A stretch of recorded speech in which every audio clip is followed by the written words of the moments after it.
Hello and welcome to the MasteringRuneterra tournament sponsored by GGtoor.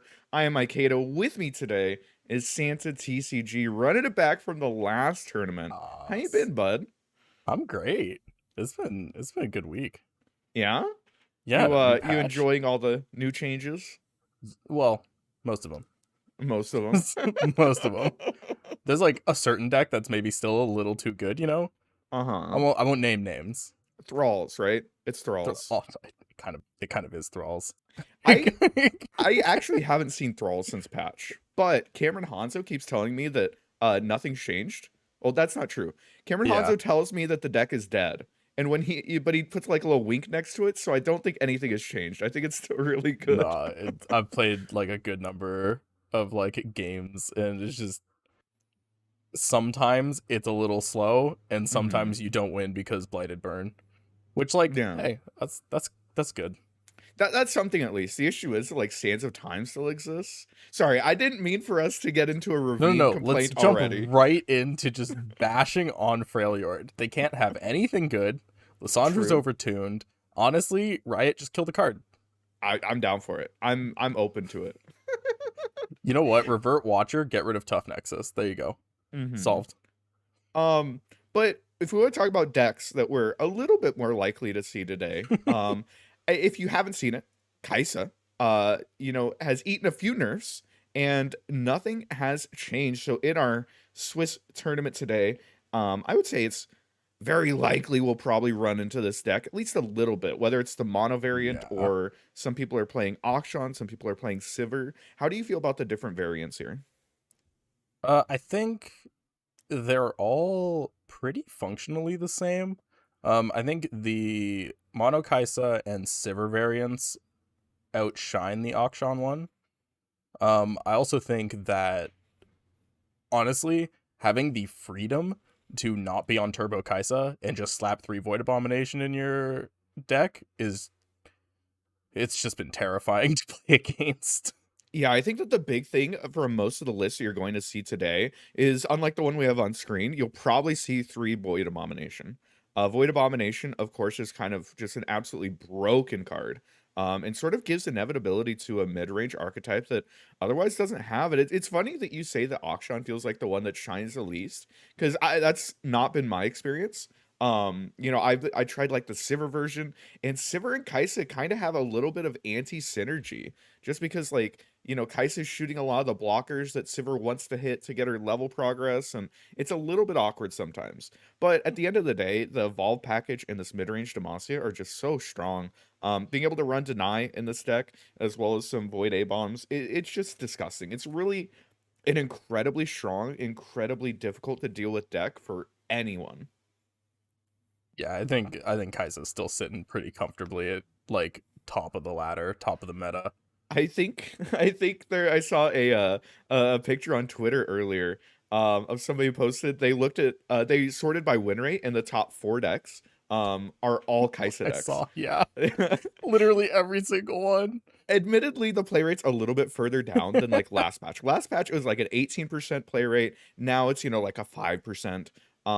But I don't know if that's just fatigue. People don't want to keep playing the deck, but Yeah, I'm yeah. telling you, Kai'Sa's still incredibly strong. And I mean, so we're cutting to top 8 today, right? In the top 8, I bet at least 4 people are on Kai'Sa. Oh yeah. Like almost definitely. Like even if you aren't good with Kaisa, you can literally just bring it as band bait. Cause like what's the lineup that targets it, you know? Yeah, so if we're talking about like decks that actually beat Kai'Sa, they are few and far between. Yasuo Katarina unironically beats. Surprisingly good, yeah. Um Um, the other deck that's like maybe a little bit closer to playable, is Kennen Ezreal. Kennen Ezreal actually has an incredibly favored matchup into Kai'Sa. Now, of course, Kennen Ezreal has its own host of issues. Ever since the Kinku Wayfinder nerf, the multiple Kinku Wayfinder nerfs, just the consistency of any Kennen deck has just absolutely gone downhill. If you don't find that Kennen early and start cycling him, and then transition well into an Ezreal, your deck is very bad if you don't curve well. But when you curve well, goddamn, this deck is basically impossible to deal with. I know you've been playing a lot of this. Are you still on the Like, are you still on 3 Kinku and like cutting all the 1-drops? Like, you are just on Tutor Kennen out? I think that some people are on have added more P and Z cards in. I know that some people were messing around with Called Shot. That's the echo spell that draws one and then shuffles in the free attack card. Because Really cute. if you ever find that free attack card with a Kennen on board and an Ezreal, like, you just instantly win the game. Actually instantly win the game. Um, I think that having more Kinku is still really important. And God Willow is kind of like the best card in your deck, as it Mhm. turns out. Um, but yeah, this is a deck that is incredibly strong when it hits the right curve and when it finds everything that it wants. Like, if you could pick your hand at the beginning of every single game, this is probably one of the strongest decks that you could play. But again, it's just that consistency. And it's sort of plagued this archetype ever since the Kinku nerf. But that's it. Again, incredibly favored matchup into Kai'Sa. And I think that's one of the main reasons. Plus, Kennen, Mark of the Storm does 3 damage now, so you have a little bit easier time controlling the board when you are cycling those Kennens. The difference between dealing 2 damage and 3 damage, it's been talked about a million times before, but that is just like one of the absolute biggest bump ups that you can have, right? Yeah, that's not like, it's like not quite in line with what the deck wants to be doing, but it can make a lot of board states a lot easier to deal with. Yeah, absolutely the case. Absolutely the case. But yeah, I would expect to see quite a bit of this deck throughout the day. I don't know. If you draw well, it's just so good, right? Yeah, it's just when you don't, Like, you're Yeah, right. when you don't. If you could pick your draws, I don't think you'd ever lose a matchup. Like, Yeah, but sometimes, you have like an Eye of the Dragon and then like a bunch of cards that you can't actually activate anything. Eye of the Dragon and God Willow, and you're just like, what do I do with these? These are terrible. I think we have another deck prepped here. Let's go ahead and yes, take a peek. Do we get Darkness? should be Darkness, Oh, if maybe. it is. How do you feel about Darkness? It recently got buffed. The Twisted Catalyzer is back to a 3/2 Yes, from a 2/2. How do you feel about this deck in general? I think it is really funny to me that this is now the like only control deck in the game that has a fearsome blocker on 2, and it's because it got reverted. Oh, I just yeah. think that is absolutely hilarious. This deck is just so difficult to deal with. Because it basically just throws a million threats at you, right? It throws a must answer Yeah. threat on turn 2, and then on turn 4 again, and then Senna just like absolutely crushes. Um, I I don't know how much you played of this deck, but I think Oh, a I've really a lot. interesting thing I think a really interesting thing this patch is that it feels like everybody has a different opinion on Darkness versus Kai'Sa. How do you feel about this matchup? Because I feel like a lot of Darkness players are like, you know what, I'm winning this matchup every single time that I play it. Ooh. And a lot of other players are like, bro, are you telling me that Darkness actually beats mid-range Demacia? Come on. How do you feel Yeah, about it? if you are one of those people who is a psychopath and wants to put Minimorph in your Darkness deck, because the only deck in the entire meta that targets right now is Kai'Sa and like maybe Viego, then I think Darkness is beating like Kai'Sa Demacia. I think if you're not on Minimorph, they just deny your big threats and their combos go off earlier and more powerful than yours. And it can Gotcha. be really difficult to stop that. I could definitely see that.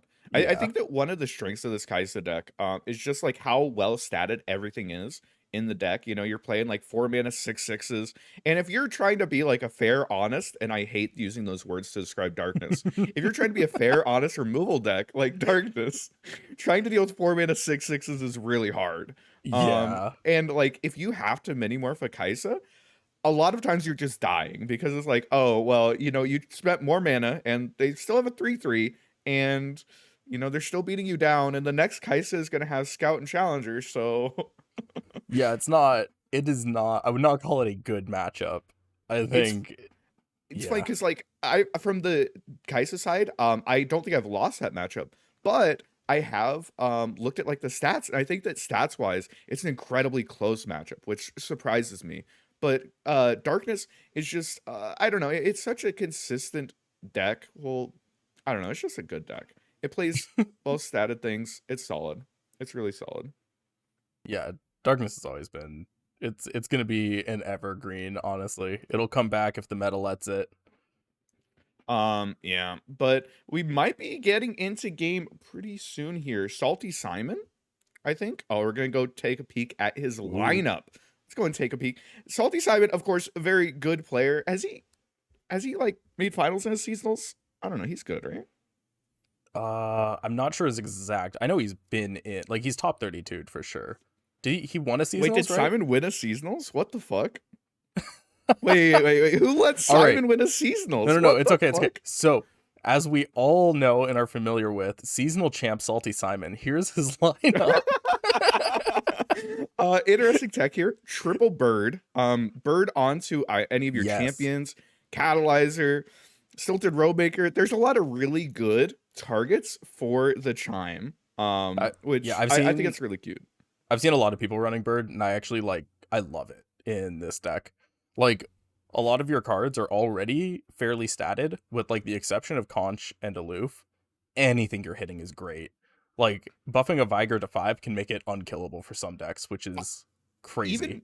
Even hitting Aloof, like, that just unnerves it. Like, you're playing 3-4 Aloof again. Yeah.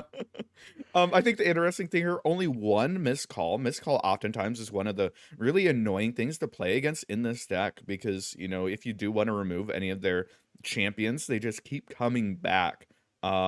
And then 5 4-drops, you know, plus Veigar, I guess that's 8 4-drops. It definitely looks like it is a list that is a little bit more prone to breaking. It feels like there's a lot of really expensive cards in your deck.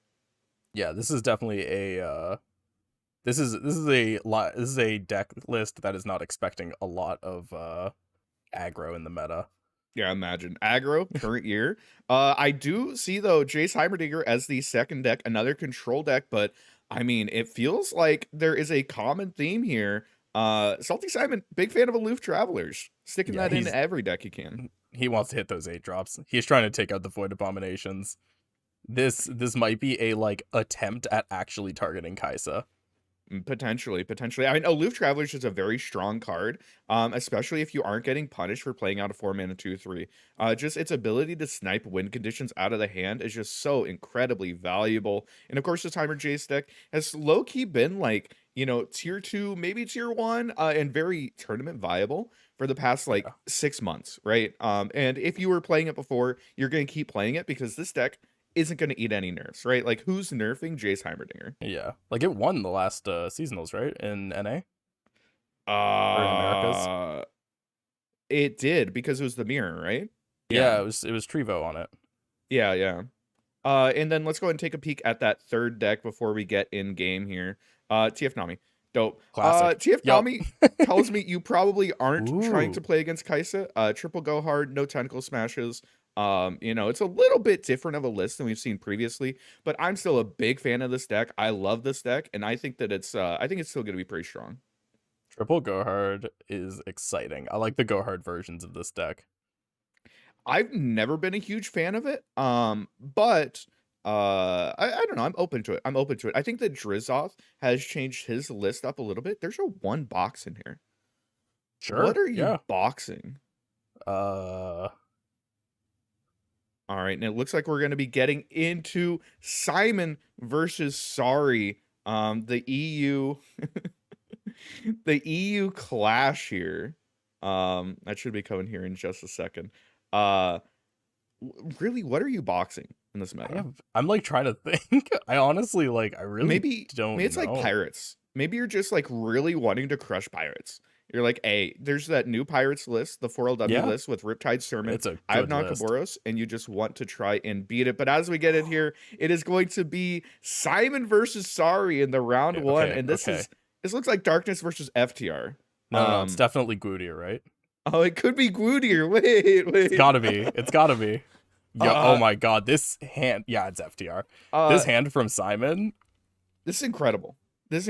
You hit Bird. Bird is incredibly good, especially, you know, like 3 health Catalyzer is really hard for Sorry to deal with. Plus you have your 1 of missed call in a control matchup. This is everything you could want from the side of Salty Simon, but this is a very FTR favored matchup because She Who Wanders reads I win the game in this matchup. This is pretty much the hand you That's like, okay, this is the hand you need from Darkness to win this matchup. Like, you need to get down Viego as soon as you can. You need to ramp those Darkness stacks up as fast as you can and get as much chip as you can. So that way you can hopefully level Viego or just kill them through sheer board presence.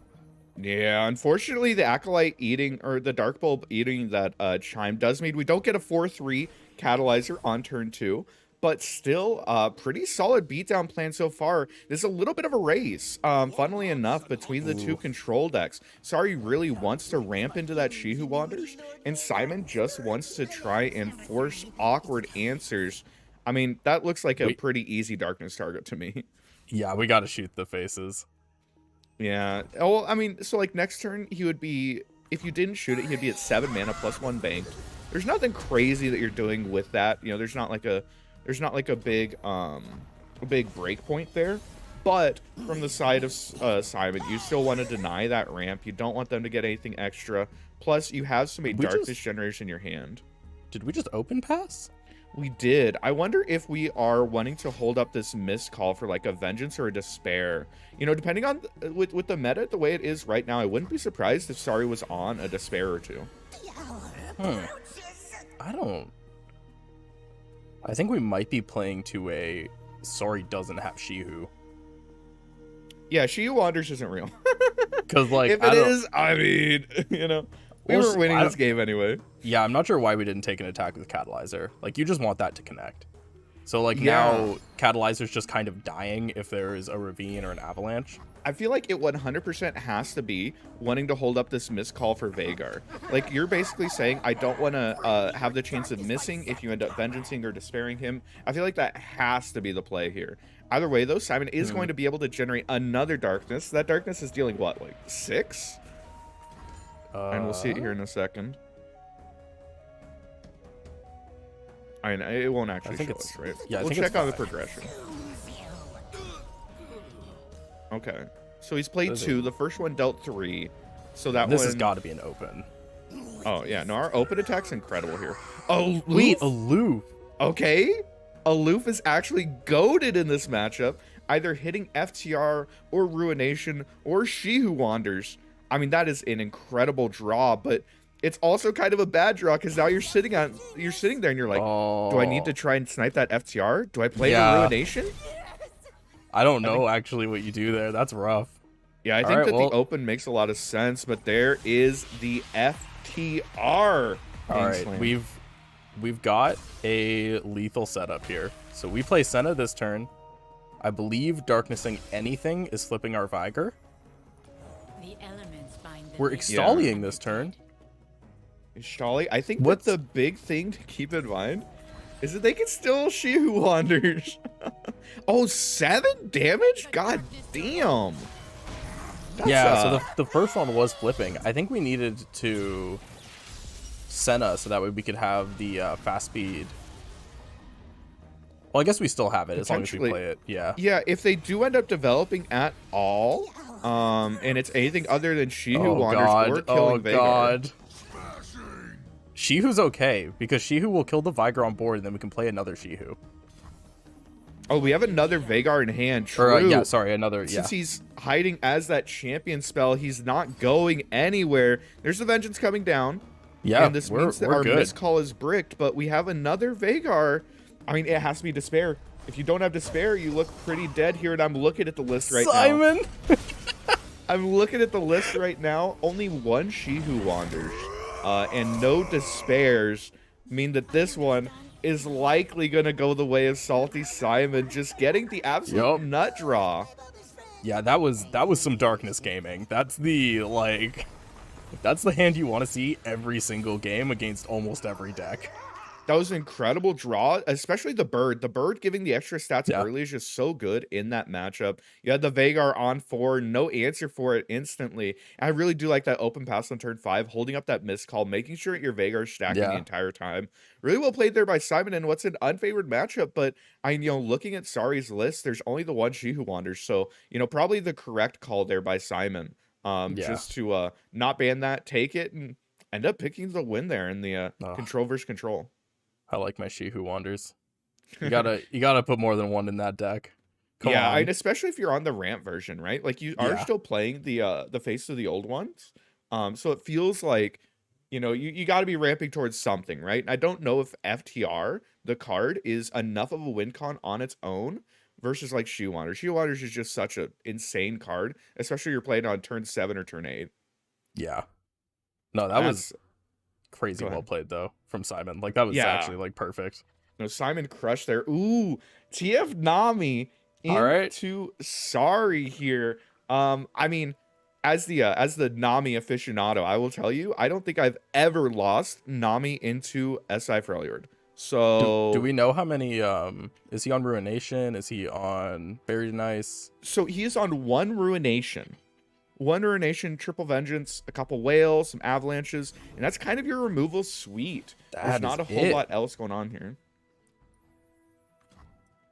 Yeah. This is going to be a very tough matchup for Sorry. Yeah, if you can resolve the She Who Wanders before your opponent gets like a Shelly on board, then that's pretty good. But like if Shelly comes down, suddenly all of your stuff is outside of the She Who Wanders range, which can be pretty frustrating. Triple Nami is the hand here for Simon. I mean, it's not the most ideal hand in the world because you're not really flipping your Nami very quickly, but having a redundancy is pretty good. Yeah, it's okay. We get to blue card here. It's actually so funny. They brought very similar lineups. Both of them went for like the triple SI control style. But Sorry brought FTR, Jace Heimerdinger, and the third deck is Viego. Oh. Yellow Viego. I am very high on Yellow Viego right now, and I would have loved to see that played. Yeah, I haven't seen a ton of it this patch, but it feels like it sort of comes back every single season. That said, we see a whole lot of ramp on the side of Sorry. Salty Simon did end up getting that TF down, which is slowly going to be ticking towards that level up and kind of, it makes your opponent use some amount of removal at some point. But, I mean, Catalyst coming down with the ramp card on board. This is a lot. Yeah, we're almost able to FTR. We're 1 mana off of being able to FTR next turn, but we could hit that stairs next turn. That's pretty okay. I do like this glimpse. It is going to let us flip our Nami, and with the flip Nami and nothing else on board, all those buffs are going to go on TF. I said nothing else on board. Apparently, we want a spider on board too. Just in case. Smart. You want to go wide? I'm actually okay with that. I like going wide here. Yeah, we aren't flipping Nami though. Oh, okay, there we go with the zap. Yeah, we are. I mean, Ruin makes us like a little bit sad here, but hey, a flip Nami is a flip Nami. Hitting Go Hard. Gohard's not the card you want in this matchup. Funnily enough. All right, I think we have to. Wait.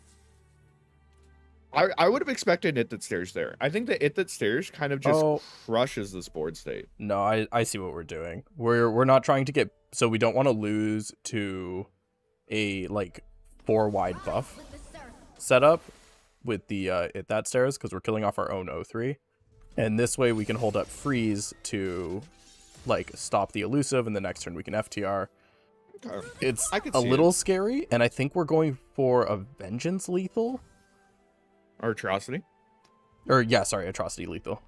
I could see it. No, I'm looking at it in the double SI Tellstone's hand from Simon. Probably would have ended up blowing out It That Stares. It would have made the It That Stares kind of sad. Usually when Nami decks go wide with that and everything has low HP, you feel like you have a shot at killing most things. But in this instance, it would not have gone well. FTR is going to get cast here. We see the Ari dance, and those are a couple big boys coming down here.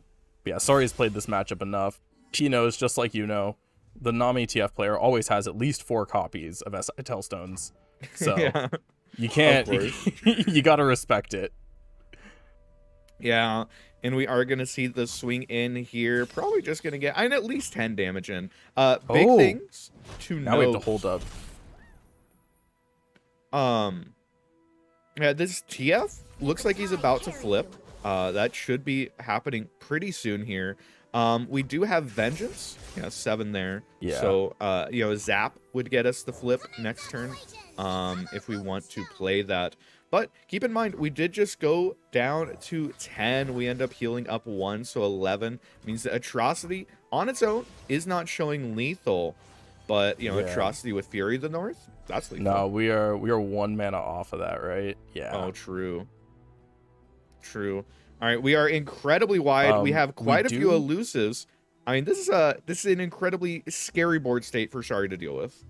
So if Sari's not dying on open here, which I do think he is. He is. we do have Pillar will bump Trundle up to 11, which will give us lethal. But yeah, I think Salty Simon's basically just picking what way he wants to kill Sari. The other thing is that if you end up atrocing from the Trundle instead of Tryndamere, then the Vengeance or the SI Tellstones both blow it out. I think that this is Spirit's Journey. This is like a really easy, just open attack, show lethal, and then make your opponent commit a spell. And then like the moment that they use any spell, you just get to absolutely destroy them. We see that Manifest getting played first. That way we show lethal with the spider. Yup. No, being like this like attack and like forcing them to block that spiderling is so perfect. This is like a masterclass on how to play this. Yeah, now Sari is just going to commit the block and say, okay, you have to play at least one more card before I play anything. 1 SI Tellstones is going to be shown. Yep. That's a lot of damage. Sari has to respond.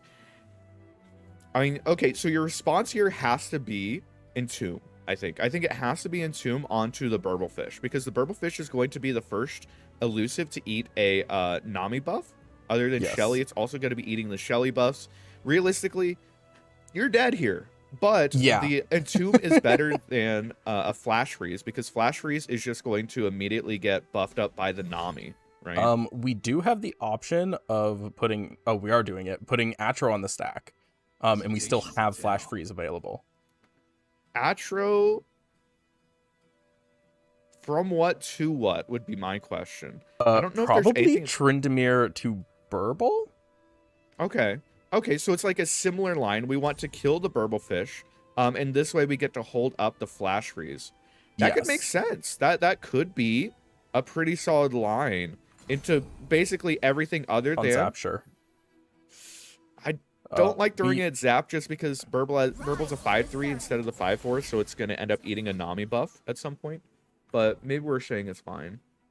Yeah, because here comes the Flash Freeze, so that's going down to 0, which means Shelly's going to actually be taking all the buffs. Yeah, Shelly is going to end up picking up all those, and I mean, this is one of the reasons that Nami just absolutely crushes SI Freljord control, is that you try to deal with it, but the buffs just keep coming through. Your threats are just so mana efficient, and tapped out here, Sari is not going to be able to accomplish much. That is... Once again, 12 damage, 6 mana to spare, just sort of chilling there. We could have pushed a little bit more if we wanted to. It's a rough matchup. It's a rough matchup. We could, that was not a, that was the perfect way to play that, though.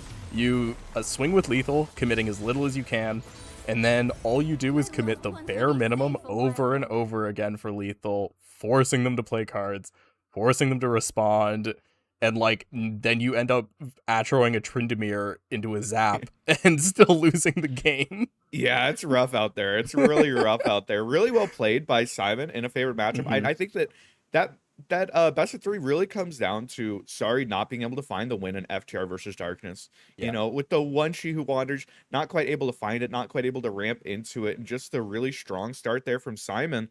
I mean, Simon just bringing in the control decks, taking the control mirrors, and just saying, yeah, I got you. I'll win this either way, and ends up picking up the first win there. Really well played by Simon. We'll see if we can get into another round here, but I'm excited that TF Nami's a holdover. I love TF Nami as a deck, and the fact that it's still around despite the Tentacle Smash nerf, that always excites me. Oh yeah, that was TF Nami wasn't gonna go away after Tentacle Smash nerf. That deck some of your matchups. It does, but it just has such raw power. Like that. True. Any Nami deck that can just like even Nami like TF Nami PNZ has been like Mhm. around. Like it doesn't go away because being able to just buff a bunch of elusives up to crazy high damage is scary. It'll always Have be good. Have you seen the new TF Nami PNZ build with tripling sputtering song spinner? No. It's I actually love that really though. cool. Yeah, that's great. Yeah, no, there's a lot of really big blowout potential that you have there. Plus all the free spells are great with Nami. Um, it's pretty solid. It's pretty solid. I know that Floppy's Yeah. been playing it a little bit. It's been seeing some play on EU ladder. But I still think the SI version, just having access to those control Yeah. tools, and most importantly, Shadow Owl's Tailstones, is just such an absolutely insane card on its own. But once you have Nami on board as well, there's so much value. Let's go and get in here. We Ooh, have yes. Renrag, though. This looks an awful lot like Echo Oh my Zilean God. into Thresh Nasus. A man, I think this is Taliah Ziggs. Oh, it But- could be Taliah Ziggs. I saw the Arsenal, and I'm like, that looks like Echo Zilean. But we'll have to see here in a second. But yeah, this is going to be Sergey on top against Renrag. You were right, Taliah Ziggs. I'm sorry. I got too excited. Sergey, after my own heart, with Thresh Nasus, is one of my favorite decks ever. Just in LOR. I love this deck. And I am thrilled to see it played here. Wait, what is that card?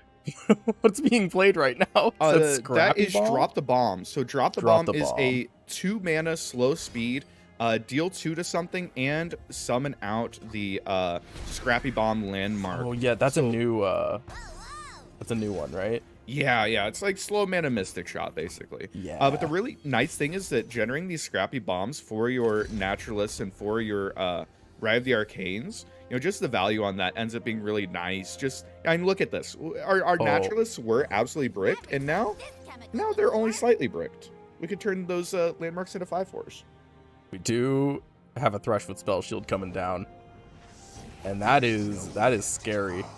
Yeah, Hate Spike was a pretty significant Yeah. buff. 1 mana, Mystic Shot anything, kill your unit, and summon a Husk. The Husks are pretty solid, especially when you end up rolling Spell Shield. You have a 3/7 Challenger Thresh. It could be pretty difficult for Renrag to actually deal with this attack, though. Looks pretty okay. You're pushing 7 damage. Sergey obviously got aggroed down a little bit this game, is already only at 7 HP remaining. All these Naturalists are actually... That's a lot to ask Thresh Nasus to deal with. Yeah. Though we do have the ability to go kind of wide here, which is nice in chump block. Yeah, and I think that's gotta be our plan. Just trying to chump our way out of this, because right now it's looking a little bit rough. Thresh is at 2 out of 6 for his level up condition, so you could get him to 3 this turn if you wanted to. No worry about him pulling out the dog yet. This That's another 5/4. I mean, yeah. It might be relevant in this game specifically that Scrappy Bombs, each time they're popped, deal 1 damage to enemy Nexus, of course. And in this instance, I mean, Sergey's at 6 HP, does have some healing, right? It is a Shadow Isles, but at the same time, it adds up. It really adds up and could be an issue down the line. I wonder if we see a glimpse committed here. I am trying to find Sergey's list, because I would like to know if he's on any sort of relevant healing, Yeah, outside of like Vile Feast or something, right? Yeah. But I will say this, oh man, that draw is so good. You commit all of this. You play Curse Keeper, you Wings in the Wave it, and now you get to flip Thresh if they attack, play a Nasus, and swing in with 2 Nasus. Yeah, And that's pretty that might be too significant. much. The glimpse just drawing us into even more units. And you remember when we started out this turn with just a Thresh on board? Now we are 6 wide, and Renrag is not representing any damage on the swing until we develop out a Taliah. Now, this attack, I'll be honest with you, is really sus. This is a bad attack, because I think that you should not be giving them board space. That is my worry. Giving them board space for the Taliah, I think, is really sussy. There is no reason to attack here. Especially we since might you're at be 6 trying. HP. I think we're trying to. like, we're worried that on their attack, they just don't take it, right? Because they can skip their attack. They have an Arsenal in their deck. If they play Arsenal on their next attack token, they can, like, roll elusive, get in there, and, like, finish the game. Yeah, but, like, is that even that... I assume we're on quicksand. Plus, like, even if they don't attack, like, we still have this Nasus. We can play the Nasus in our hand out. We also have ways to kill our own things. So many draws that end up flipping our Thresh. It's hard to say. Okay. So I have pulled up Sergey's Thresh Nasus list. And the only healing he is on is Camivore and Dragon. Oh, wow. No Vile He has no Vile Feasts, no Whales, nothing. Just the slay a unit, drain one from the enemy Nexus Dragon. So I think he is. I think he is afraid of this health total. Yeah, no, being at 6. This is pretty good. You play an 11/11 Nasus. This, like, Taliah can barely attack. It only does 10. Yeah, I wonder if we were ever supposed to play out this Roiling Sands in our hand, just in case of a Nasus coming down, being able to pull it to the side, represent a little bit of damage, but maybe it's all right. This isn't trading. I'm not sure what the plan is. Renrag just gave up Taliah. Maybe he's representing Pokestick? You know, Pokestick trades this, but then there's just another dog. So he is on 2 Absolver, 2 Pokestick. So this could have been a bluff. But yeah, but I mean, even if it's you're a bluff, you Absolver, have to block. Yeah, Sergey doesn't have an option here. You are making him call this, and the call isn't good for you. You are ending up losing your Taliah, and now what looked like a good situation is now very bad for you. That is a flip Nasus, luring the attack of every single one of your units. You're drawing a couple cards, but you know there's going to be a second Nasus coming through next turn, and you have just completely lost board.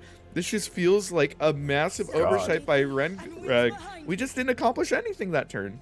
Yeah, I think we needed to... because even if we Roiling Sands into Absolver, we couldn't have... Unraveled Earth.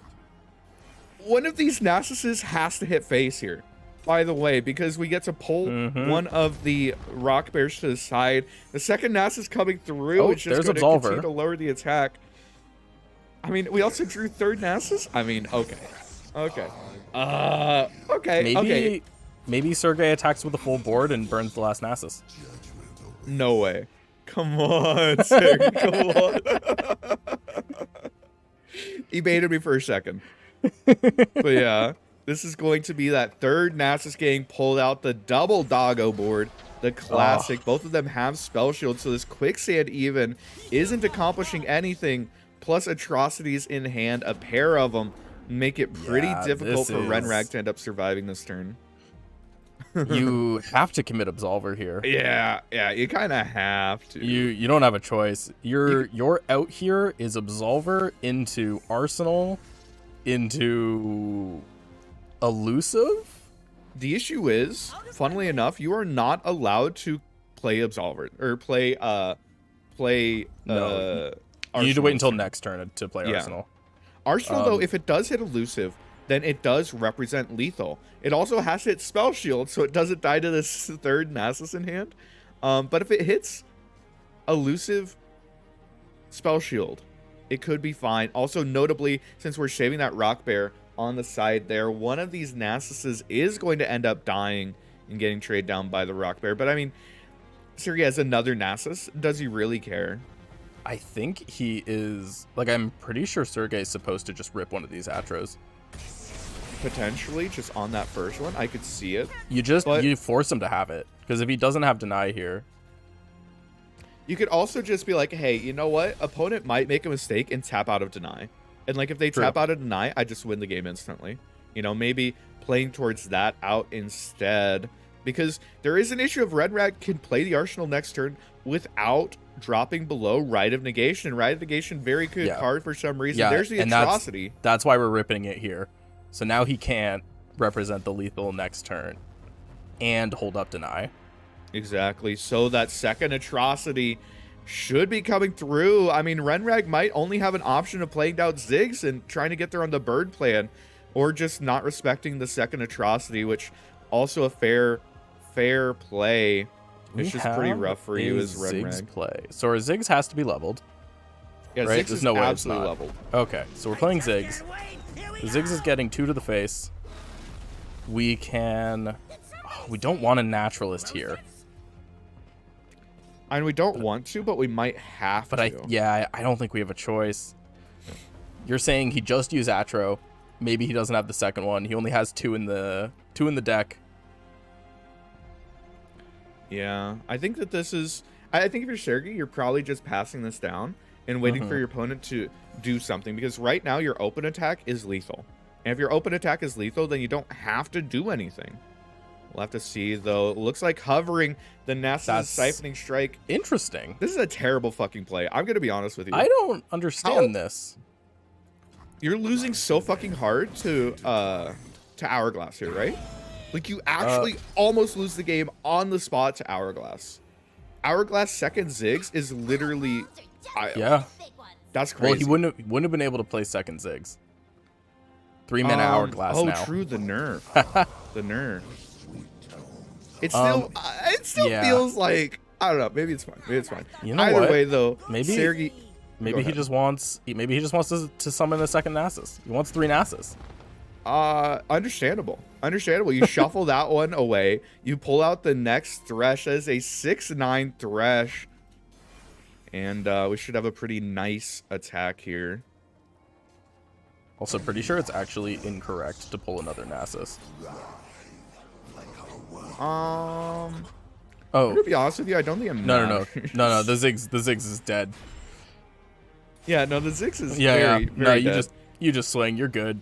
Yeah. No, I think I'm gonna be honest with you. I think that Sergey's probably in an okay spot here. That second atrocity. You think he's all right? I would say so. I know it's a hot take, but I would say in this instance, probably doing pretty okay. He's gonna be able to. Yeah, he's not dead. Yeah, Renrag has to commit the double quicksand just to not die right here. But the issue is that second atrocity is just absolutely going to put in work. As we see that quicksand, it's going to remove that fearsome tag. We're going to be able to throw up a couple blockers. Oh my god. That Nasus is going to get obliterated, by the way. If Sergey doesn't rip the Atro here, we'd see an obliterated doggo. Rip the Atro. I can't see it. Don't hurt him. Don't make it. There we go. The atrocity means that we aren't going to see an obliterated doggo, just a, murdered doggo thrown at the head. I don't know. A sacrificed doggo. Yeah, sacrifice for the greater cause. Exactly. See, when you put it like that, it does sound better. Yeah, Nasus doesn't mind. He likes to be thrown to the face. That's what he's there for. I think a big reason that game ended up going that way was just that glimpse beyond drawing into the Curse Keeper and the Winds in the Wave meant that we got an extra Slay. Suddenly that Nasus was an 11/11, which can just straight up block the Taliah, and just everything went downhill for Renrag. Unfortunately, wasn't even able to find the space to end up playing out the Arsenal. Staring a hole in his hand the entire game, and Sergey's going to be able to pick up that game. We'll have to give it a minute and see if they are still playing or if that was game number 3. But either way, exciting to see Thresh Nasus. Looking at his Thresh Nasus list, it wasn't even that unlikely he hit something like that. He's on 3 Wings in the Wave, 3 Curse Keepers, 3 Fading Icons. He's on a Hapless Aristocrat, 3 Butchers, 3 Bakai. This is a low to the ground Thresh Nasus. Sounds like it. But as we get in here to this game, likely game number 3, probably, and it could be game number 2, but we do see Taliah Ziggs into Scouts. This is a matchup that was very common a couple seasons ago, and since then, both of these decks have kind of been pushed out of the meta by stuff like Kaiser and Bard, but with both of those eating nerfs, it looks like both these players were ready to get back into action. I know once upon a time, I felt pretty good as the Scouts player. The big issue is that if you end up popping the Devout and then Devout into Naturalist, like that is just an absolutely awful line to actually deal with. I mean, and with the full swing from Sergey saying, fuck that, you don't have it, I'm willing to give you the landmark. I mean, I actually don't agree with that swing. I don't think that's right. That was a terrible. when he pulled the rock hopper with the bird, I thought that was all we were doing, with getting the 1 damage, clearing a 3/1, and that felt great. But now this is not a bad spot for Renrag. Yeah, Renrag is very happy. You know, a 5/4 Yeah. and a 5/3 and a 2/4 all summoned on the exact same action. I don't think we're supposed to swing with the 5/3. Hey, you know what? Sometimes you got to live life a little. You know, sometimes you do a little bit of trolling for the content. I thought we wanted blockers for MF. That's what I thought. So there is an argument for swinging here just so it doesn't trade into Valor, but like you also kind of want Valor to die if that's coming down next turn. Yeah, no, it's definitely a consideration. Could also be saying, hey, I want to like trade down this board if at all possible for like an Inspiring Light comes in, or the for Demacia. That's probably it. Is the face up for Demacia. They're just trying to clear down board a little bit before that comes down. Yeah, actually that attack is fair. There is like the potential for a for Demacia here. Yeah.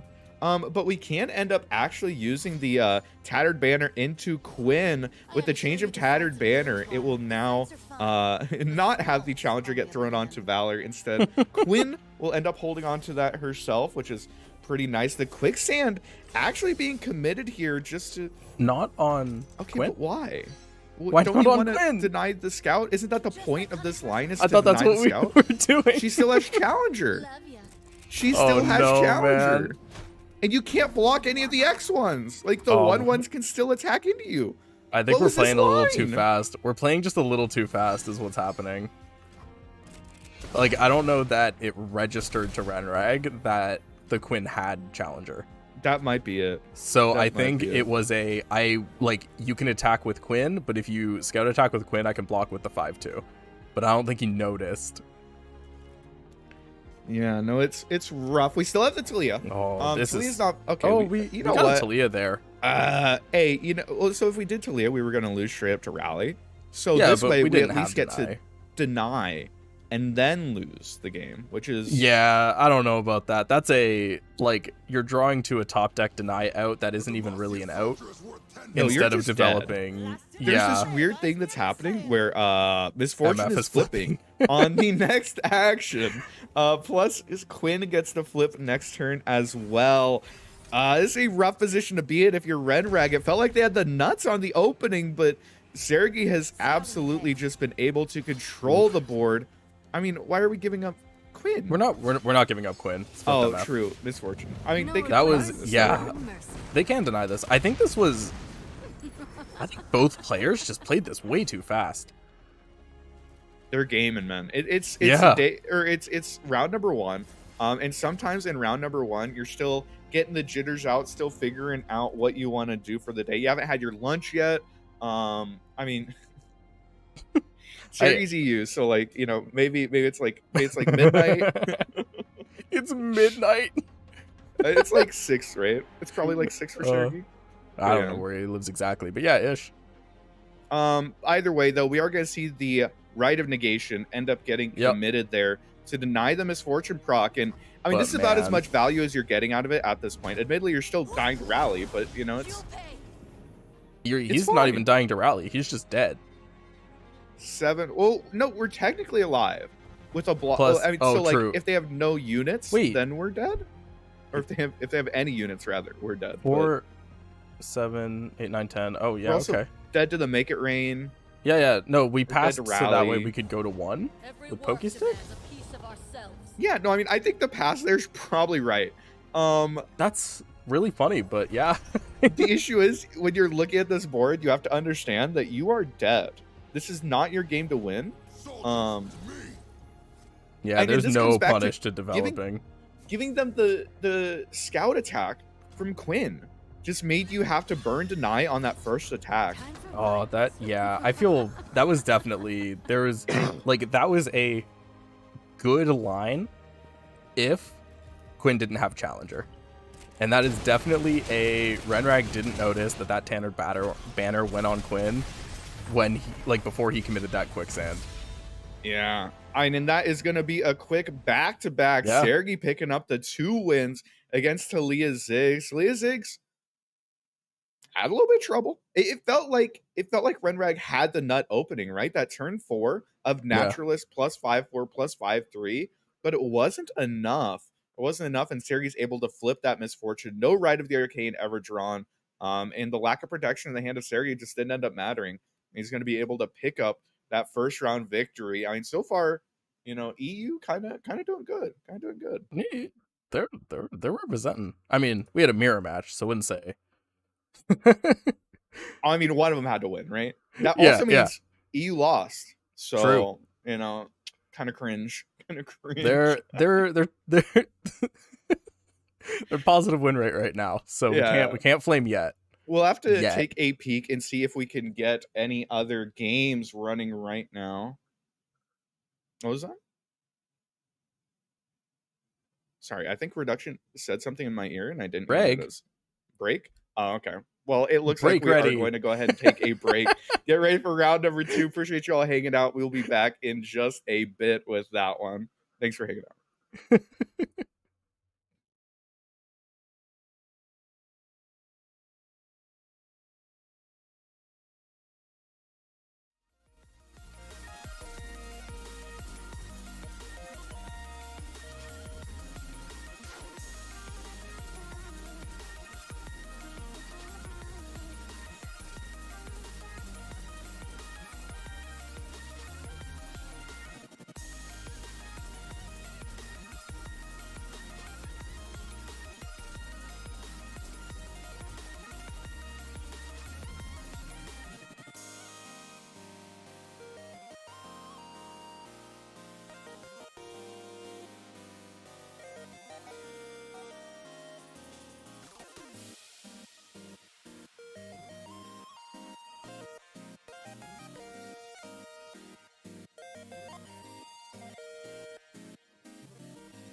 Welcome back to the MasteringRuneterra tournament sponsored by GGtoor. I'm once again Aikado, joined by Santa. We just got to watch Woo. some Thresh Nasus, some control mirrors. How do you feel about round Oh, number 1? love Thresh Nasus. I'm so happy it won. Yeah. Hate Spike is a pretty nuts card. So when you're, able to throw such a valuable card into a deck like that, I mean, obviously ended up getting pretty solid success there by Sergi, Yeah. picking up the win there. Thresh Nasus, maybe secret OP. Eh. Is that going a bit too far? That might be going a bit far. I wanted to feel good about it, I think that's the best build of Thresh Nasus I've seen. Keeping it low to the ground with Hate Spike now is like, that's a good idea to kind of differentiate it from Viego. Just being 'Cause, hyper like, efficient. Hate Spike yeah. also really good with Bakai Reaper. Yeah. So if you end up seeing that. But we are going to end up actually following Gouda here in round number 2. Gouda, of course, an incredibly strong player, is consistently, rank 1,000 LP. Guy's pretty okay. Let's go and take a peek at what he ended up bringing today. I see Zilean Echo. Oh, this deck is just, like, I guess good. It's Well, so it received a buff this patch with Zilean's champ spell being changed to Careful yes. Preparation. The other thing, I'm surprised to see Gouda bring this, just because when I've been watching Gouda play on ladder, Gouda's been playing a very similar deck, with similar colors here, but it's called the Infinite combo, and this is not an Infinite. So I thank him for not bringing it, but I'm still surprised. But a lot of people are very high on Zilean Echo right now, especially after the buffs and with its positioning into the meta feeling pretty good. How do you feel about Zilean Echo? I thought I thought going into patch day, with the nerfs to like Bard decks, which are really hard for Zilean Echo to deal with, and with nerfs to Kai'Sa, I thought that this would pop up a lot more. But I think because of Kai'Sa's resilience on ladder, Zilean Echo is still kind of pushed out. It's a really tough matchup for it to deal with, just because like there's denies for all your rallies and like there's big units to try and get through. But for a tournament meta, I think Zilean Echo is very well positioned. Yeah, I think that those Demacia decks, like the mid-range, medium to big size Demacia decks are usually pretty difficult for Zilean Echo to deal with. So I would not be surprised that Kai'Sa is pretty good. Let's go and take a peek at the second deck here.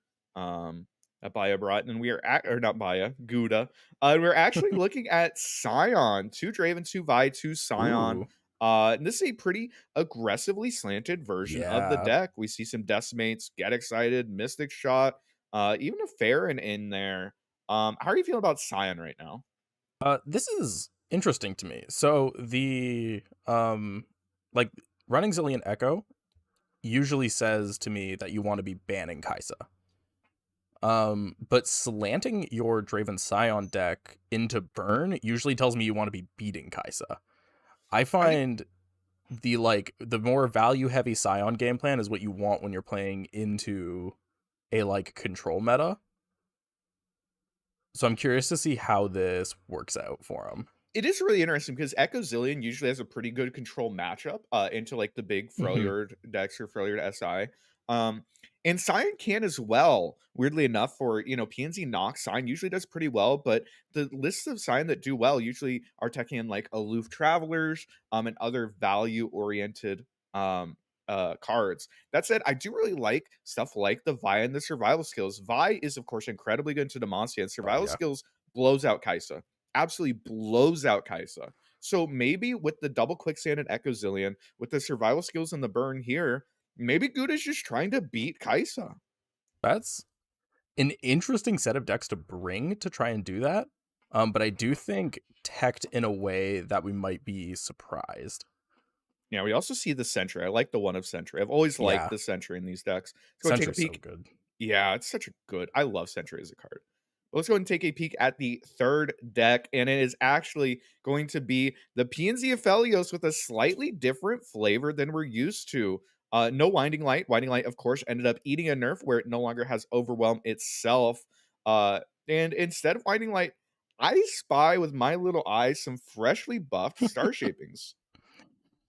This is so if we're looking at this lineup kind of through a lens of like it wants to have a fair shot into the Kai'Sa decks, I can kind of get behind cutting the top end here. It's interesting because normally the way Aphelios Victor beats Kai'Sa is by going wide faster than they can, getting Victor down on 4, and you need to be like surviving through their Kai'Sa swing and swinging back to kill them on 7. Or you want to be like turboing out your Winding Light with a Dusk Petal or something, or finishing them off with Burn. But this is like trying to grind them out, which I'm not sure is a viable option into a deck with that many threats. It is really interesting. Gouda basically brought 3 relatively aggressively slanted decks. Tons of burn in a couple of them. Echo Zillion can play pretty flexibly with its game plan. But these are also like aggressive decks that usually are fine into the control style decks. But usually when they're fine to control, they're teching a little bit more for their top end. You're running like Aloof and Scion.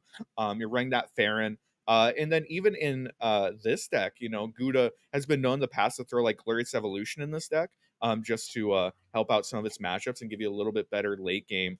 Mm-hmm. That was before Winding Light, and since Winding Light was nerfed, I'm surprised we didn't see that. But it's a very interesting set of decks here, and very interesting tech slant that Gouda's gone with. It'll be really interesting to see, and A, who they end up matching into, but B, how those end up going for them, especially with a freshly nerfed Boom Baboon. It'll Yeah, definitely be really interesting. I wonder if he's just like confident enough in his control matchups already that he thinks he can just tech towards the more aggro side, or if he thinks teching more aggro is actually just better. I could Um, also be like 100% just misreading his list and being like, oh, Yeah. actually, he's not trying to beat Control. He's not trying to beat Kai'Sa. He's just trying to farm rogue decks. And like his lineup Yes. is strong enough. Like these are just generically strong decks that you're probably beating like most tier 2 or tier 3 decks. If people bring random shit, you're good into the random shit. You know, maybe you're saying, I Yeah. don't beat the best 2 decks, but who does? Who needs to beat the best 2 decks? I can ban those. Surely, He just wants Tropium. to flex that he doesn't need Winning Light to win. Yeah, the That's other thing all to it keep in is. mind is sometimes when we see the EU players playing on the Americas server and playing the Americas tournament, sometimes they don't have a complete collection, so aren't able to, you know, completely swap all of their decks just to match the meta. So maybe, you know, this is just the best with what he has available, right? That's a relatively common thing that we see. Yeah. You know, maybe No. Sari only owned one She Who Wanders. Maybe that's why there is only one. Oh wait, actually you're right, because they have to play on NA accounts, right? Yeah. Or America's accounts, sorry. I always make Yeah. that mistake. No, That's it's something you always have to keep in mind every time you look at yeah. one of the EU players' lists. It's like, is this actually good, or is this like Gouda just Oh, doesn't have the epic wildcards and can't just purchase Glorious Evolution? he's doing the best he can. Can't actually put together the winding light, so star shaping it is, I guess. Hey, you know, Star Shaping freshly buffed. Heal 5 matters It's in aggro relevant. matchups, right? Yeah. It's really important to be able to, with one card, force your opponent to have Decimate plus another burn spell or another amount of damage, right? Like healing 5 is like a really big breakpoint in those types of matchups. You know, I Yeah. don't know how much aggro there is out there today. Pirates, of course, the new 4LW Pirates list with Sermon and I Have Not Kaboros has sort of been taking ladder by storm. And it's one of the few reasons that like Kai'Sa isn't the most prevalent deck out there, right?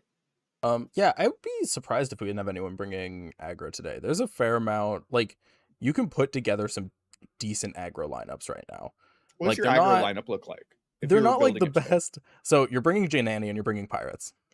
Okay. What are you And beating then with Gianani Pirates? so if I was to build a lineup that, like, I basically want to target Kai'Sa and that's it, you can bring Jin Annie, you can bring Pirates, because those are both like pretty difficult matchups. Jin Annie more so. Pirates is like iffy. Mm-hmm. But I think slightly favored for Pirates. And then you bring Azir Irelia. And Ooh. those 3 decks are like actually good into Kai'Sa. They have like not the best matchups, but they have like their fail rate's a lot lower, you know, Uh-huh. than a lot of the other decks that you're running, because it's like, what else are you bringing to beat Kai'Sa, You right? know what it sounds like to me? That sounds like the classic thing where the obvious best deck of the format, when you end up targeting it and you bring a bunch of 55% matchups Yeah, and then you and then shoot you yourself in the lose. foot because you're good into literally nothing else. And Yeah. then like they just high roll you anyway. Like you play into the Kai'Sa and Kai'Sa literally just beats you anyway. I don't know if that's the strat I would go with, but I could see the idea behind it, right? You know, you There just is end up hitting Kai'Sa players, you yeah. make them cry. You know, you hit people like Daybo. I know that Daybo brought Kai'Sa, has never played a game of Kai'Sa in his entire life, and he's just like, they'll ban it. And I Yeah, it's mean, band maybe bait. that's it. You're Like trying to farm actually. those players. But yeah, like if you wanted to bring a third aggro deck, that's definitely where the problem comes in. But like there are some like Nocturima with like Zig's aggro, Decimate, and like Treasure Trash and stuff like that can get there. There are options, so I'd be surprised if we didn't see any. But it Yeah. is a scary bring right after Darkness got Especially buffed. especially with the amount of or the prevalence of like the Pirates list. I think that the Pirates list is surprisingly like has legs. Like it has a lot of value. It draws a lot of Yeah. cards. Riptide Sermon is like a little bit of a house. It's a tri-beam. You get to run tri-beam in your Pirates deck for some reason. No, the And also Pirates like deck is scary. yeah. So I could definitely see people trying to make a lineup with that in mind, just because that deck's fun. It's pretty strong into the meta. And maybe, you know, Gouda, if we bring it back around to Gouda's lineup, maybe playing sort of like the anti-aggro, right? That's sort of what Echo Zilean has always been. Yeah. Cyan has always been good into other aggro decks. So maybe that's sort of the idea behind this lineup and the reason why we would be on triple star shaping over like Celestial Trifecta. Maybe expecting, you know, a high prevalence of that aggro. Um, but I yeah. could see that, yeah, actually. As they like these techs look a lot like kind of just good into everything, Yeah, I think but maybe just pretty not the generically best. strong Yeah. decks, right? Yeah. Yeah, it'll be really interesting to see who Gouda ends up matching into. I imagine we'll be getting a game relatively soon here. Yeah. There was one thing I did want to talk about Station Archivist still in Zilean Echo. Okay. In because I haven't played since the Archivist nerfs.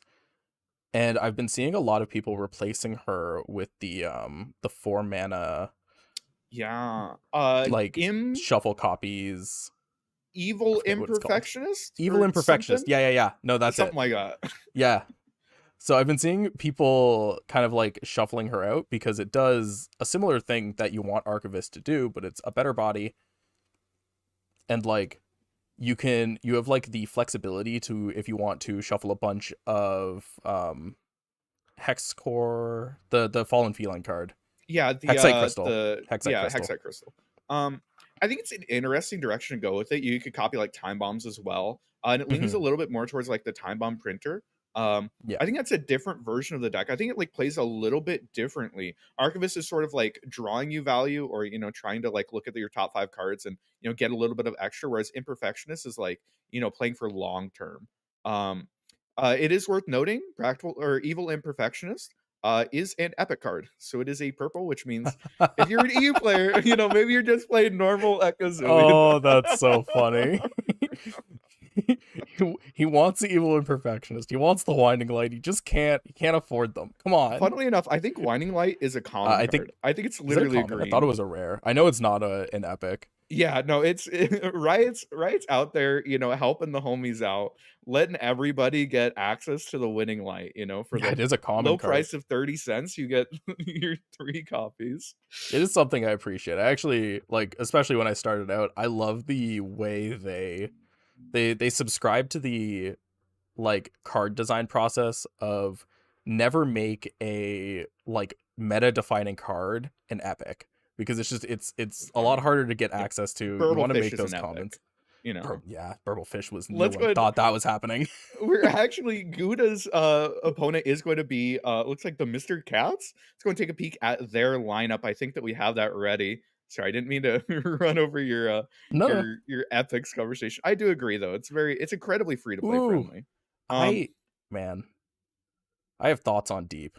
Go ahead. Talk about Deep. I don't get it. I don't understand. Well, you get to play really big guys, and your deck is like really consistent because you mill every single card. So you're always drawing your chance by like turn 6, turn 7.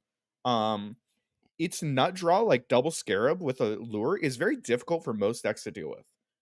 But I'll be honest with you, I fucking hate Deep. Yeah. We're like, I don't think we're the best people to be talking about. No, this is great. This is great.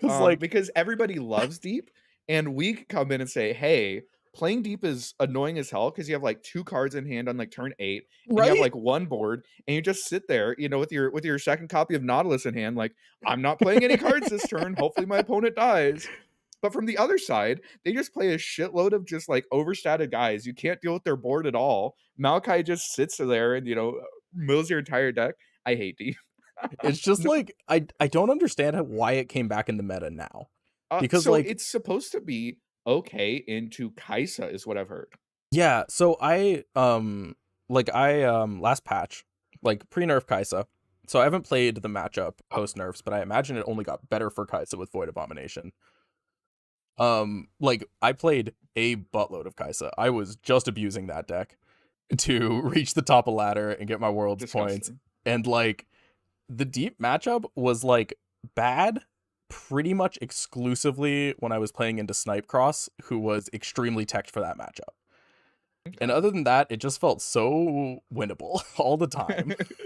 That's the Kaiser thing, right? Even when you're against it, like, no matter what, it has the chance to just win. Viego Shrima had sort of fallen out of favor with Bard and Kaiser being everywhere. But once we get back into tournaments, Viego has this weird ability to just keep poking his head up, and he never actually goes away. The deck is just hyper consistent at flipping your Viego as very strong threats. It gets to run triple deny, and even with the Hourglass nerf, we see a couple copies of that as well in here.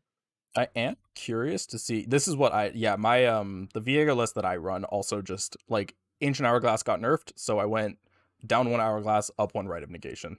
Yeah. No, I think that makes total sense, especially if we're going into a control meta, right? Yeah, I'm very interested by the 2 fading icons. And I'm trying to figure out what we don't have any Preservariums.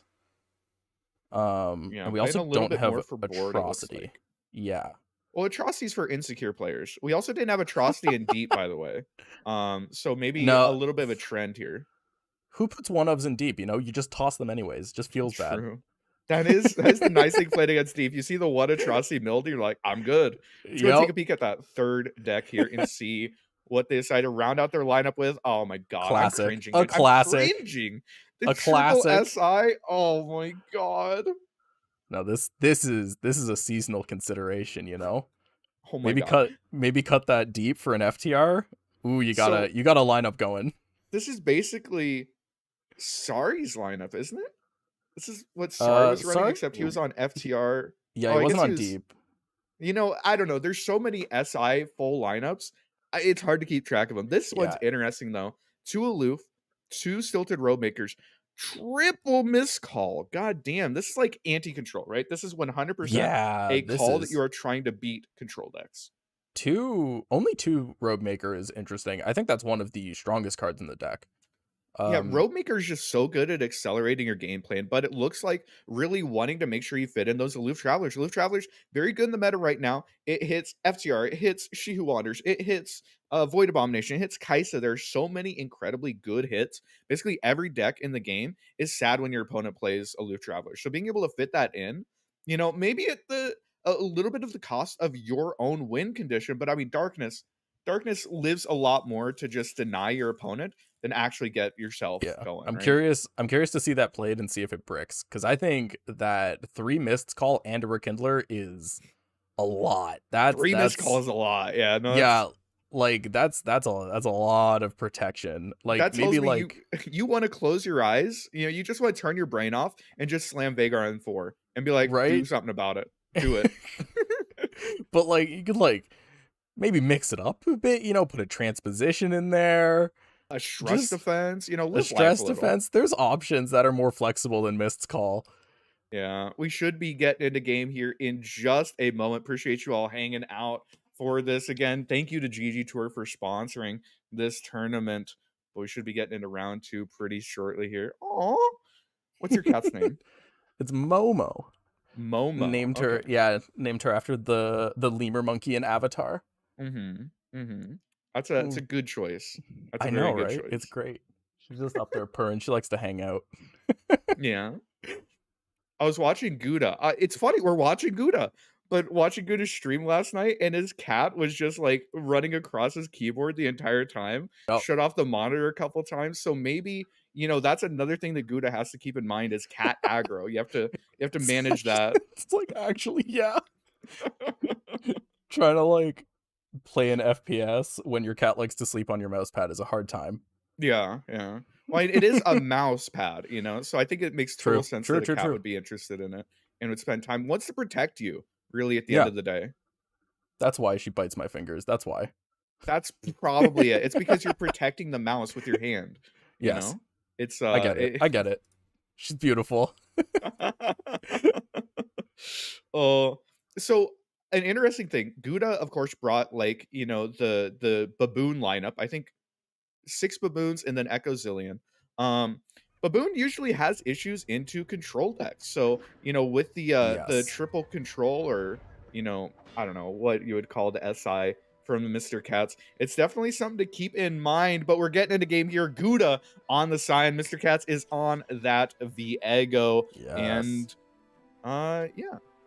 I will say, I do think just lineup wise, this is definitely a Mr. Cat's favored spread. A lot of like, I think Viego is pretty good into all of Gouda's lineups. So this being left up makes sense because I feel like you have to ban probably Darkness. Yeah, Darkness. You know, banning deep always feels bad, right? Like there are definitely some lineups that need a ban deep. Ooh, Poro Cannon. That is a fantastic draw on curve to give us something to do on turn 2, because otherwise we were not doing much. But that baiting icon that you had sort of highlighted is gonna be able to be pretty useful here as a Fierce blocker. Yeah. I wonder if that's just like that's it. That's why, because like that's something Viego misses a lot, because their turn 2 play is usually Chronomancer. Yeah. No, the Fierce blocker maybe also wants to really make sure that they have an answer for Catalyzer on turn 2. You know, teching in the extra 2 drops just to say, hey, Preservarium's cool and all, but Preservarium doesn't block the 3/2 that makes my opponent's darkness bigger. God, yeah. That's actually, I like that tech, because that is a way to lose that matchup pretty hard. Yeah, darkness, anytime it's accelerated with the Catalyzer, if it gets 2 hits, oh my god, that's the next Yeah, just the second darkness hits 4, it gets really tough to deal with. Yeah. As it is, though, the Draven ends up coming down a nice curve here from Gouda, saved by that Poro Cannon. Mr. Katz is going to end up playing that Chronomancer. We do technically kind of have a copy of Viego in hand with this Rite of Calling. Got to be a little bit wary, though. You know, can't just jam it into the Get Excited unless Gouda ends up tapping first. Yeah, hitting Camavoran off of the predict there is exactly what you want to see. Like, if all we're doing here is taking 2 chip damage from Poros, we are thrilled. Yeah, we're feeling pretty okay with that. Mr. Katz, I do like this pass, you know. As the Viego deck, you're usually happy passing it down, right? I don't think it matters too much, like, playing a Camavoran here. Like, you play it now. You want to just get it down on the defensive turn and pump up your Viego. Because even if we're not Rite of Calling here, we want to set up in case we top deck Viego. It's something you always want to get down as soon as possible, as long as you have the right protection. For sure. And Gouda is going to go ahead and develop that nerfed Baboon. 2-1 Baboon makes me sad, man. It literally just makes me sad. 2-1 Baboon thrills me. We're throwing the 0-1 in front of that. Yep. I don't think are glimpsing here. I think we do want to Rite of Calling. So I'm probably Rite of Calling on the Treasure Seeker. Yeah, I think Rite of Calling here, and we want to hold the mana, because what you can do is play Viego and then play out that Waking Sands, and with the Ephemeral, you know, dying at the end of the turn, you'll just start that that cycle of the and that chain is so good. Mists. Yeah, it looks like Mr. Katz is not interested in doing that, wanting to just get the value. You know, cashing in that glimpse now, saying, hey, later on, I might not get it. Plus, I get to deny you an axe. So maybe it's worth it. Either way, though. Glimpse is okay. I think Rite of Calling might be slightly better, but I think... So we didn't Rite of Calling here. Like... Oh, I think we were supposed to do that for sure. Yeah, while Gouda is tapped out, because now you're giving him value on, like, a burn spell. Basically, you know, a Mystic Shot or a Get Excited. Killing your Viego. You know, that's sort of what it's amounting to. You'd end up drawing the Valfeast. Valfeast is really nice, and it looks like actually just playing it really slowly here and offering to play that Bakai Sand Spinner. Just not wanting to all in on the Viego early, I guess. Yeah, I'm a little worried about that. One of the... So, like, the only punish to Viego coming down this turn would have been a Vi open attack. But if you're trading Vi into Viego, you're actually not that sad, especially when you already have a Hydrovine in hand. Yeah, so like, Hydrovines, and also you have like Vengeance. Like, if Gouda open attacks with Vi and you have Vengeance, you actually win the game instantly. Instantly. So there's just like there's a lot of considerations to like get down Viego as quickly as possible against a deck with this much burn. Because your deck doesn't actually run that much healing. So any like burn damage over the top can just kill you. Yeah, and given enough time, burn decks in this day and age will end up burning you out from 20. You know, it's an issue that people have against spiders is, you know, they think that just because they're not taking unit damage after like turn 4, they're fine. But even if you get down to like 12 or 13, like you could just get absolutely burnt out, especially since Gouda is on that Decimate version of the list. But that attack was really nice. Mr. Katz is able to take out the Draven for free, is also going to be able to get that attack in with the Sand Spinner, and still is able to cash in that right of calling while they tapped Guda's under. tapped out. And now Guda's in an awkward position. If you commit your attack and let Viego come down into a Hydrovine next turn, you're kind of really sad. So, you know, definitely going to be an interesting position here. Does Guda decide to attack? Do they just pass? Do yeah, they this is a pass from Mr. Katz. He just sits here. Yeah, they definitely. I mean, it feels like a pass. It feels like pass. Or, you know, if you're feeling a little bit spicy, you could play out your Waking Sands. Because, you know, if your opponent, spicy. Yeah, if your opponent passes back, then you could just pass on them. If they attack in and don't kill your Waking Sand, then you could just play down Viego and you have your chain going. It's an option if you want to play a card here, but you could also just not. You know, that's cool too. This is a pass. You basically make Guda miss his whole attack, because if he takes an attack even with just 1/1s, like, you get to play Viego, and that's great. That's awesome for us. Yeah, Viego coming down this turn would be best case scenario. Or hear me out. What if we just what if we didn't do any of that? What if we just played Kimimori Soldier? I think that is the only wrong play. You know, this is letting Guda get a flipped Vi, which represents a lot of damage. So we don't have Vengeance in hand, which means we need to stop him from attacking or make his attacks as awkward as possible. Now, if if Guda is sitting here with a Scion in hand, he could discard Scion with a Vi attack to do more damage than Scion would himself. Yeah, and I'll be honest with you, is scary. The other thing about passing there is that, like, you're holding up Viego mana, so your opponent's not allowed to attack. But even if they do attack, you're holding up Vengeance mana. Yeah. And right now, I'm looking at it, there's no Vengeance mana being represented. Guda's happy to get in there. Isn't actually going to push any damage this turn, but still gets a flipped Vi. Gets to cull down the board a little bit. Most importantly, has slowed down the Viego. Viego isn't able to come down. You can't really play Hydrovine next turn. It's a little bit slow. I mean, I think Guda should be in a much worse position than they are in. Yeah, I think we're still in an okay spot. I think either Hydrovine, or for Mr. Katz, I think either Hydrovine or Viego plus Waking Sands coming down next turn is all right. It probably just has to be Hydrovine. It's so bad to Scion though. Like, if Scion comes down, but that's so. Yeah, that's our last turn. So, like, with all our knowledge, we know there's no Scion, which means I think Hydrovine's our only play here. And this doesn't feel great, but we do have a 6-wide board with some pretty beefy units. Yeah, we do have those free blockers being generated every single turn. They're getting bigger, and the bigger they get, the less that the big overwhelmed threats of Guda matter. It is important to know that, like, Viego's really happy with the game just going late, because eventually this Viego's going to be big enough that it can just, like, block the front side of Scion and take 0 damage, right? Yeah, or just, like, take a Vi hit. Don't understand why we're attacking.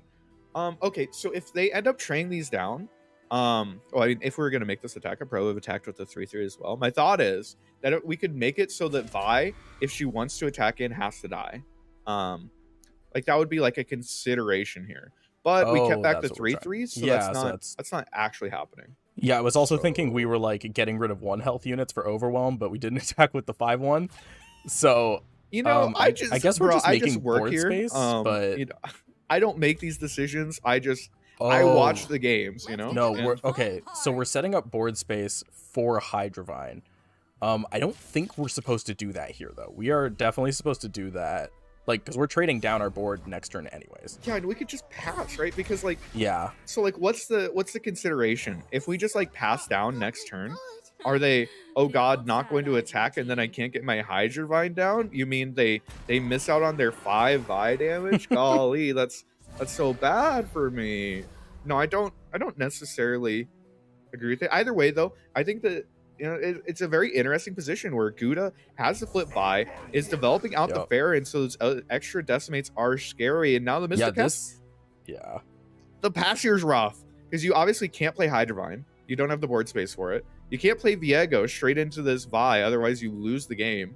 I mean, do you pass? Do you pass and then like I'm okay with what if playing Gouda Waking passes back? Sands.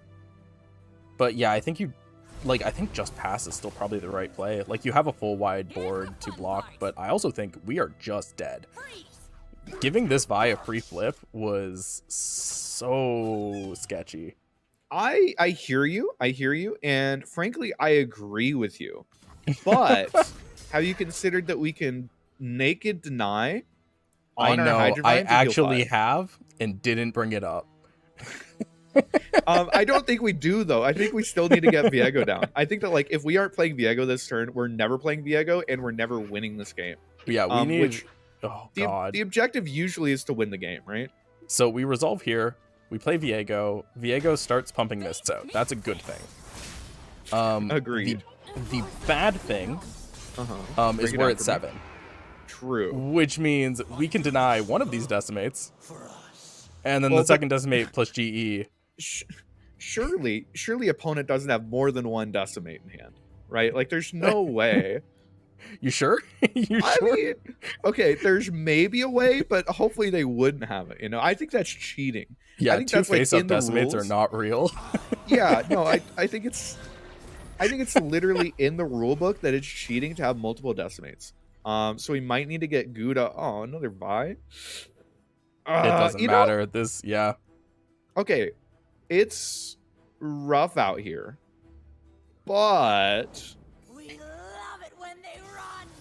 We're also not playing Hydrovine. We're going to kill that. yeah, I think we have to kill Farron, right? If you Just don't for kill the Farron, overwhelm damage, yeah. yeah, because your copium is that like Gouda has 0 burn in hand, even though you know he's on the double decimate. Oh triple yeah, get he's excited, on triple mystic he's on shot. a lot of burn. Yeah, so you have to deny this turn. You have to represent double deny to not just straight up lose to burn. What the fuck? We're trying to Flip no, I Viego? don't, I don't know. Yeah, we're trying to flip Viego. Okay. Yeah, but that's not So not no, happening. so it saw 5 last round. This does flip Viego. This like, is this- 15. Oh right, it still makes a new mist. Yeah, you're right. Yeah, it gets, yeah, so it gets another 6. This attack flips Viego, which is cool and all, but This Viego should have been flipped so long ago, or that to be Vi fair, should would have have never died to leveled. Vi at some point. Yeah, but one of But- those needed to happen. I think that turn 6 play where we just like played down the 3/3. That was, Yep. you know, it wasn't the best play in the world for us. It really relieved a lot of pressure that Gouda otherwise would have had to face. That's one of the big things about this Viego deck is that it just applies pressure consistently. You know that's very difficult to deal with. Also notably, Gouda is gonna probably end up decimating this turn. Once that Yeah. gets denied, doesn't have the mana for the get excited, which means that True. you know we still have top deck outs, right?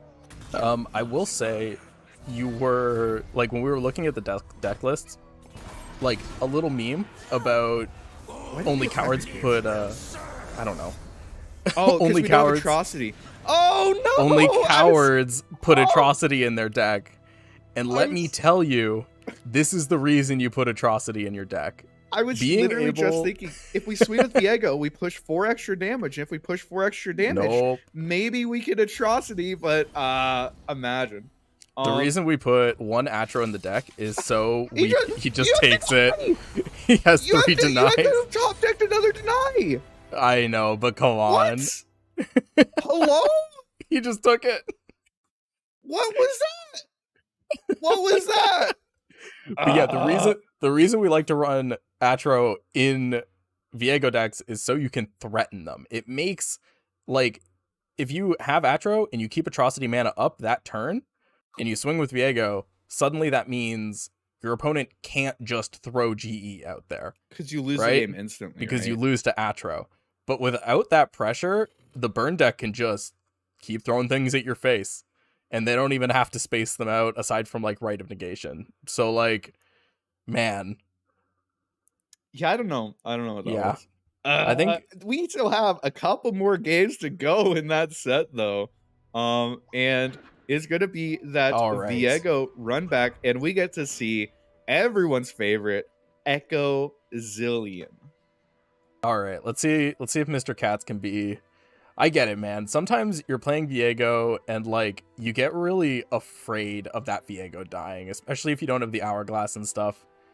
So like the idea of like playing it down where it's just going to trade can be scary.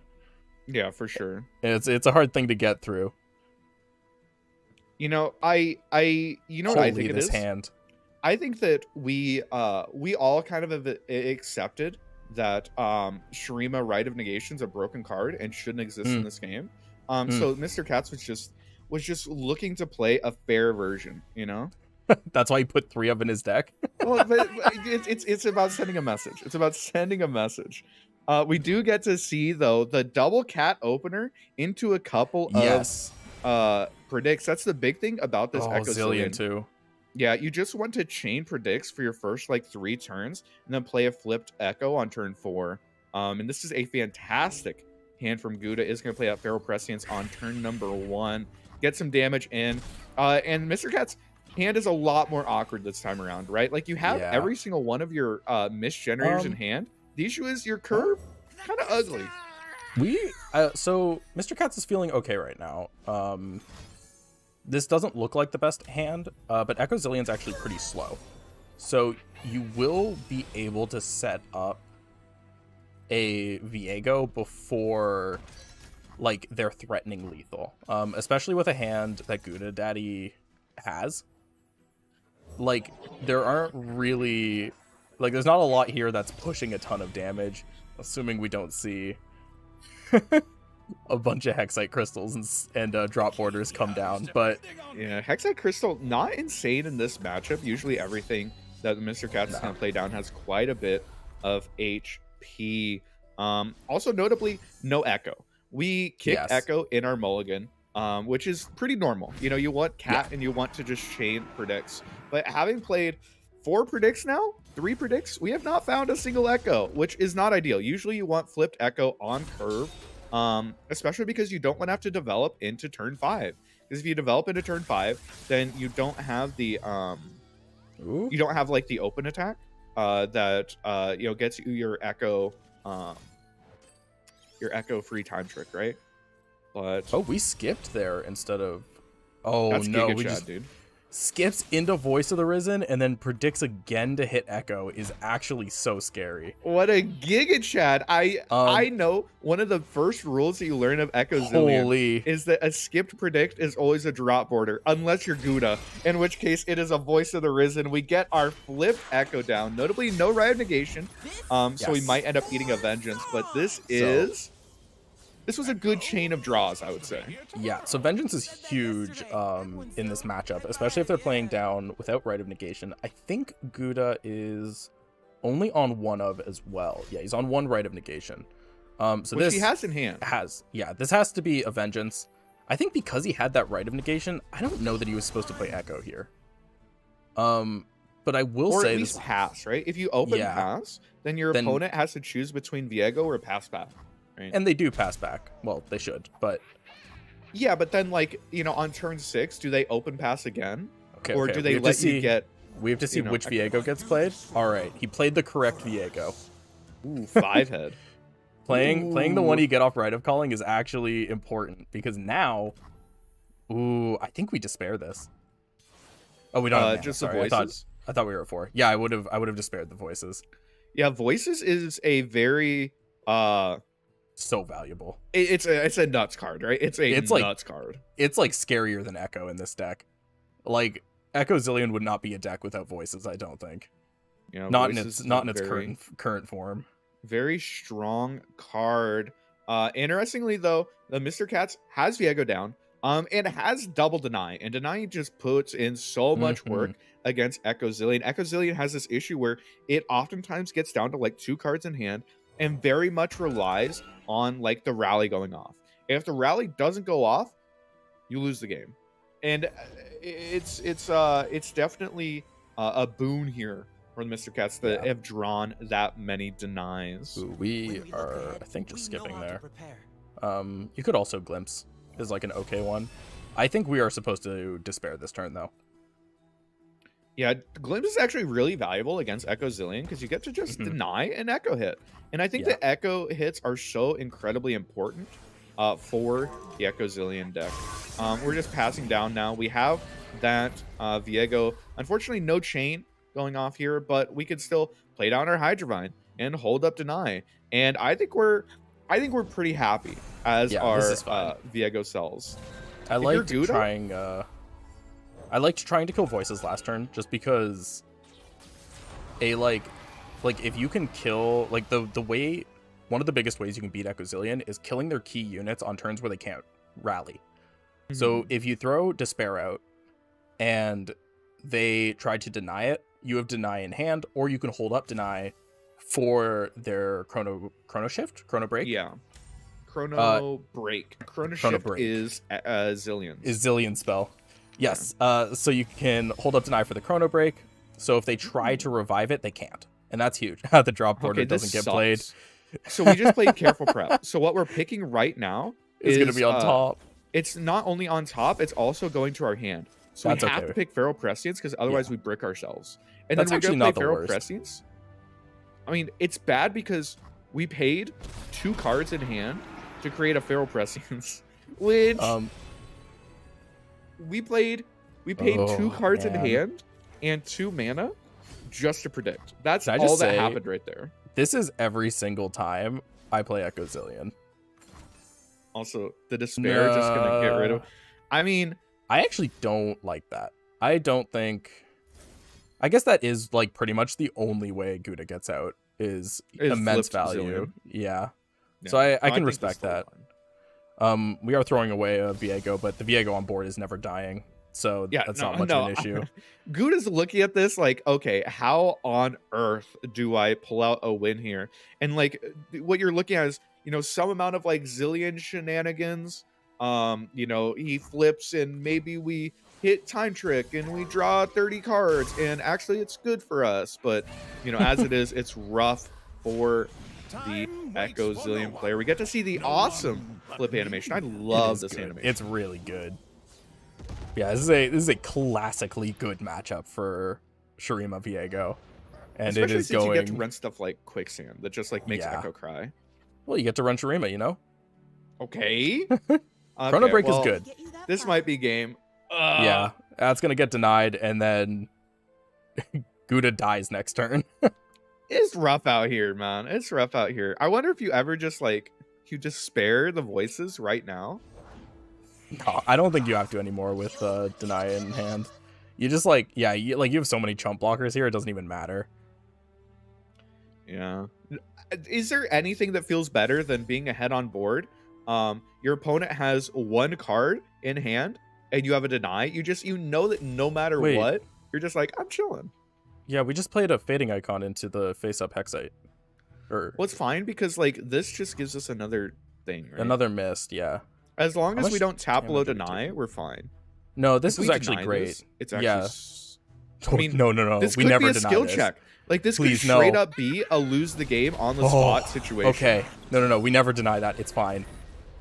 And then we get to just play out our Treasure Seeker. Or that's fine. Doesn't matter which one. Yeah, as long as we aren't tapping probably out Vengeance. here. In this timeline, we're sure to actually see yeah. This is flipped Viego, by the way. Oh yeah, this game is I think over. We can kind of hilariously leave the voices alive just so we can steal it next turn. I hear you. Or we can kill it and our opponent cannot win the game ever. Yeah, but I want it. Going down to 4 here is usually a little bit scary, especially since you do know that the Zilean. You block with Hydrovine here. I mean, if you're insecure. What if they played this turn? So what do they get off of Zilean if we leave Zilean up? So it's just the crystal, right? Hexite crystal and Archivist. Hexite crystal. Which you don't really kill, want to give them Archivist. Yeah. Yeah, I was debating. Not kill Zilean. I was thinking about leaving it up because we kill it with Viego flip on turn start. So I was like, if we were giving them too much value, then you don't. But if all they were getting was a predict. I mean, there's also the option of just trading down your Hydrovine like you wanted to, and then like, what's your opponent gonna do? Because you have a flip Viego, you get that voices. You know, Wait, we're actually stealing the voices. That's so funny. yeah, that with like the treasure seeker. Okay, maybe No, the this Mr. is game. Cats. Yeah. Gently, gently. Yeah, no. Okay, but what if the Mr. Cats taps out here? You know, what No, if Gouda he's- gamer passes and then the Mr. Cats, you know, despairs? How do you Mr. Katz has got it now. He had a little lapse in judgment last game.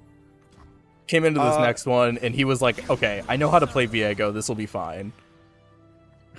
That voice is funny. Okay, we could hit Crystal. Crystal Yeah, into Crystal's- Gets denied, but okay. Well, but it's like a free card. So like Crystal into something else. we skipped the predict. We skipped the predict. It's a drop border. I mean, that's classic. That's That's pretty a close. classic. Echo Zilean Oh, not quite that's able to funny. get it. I mean, Shurima Viego is just such an oppressive deck Yeah. when it gets going. And that time around, we got the Viego down early. We had the Vengeance on curve for the Echo, and just really Mhm. well played there by the Mr. Cats, able to pick that one up. And we should see now Echo Zilean versus either Deep or Darkness. It's gotta be deep, right? I'd be surprised if Darkness was left up. Isn't Darkness a better matchup for Echo Zilean? I think it is, but I don't think Darkness is a better matchup for the rest of Yeah, Gouda's no, the rest lineup. of your decks hate Darkness. So I assume Darkness was banned. I actually don't know a lot about the Deep. Deep feels like a Echo bad Zilean. matchup for Echo Zilean because like Probably Echo 'cause Zilean it's has just to big. play on board, right? Yeah. So this is deep into Echo Zilean. This deep deck is on 6 Vengeance. It's on a Bone Skewer. 3 Devour the Depths, the 1 TF. Ooh, 1 TF could actually be really important 1 as TF's just like a pretty gold common. card. Yeah. That's like why it's there. It's like a pretty decent it's for aggro and it's for just Yeah, that TF's stun. As it turns out, TF really good card, you know? It's so It's good. really It's good. like I love TF. His design is Oh, yeah. actually great. It's like one of my favorite champs in the game. TF is absolutely one of my favorite champs. I love TF. We do see turn 1 Ancient Prep. Have you seen the new Forsaken Bakai? Oh, the 2-1 Yeah, Shurima's the Ancient Prep that new. sometimes is a 3/2 and you don't have to wait 2 turns for. Have you seen that one? You know, Shurima's got a region identity, and that region identity is good cards. So Yeah, no, the region identity is just literally having the best 1-drops in the game.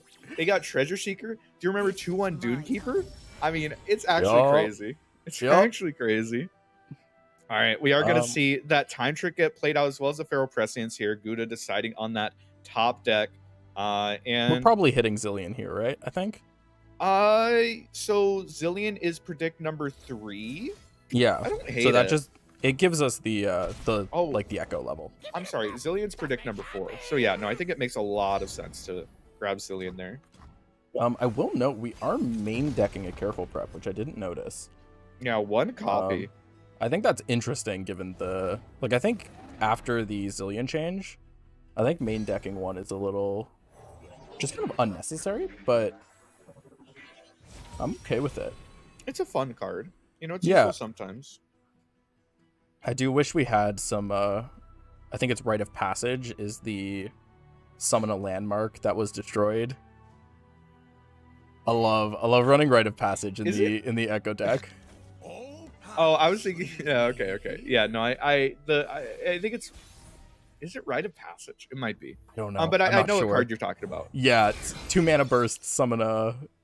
When I heard Passage, I heard Passage Unearned, and I was like, I don't know about that one.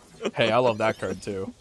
By the way, we do get to see that Echo come down 3 HP. It means that there aren't a whole lot of answers that Mr. Cat could have at 5 mana. Unfortunately, one of them is in hand. So, you know. Yeah, I will say Mr. Katz has a genuinely disgustingly good hand to deal with this board right now.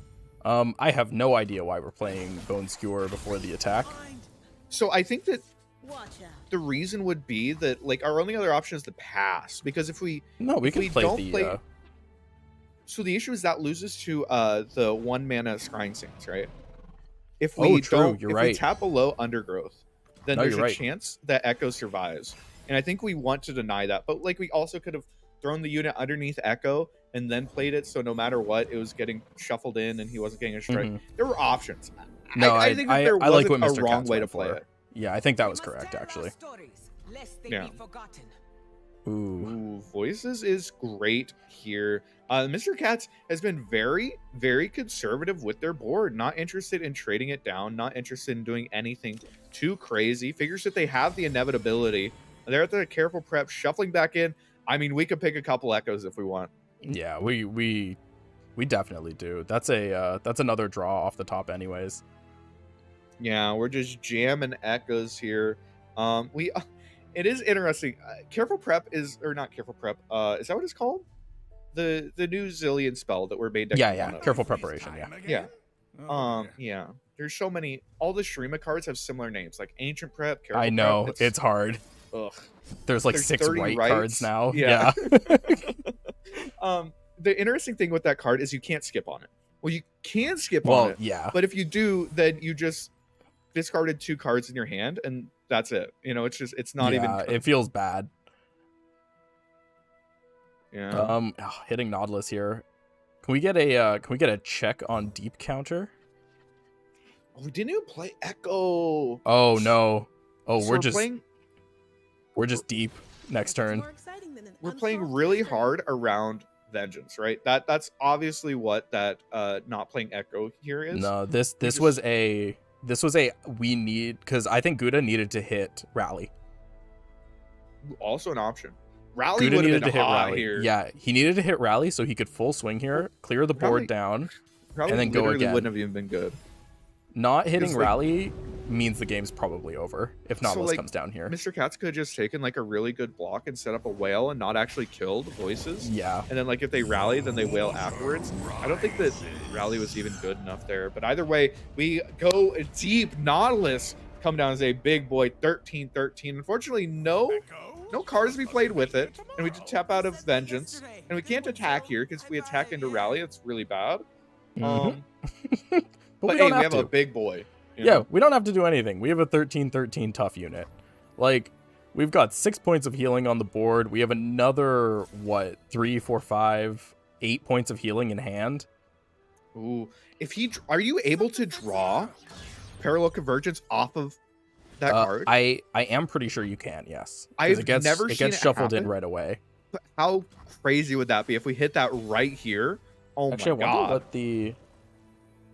If it shuffles... I don't know if it shuffles before or after the draw, because it'll say on the It card. must be before the draw. It must be before the draw. which Yeah, means it'd be weird if it post wasn't. Zilean. It's what, like a 1 in 35 shot? Like, yeah. A 3% shot of just like winning the game right there. I really like this A ordering. called by the way. shot? This It actually does draw first. Oh, it draws first. It Oh. draws and then creates a parallel convergence in deck. That's a shame. That's a damn shame. This ordering is really important, by the way. When you are attacking with Echo and looking to rally, is you want Echo towards the left side to make sure that he's one of the first units that gets resurrected, just in case. Because we have to play the free time trick to try and find rally. So like a board space issue could be real. You know, if you hit like drop border and then suddenly your board is too full and Echo doesn't come back, it's really important that he's one of the first people to die. Yes. And you pretty much always want voices at the end. Even if it's Yeah. like, you need that buff. You need to make it Wanted to buff awkward. everything. Yeah. There's also the option just not swing with voices here. How I think are that's- we blocking here? So I think we can put the 3/2 in front of Zilean. I think we're supposed to. We're setting up a whale. So yeah, I think that Um, the big thing here is that we're just taking blocks that devalue the rally, right? Yeah. So like we're killing Echo and we're killing Archivist, but we're not killing voices, which means that if they rally, then like post rally we just wail, and then like their attack is just absolutely neutered. I think that these are amazing blocks from the Mr. Catch just to devalue that rally as much as possible. Yeah, I think I would have thrown Dead Bloom into the Zilean just because I don't mind killing Zilean as much as I used to. Like, it used to be a bit of a problem to give them a second Zilean, But now that his champ spell is actually like pretty valid, Ooh. that's a lot of damage. Gouda! Holy, Gouda is looking wait. for lethal right here. All right. So, anyways, I was saying maybe we should have blocked. Blocking is for insecure players. I see nothing but Giga Chat here. Needing to commit this this Or we could just undergrowth Dread now. Bloom. Or undergrowth or whatever it is. Yeah. So we have to commit undergrowth probably on the 6/3 clock lane now. So the issue, Oh, we have to do God. it there.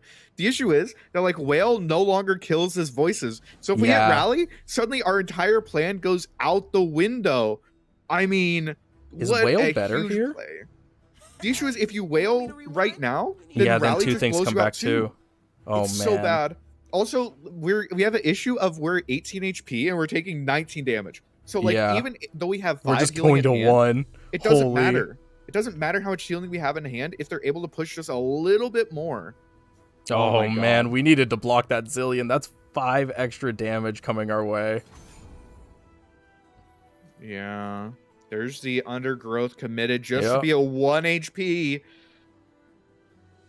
Okay, Oh. so we have the ability to play our lifesteal guy. So how are we still able to beat Rally is what I'm trying to figure out. The issue is that we're no longer killing voices. And voices still Yes. has overwhelm. So I'm going Yes. to tell you no. We don't beat Rally. So our there was- Nautilus can still block. Nautilus can block the voices. So he's Yeah, going but to then be they would have an swinging- echo that just like runs it.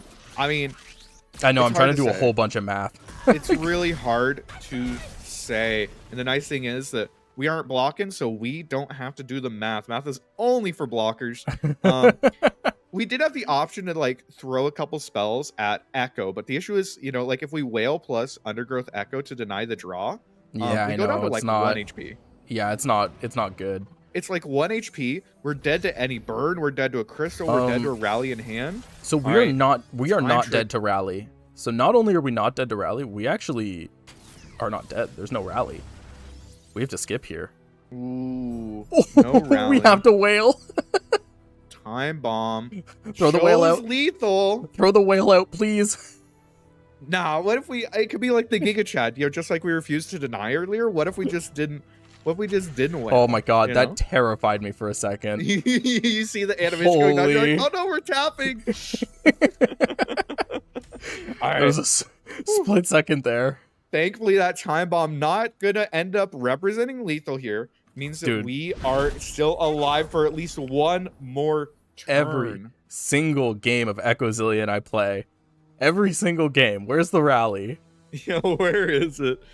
All right, we'll go ahead and see. Gouda could predict here, could say predict for next turn. If we Yeah. predict into crystal, which I think we still have a crystal.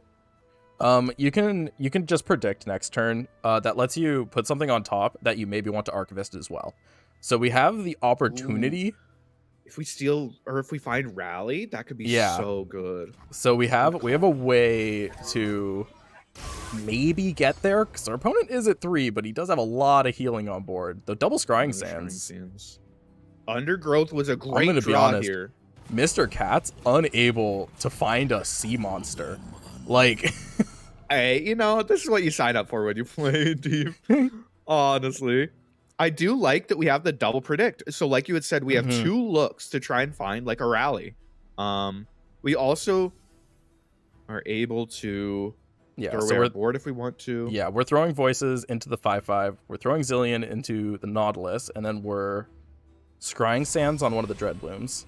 Yeah, I think no matter what, Oh, and we're still not finding it. yeah, no matter what, our play always starts here with predict.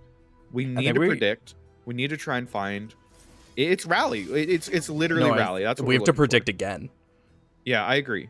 Just a moment. Or Oh, we're blocking. remember, no atrocity. Remember, Mr. No Cat's. atrocity?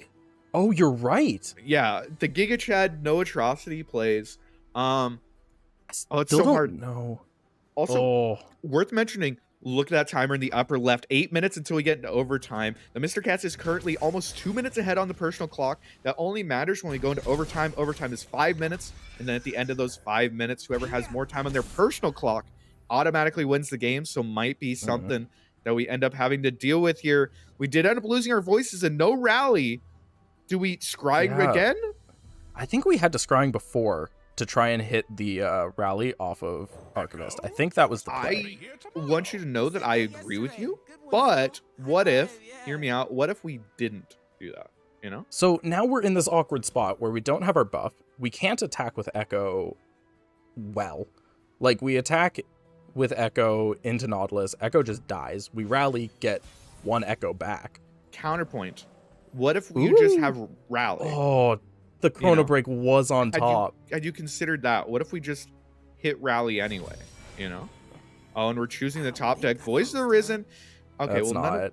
so, yeah. like, the reason why you would do this is to try and find another rally. Yeah, I think you're skipping there. I mean, Time Trick? Sure. Time Trick kind of has to Wait, be it. Mystic is... I think it's not even Time close. Trick. Honestly, Cats has so much healing, man. Yeah, He's remember drawn when we were at both 1 his HP whales. to a time bomb. Yeah, he drew both his whales. He's got another Undergrowth in hand. He hit every Dead Bloom.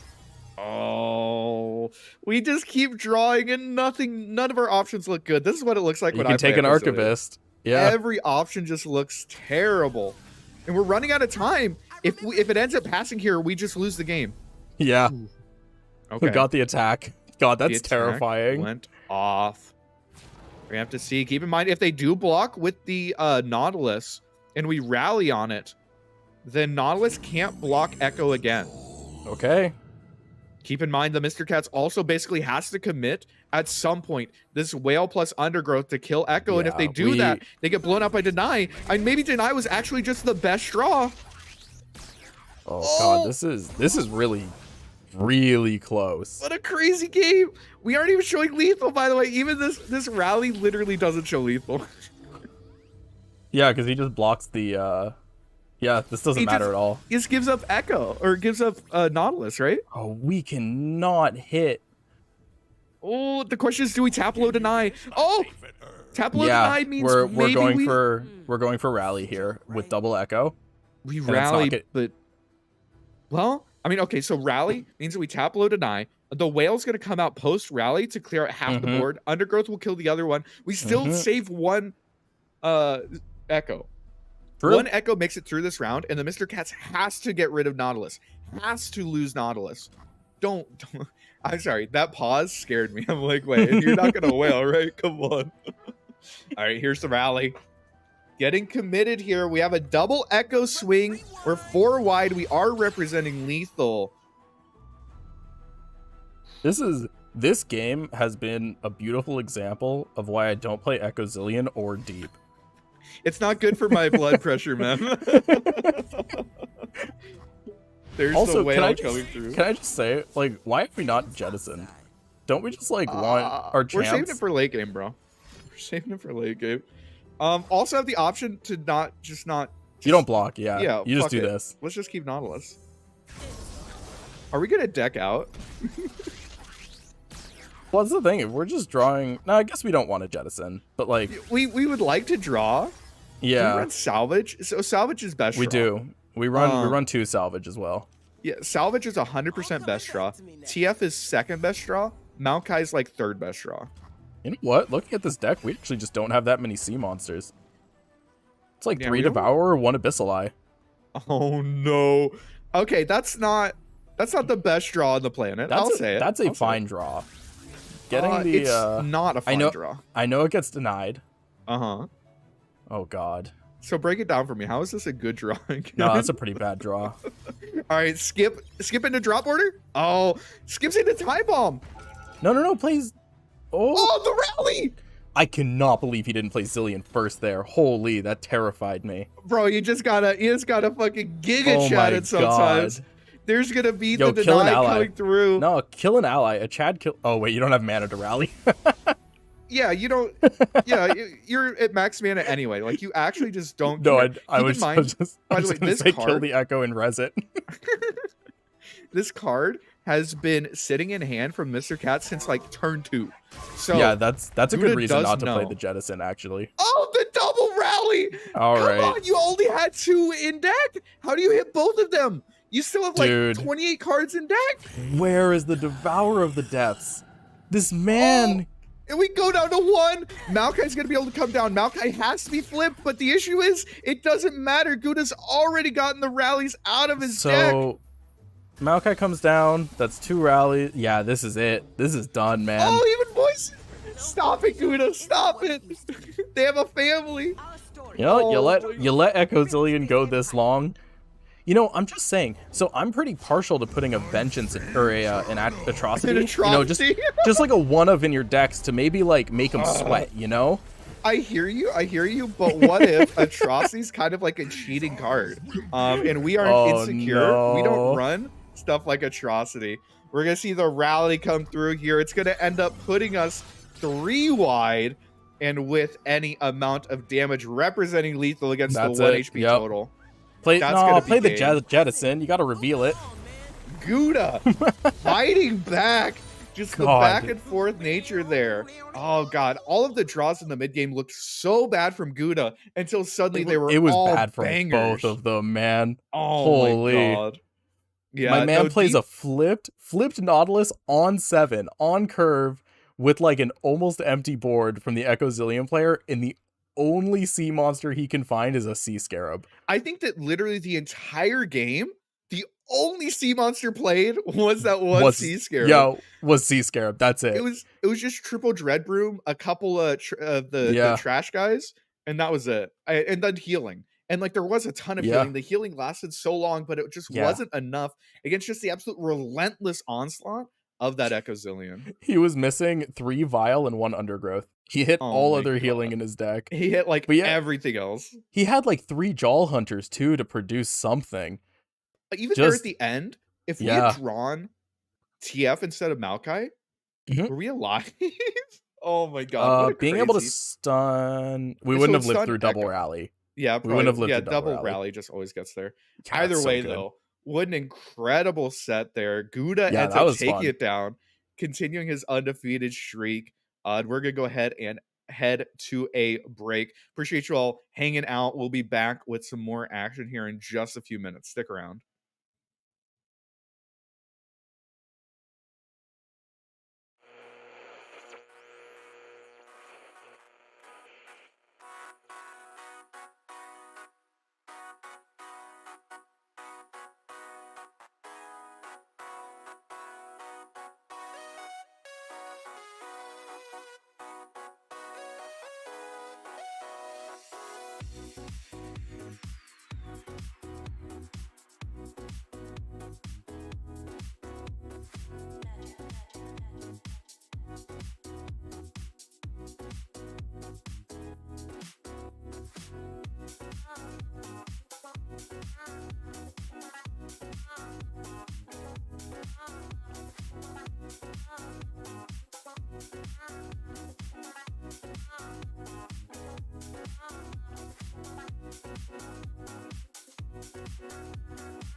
All right, and welcome back to MasteringRuneterra Tournament, sponsored by GGtoor.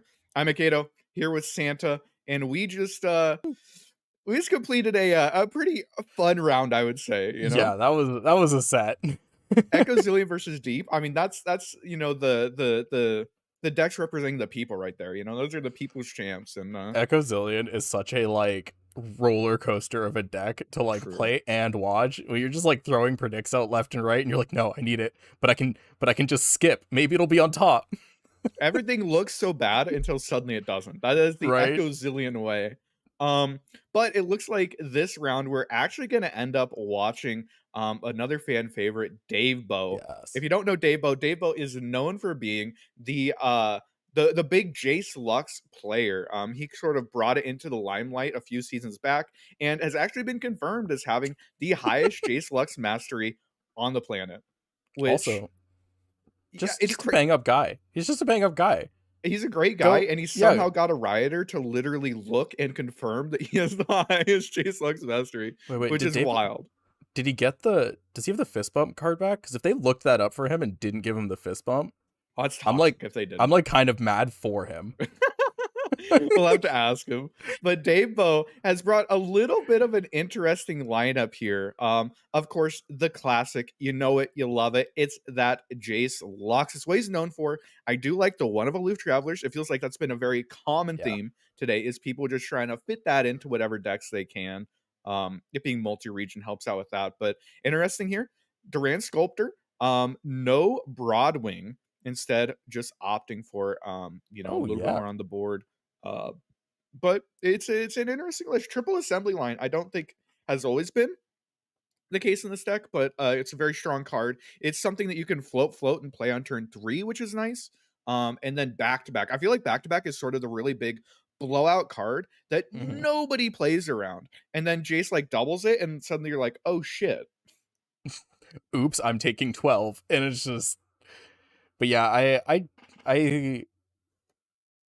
gonna be honest. I don't think I can question anything Debo puts in this deck. Man's got more reps than anyone. I was gonna be like, maybe Mage Seeker Persuader is like, I guess that's just better than Broadwing, right? Yeah, I guess as 4 attack and Broadwing only has 3, so I mean, yeah, confirmed better. But yeah, no, Debo somehow every single season finds a way to make this deck work. In seasons past, he's played, like the Boro Cannon Vortimancia version. But obviously with Boom Baboon getting nerfed, leaning away from that. But let's go and take a look at second deck here. Yeah. Anyway, third. No, so Kaiser's a good deck. He's bringing the auction version. This looks like card for card What Am I's deck. This is exactly What Am I's deck list that he hit rank 1 with a few days ago. Yeah, I think it was patch day. I'm like 3 or 4 cards off of this list because I think that like the 0 combat tricks is not the life that I want to be living. I prefer 1 or 2 combat tricks. I think I cut a Prez, but this is obviously a deck list that a lot of people have been having success with. This deck is very strong. Durant Protege especially, I think, is one of sort of the unsung heroes here. When you have so many incredibly good 2-drops like Auction or Broadwing or Blinding Assault that you're happy to throw it on, Protege is actually a really good card. No, it's been a like sleeper good card in Demacia for a while. It just hadn't found a home until Kaiser. Yeah. Having an extra source for that tough is always nice. But yeah, that's pretty expected. Jace Lux also pretty expected from Debo. Yeah. But this third deck, let's go and just take a real quick peek. That is Shyvana Pantheon, huh? What of Judgment? So here's my thought. I think that the whole idea of this lineup is that Debo wants to go in and beat Kaiser. He just wants to go bigger than Kaiser. He feels like Jace Lux is favored into it. I don't know if that's the case, but he feels like it is. Yeah. And Roji has actually been saying that Pantheon crushes Kaiser, especially with the Judgment, even the battle bonds, the buffed up. It's kind of like back to back, right? But it grants, and it's only +2/+2, and it's in Targon, and you can't double a Jace. And it's okay. It's kind of like back to back. Yeah, I've yet to see it. I really like Shyvana. I really like the Dragons package. It's one of my I always love just playing the deck with big dragons because flavor. Yeah, and But this is sort of. Oh, go ahead. yeah, Shyvana's just always felt a little lackluster. Like she's just a little too expensive for what she does. Even her level 2 is like producing a full cost spell. Like not even a little discount. Come on, Riot. Just I like think, give her something. to be fair, I think that Flip Shyvana like controls the board really well. She's Yeah. very scary. I think the big thing here though is that like before Yuumi came out, the Pantheon deck of choice was this Shyvana because of Dragon's Clutch, right? Dragon's Clutch got Yeah. buffed. You can burst speed, give overwhelm to every dragon on your board, plus it's a buff. It can be very scary, and your units do get very big very quickly. So I do like that we've sort of gone back since the Zenith Blade nerf to the previous version. You know, even have like the One of Judgment in here. Honestly, I like this list. I like the idea of Yeah. what's going on. I do worry One though of because Judgment, so good. oh yeah, it's such a blowout card in an open deck list format. Having Yes. one Judgment in there is just so important. But I do think that it's interesting. Dabo isn't the biggest Kai'Sa player, so it's sort of bringing it, I think, as ban bait. But if his lineup is targeting Kai'Sa, Don't call him it out. feels like oh, I'm sorry. So he's actually really crazy at Kai'Sa. God, if you queue into Dabo, you need to ban it. It's just so broken, and he's so good. He has the most mastery points in the world on Jace Lux. You know what Jace Lux is? Mid-range Demacia. You know what Kai'Sa is? Honestly. Kind of mid-range Demacia. I don't It's know. like- It's more sure. so nowadays. You know, Yeah. it was combo before. But either way, you gotta ban it because Dabo's just He's that good. no. I think He's that good. I think he's targeting Kai'Sa, but like bringing Kai'Sa can be like a little bit rough. Let's go and take a peek though. It looks like he is going to be playing against Vince Varus, and we have their lineup here. All right, Classic. and deck number 2. Wait. I think it's card for card, right? This is exactly what Amai's deck list. Oh my god, it's card for card. We got Okay, We got True mirror. some net deckers out here. Okay. Imagine. All right, deck. Oh, Yes. Oh my ugh, god. Yes. Oh, I love to see it. they're playing Grey Apothecary. They're playing Reckless Trifarian. Rhymefang Wolf. Okay. So Uh, there's some things going on here. So Double right out Harshwinds? double Harshwinds makes sense. That's your win con with Ashe. I am for double Harshwinds. 5 mana is actually a huge deal. Grey Apothecary, I actually love in a deck like this. I don't love it without any source of discard. There are scenarios where you put Grey Apothecary on the board and suddenly your hand is filled with a bunch of unplayable units. I think that the And- average cost of 5+ attack units is like 6.5 mana. Yeah, So a lot it's of times you're very getting- expensive. Yeah, you're getting unplayable cards. I do want to point out, Ashe has one good matchup, and it's Kai'Sa. And Ashe beats Kai'Sa really hard. And if Dabo brought Kai'Sa hoping that it would get banned, this is the wrong person to queue into. Let's go take a peek at their third deck here. What the f- God bless. It's just it's wait, there's a Yeti in it. Oh, just one Yeti. I mean, yeah, but this there's is- 3 of that one Yeti. You know? This is Just the big overwhelm unit. natural evolution of Gwudir. Yeah, this is Gwudir, but better. We want I like Sejuani a lot in this deck. I've actually seen this pop up a bit on ladder. This is another one of those decks that like can beat Kai'Sa. Again, I really don't think anything has the best matchup into Kai'Sa, but if you're looking to beat it, some freezes can help. It's funny Um, that both of these players brought anti-Kai'Sa lineups, and they Yeah. both brought Kai'Sa in them. So either way, we were getting into game Dabo, Jace Lux against Seeing that Jace Lux Gwen up. Sejuani. So if Jace Lux is up, I assume Kai'Sa was also left up. I mean, Because- okay, so the nice thing about Vince Varus's lineup is if you're targeting Kai'Sa, you probably beat every Yeah. other Demacia deck under the sun, right? True. So, like, you're allowed to ban Kai'Sa in a triple Demacia lineup. Admittedly, it's Dabo. I would have banned Jace Lux. But, yeah, you know, I would have banned Jace Lux. I mean, I don't know. live life a little, you know? Live life. But I do see, I mean, we had the triple 1 drop. Triple, you can play 3. Okay. We did kind of let Sculptor Oh. come down here. That's kind of weird. But Yeah, I don't like how we played that.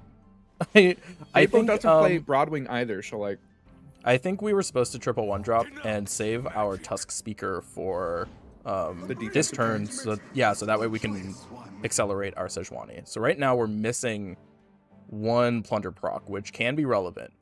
Turboing out that Sejuani is very important in pretty much every deck you put her in, unless you're playing just Freljord Nox Overwhelm. Yeah.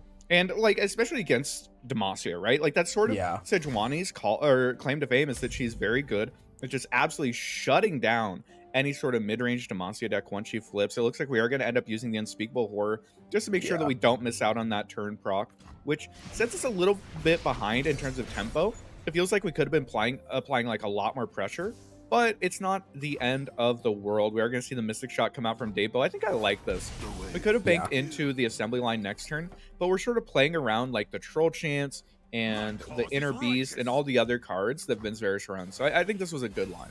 Yeah, playing into Freljord combat tricks is very difficult. So a lot of the time, if you have the opportunity to remove something, just get rid of it.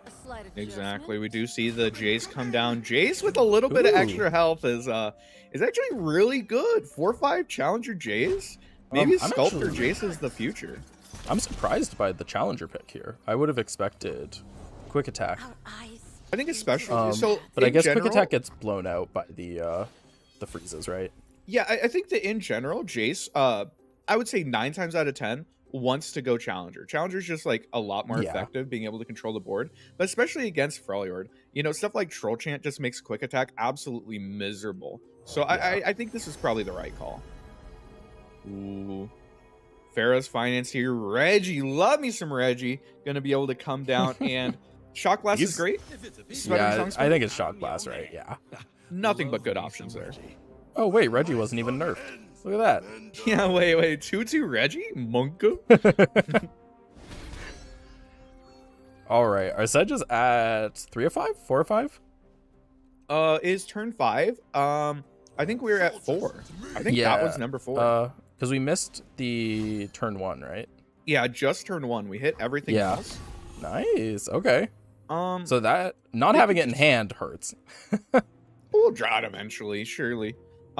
Something worth noting is because we did see the triple 1-drop start from the Hallowed, that has been stacking up, and Hallowed units suddenly turn your big Overwhelm units into bigger Overwhelm units, right?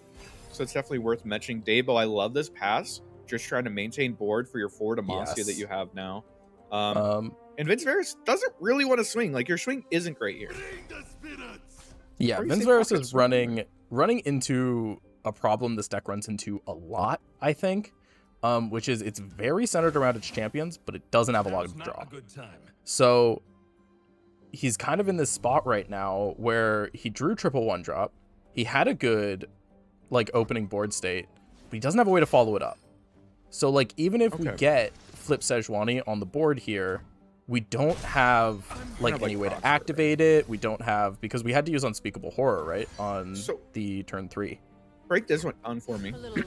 if we were going to trade Jace off there, why didn't we do it last turn when they were tapped out, and we would have denied them the Overwhelm unit or the Overwhelm proc? That's a good question. Either way, though, Daybo is 6 wide, has 1 stunned unit, but also has access to that 4 Demacia. This is a massive swing. This is the classic Jace Lux play. You're basically just big scouts, right?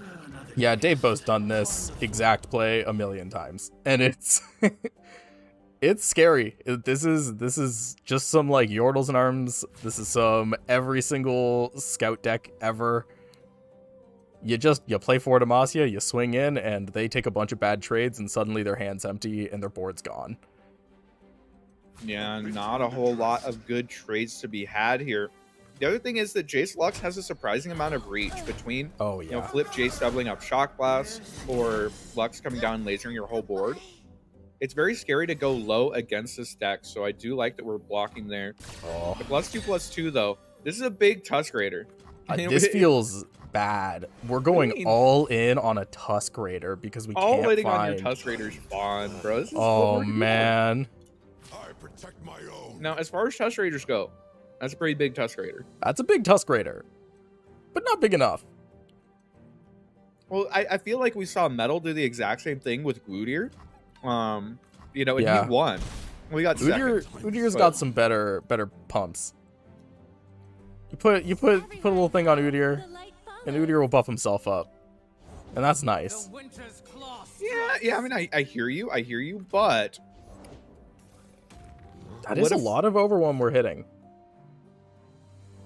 And I will add, Gwen Sejuani from Vince Varys here does have 2 Atrocity. So they do have, like, being at 5 health here for Dapo is scary. A top deck Atro can just take him out. Even holding up this much burn in hand. I think we might need a thermo here. Yeah, I think we do too. I'm pretty sure you have to. You have to Like, thermo. If they have Troll Chant, you get at least the last card out of their hand. Yeah. And we also they're just playing top decks. Yeah, this sets up like Mystic Shot to be a laser for Lux, which is nice. Oh, that's such a great draw. Yeah, you just dropped that and you for Demacia, I think. There is an argument for a rally this turn, which isn't bad. But I do. Oh, we're setting up Lux Laser. Yeah, Mystic Shot into Lux Laser means that if they do have extra blockers, we can just shoot them down. Lux is just an absolute house, has been just an incredible champion for so long. The inner beast to keep it alive, that's not gonna be enough, man. It keeps it alive for a moment at least, and potentially is saving a little bit of HP, but the laser combined with another Mystic Shot in hand means that Davebo is just absolutely going to own this board. This is just lethal this turn, I'm pretty sure. You play that, you double you shock blast the 4/1 and the 5/5, and then you laser the 3/1, and then you can just pull one of them with the yeah, shock blast is kind of fucked up here. Yeah. No, you wanna keep one of those alive for the overwhelm laser damage, no? I guess it's like probably you're whatever. kind of just You're attacking double with lasering. 8. Yeah. I don't think it matters. Yeah, like you have to slap regen on. Yeah. You slap regen on this guy, it still gets double lasered, pushes 1 damage through, and then 10, 16 on the swing. Yeah, that's there's not an out here. Yeah, the big turning point was just that massive 4 Demacia play, absolutely destroying the board of Vince Varys while Vapo maintained his entire board. And this is literally just big scouts, and big scouts do be doing what big scouts do well. Yeah. It's clearing out that board. It's pushing all that damage, all the value trades, and now we are seeing Dabo. You leave Jace Lux up, he's gonna beat you on Jace Lux, going up 1-0 here. Yeah, that was just clean. That was some classic Dabo. That was like missing. Like, we missed Gwen, we missed Sejuani, we missed our Vengeances, we missed our Atros, and, like, you kind of just die. You don't have any draw. Yeah, so, we like, had the triple 1-drop start, if you remember. Yeah. And, like, maybe if we had played a little bit more for tempo, we might have been able to get there, push a little bit more damage early, maybe. But as it was, Dabo was just able to stabilize and then outvalue, and this is going to be... Hey, you know what Kaiser means? You know what Kaiser being here means? That was a Dragon's ban here from Vince Varys. Not waiting to deal with it. I'm not gonna lie, kind of heartbroken by that. I wanted to see that. I wanted to see that Dragon's deck, but that's okay. Hey, it takes, you know what? It takes a big person. It takes a big person to acknowledge that they can't beat dragons. Ooh, I don't know if we would. I don't know if we can slightly favored. Well, you have freezes. You have big boys.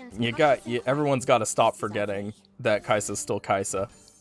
Well, I mean, according to stats, it's actually, get this, a 58% win rate matchup for Gwen Sejuani. And I think that, like, one of the few reasons that Gwen Sejuani could, like, be justified is because it's supposed to have a good matchup here, right? That's yeah, like the whole point I don't of think this it's a good matchup for sure. I just don't think that, like, Kaisa's just a really, really strong deck. It's been talked about a million times, right? How when there is best deck of the format, sometimes you could try and play the best deck. Sometimes you could try and ban the best deck, but usually the wrong choice is to try and beat it, because usually the best deck of the format is the best deck for a reason, and even its bad matchups, it just wins, you know? So this might be a scenario where, so again, I have a lot of games on Kaisa.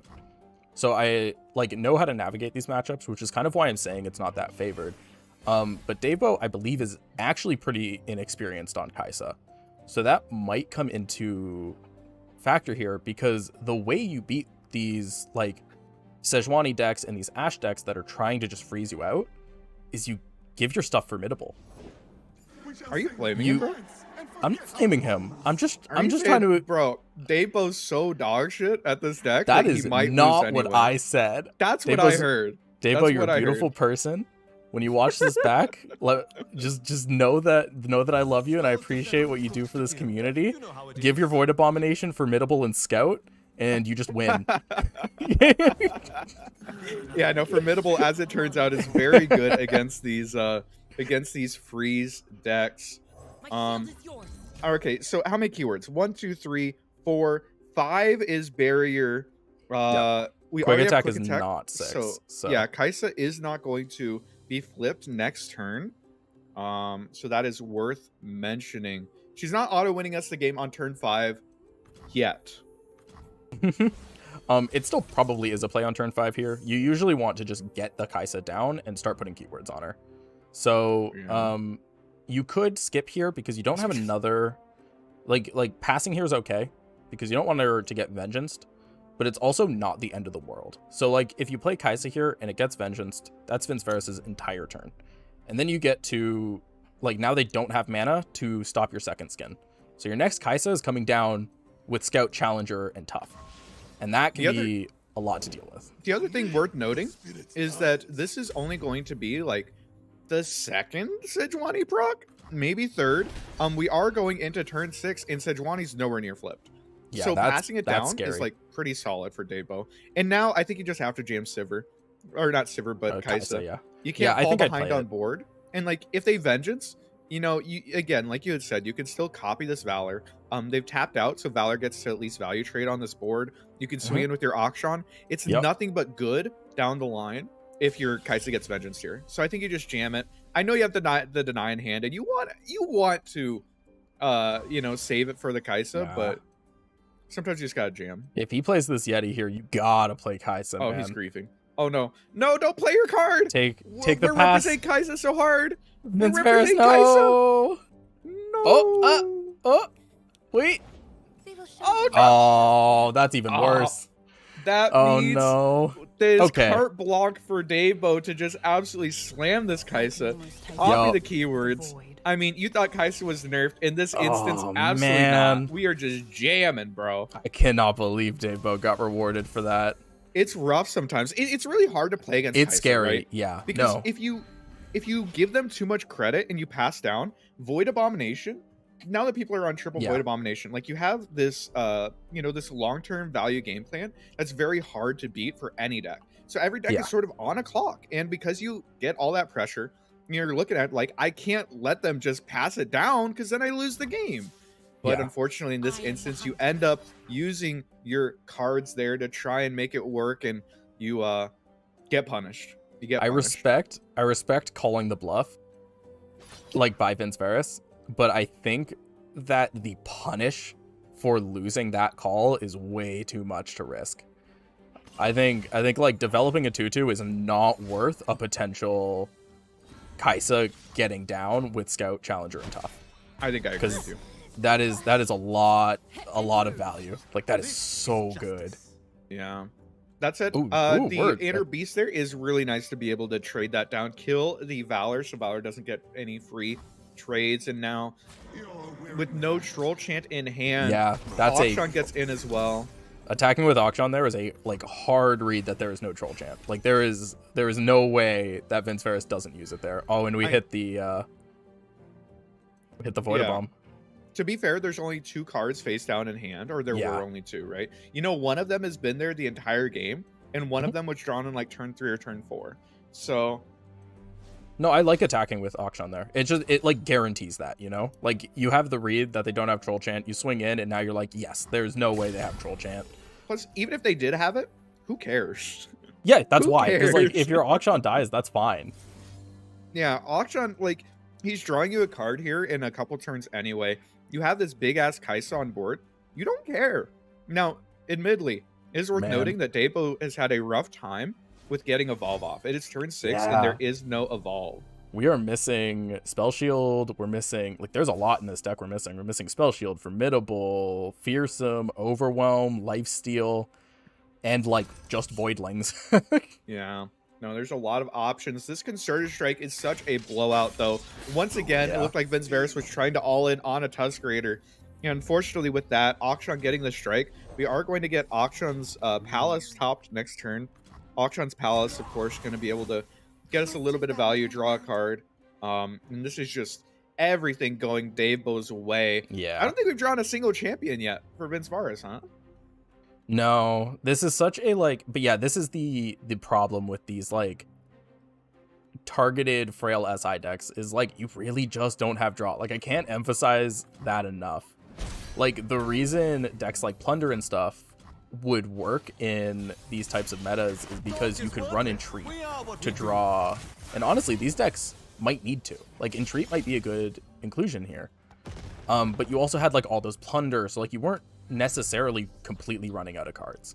You always had the way, like, you were drawing from your opponent's deck and stuff. This doesn't have that. Best draw here, I think, is second Kaiser. Yeah, it was 100%.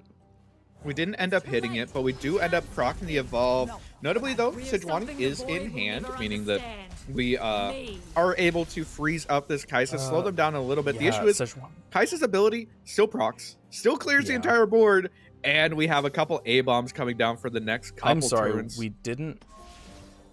I guess we're waiting until after second skin? Dabo's greedy as hell if he plays this. Well, I would have the read he doesn't have Sejuani. I'd play that. Yeah, but you could just attack, right? Just attack, clear out the board, because you aren't actually pushing any damage on your first attack anyway. So I'm assuming he doesn't have, like, if he is passing back there, I'm assuming he doesn't have Sedge, which means he's probably holding up 3 Sisters. Yeah, so you just pulled a 2-1. Right? So I want to put the Spell Shield. He could have just taken the Scout Attack, but I don't think it makes a difference. Like, if it gets frozen now, you get the exact same Scout Attack, right? Yeah, but, like, you could just not, It's fine. It's fine. Like, I don't think that the Spell Shield matters. Because especially since we have Deny for, like, an Entomb or something. Spell Shield's just another shot. It's another Acathian Rain. Maybe I just, like, I hear that, but I don't know. Maybe I just play too safe with my Kaisas. I don't know. I like attacking before copying sometimes just to make it hard for my opponents. Either way, though, he ends up getting the second skin off. He gets a Spell Shield. And Vince Varus doesn't want to use the Sejuani because you kind of want to save Sejuani to maybe go after Kai'Sa next turn. So but the issue is, like, it's just this Scout Attack with Spell Shield, you pull the Ancient Yeti and it clears the whole board. I don't know if it still Holy does. shit. So now Wait, it's are we doing dead? 1, 2, 3, 4, 5. Yeah. Wait, I think we're dead. Oh wait, he just tapped out. That was a 6-mana Yeti still. I yeah, think he's we're dead. Yeah. This is If we're just not a full dead, board wipe. we're dead. We're yeah, just super straight up dead. dead. We are super dead. Yeah, but that's like face up dead, right? Like, Yep, that was just dead. Yeah, I don't think he did the math. I don't think Dabo's doing the math. Kai'Sa's just surprisingly good at just like absolutely destroying boards, right? And if you aren't expecting it, sometimes you forget. Kai'Sa does so much shit that you sometimes you forget that she's just like gunning down your entire board while she's at it. Yeah, So like that either way- Acathian Rain just did 6 to the face. Yeah, Vince Varus, it feels like brought the lineup to try and beat Kai'Sa, but as it was, Dabo with the triple Demacia able to come in and clean house. You know, a great Jace Lux game, and then sometimes your opponent just never draws any champions, or they do draw a champion and they just don't play it. You know. But yeah, I think you had to play Sejuani there. Yeah, like not playing it was lethal on board. The other thing to keep in mind, I think with playing Kai'Sa, it might have still been lethal, but like it forces out the Valors. And I don't yeah, think it's so quite like lethal. But either way, the other thing to keep in mind against Kai'Sa, like, there's mental damage. Kai'Sa deals mental damage. It's like her third passive that you don't know about. Losing to Kai'Sa is the most obnoxious thing on the planet. Listen, man. B, even if we like, you know, survive that turn, next turn was Void Abomination. And the turn after that, what about another Void Abomination? It was just, Kai'Sa's such a strong deck and can grind so hard that even in those instances, man, it's so hard to beat Kai'Sa, which is why we keep coming back to it.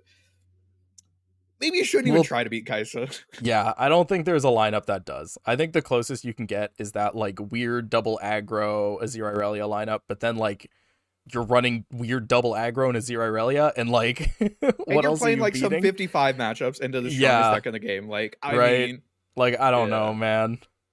we'll see if we can Maybe- get another game going on because that was relatively quick, right? We didn't go to Yeah, three that games. was a 2-0. Yeah, it looks like we are we getting got? into Biotech versus Yes. Haven. So I am seeing an Ezreal Kennen, and I am seeing on my opponent that is FTR. And do you spy what I spy? Bro, let me tell you, Passage on Durin is just a good card. I mean, I don't know if I agree with that It necessarily. is, if you're running an FTR list with Buried in Ice, and you're seeing a lot of, for example, God Willow seedlings, or Are you Frozen gonna? Thralls. I'm sorry. Are you really passage unearning the fucking Kinku? Are you kidding me? Of course I am. You try. They just you're the Nopifies in this matchup. The Nopifies are like bricked. Why are you giving them something to Nopify? I mean, shit. Yeah. Either way, I mean, though, then they can't Nopify your vial. Okay. one thing that I do like here is that Baya did end up bringing Infinite. I don't like that he brought Infinite. Oh, I like that the fact that we see FTR on the opponent's board tells me that Infinite got banned. There's no fucking way any Infinite player or any FTR player let FTR or let Infinite through. yeah. That is a bit of a one-sided matchup. Let me tell you. Yeah, slightly. I would say it might be slightly favored. I haven't checked the math on it, but I would guess. We do see the Avalanche come through to pressure the Kennen and the Kinku Wayfinder Homecoming in response. Replaying Kennen, always good for the Kennen deck. And then just slowing down this Trundle. If you have to replay Trundle, and it's going to flip next turn, but, it makes the mana a little bit more worse. Just saying, there's a retreat return. There's 2 retreat returns in this deck, too. Oh my god. Passage This on matchup Durin. is so fucked, dude. Passage on Poor Durin Haven. looking pretty good. Wait, true? Holy. No, I actually do feel bad. This is a really rough lineup. So, like, Haven, let me see if I can pull his deck lists up. I hate this vial, by the way. The issue with this vial is we can't replay Trundle. If we can't replay Trundle, we're not flipping him next turn. Yes, And- I agree. Yeah. Because, like, we could Pillar to flip Trundle, and then, like, we also get to hold up It Stairs if, Baya griefs a little bit and, plays out, like, anything. I don't know. I think it's copium that you're ever killing this Kennen against, like, a full hand of Ionia anyway. Man. Plus, you're giving them targets. Yeah, no. Yeah, I'll be no, honest that with you, was was- not correct. Yeah. that was the worst Vial Feast I've seen today. But, Sometimes you gotta just try and kill the cannon, man. dude, the little rat just keeps fucking hopping in and out of hand, just beating your ass over and over. You just want to kill it. Unfortunately, Ionia is pretty good at protecting Kennen. I do want to say we have a infinite Kennen Ezreal and Mono Kaisa lineup from Baya here. I know. Into poor Haven, who's on FTR and Darkness. Oh my god. And then also Kaisa. that's just a matchmaking diff, honestly. Just a matchmaking diff. Like, you want to talk about games where you like, cool, I'm winning this in ban phase? This is hard for Haven. I'm sorry, are we baiting a vengeance right here? Are we about to vengeance this fucking Kennen? Okay, whew. No vengeance. Oh god, I fucking might him. Well, we do It's just see like- flipped Kennen. So like if you're so there's an argument for vengeancing there. And it is just that hopefully they deny it and you can And you can maybe play ruinate Feel next the turn. Rush or Ruination. Maybe. I like the thought. Yeah. I also like that Baya decided to pass there. Didn't get baited into slamming that Ezreal down while he didn't have deny Yeah. mana up. It's always something that you see really strong players do. Is they're willing to take passes and like burn a little bit of their mana just to play a little bit more safely or just to protect their win conditions. And this Ezreal, if you haven't played this deck before, is the only win condition. There is no win condition in Ezreal Kennen other than Ezreal. Yeah, true. We could talk about it a bit. It is just recalls. It is draw. It is Stuns, it is nothing but those until you play Ezreal and you just machine gun their face. Yeah. And It's sometimes it Go on. takes like 4 turns to machine gun their face. Ezreal is going to flip here in a second. Notably, our hand is kind of full. And with a full hand, Mhm. you get fewer cannon marks. You don't get the Mystic Shot. So it is notable. If we want to get as many targets as we, would like to, as we'd normally have to, we would have to, pre-commit one of these spells. We don't want to do that. So we're just actually going to pass. I love this. This is a gamer pass. Because Haven wants to play a card. Haven wants to play one card. Because they only play one card per turn, right? Ooh, So in this okay. pass, Vaya just got Ezreal down for free. Oh, no. Is able to full bank into the next turn, has Deny up, has Palm up. I think that Vaya's pretty happy with this. Wait, what? Bro, we're going for lethal. We're What is this? killing What him. is this beat? That's crazy. Ooh, kill him. Ooh, kill him. He probably should have gone after Ezreal there. You definitely go after Ezreal because like if you're going after Ezreal, it's the exact same into both recalls. It's the exact same into Homecoming. It's the exact same into Stun. Except there's- you get to save a little bit of HP on like your pillars. Yeah, there's no reason to not at Well, least there's, like- try. There's like a chance that Baya like gets greedy and like just doesn't play anything. It just like takes the 11. Right? It's like, Yeah. fuck it. Man, buy it. No, there is an Atro in this FTR deck. Yeah, So but there is there's that a chance, threat. Give the Um, opponent a chance to misplay. Yeah. I don't think there is any way Haven gets out of this. Like the hand from Baya isn't even that good. Baya doesn't even care about this, by the way. Yeah, he, Like, he should deny it, I think. He's going to deny this literally for hand space, by the way. Yeah, Because this like, Godwill is about to pop out a sign-in. he should. Yep, and- I was gonna say he should actually. I think I would have. No, you don't want to Godwill it there. You Godwill it next turn, right? Yeah, we're trying to get cards out of our hand. That is our objective. And we So are going this to is end up seeing flipping. Ken yeah. or Ezreal flipped here, right? No, don't put it on that one. I'm so good, I surprised myself. Now we're just BMing. Yeah, I mean, it doesn't matter, though. No, it doesn't. Well, Oh wait, no wait. no That's more that's deny. objectively right Is it? because Okay. yeah. So that way you have more Kennen targets. If you killed, funny. yeah. Oh, no, You- he drew deny! No! I thought we had a chance. I thought What for a moment that Haven might have a chance, but the deny No. draw means that we're protecting Ezreal, and I mean, this is just brutal. Notably, no cannon marks.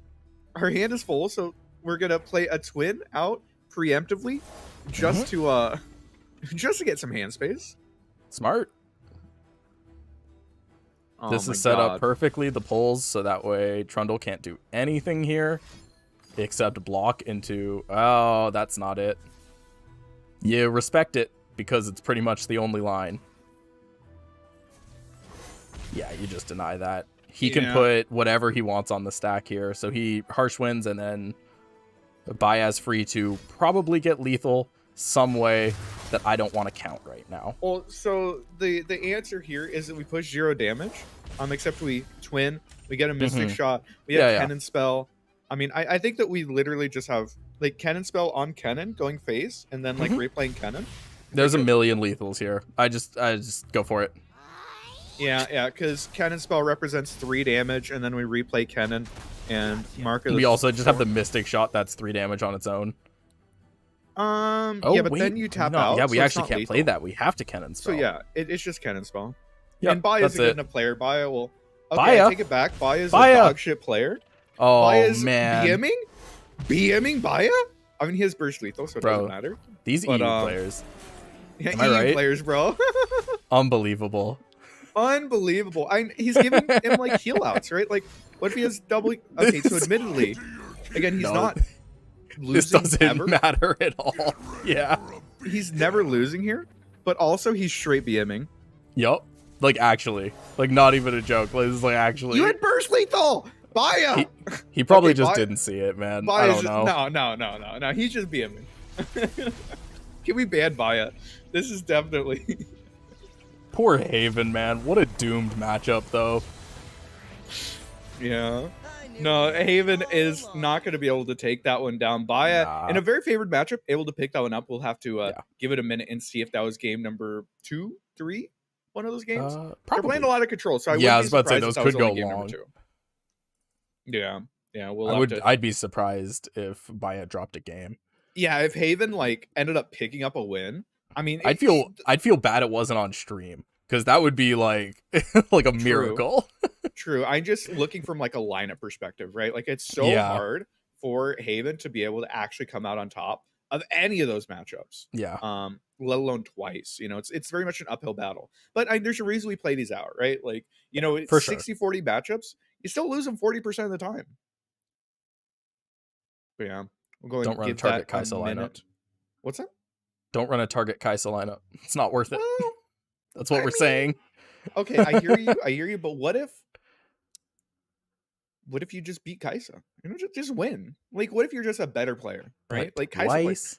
if there's one thing I know about Kaiser players, it's that most of them just like brain off, man. Just actual brain off. Honestly, man, you talk about the mental damage of Kaiser decks. No one talks about the poor people who have to play Kaiser.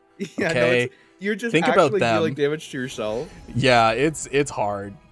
Alrighty, Ooh. but we are getting into game here. Lunari is on Trundle Timelines against a Yes. solid Inter over here. Notably not an ASOL, despite the name ASOL id Inter. And also Crescendum pulled a snapdraw. That's unlucky. That's unlucky. I like didn't read his name, and I thought you just like straight up flamed him Oh yeah, right from the get-go. I was just like, oh, we're just doing this. Hey, you know, sometimes you gotta let them know, you know. But looking at this game state, Lunari obviously has found the timelines, so is able to turn Revna into Cythria, which is huge here. There are in fact, let's count them, zero fearsome blockers on the side of a solid Inter. So this is going to end up taking quite a bit of damage. Plus, and Swole Squirrel do be getting kind of swole though. Wait, that's A lot of actually damage. Swole Squirrel's terrifying. Especially since with that Cythria buff ends up getting one extra attack that carries over into the next turn. Is this monkeys? So okay, so I just pulled up a solid Inter's lineup. So this is not a triple monkeys lineup. This is the only monkeys deck in the lineup, and it's Zoe Aphelios. This is very akin to the one Monty ran during last week's tournament, where like it's on 3 of the flight, it's off of Allegiance, but it's being run alongside Nami TF, like SI, Base? and FTR. Um, And I don't know if Zoe Aphelios has like if this monkeys version has some matchup tables I don't know of, but I'm Well, pretty hyped for it. and you get to run Aphelios, right? So your deck And can only that's be a so good bad. card. Especially since Winding Light did get nerfed recently. So, you know, pulling Aphelios out of the Winding Light deck, you know, is a little bit more justifiable nowadays than it was previously. Yeah. You know, maybe this is the evolution. Maybe this is the new strat. You have like the value long-term control plan of Aphelios and Zoe combined with just the explosive nature of monkeys. This is a cool idea. I kind of like this deck. Also, what's it called? The Swindle in hand. Swindle's really nice if you like keep stealing Aloof. Aloof is really Yeah. good against Trundle Timelines because you either hit you know, like Pillar or Buried in Ice, or you know, even It That Stares. You're just hitting all of their blowout cards, right? And removing blowout cards is usually a good thing. Usually. Sometimes. On occasion. All right, what do we have from That's a big Lunari's side, though? That's a very- big Trundle. Oh, fuck it. It's just in time. God damn it, dude. I hate timelines. Can I say that? Is that allowed? Is that blasphemous What? yet? How do you hate timelines? There's a thing of free fucking 8-drop. All right, man. It's not free. They had to spend a 1-mana slow spell. Oh, wow. They had Think to pay about it. 1 mana for their 8-drop. Oh, my God. That's so crazy. I just realized you could steal Pillar there, couldn't you? That'd be pretty funny. Yeah, Stealing Pillar would be funny. I don't know if it's good. It'd be terrible. Absolutely I awful. But it'd be By funny. I don't know if it's good, I mean it's not good. Yeah, really funny though. Do. Can we full swing here? Wait, I think we have to, because the issue is very nice. If we don't trade down board, Nothing's well, he might be tougher than a dead. troll. yeah, that's what I'm saying. Like, So that's the a Cithria- 14 attack Swole Squirrel. That is valid. To be fair, though, if they do develop out the pillar, then we can shoot Swirl Swirl. They don't have to develop, though. Well, they do have to develop, though. No, they have Because lethal. the Cithria is still stunned next turn. Oh, it got Gravid. Sorry, I thought it got Gravitum last turn. No. All right. Never mind. Also, I'm we have okay the with monkey. that swing. See? I'm Base okay monkey. with that swing, yeah. We'll see what the pillar ends up hitting. My bet is on Farron. I think it hits Farron. Mm, Oh, Dreadway! well, it's Dreadway. It's Oh, Dreadway. fuck. Well, Oh, that's, yup. no. Yep. Wrath of the Freljord's also really good, by the way. It's Dreadway. Come on. Okay, I hear you, but Wrath of the Freljord, It's Dreadway. Dreadway! Double No damage gameplay with this necessary. Trundle. Holy man. Yeah. Tell me again, how much attack does this Swole Scroll have? Wait, Wrath what of Wrath of the Freljord? Hello? That's funny. Hey, fuck your blockers, homie. Is Wrath actually the right play? How is it not just... Like, is this better Here's what I'm gonna tell you. into monkeys? Don't think it's better. I don't think... Our production is typing in our Discord currently furiously saying, "Oh my god, take Wrath. Luna's such a good player. Oh my god." And I'm looking at it and I'm like, "That's a big trundle, though. You know, that's a big trundle." Listen, What are man. you playing around? Hush. It's okay. We've got Sparkling Iced Tea in production. He's an EU player. Of course, He EU just- players simp for other EU players. It is what it is. you Yeah. know? It is what it is. All right. Luna is a good player and probably sees a line I don't see. I just don't know what we're playing around. I don't either. Either Because like way, though, it could be we pandemonium, right? Because then none of the monkeys can block. But you have overwhelm. You win the game, right? Yeah, I think this is just Wrath of the Freljord is cooler than Dreadway. Yeah, I just like you don't. Yeah, maybe it's goaded. I'm gonna tell you. Yeah, I'm yeah. gonna be honest with you though. I think any of the It's a big options piggy. there, as long as you don't misclick Zanea, I think you're winning that game. You know, you found your timelines, you played your free 8 drop, and the opponent just didn't Yeah. have anything to do. Aphelios has 1v9'd a lot of games. That was not a game that he was able to 1v9. Oh, Felios, man. When am I gonna get? I just want my Targon Aphelios Invokes back. You know, Bro, play honestly, it. revert Starbone? Veiled Temple. Starbone though, Absolutely not. Oh my it's god, so no. good. I ran a Yumi deck just trying to replicate the Veiled Temple. Because like that was why you wanted it, right? Was just to give the +1/+1 to Aphelios over and over again, just to keep it alive. Yeah, sure. So you just attach a Yumi on there. Mm-hmm. It's the same thing with no It's just mana 7 buff unit and- mana instead of yeah 4 unit mana. yeah no, and- it's not great. Doesn't refund your mana every turn. Yeah, it's not amazing. It's not amazing, but you know it exists. It exists. Starbone is half of a cosmic inspiration if you think about it. It's 2 mana main deckable, half of a cosmic inspiration. The Cosmic Inspiration affects everything. Well, I mean, so if you only play invokes, then that's everything. You can't only play invokes. Yeah. All right. And it looks like that is going to be the last game of this round. So we'll be back in just a few minutes with some more action in round number 4. Appreciate you sticking around. We'll be right back.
All right, welcome back to MasteringRuneterra tournament sponsored by GGtoor. I'm again Aikado, joined by Santa. We have just come off of a big Trundle Timelines win.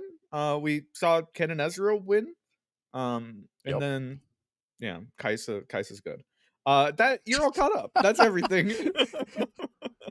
All right, we are going into round number 4 here in just a minute, but I believe we're going to be following SuJuCon. Is that right?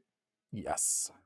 We should be having his deck list popping up on screen in a second. Yeah, SuJuCon, of course, a pretty Yes. familiar name if you follow the grassroots tournament scene. Plays quite a bit, and an interesting lineup to say the least here. I see Currently Frightened undefeated. Ibex. Yeah, undefeated. That's a Frightened Ibex, huh? Frightened Ibex. Oh, yeah. That card. So I think that this card, when it's supported, buffs up the cards supporting it. I think that's how it works. So when it gets supported, it gives it and its supporting ally +1/+1. Wait, it gets so- +1/+1 too? Wait, that's Yeah, broken. so it's a vanilla 1 mana 1/2, and then when it's supported, it Well, it's gives not vanilla. +1/+1 to. Well, yeah, like it has text on it, so that's like the Yeah, opposite of vanilla. but like it does nothing unless it's supported. You know? Well, I mean, every card does nothing until its conditions are met, if you think about it. All right, Poppy Taric. Anyways. Yeah, we got Poppy Taric here. It's classic. This is Oh. another exciting one to see. Okay. So we're just rallying today. That's what I see. Yes. I see some rallies. We're addicted to rallies. We can't get enough. We see Kinku Student. Obviously the Kinku Student bug has been fixed, so no Key Guardians in here. We're not getting barriers from hand. But this is actually kind of a really cool list. It's sort of something that had come up relatively recently. You know, you're trying to abuse just the amount of barriers you have, as well as just the power of support. You know, and the support archetype can be really annoying to deal with, and both of these decks are looking to abuse it, right? Yeah, this is a like a take on Shen Demacia that's a little lower to the ground. You're not running. I'd like to see some like cute little like syncopations or something, you know? Something to Ooh. like whenever I'm running barrier decks with like a Greenglade Caretaker, that card can get so big so fast, but it just like having a cheeky way to make it hit face, which I guess the challengers can help with, and we do run Yeah. a lot of challengers. But this is definitely a like I have a bunch of value. Everything I have is very hard to remove. It's kind of like No a denies mix either. between like old Lulu Poppy, the rally deck, and like Mhm. old Shen Fiora or Shen Jarvan, right? Like it's kind of like in the middle where it has like this relatively aggressive low to the ground game plan that also has, you know, like a long-term value oriented, you know, you have the Shen, you have the sign-in. I like this list a lot, actually. I think it's cool. Yeah, I think they're both of these are trying to beat control, and I'm curious why deny was cut completely. Because the Knights were insecure players. Let's go ahead and take a peek at that last deck. And that is Scouts. We're beating control. We're just that's what we're Hey, saying, right? We're here to crush one thing, and it's Darkness players. Their hopes Yeah. and dreams are here to get destroyed. And honestly, I'm living for it. We're obviously banning Kaiser because Kaiser is just the bigger Demacia. That's kind of how you win Demacia mirrors, right? Is you just go a little bit bigger. And Kaiser is kind of the biggest Demacia that you can get right now. Hey man, so- you can run Galio.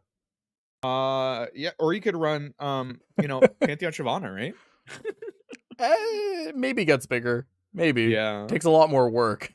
And it looks like their opponent is going to be AJ. I don't have their lists. We might get those up here in a minute. But I do like, it's a new take on Triple Demacia, right? It's all the rallies. It's all the just applying a ton of pressure, right? Especially that Poppy Taric deck. If Taric comes down and is able to copy one rally, like you basically win the game, right? Yeah, the rally Taric interaction is the only reason you play this deck. If you're not Yeah. finding that, the deck falls a little flat. All We right. got- So interesting split here. Akshan, Sivir, Kaiser. Genevieve. Yeah, Ginny kind of good, good keywords to copy. But this Wow. deck's getting banned. So let's just This is a lot of spells. This is do you actually see all these fucking one-ofs? Wait, can we go back yeah, to I that? kind I'm of sorry, actually I production. kind of want to talk about that deck a bit. So If you close it, Um, Control Shift T brings. Oh, you got it. All oh right. my god. Do you see all those one-ups, dude? What the Okay. hell? So like right away, so interestingly, like post patch stats, a split of Kaiser, Sivir, and Akshan is actually the highest win rate. I don't know if that holds through that it's the best deck or just that It's also, this is like one of Very the much the least played, right? yeah, that's so like that's an interesting choice there. But yeah, we have one Radiant Guardian, so we're saying we don't care about aggro, though Radiant is relevant in a lot of matchups. One We have Belvethi. No two proteges. Genevieve. Genevieve is helping out your non-Kai'Sa hands, right? Like Sivir Mhm. likes Genevieve a lot. They have fun together. Only one Belvethi is interesting. So you're gonna have trouble evolving sometimes. But we have Ranger's Resolve instead of Duran Protege. Only one Man. Valor. It's Oh, we're a getting fucking in. We mess don't out get to there. see it. I just want to like AJ just brought quickly. Lurk? Yeah. Oh my god. Okay, God. man. And we just I'm talked about cringing. Kai'Sa like idiots. I'm cringing. I do just want to say really quick that Kai'Sa deck is 100%. This is open deck lists. You have to play around Golden Aegis, Rite of Negation, Ancient Hourglass, Absolver, Supercharge. Like, it's just a million one-ofs, and you have to play around all of them. Counterpoint though. In this game right now, AJ had token on 1, which instantly increases his win rate to 60%, and he missed Lurk. So it's back down to like 30%. Oh, we missed Lurk. So the one good thing about Lurk is very good into mid-range Demacia. That is Lurk's thing. It beats other mid-range fair decks. Because it just goes bigger. It plays out really big units, and you have trouble doing it. But AJ, missing Lurk there is huge, especially because if he has the 0-2 in hand, you could play it out now, and even if you hit Lurk, it's just getting traded for free. That was actually such an insane miss there. That's the It's top so- deck. Just to Imagine. so I do have his list pulled up on the side here. We are running no Rite of Negation. Only one Blood in the Water for rallies. And we have one Bone Skewer, one Treasure Seeker that just ruined our Lurk. And also 3 Aspiring Chronomancers. We're still on Bloodbait in this deck. So that was a 1 in 5 to miss that Lurk, which does feel bad. Yeah, we can How the fuck Hey. is this favored? we can say it's favored now. Hey, I agree. Now it's Depending on what. Oh, wait a second. I'm sorry, production. Absolutely I believe you. I blown believe out. you. Oh no, Sudrakhan. Sudrakhan got baited. A little reinforcement at the scene. You know, it's actually so huge being able to throw the 5-2 at it. I will say though, I do think Shen Lulu should be favored here, just because barriers are actually incredibly hard for Lurk to deal with. Attempt to model for me? Yeah, but the thing is, like, usually Lurk forces blocks. And if Lurk Yeah, I know, forces and- blocks, like, you just kind of... But barriers Why? make blocks nice, right? Well, you don't have a ton of defensive barriers, right? Since Well, you have a you're lot of- like, you literally have moral support, and that's it. Moral like, support, all twin of sharp your- sight. Yeah, All of your barriers are proactive, right? You know, it's You're right. because you're the support archetype. I don't know. We'll have to see. I obviously haven't seen enough of this deck. And obviously Sudrakhan has played it a lot more than I have, so yeah. I've not played a game of Lurk this season. Well, get on that, bro. If you No aren't thanks. spending the first week of every patch spamming Lurk, you're leaving LP on the table. You are not wrong. It's the fucking America's server way, dude. Yeah, Quacko like comes in and like gains 300 LP in the first 2 days of the ladder every single time. just correct. Oh, this is a little unfortunate, but Yeah.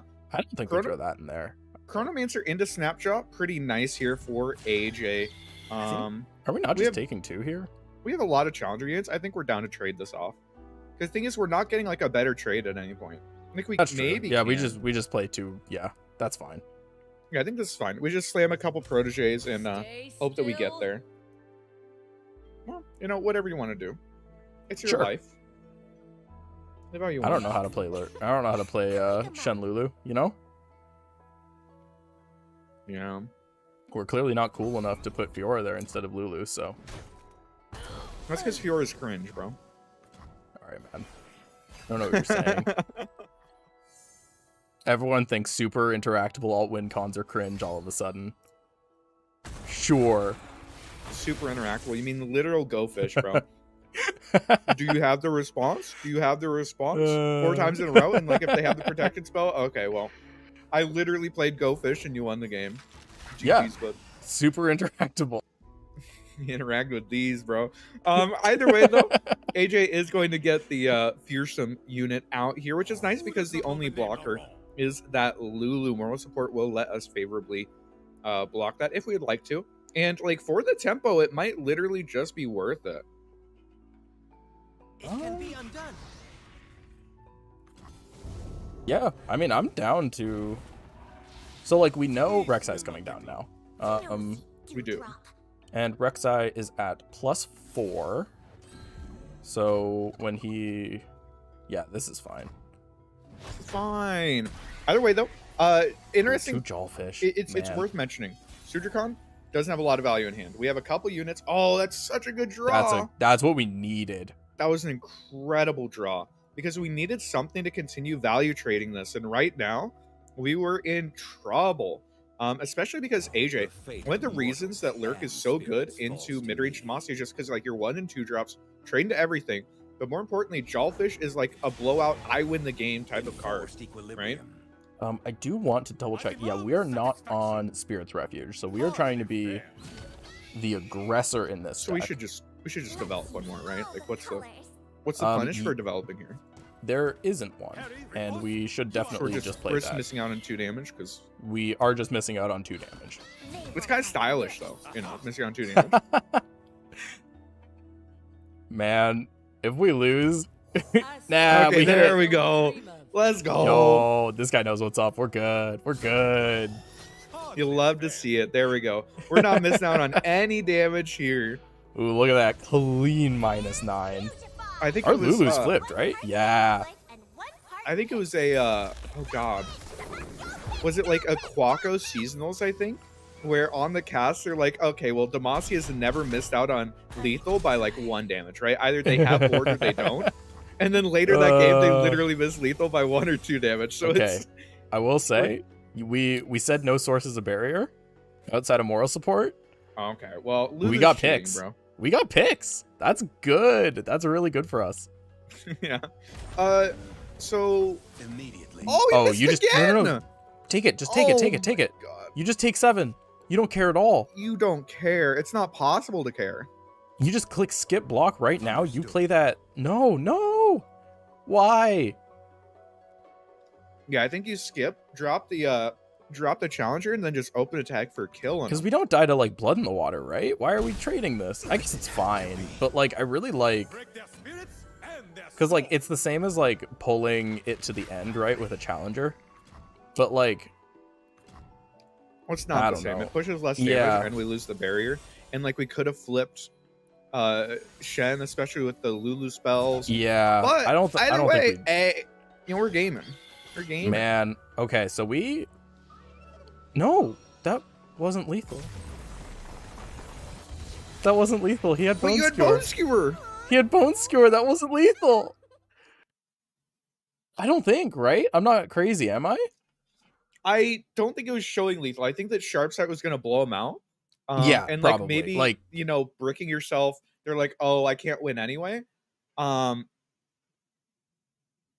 Yeah, bone skewer into. There was I just Rek'Sai work in here, bro. hand. I don't. I'm trying to think of how, because he could have. So if he bone skewered, he could have played Jawfish. Jawfish pings something off. If he wasn't dead, I don't know if he was dead to the sharp sight. So I think that if he bone skewers Lulu, then he's alive at like 2. That's what I was gonna do. Yeah. So I think he was alive. And then he can.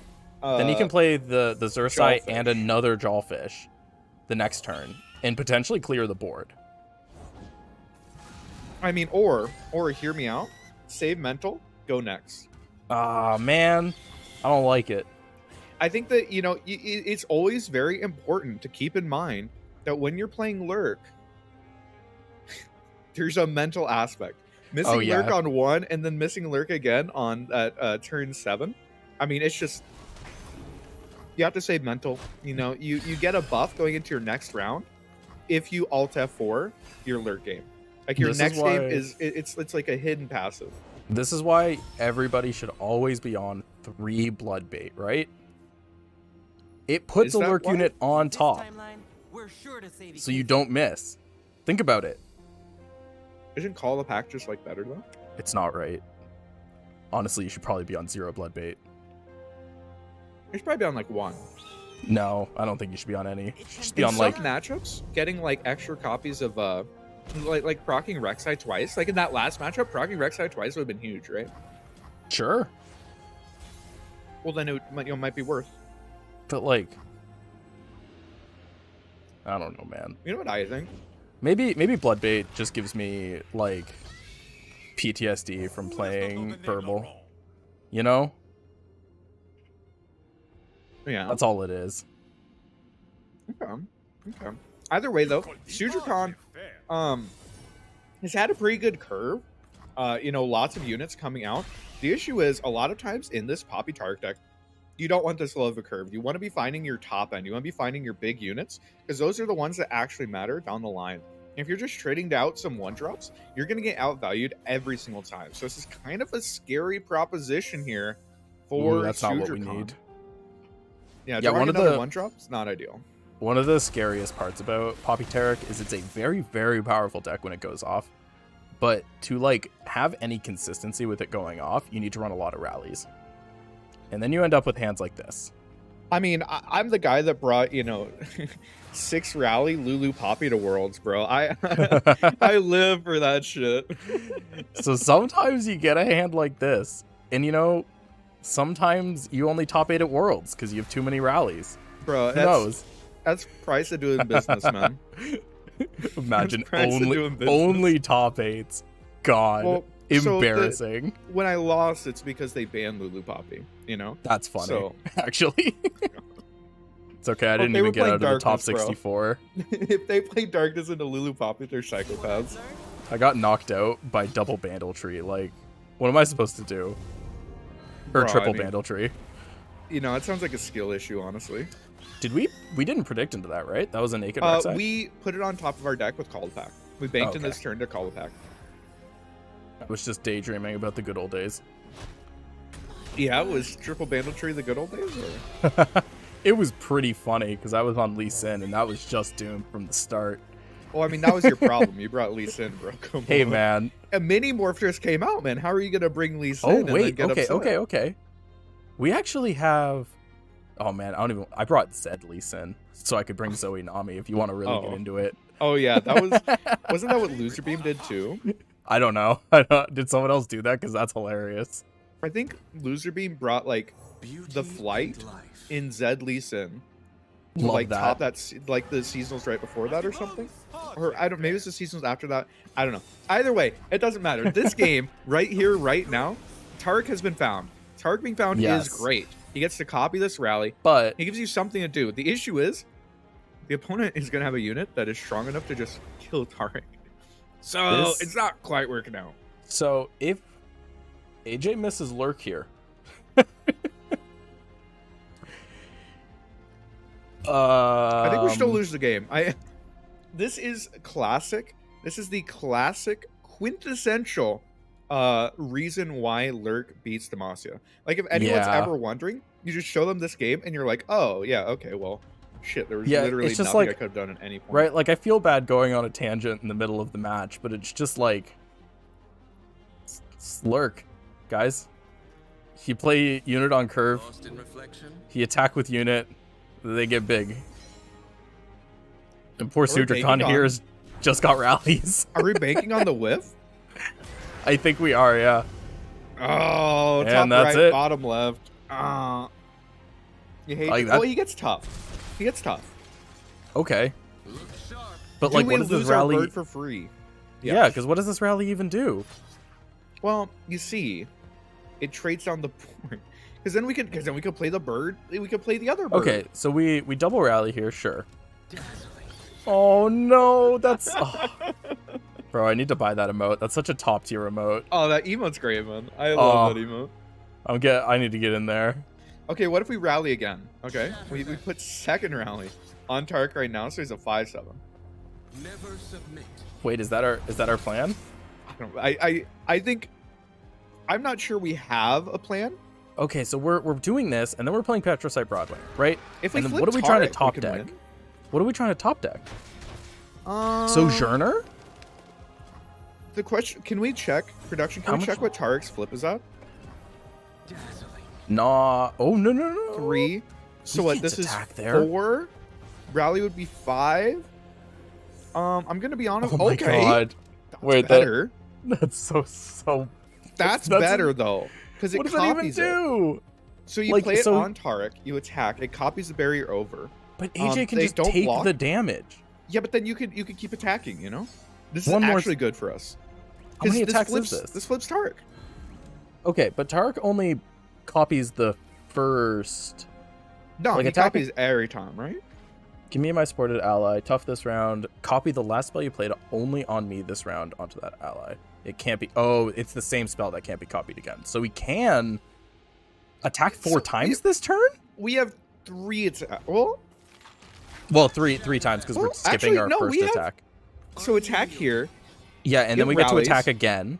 So we have attack number 2. We get to attack, and then then we have 3. We have 4 attacks. Wait, are we? Wait, stop it! Stop it! We're not allowed to win this game. We shit talk this so much. Oh Okay, my what's god, Taric at dude! now? What's his flip at? He should be flipping next attack, right? Okay, he's at 6. Okay, so Yeah. that means on the attack. So even popping the barriers doesn't matter. He's flipping right here. That's Wait, so can we funny. win And then this we game? get and then we get to rally and attack. Wait, was Golden Aegis the best top deck? I don't think we win though, right? We don't have so We killed their entire board. God. Yeah, but then they just play Rek'Sai. Well, yeah. So like they let this whole thing through, and that's Yup. fine. That's And then- correct. And then and then we we relentless pursuit. This is so good for us. If you think about it, this is really good. This isn't bad for us. We do clear down the entire board. We cleared Yeah. the entire board. I think AJ is allowed to save 1 unit. They're doing the math right now, deciding if they're allowed to save anything or not. Yeah, you can block just Taric on this swing, and then you block both on the next swing. Yeah, so they can Um, carry over the overwhelm into next turn and develop rec. Okay, so realistically, I think we did the math. I didn't want to do the math. I think we did the math. I think AJ's fine. Yeah. But Yeah, AJ this was AJ a cool lives. ass line. Yeah, AJ just plays that down. Oh yeah, he can even block the bird and still He could just go to 1 here. Yeah, but like you can put the 7/5 in front of the bird. Who even And you like can do that on the next attack, right? on the And next save attack. 2 Well, it units? doesn't matter what attack you do it on, Well, but so you do have to we do could it. save. Yeah, we could save both of our overwhelm units. No, you have to double block next. Oh no, you're right. You're right. Yeah, we could just throw the 6/2 in front of Taric here. Yep. And I mean, we literally. And then Poppy Taric does not have interaction. So Oh there's no! No! You might lose. do- You might lose the top deck Taric. You have to What's save both happening? overwhelm units. What's happening? Okay, so I mean, There you go. if they don't save both overwhelm units, I mean, Jawfish is like still winning the game. Yeah. But- No, this is definitely. Honestly, AJ, play Jawfish. Yeah, Pocket Man, slam it. You What see are the they gonna lethal do? you have there? I'd play Jawfish. I don't even. Come on, man. Yeah. There Yeah, you go. what are they gonna do? Fast speed relentless pursuit? Oh my god. Oh no. Anyways, GG. Well, hey, you know what? Again, that's classic why Lurk God, beats man. mid-range Demacia. But I love the line there from Sujirkhan. The rally Yeah, on that one that- turn yeah. into 1 attack, don't attack the second time, open Golden Aegis. I mean, it was a fire line. It was a great line. Oh my god, It didn't win the game, man. but it was a great line. I hate Lurk. Yeah, Lurk I've is always something hated else. Lurk. I've always So- hated Lurk. If AJ brought Kaiser and Lurk, what do you think their third deck is? Oh, is that it- TF Cat? No, it's pirates. Oh, cringe. I was You kn- excited. You know it's just pirates. We saw it pop up. Yeah. Big pirate. I mean, triple 1 drop. Um, They have misfortune. Okay. Right on. It I love the idea that he won the lurk game because he saved mental on the surrender. Actually true, by the way. Actually true. That's an important tech for every lurk player to learn. All right, we are on. This is pretty classic 4LW list of pirates. So 3MF, 3 Twisted Fate, a 1 of Pool Shark, 2 Eyes, 2 Sermons, and then a whole bunch of Burn. Yeah, yeah. That's kind of the standard list at this point, right? Yeah, for sure. And I imagine a very difficult matchup for SuperCon, that we do have a pretty good hand to deal with it. Yeah, 2 1-drops, and then Protege. Protege is classically incredibly good into aggro because it always trades for at least 2 units, right? Having Protege, having Goat, and having Tiari, the Traveler. I forget his actual. There, yeah. It is. Oh, there. You're right. Tiari the Traveler. Fortune favors the bold. I forgot that was canon. Thanks for catching me. So they're, I mean, I think they're. I don't know.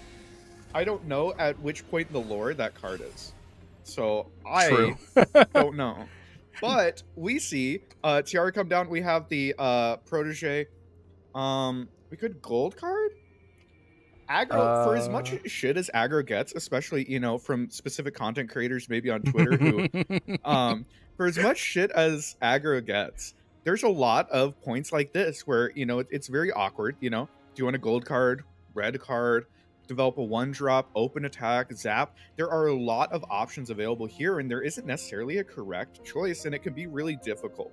And honestly, game winning or game losing, depending on what you choose. Has to be gold card or zap. I think it's open attack. Could be open attack. Open attack or zap. Open attack loses pretty hard into Sharp Sight and Pale, and SuperCon is on like full sets of both. True. The issue is the scope kind of fucks our develop. This is so I think we're either developing Twisted Fate and not, like, probably not attacking, or we're going zap and taking the elusive attack. So it's 3 damage. That's fine. This is like a reasonable, and this is also bad to Sharp, but I mean, you know, we're gaming. At least you're not bad into Pale, right? So like, true. The but true, like having like 3 outs for 6 is valid. Like that's for sure.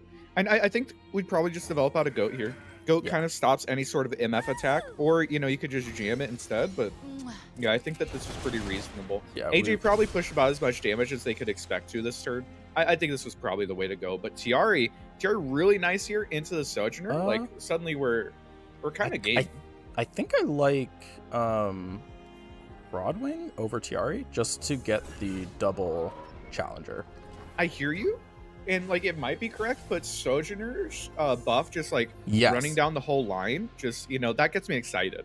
Like, the dopamine, the happy chemicals in my brain go off just thinking about it. You know? Oh, we're not playing Sojourner, and we're looking to rally this turn. And I love that, actually. 2 rallies in hand, I really like that. I wouldn't be surprised to see just a pass here from AJ, honestly. Yeah, I probably would. What are you supposed to do here? Yeah. Aggro? Honestly, aggro players don't pass enough. It sounds dumb as hell, but aggro players don't pass enough. Listen, man, aggro's hard. Like, you can't say let's not give him too much credit. No, I think, especially right now, like, I think Pirates is not an easy deck. Like, people play it too fast because, like, Modern Pirates has a lot of draw, a lot of burn. It can grind. It can grind you out. So, like, it's really not just, like, 1-drop, 2-drop, 3-drop, go face, or 1-drop, 1-drop, 1-drop, 1-drop, you know? There is legitimate thought to it, and I think that that's something that's, like, underrepresented and underappreciated. We have a great attack here. Bud. Yeah, no, I get it, you know. Mo's got you on his pay. I get it. I wish. Why aren't we... Oh, no, we can't. No, there's no way to kill MF and save both of your units, right? So it's this is fine. You're just kind of deciding which one you'd rather save. Looks like we're opting to save Protege. I think that could make sense. That's what I would do, yeah. The formidable keyword can be honestly just bad in this matchup. Plus, we have Gem. Yeah, no, Gem getting Protege to 3 attack is actually pretty significant. Yeah. I And wonder we're if going to see a supposed to develop knock here. the Boros there. We're seeing a make it read? So it's just setting up red card next turn, right? But like there's a Okay. gem in hand. I think that Yeah. was, I'll be honest with you. That was a terrible make read. We just, because we're going, so now we can Pursuit on Tiari, buff up our Protege with Tiari, and then swing with Goat. And we have a full board. Yeah, I don't think we even need to rally because like just where's gem? And it's like I like aha. rallying because it keeps everything alive. And like Yeah, but I we mean- have 2 rallies in hand, and it's like they can be you know, a awkward to cute play. red card. Like cool story, bro. Oh, okay. So hear me out, right? We don't red card. We blue card. Okay. Uh-huh. Wait, do we have mana for that? Yeah, we've got the 9. So we blue card. I have Naga Kaboros. No, we're if we're not going for TF level in the Pirates deck, I don't know what we're doing. Okay, but so counterpoint. Sutracon runs like 9 challenger units. So Yeah, I know. It is not the line. This red card's not bad. It lets a full swing up until you see this Sojourner come down. Counterpoint, this red card's fucking terrible because you lose the game right here. Hey, maybe they didn't have Sojourner. No, I mean, Yeah, this- I hear you, but like, I think that the Make It Rain last turn was just like, that was Yeah. pure copium. Yeah, I'm not sure why we dropped it last turn. That's one thing about this new Pirates list. Like, this new Pirates list has a lot of grind to it. But it's also, it has really awkward hands sometimes. If you're Sutracon, you just take a Sojourner block, take whatever other damage you want because you don't care. Because you're about to rally. Okay, or you trade down. But you could also, Yeah, you're winning the game next turn. Just win the game. I wouldn't trade both, but I would put I'd put Sojourner in front of not TF. We don't want to kill TF. Yeah, you want to put it in front of the 2-1. We don't want to kill TF. It's the We have only to thing we say don't want to board. do. Board is the only thing that you have. As a Demacia Oh, deck, God. you have one thing to your name, and it's your board. And you can't No. give it up. You have to hold on to your X1s and then just rally here. And it looks like we're actually just playing too safe. I think against aggro decks, sometimes you have to be willing to be the aggressor and be willing to push damage. And we're just playing safe here. Yeah, we're not playing around anything. So like if we don't block the 2-1, that's fine. Because we're at 9 now. So like what's killing us? Double Decimate isn't. So if Double Decimate isn't killing us and we're killing them this turn. Yeah, like, I mean, even with that burst, like, even if they have I have Nakaboros No, and no, they no, get a develop. burst speed blocker. I mean, so I think we're looking at double rally this turn, right? Oh, we I think only, that's yeah, our plan. No, But the thing you're is, like, gold card, you know? Yeah, you're never supposed to kill Twisted Fate there. It's a it's like a Yeah. big it's such like a counterintuitive thing for a lot of people, and it's a hard line to see sometimes. But it's just like if their out is actually stunning your unit, then Yeah, you especially in a don't. rally deck, right? You just Yeah, so often it's correct against this deck to like not give them access to another red card or another stun. Yeah, no, I'm not a fan of the line we've taken, but we are still in a very good position, right? We could rally here. This is probably going to eat a gold card, but you know, we have an attack. We can develop out this protege, so we're not losing on board. But it feels No. like we're giving AJ outs when AJ shouldn't have outs. Never You know? lost a fair game. yeah. AJ now has a top deck Decimate, which is scary. So like he can play Decimate next turn. Sutracon doesn't have any way of stopping a Fervor, so he doesn't have any single combats, any concerteds. They still have the rally, so like realistically, Yes. they're probably still fine. I wonder if we're ever supposed to. Well, no, we can't play around another rally. Yeah, I think that something that people don't recognize enough is that oftentimes you can't play safe against aggro. Like, you know, Yeah. you think, oh, if I'm just not taking unit damage ever again, I'm fine. But I think the most important thing you can do against aggro is putting them on a clock. But in this instance, it didn't really matter. The double rally was just so good You know, even going the safer route, AJ just wasn't able to apply enough pressure, and Sujikhan, with that triple Demacia, with all of the rallies, is able to pick up the win there. And you know, relatively convincingly, you know, beating a hard counter and lurk, and then still able to beat down those pirates. That's got to be a solid deck into a lot of aggro. Like some of the Protege Poppy is just so Taric deck, good, right? it's on. He's on, or yeah, they're on 5 1-drops, 3, 6, 9, 12 2-drops, and then Protege Sojourner. And then plus, like, Taric is also decent. A lot of Sharp Sight, Pales, and a plus, ton like, of every game, challengers. Sujikhan drew, like, a ton of 1-drops, right? Like, when you're finding them, sometimes you just curve out really well, and you're fine. And the important thing is, again, like, Poppy Taric does a good job of putting your opponent on a clock, right? Even with no champions that time around. And that's really important against aggro. If you give them enough time, they will kill you. It's important to kill aggro. You have to kill aggro. In this instance, I'm able to do so. It's pretty just solid like there. life lessons about New Age pirates is you're just because it's turn 10 and you're still alive does not mean you're safe. Like that deck has a lot of draw and it has a lot of burn, and it can like just build a 6-wide board out of nowhere. Like I have Naga Kaboros into like rear guard or whatever. Yeah. There's a lot of stuff that can be pretty scary.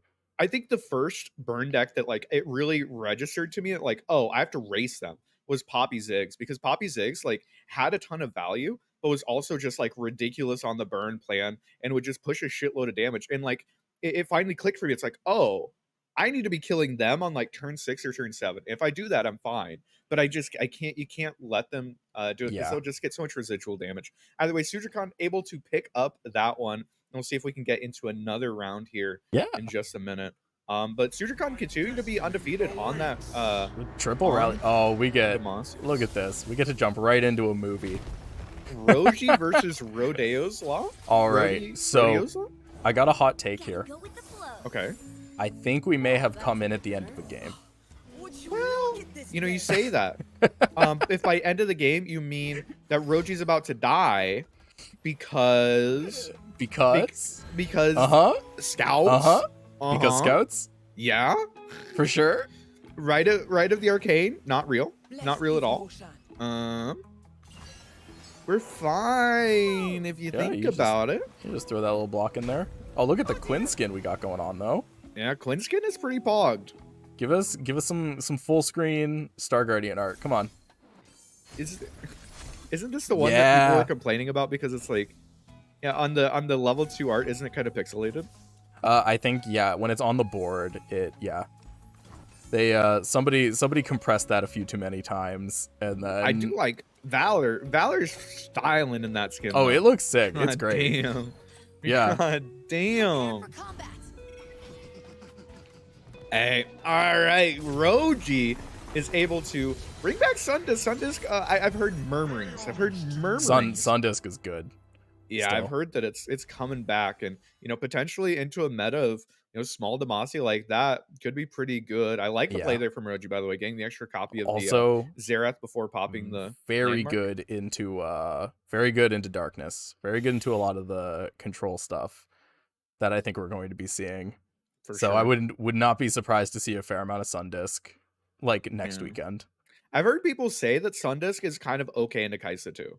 I don't know how true that is, but I've heard it. Yeah, I've heard people like Roji say it. And keep in mind, Roji's very good at the Roji. deck, so Roji says a lot of things. So the thing is, I believe that he wins that matchup most of the time. Yeah, Roji is a very good. He's very good at like basically any mid-range Shurima pile, right? Whether that's Malphite or Kaiser. Just been playing a bunch of that. Yeah, Kaiser, that mono Shurima, he's very good at those types of decks. So I believe him that he wins most of the time. And I've heard other people say that like it's potentially pretty good for Sundisk. I think I've played the matchup like once. So I don't have a full view on it, but I'm open to the thought. I haven't seen it a lot, but I could see it not being like it's definitely not Kaiser's best matchup. Like anything that has quicksand is big units, scary. And inevitability, right? Eventually your guys get big. That's true. There may be more inevitable, which could be why Because like A-bomb's if a little Sun, slow in that matchup, right? yeah, like if Sundisk's popping on 8 and you're dropping your A bomb in response, that's maybe not good enough. Maybe. I will assume since we haven't gotten to that one that was game number 3 between Roji Yeah. and Rodeo's Law. So Roji potentially undefeated. Pog exciting. We'll see. And it looks like we are going to end up heading to break. Once again, appreciate you all hanging out. We'll be back in just a few minutes with some more action. Don't go anywhere. Bye.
Welcome back to MasteringRuneterra Tournament, sponsored by GGtoor. I am Aikado once again, joined by Renekton Plush and Santa. How you doing, Santa? I love that you grabbed that. That's beautiful. I have my cat on my lap, but I can't disturb her. Everyone yeah? knows. I showed my Renekton. You have to show your cat. You I have to show your can't. cat. She's purring. She's so Here, happy. Move camera, okay? You have to show. You have to show. It's not fair not I to. might actually. Oh, Now she's leaving. Oh, no. Look at what you did. All right, we just got done with round number 4, I believe. We're about to go into round number 5, and undefeated. We are about to watch Trevo, seasonal champion, reigning here, and Yes. has brought a little bit of heat here. Let's go and just take a real quick peek at his lineup. And first up, the classic Jace Heimerdinger. I don't think we've seen it yet today, right? We have seen it. I think round 1. I know that. I forget. Sorry who brought was it, on it. but Sorry didn't play it, right? Oh, actually, yeah. I think you're right. Yeah. So the classic, you're just looking to play some Hextech handlers, generate a bunch of units, make your opponent cry. You know, you've seen Yeah. it. You love it. Sometimes you win a seasonal with Jace Heimer, and you bring it to more tournaments, you know? Yeah. I mean, you know, Flash of Brilliance and just high roll. Reggie and high roll. Let's go and take a peek at the next deck. It is going to be Sivir Kaiser. It's our favorite Snore. This Eternal one also Cataclysm- has Genevieve. I'm really interested in this. I mean, Genevieve is just like, you're just really leaning into that mid-range plan, right? Yeah. Also, only 5 a lot champions, of by the way. rallies. Only A lot 5 of rallies, 5 champions. I mean, Void Blaster is basically a champion, so I get it. I mean, A-Bomb 2, Radiant only Guardian 2 2. Blinding Assault. I I take it don't back, think there's, I like- like. Yeah, there's also, well, so you can go 2 Blinding Assault because you have Ginny, right? Because you're right. Yeah, you're right. Because Jenny's getting you the Okay. same keywords. So you're kind of running that instead of. That's kind of cute. Plus, I might it's mess easier around to with copy Jenny's keywords than it is to Yeah. copy Valor's, right? Yeah. All right. All right, and third deck. This is the real spice. I know. Snore through the first couple. Here it is, chat. We are looking at Elise, Katarina, Gwendolyn. And I know what you're thinking. You're like, oh, okay, Elise, Gwendolyn. I've seen this before. This is just spiders, right? That's where you'd be wrong. This is Infinite Rally, because you can bring back Katarina with Eternal Dancers, but also perhaps the better combo, you know, or you could bring Ruined Reckoner back with Eternal Dancers. The better combo, though, is actually Eternal Dancers bringing back Fallen Reckoner. It's kind of fire. You bring it back, it removes blockers every single time and generates a guy in your hand. I'm actually really excited for this deck. I've never seen this version of it. I've only ever seen the like the really all-in Eternal Dancer Infinite combo with rallies. So I'm kind of excited to see a like bit more of an actual like deck. You know, like this feels like a real deck that also can do that. Yeah, it just like accidentally does it sometimes, but also has Yeah. another game plan of just being mid-range. Plus, I think that the main reason that this deck is sort of, you know, coming into existence is that the hate spike buff. Hate spike is just such a ridiculously strong card. 1 mana mystic shot, kind of good. Generates a husk, kind of good. And then also, of course, we see the harrowing as top end. Honestly, this deck looks fire. Like it doesn't look like a meme deck. Like it looks like it could just be a good mid-range deck. Which I'm okay with. I'm down. Yeah, no, it's definitely solid. I'm excited for it. And if Trevo's bringing it, I mean, Trevo's undefeated so far. Assumedly, I would bet that this deck probably hasn't been banned very often, right? Which means that it has to dare go in you. and pick up these W's. And having done so, I'm excited for a list like this. Any deck that's running like I just love harrowing as a finisher. I think it's so good. Yeah, Such like a well-designed card. Yeah, you think so? I do. I actually love it. It's such a good top end. The other thing that's really cool, dude, I love Fallen Reckoner because you can bring it back with Eternal Dancers, but you could also bring it back with Harrowing and remove all your blockers. It's so fucking good. I actually love this card. I wish That's that actually saw more play. hilarious. I think it's If you're, criminally like- underplayed. Because if you're like Eternal Dancering Fallen Reckoners, then your Harrowing's making like 4 Fallen Reckoners. Plus, the that's- second Reckoner has like 6 attack or something, right? So it's Yeah, literally it's always really going to be your strong. strongest thing. It's always Yeah. going to come back if you buff up your Eternal Dancers with Hallowed. I dig it. I'm living for this deck right now. Hopefully the we other get to two, actually see it. yeah, the other two are a little bit cringe, but you have to bring a little bit of cringe to Hey, just I balance think out how Jaceheimer's based fine. your other deck is. There's nothing wrong with Jaceheimer. There's a lot wrong with Jaceheimer. There's a Nah, lot it's wrong. like Jaceheimer is like one of the like most fair decks we've like ever had. It has Sure, bro. it Oh has my some god, like how good at the game are you? You float, played production surge, played handler. Oh god, I guess I lose the game. you have some like P and Z high roll stuff that can feel pretty bad. Being It also on runs 2-mana Tribeam, which is like one of the most broken cards in the entire game. I mean, would you not? Vile Feast is 2-mana Tribeam, by the way. Yeah, no, for sure. Totally. That's exactly what it is. Yeah, absolutely. We'll see if we Except can. it heals you one. It also heals you one. It's so broken, dude. We'll see if we can get their opponent's list here in just a minute. But either way, I'm excited for it because I assume that Trevo's the Katarina deck is going to get banned. So I just want to Yeah. see him pop off with it. Even if it's just mid-range beatdown, it looks like a reasonable mid-range beatdown deck with with that combo top end, the combo potential there. Your biggest issue is probably going to be running out of cards. That's usually with There's these like weird rogue combo decks, you just run out of cards eventually. Just like looking at this though, there's a lot of generation. There's like triple glimpse beyond. There's also like more than enough spiders that I feel like Elise flip is not uncommon. True. Elise, I mean, I think we saw it in the Viego deck. You remember the red Viego deck? Where like Yeah. Elise would attack on 2 and then like just drop a house spider on 3 and it's like, And it well, can't shit, answer I it. guess she's flipped. Yeah. Yeah, this looks like yeah, that happens so often to me that I was like, oh, okay, yeah. I mean, Elise just flips in this deck, I guess. But yeah. Either way, should be pretty solid. I don't know. The Genevieve. Ooh. The Genevieve in Kaiser is actually kind of cool. I think that it just heard that they're going to be playing against Sergei Yes. Tuvamos, who we saw in round 1, I think. Do you remember their list? We'll see if we can get into their list here in a second. Again, yeah. I think that we did saw see them though. beat. Who they beat round 1? It was the second game that we went to. It was against. That was the Sergei's running the super low to the ground Nasus Thresh. Oh yeah, Thresh Yeah. Nasus with Hate Spike. Once again, just people looking to abuse Hate Spike. Hate Spike, good card. Yeah. As it turns out, yeah, there it is. There's the Thresh Yeah, Nasus, the 0 Vile Feast, Camoborn Dragon. This is such a like, so like during like the like Thresh Nasus meta that we had, there were like 2 different builds, and one of them was like a lot more all in on Bakai Reaper, and like it was winning with like Atro on a 4 attack unit instead of on Nasus. And then there was like the really controlly one that was running like Whales and Vengeance to win the mirrors. This is like taking that Bakai Reaper list and making it even more aggro. Yeah, there's like so we're many cutting 1-drops, so 2 Yeah. 2-drops. It's just a very aggressive list, and I like the aggressive list to take advantage of something like Hate Spike. Hate Spike is just such a huge tempo play. You just bank 1 mana and you have like a Mystic Shot at some point to remove blockers. I really like it. Let's see if we could check out his other lists here. But yeah, it's a really cool adaptation. The classic Scouts, Inspiring Light, double zap rather. Yeah, it's good it's a old list we've Jenny. seen before. Yeah, Jenny. it's just Scouts. And more Poppy Taric.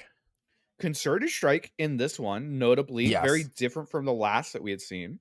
Yeah, I really like running interaction in my I don't like it when you're running a Demacia list and your only interaction is challengers. I think that gives too much freedom to a lot of opponents, especially right now, where like a lot of decks just want to do their own thing and you have to disrupt that.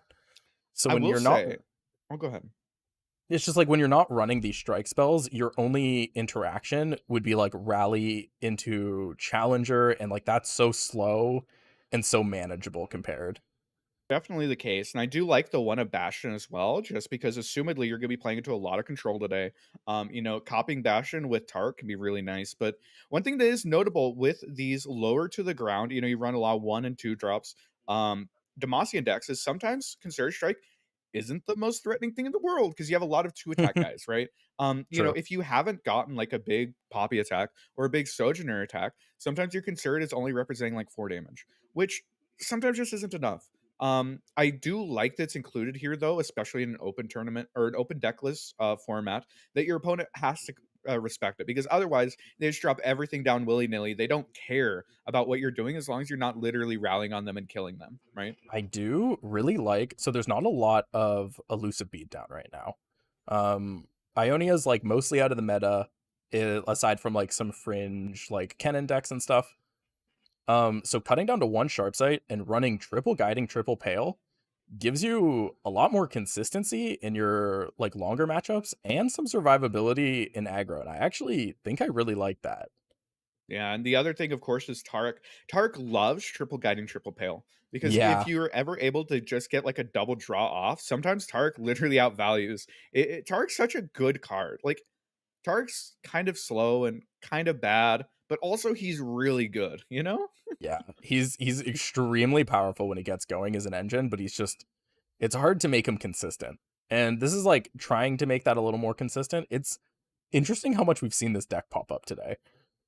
Yeah, I think that it's Demacia. Like I think that in a control meta, which I think we were sort of expecting to be thrust into, in a control meta, usually Demacia Rally comes back because Demacia Rally punishes decks that don't play for board the absolute most. You know, if you aren't Yeah. trading down your board and getting rid of these Demacian units, then Rally will absolutely destroy you. And I love that about Demacia. I love that it exists as sort of, you know, the temper to stuff like FTR and Darkness. You know, you can't just come in and run Vile Feast and then just like completely nullify every single attack, right? Yeah. All right. But I yeah, think we are getting into the game. yeah, I should heard. be getting in here in just a moment. Yeah. And that is going to be Trevo against Seri Tuvamas. And we are seeing Jace Heimerdinger against the Scouts. Assumedly, Seri had to ban Kaiser, which means that you're stuck with playing Demacia into Jace Heimerdinger, which feels All right. really bad. Jace Heimerdinger is one of those SI decks that is very good into these mid-range Demacia decks. This is a very important matchup. We've got America's versus you. True, true. So You can't have your America's seasonal champion lose to a guy named EU Giga Chad. Come on, right? That's So not... there's a lot of pressure on Trevo here to perform. Absolutely. It's just like if he doesn't win this set, I think I'm gonna feel personally let down. Is that right? Damn, I hate to see it. I know that Trevo won't be able to sleep at night knowing that he let Santa down. And God bless. All right, EU Giga Chad Seri here does have a pretty solid curve. A lot of people sort of assume that you're not able to win games as Scouts without drawing champions, but one thing I really like about this Inspiring Light version is that, you know, even just the Island Navigator with an Inspiring Light becomes a very real threat. That said, Trevo has absolutely been allowed to just come in, slam that production surge. Misfortune coming down would be like a pretty big punish, but it doesn't really matter. Oh, we've got tough units too. This is the Scouts player giving time so that you can basically just play a 6-mana spell with no punish is really good for Trevo. This is suddenly kind of scary. If we're talking about things that are really good though, Sergei's curve here is fucking incredible because we could play out scary. Like we could play out our Island Navigator here. We can Inspiring Light if we wanted to, or not. We could just save it because next turn. We don't Inspiring Light. Yeah, but next turn we could play out Quinn, and then on turn 6 we just slam Genevieve. And if there isn't a Ruination, slamming Genevieve on this wide of a board with that many Scout units usually says you win the game, right? I believe, yeah, Trevo's on just the one of Ruination. So this is going to be one of those situations where Sergei probably just goes, you don't have it. I'm not respecting that. So, you know. That's the classic, the absolute classic Scouts way. Is it like, if you played a lot of Scouts, at some point you just have to sit there and accept, hey, you know what? I'm never beating Ruination. I'm just not allowed to, as a deck, play around Ruination. And that's okay. That's interesting that we're pinging this off. Yeah, just looking to save our units, it looks like. Let's go.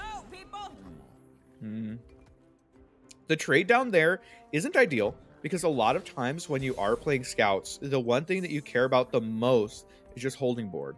Losing board, like you have one thing on this planet and it's your board. And losing it can be rough. We have quite a bit of refill, but I think that it's important. Yeah, it's important to have a really strong turn 6 swing. If you don't have a really strong turn 6 swing, then your deck is going to have a lot of trouble in this matchup.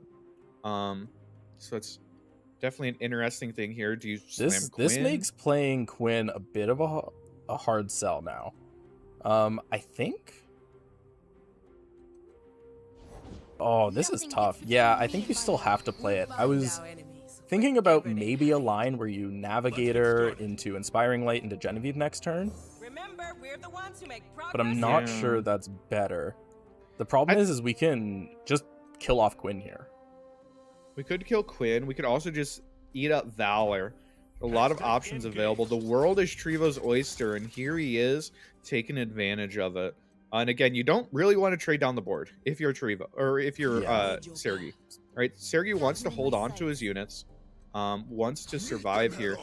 It is kind of funny that we're taking the 2 damage onto Quinn, and because of this Forge Chief, it is going to set up a Thermo kill if Trevo wants it. Yeah, I don't think we're supposed to take that block there. It's hard to say. It's really hard. I see what we're doing, because, like, so we're trying to set up you want to trade down as much as you can, because we don't have Overwhelm and stuff.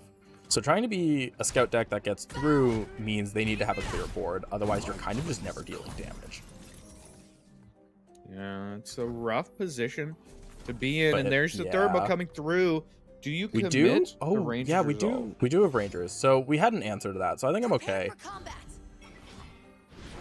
The worry is now that, like, a develop into a Shock Blast is crippling. Really bad, I mean, even developing into, like, this Piercing Darkness, the Vengeance, there's so many cards here. Every single card that Trevo's drawing is an absolute banger. Keep in mind, though, no board. No board means that even with all this removal, sometimes you can just get out-grinded. We see the Ginny come down. Ginny is going to be able to, threaten this Jace. But, I mean, you can... Yeah, Piercing Darkness. It's just as like, I've heard. We're just picking what we want to kill, Yeah, and now we could double up on a Shock Blast next turn if we want to. I am not 100% sure how it works. If you're running, so with Jace and Piercing Darkness, it doesn't, like, double heal, right? So, like, if you Piercing Darkness something, it dies.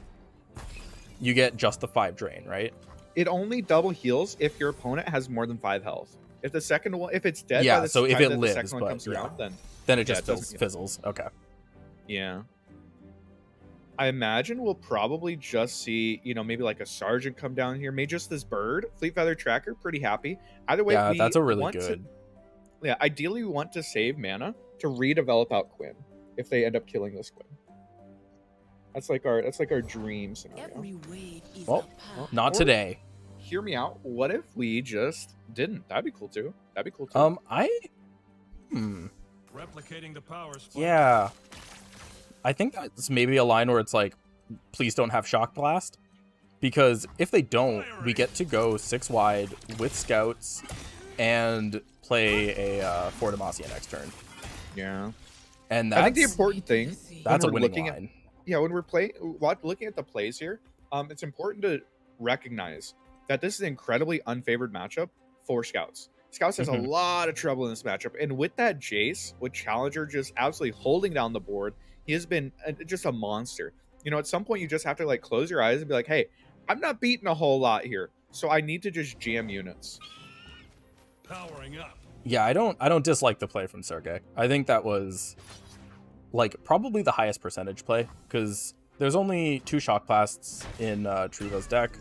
He could have had a second Jace as well, but you kind of just have to take those risks, Sometimes you really are. Ooh. We also have banked enough to be able to just play Quinn here into Fort Demacia. That's probably going to end up eating, a Vengeance or this Piercing Darkness, which could be a little bit annoying. Just kind of depends. I mean, like I said, there's a lot of removal, but with no units, sometimes you just get out-grinded. And I mean, even if Trevo ends up shooting this Quinn, maybe just ends up losing the game anyway, just because there are some huge units with Scout on the side of Sergey's board. Scouts is just such a strong deck at grinding. Okay, so this pass is incredible. So Trevo's letting the Fort Demacia go off so he can double heal off of the Quinn. He saw the Fort Demacia in hand, said, I'm just going to pass with 8 mana up, and you're going to play that. You're not open attacking. The issue is Valor can eat the 1/3, and then you get in with your Navigator. Yeah. Jace doesn't trade, and then they're still pushing 10 damage. So you are down to 3. I mean, we talked about how much control Trevo is in, but in a situation like this, sometimes you just have so much grind. The triple Quinn draw has been so good for Sergey, and suddenly, how do we win this game as Trevo? We have the double handler. Handler's great, but there's still so much go wide. Oh god, there's like one out, and it's Sergey doesn't open attack next turn, and we draw a Ruin, and also commits all of his units. Yeah, which isn't a real line, right? Like, I mean, Sergey should just take 10 here, develop Quinn, and then every single one of your units is Challenger. You are 6 wide with Challenger units. You just fucking, you get in there. Yeah, there's no reason. You just play Quinn. Like, yeah. So the other option is like, done. You know, you could play it safe and play out Sergeant and maybe go for a Fort Demacia next turn, but not some insecure shit. Just yeah, jam, I don't even think that's like I'm pretty sure Quinn's just correct. There's no Withering Whales in like the Jaceheimer list, so there's no like danger of all of your challengers being pinged off. Yep. Yeah, I mean, yeah, there it is. Draw MF, win the game. Imagine, nah, fam. The real carries of this deck in current day and age are Island Navigator and Quinn. They just go so wide and apply so much pressure and use these board buffs like Genevieve, Inspiring Light, or Fort Demacia so well. And no Ruination draw means that Sari's just able to absolutely outgrind Jace Heimerdinger. I mean, I'm a big Scouts fan. Like, I like Scouts a lot. So, you know, even if Americas is losing there, I'm happy to see Scouts get there. Come on, Trevo. Yeah, come on, Trevo. Come on, Trevo. You're supposed to win this, man. I mean, it's fine. He's making us sweat. That's all. Yeah. We'll have to see what ended up getting banned here and what series gonna end up playing. I mean, I hope that no matter what, we get to see Trevo play that Katarina deck. I want to see Thresh Nasus here. No, Okay. that's a Thresh Nasus ban. Which means it's Poppy Taric, so left up the double Demacia. But I mean, this is the deck I wanted to see. Elise plus House Spider means that we are threatening a Elise flip.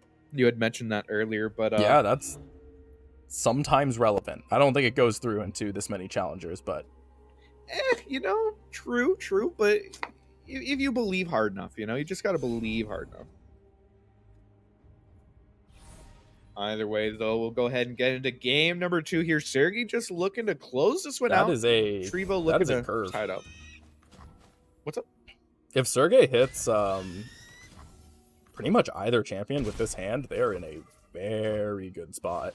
Yeah, champs are good in this deck, and when you have this low of a curve, I mean, we've watched Poppy Taric games for several games in a row, just, you know, continually draw this incredibly low curve. I'm gonna be honest, Sojourner, pretty much good enough. Basically a champion, right? Yeah, like we're missing another. If we could hit like another support card to try and actually chain it, but on its own, Sojourner's Esmus would be great. Yeah, I think Esmus is really good in this deck and in this type of a matchup. But we are going to see the Protege come down. We talked about it a million times. Protege is really good into these type of aggressively slanted decks. He just trades into 2 cards every single time. And yeah, just going to take some value hits. Do we hate Spike here? Absolutely. GM. Right? We want to protect our...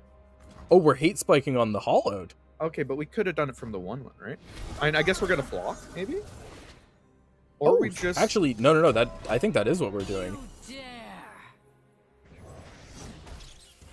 Ooh. So that's going to give us Impact. 2... It's a... Wait. Impact 2/3 House Spider's kind of hot, though. That's kind of good. I forgot they changed that. That the main House Spider takes the buff now. Yeah. And there we go. The Hallowed buff onto Elise, man. Wait, this is actually so good. This is actually so good. Are we actually flipping Elise here? I mean, I would say yes. This looks like a flipped Elise to Whoa, me. that's huge. That's actually amazing.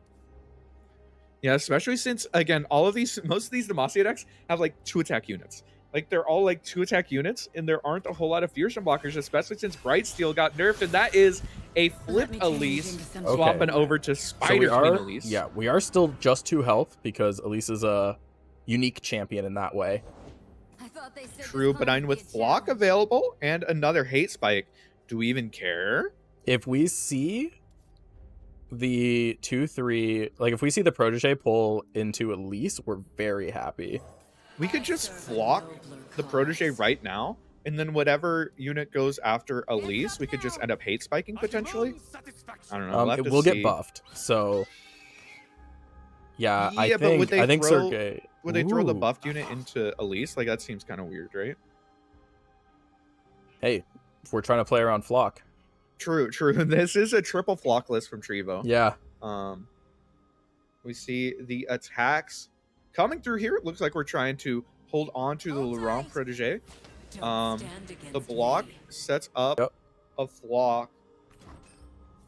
Flock. Yep, cock. We'll go and see the Hate Spike get fired out here to save Elise. Ooh, wait. Whoa, wait. That's Eternal Dancers. Wait, that's Elusive. elusive. Oh, That's elusive my Eternal God. Dancers. I'll say, Evelyn is cringe, bro. Evelyn is cringe. We can take the free attack. Yeah, we take the free attack with our Elise now because we're Oh making a new one next turn. Husks are the worst. Husks are actually the worst. Oh my god. Wait, why did she summon a Close thing? my eyes. Make it It fair. level 2 Elise doesn't summon a spider. Oh, true. Oh, it's so... Yeah. Why Her- doesn't she summon a thing on level 2? Elise is like a really weird. She doesn't gain health on level up, and she also She's loses her full level attack. 1. Yeah. That's so... She should get a spider. Come on. I'd be okay I know with that, Elise sure. is strong, but like, come on. Yeah, go for it. But either way, elusive Eternal Dancers. This is disgusting. This is Really good. I am physically reviled. There's revulsion deep in me just looking at this. This isn't fair. This isn't okay. This is also infinite. Oh, it's gonna bring back the 4-3. Oh no. Oh yeah, he does bring back the 4-3. Wait, this this is game. This game. Oh Wait. my god, it's so cringe. No, we can't. Yeah, this is the thing you were talking about. Concerted's not good enough. It doesn't do anything. Okay, here's our line. We need to hit Fleet sharp Feather sight. tracker. Fleet Feather into Pale into Sharp Sight. Yeah, Kills Eternal Dancers, and we don't lose the game. it doesn't kill. Well, it kills Eternal Dancer's second attack, so it doesn't go infinite. Yeah. So we could. What would happen is we would block and then Concerted on the stack, and it would kill the Eternal Dancers. We would still take 5 damage, so it's not ideal. We're not happy about it, but I think that's our only line. You have to hit Sharp Sight Dude, right here on the Pale Cascade. I can't believe this. Oh, and the hollowed, dude. Oh, Hallowed too! Oh my god! Okay, come on, draw a good card. Oh no! It's not enough. And the elusive is gonna mean that This Trevo, husk. Oh my god. Trevo with this fire deck, able to pick that one up. The hate spikes were so good. The first one getting impact for the extra damage, the extra health, meant that nothing could trade into that spider. And then that second one hitting elusive, hitting the extra Oh my toughness on there, God. man. Oh my god. Husks are awful, dude. I fucking hate husks. Yeah. We don't like RNG keyword design. I can't believe Oh, that. here, I okay. cannot believe that. All right. Now we get to see Jace Heimerdinger trying to redeem itself and go after some Poppy Taric, get some of that mid-range Demacia ass. We'll see what happens. They do have the production surge once again, which is always nice. Yeah, this is another matchup where a Ruination can pretty much win the game. Ruination wins the game on the spot. It does not matter what has happened up to that point. And there it is. We found it. Let's go. America's represent. So Sergey has a very strong curve here. That's a lot of low cost units. Yeah, that's a lot. That is a hand that you empty by turn 4, which, for better or for worse. The faithful and see it. Yeah, this is, man. These Poppy Taric games just like stress me out. The number of top decks Oh my that we're just like witnessing every single game. Yeah, Esmus gonna be able to come down. We could All right. I think we aftershock bank. here to like deny stuff, or we could just play out our Yeah, production search we want next we turn. want to just bank, I think. Yeah, makes sense. It does mean that you're letting them buff up this this Solari Soldier, now a permanent 3/3. But I mean, you're just banking into this production surge, and you're happy with yourself. That Chime is landing on Broadwing. Okay, I mean that's okay. yeah, you're not upset with that. There's not really a bad target. The worst one would have been Bright Steel, but that's just pre-nerf Bright Steel, so. Yeah, absolutely. I assume we'd see another Esmus here just to or not. Yeah. Play Make me a 1/4 liar. Broadwing. It's okay. Feels okay. Do we take that block? I don't think so, right? Yeah, fuck it. Block. Why not? No mercy for heretics. All right, sure. I mean, why not? Like, what? Okay, so like, maybe you aren't supposed to take the block because next turn you could use a challenger unit to pull that. I don't. Just that was block it. That was block, bro. that was the whole. Yeah. Oh wait, we hit Poppy. Oh, And- if we had played Esmus last turn, this Poppy could have 4 health, and we wouldn't die to this aftershock. So do we? I don't think you can play Poppy here. No way on the planet. Your- you can play Poppy. Yeah, your hand is way too bricked. You're trying to trade Um, playing Poppy for them playing Heimerdinger next turn. That is your objective. So yeah, there's so many answers to that Poppy in this deck. There's no way. Yeah. Thermo, Aftershock. There's a lot. Either way, though, it looks like we are going for the second Broadwing line. And then another Esmus stacking We're that trying- Chime. Yeah, we're trying to put the Chime on Poppy right now, and that is the correct play. Yeah, 4 health Poppy, like, loses to, I mean, half the things that 3 health Poppy does, right? So it's Yeah. a very significant buff. I think with the exception of Piercing and Vengeance, Trevo would have to 2 for 1. Or Thermo, right? Oh, and Thermo, yeah. There's a lot of there's a lot of removal in this deck. Yeah. Either way, though, if Trevo does end up just like slapping down this Heimerdinger, then it is a trade, right? You're trading Heimerdinger Yeah. for this Poppy, Wait. unless. Wait, Do we take second Ruination? I mean, It lets you be really free with it. Plus, you can play the Ruination you got. Like, you can play the your Ruination, the issue. Oh, and then they would never play around second. and then they'd never play around the second one. The issue is that by playing out the Ruination, oh, the fucking bird! Sorry, the bird stole Poppy's chime. The issue with taking Ruination is that because you played out Financier that turn, you can't really bank into the Ruination. It's like not really a thing you can do, right? But we skip on playing, so we don't play Heimer this turn, right? Yeah, so we just never get to play Heimerdinger. Which, Yeah, but- okay. Yeah, right? So we don't play Heimerdinger this turn. We can Vial, we can Ping, so we're still blocking. Like, we drew Mystic Shot, but we could have Vialed and Aftershocked. And then we could have had Ruination on open next turn. Our opponent has 3 cards in their hand, Such so a they're good not pass. killing us. I Oh, love that is a pass good for pass. Holy, that's a good pass. I mean, the issue is you kind of have to. Ooh, I just know. And this is all right. just a yeah. All right. You just disrespected it. It is what it is. You have to do that sometimes. You have to Um, disrespect it, man. I think potentially open attack. Open attack, opponent taps below Ruination, and then you played on Poppy and Rally. I think that Yeah. might have had to have been your line. But, I mean, you make them have the 1 of Ruination. It is a 1 of, right? Trevo, you can't no. respect it. Bro, America's players just draw better. It is what it is. Oh my god. Toxic, man. Come on. We here do not support this level Well, of we support a little toxicity bit. in our competitive environment, okay? You know what? I think he deserves a little bit. Homie came in with the name EU Giga Chad. Come on. But imagine how much funnier that would have been if it was a Regied Ruination. Yeah. Skipping the attack, yeah. I mean, yeah, you denied Yeah. them from getting a champion down, right? Now we just play Heimer. This is We have looking Sure, pretty the smell of done. burning works copied nuts. Thermo, copied Shock Blast. No matter what they play out, it Wow, does not yeah. matter. You're 20 moving on site. HP. 20 HP. Trevo. Sergey knows it. Trevo with the elusive Eternal Dancers, and then the one of Ruination is able to Bro, just that- absolutely smack him around. Smack just him around like- a little bit.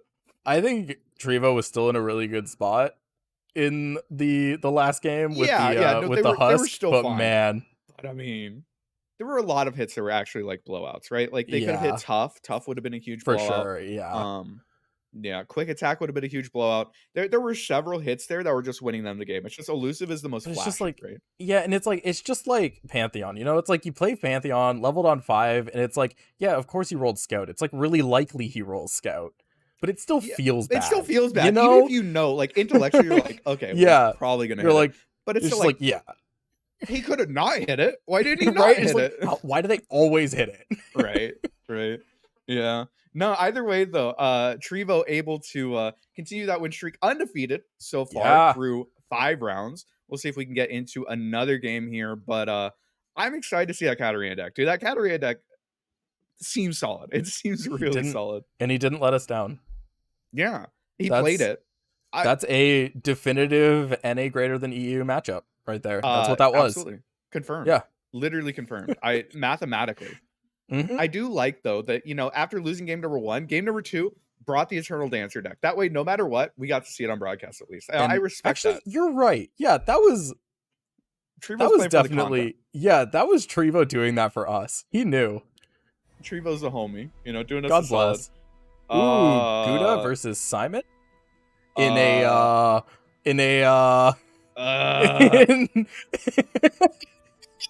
well, I would say either Simon has whale or he doesn't, and that's the level of analysis I can do. he's about to progress state, but he can't hit anything. Bro, he could hit Absorb What? Soul. Absorb Soul. Off of Absorb what? Soul. Like in his deck? Like you mean? Yeah, it'll be 0 mana. It'll be so Oh my good, God. man. The clip though, the clip of Gouda Holy- molding at like oh an my Absorb God. Soul, that would have been so worth it. I know we don't know what we're getting into when you click that spectate button, but goddamn. That is funny when you was just come in as beautiful. like, these are certainly 2 decks face each other down. I don't even remember who was playing. That was Gouda who won. Yeah, it was Gouda versus Simon. Oh my so, God. I mean, the classic Gouda, you know, saying, "Hey, you may have won a seasonals, buddy, but you know, doesn't As matter. everyone knows, Salty Simon, seasonal winner. Everyone knows that. Literally Yes. everybody knows that. I think that if you didn't know that, that'd be embarrassing. Yeah. Especially if you said that you didn't know that in front of, you know, like a few hundred people. Ugh, imagine doing that. I'd never. Not me. Yeah, it couldn't be me. Couldn't be me. Okay, it looks like that was probably Oh, game there's number another 2. game. Yeah. We get to watch some P&Z Aphelios. This is, if we remember back to earlier in the day, Gouda, not Unwinding Light, is on triple star shaping Yes. in this Aphelios Victor, and Simon is on just that Heimerdinger Jace. You've seen it. You've seen it. If you played in the last like 5 months, you've probably seen this deck. And Simon. Well, I mean, I assume we're only going to see Heimerdinger Jace. This has got to be game 3, right? Yeah. Simon and Gouda not known for being the slowest players in the world, so I'd be surprised if this was not. We Either do way, though, have double aloof travelers in Simon's list. Gonna knock those star shapings out of hand. And that might actually be really bad. Aloof is actually really good against Star Shaping because like they spend the 5 mana for the 5 healing and their win con, and then you just like ship their win con out of their hand. And it's like, oh, well, shoot. Doesn't feel great. Yeah, I spent 5 mana for what 1.2 or 1.6 health pots. You know, Oh, so this doesn't feel good either for Gouda. He's sitting here like, man, I sure would like to play this Victor on curve. well, it's open attack, right? Okay, I mean you can No, develop. I guess not. I Yeah, we think have a the line double was develop open here. attack. You get your 2 damage. See if they'll tap. If they don't tap, you pass back. There's nothing a You're little pretty happy. ingenuity can't fix. That's usually how I'd play this position, but honestly, Gouda's a lot better at this deck than I am. If it's a people problem. Sputtering Song Spitter seems like Step It's always going to be the aside. call there. Yeah, it's like such a weirdly powerful card, you know? Yeah, having access to cards outside of your region Powering up. that are, Yeah. you know, like maybe situational is really nice, is really powerful. I like that card a lot. Interesting. Victor. I feel like if we were going to be in a position where we play Victor this turn, I don't really understand why we hear you. didn't just play it I last hear turn. you. But see, if we play it last turn, he would have only traded for 4 mana. And by playing him this turn, he traded for 5 mana. You're right. That's value, actually. The math. That's is not a there, 1-for-1 anymore. Yeah, that's just value. Well, it's still a 1-for-1, but you know, it's just mana wise. It's a win. Yeah, because 1-for-1, you know, we're still Yeah, trading yeah. one card for one card. Man, this Moonsilver would be sick if we had a Winding Light. Yeah, it'd be okay. I think it's Doggo. I think that this is a value matchup. I mean, okay, I'm sorry. I lied. I never thought it was Doggo. Doggo would be just like the worst choice there. It's obviously Snake. Obviously. I don't even know why, you know, you would consider anything other than Snake. I do think Serpent probably was the best. We have, like, not a negligible amount of damage pushing this turn. He tapped out? Yeah. Oh, okay, just kidding. Gouda's Rolls fucking insane. completely fine. No, look at Simon. Look at that roll. Like, the That's roll's so but you good. get to trade down the whole board.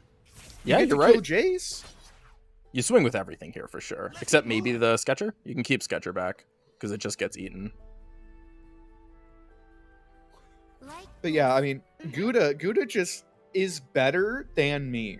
You know, that's what it comes down to. He saw into the future. He knew that Simon was going to tap out by just, you know, forcing out all of these cards, and is able to get a Jace for his troubles. You love to see it. It does make sense. You do, like, Simon wants to be playing that 6-cost spell this turn. Yeah, either way, like, you're probably getting Jace. Like, either you're forcing a block Yeah. on him or you're challenging him. I think that was fine. I think that was fine. It makes sense. It was a good play. All right, yeah, we smashed this end round button, right?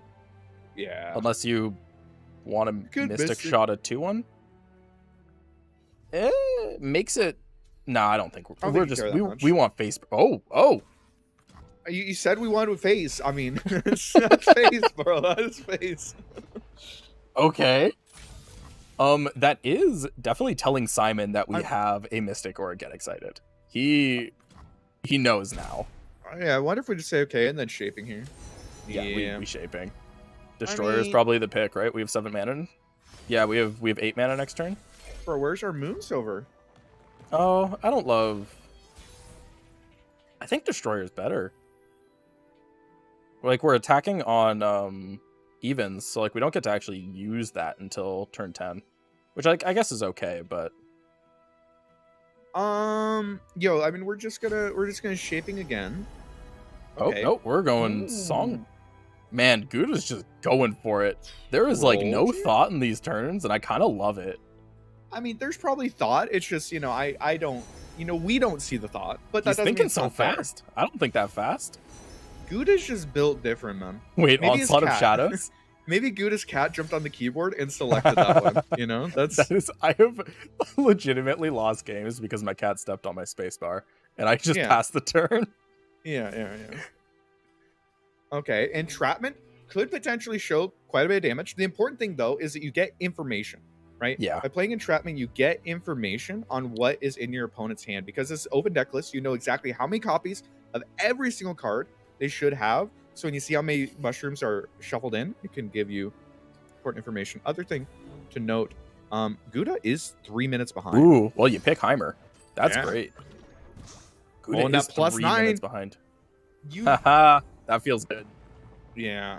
That means that you know that opponent. Oh, Wait, he just passed back 9. uh, I mean, I guess what else is he doing, right? he could play out French fries. He could play a That's Flash of just- Brilliance. He can do anything. I've actually never heard it called French fries. That makes me happy. But yeah, I don't like. I guess it's just like taking that pass is essentially just saying I heal too, right? Because he didn't attack with the Poros, I don't think yet, or did he? Yeah, you spend 8 mana to heal Oh my two. God, Like, what's everyone the is just fucking picking value? so fast. the nice thing is Gouda basically gets a read on the hand, right? Like he's like, okay, so Simon's hand has to be like vengeance, ruination, Vow Feast. You know, it's just it's removal. It's removal.deck. He has a purely reactive hand. That's what every single one of like those Flash of Brilliance are: one ruination, one vengeance. I mean, you know, just because Half we the time can it see, is. No. like half we can see time the it cards in is. his hand, but like that's the type of read that you have to make, right? It's easy for us. We're cheating. We can. Oh we no, can literally- that's what I mean. Is like Yeah. you think that those cards are removal. Yeah. Because they've been sitting there for a while, right? Yeah. And like that pass just kind of it tells you what's in his hand. See, there's French fries. It's in like a little red box, and he has the No. little- That's little mini beautiful. I ones. fully agree. I'm on board. So we flash here We to hit don't ruin have a and clear the whole board. vengeance. Looking good, Nug. Hop in. Yeah, no vile ruin here is Wait. kind of rough. Yeah. Simon's dead. I would have flashed and looked for it, honestly. Yeah, I think you have to. I think you still have to flash here because you can still Look find. for ruin or vengeance. Yeah. Okay, I guess. Are we just holding them for Heimerdinger? Yeah, at 'Cause, some like- point you have to sit here and be like, okay, homie. I mean, Oh, look at the heal deny, dude. That's so smart. now those vengeances are representing lethal. I love seeing plays like that. God damn, is Gouda good? Gouda's so good. But I still Yeah. feel like in situations like this, you know, you want to hold these flashes for Heimerdinger forever. Like at some point you have to play him. You just have to play him instead of like burning 8 mana while your opponent's developing shit. I dropped everything. Oh no, our star shaping. Okay. I think what's really funny here is that eventually Simon will draw a Heimerdinger. and it's it'll going to take kill 3 him. damage.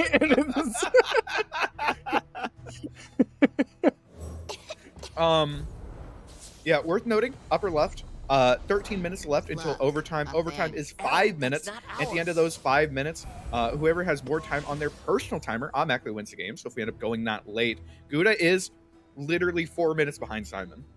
Yeah, So if it goes that late, I mean, you know, that could be a Simon win call. Simon plays so fast. It's crazy. He's an aggro player, bro. Aggro player turn control. Like, you know, it's like if Mo ends up becoming an FTR player, bro, he's spamming that shit. You don't got time to wait. You don't got time to think. Okay, so we're popping Spell Shield. We're playing towards the Vengeance top deck. And We're also telling We got- Gouda that he's not allowed to develop next turn, right? yep. Yeah, I love the Mystic Shot here to get another weapon. Yeah. Yup. Gravitum's good. That's one less blocker. Yeah, we could save for next turn. It kind of depends. And the other thing is, like, we could just, like, call his bluff and develop into next turn. And then, like, if he ruins, we just, like, develop out this Dredger, and, like, we just win the game anyway, right? Like, that Yeah. could be the line, and just, like, hold the Gravitum. That's, like, that's the gamer line. Yeah, we're just open swinging here. Or, I mean, you know, if we're insecure, Yeah. we can open attack, I guess. Pull 2 to the end. But that gets us like what, an extra 2 damage? Yeah. Alrighty, so we are now at the point where Salty Simon has been holding these cards in his hand the entire game. Here At some come point, the you gotta flash play of brilliance. Vengeance? What do we hit? Here's our roulette. That is a Ridiculous. true shot barrage that is not useful. And ruination! Ruination. He should have played it 3 fucking turns ago. Yeah, I can't believe he held those for that long. That's crazy. He was in a like really bad position for a lot of that game and didn't even like look for his out. He burnt 8 mana. He literally Yeah. burnt 8 mana saying like, fuck it, bro. I don't have any cards to play. I don't need this. I respect it. I get it, but it's a very common Jace Heimerdinger thing where like at some point you have to say fuck the value, be like, I need to play a card at some Yeah. point. Like I have to do something because right now I'm just getting absolutely twerked on. And the Is Great that- Beyond, it's great to see the invokes finally come back. I mean, the Great Beyond, when was the last time you saw the Great Beyond win a fucking game? You know? Win a game, God. Exactly. So like I've in seen it this be a instance- 9 mana tempo play that you then lose the next turn. Yeah. You spend 9 mana and then they vengeance it, and you're like, oh well, fuck. It's just like, so is Jace Heimer just like, is it like New Age Invokes where it's like they just keep playing Star Shaping, but they're not even looking for win cons, right? Like it's just like you just like you just sorry. like you just like play Star Shaping just to get more obliterates. You never want to win. That's just new Jace Heimer, right? It's like if I'm not getting turrets, I'm not winning the game. Winning's overrated, dude. I would say at the end of the day, ending games is overrated. Isn't it? The thing is, if you end a game, you can't play any more cards. And isn't the That's point of okay. playing card games to play cards and have fun? I mean, You can queue right back up. It's great. you can't in tournament though. You know, we consider That's that. true. That's true. You just want to let it go. I respect Yeah. that. I think mathematically, if we were to like write up the proof, I think that we would probably come to the conclusion that winning games is unfun. You know, because you're not allowed to play any more cards. Either way, though, on that note, that is round number 5 in the books. We'll be back in just a few minutes with round number 6. Appreciate you all hanging out. Once again, thank you to GGtoor for sponsoring a tournament, and don't go anywhere.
Welcome back to the MasteringRuneterra tournament sponsored by GGtoor. I'm once again Aikado. With me is SantaTCG. We just watched some banger games, right? You know, Simon ended up falling there at the end. We saw the Eternal Dancer's infinite combo.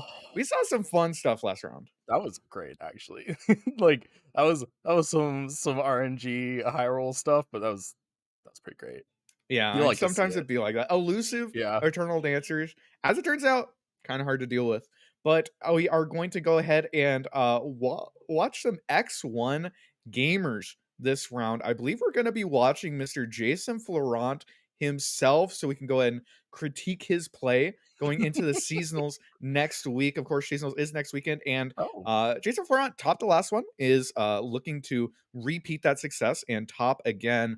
And we see first up, it is that Kaiser deck. Kaiser Auction 1 Sivir, yeah, a that's Green interesting. Fane Warden, a Chain Vest. You know, it's gaming. It's gaming. I'm really not sure how much I like the like. It's just like you want auction on 2, Uh-huh. and if you're not drawing him on 2, it just feels so much worse. I've never really been a fan of like cutting it down. What's really cool about Auction, by like running like double drawing Auction in this deck, is that you know, sometimes you play it on Kai'Sa, Kai'Sa dies, but then you can second skin and then play Auction spell because it Yeah, targets. grappling hook Um is good. yeah, grappling hook is like a pretty solid spell, and the draw is nice. That's it. I could definitely see a split. Like, I think a split could definitely make sense. I like a lot of the one-ofs in here. You know, if you draw a Xerxai Hatchling, then you know that you're gonna end up like really aggressively evolving. I don't hate this list. I would probably change around a few cards, but overall, Yeah, I dig I where it's would at. I would swap a little bit, but this isn't like a bad list by any means. Yeah, let's go and take a peek at the next one. And Jason Flora has brought Poppy Taric. We're seeing a lot of this deck today. What's your read on that? Okay, so this is definitely a like I want to beat darkness, and that's why I'm bringing all this rally. But I will say I was talking about how I like having some interaction in Poppy Taric. Like in these rally piles, I do actually like having some interaction. That being said, I think this might be too much interaction. I think Yeah, I think 4 that this strike deck, spells is maybe a lot. yeah, especially since this deck relies on hitting, you know, like its champions, keeping its units alive. Single combat, not great in this deck because usually you're giving up a unit to do it. A lot of your units have like 2 attacks, so it's not usually super useful. And like this is the sort of thing that leads to like really bricked hands. If we're comparing this to a list that we saw earlier, it was basically the same except they were on triple guiding touch, right? And we cut 2 Yeah. guidings for a couple singles. I feel like they might be a little bit more consistent as guidings. That said, you know, it's still a very strong, proactive deck, and when it draws well, it's very hard to stop. Other than that, this is standard Poppy Taric. But yeah, Yeah. I think I'd probably cut the singles for guiding or sharp sight. Yeah, I think a lot of people just looking to take advantage of control. We were talking about stats a little bit off the air, and Darkness is very much far and away the number 1 deck on ladder right now, number 1 played deck on ladder. So perhaps people were expecting it because we've seen a lot of Poppy Tark today. Let's go take a peek at that third deck and see what we're bringing here. And Jace Heimerdinger, it's been a mainstay. It's been a deck for quite a while. Deck good. I am not sure how the matchup is between Jaceheimer and Darkness. It feels like something I like should be familiar with because they're like 2 decks that have been around forever, but I feel like I've never seen that matchup. I don't think that they've been meta at the same time, like, Yeah, ever, which is really right? funny. I would assume that, like, handler hands probably win, and non-handler hands probably have trouble. Let me go and peek at the, matchup table real Yeah, quick. I'm trying to pull some stats up quick. It does Jace, look how do you slightly favored for Darkness. what is it listed as? What is the Jaceheimer deck listed as? Should just be Heimerdinger Jace, right? Am I s I can't find it on this site. Maybe it's like no.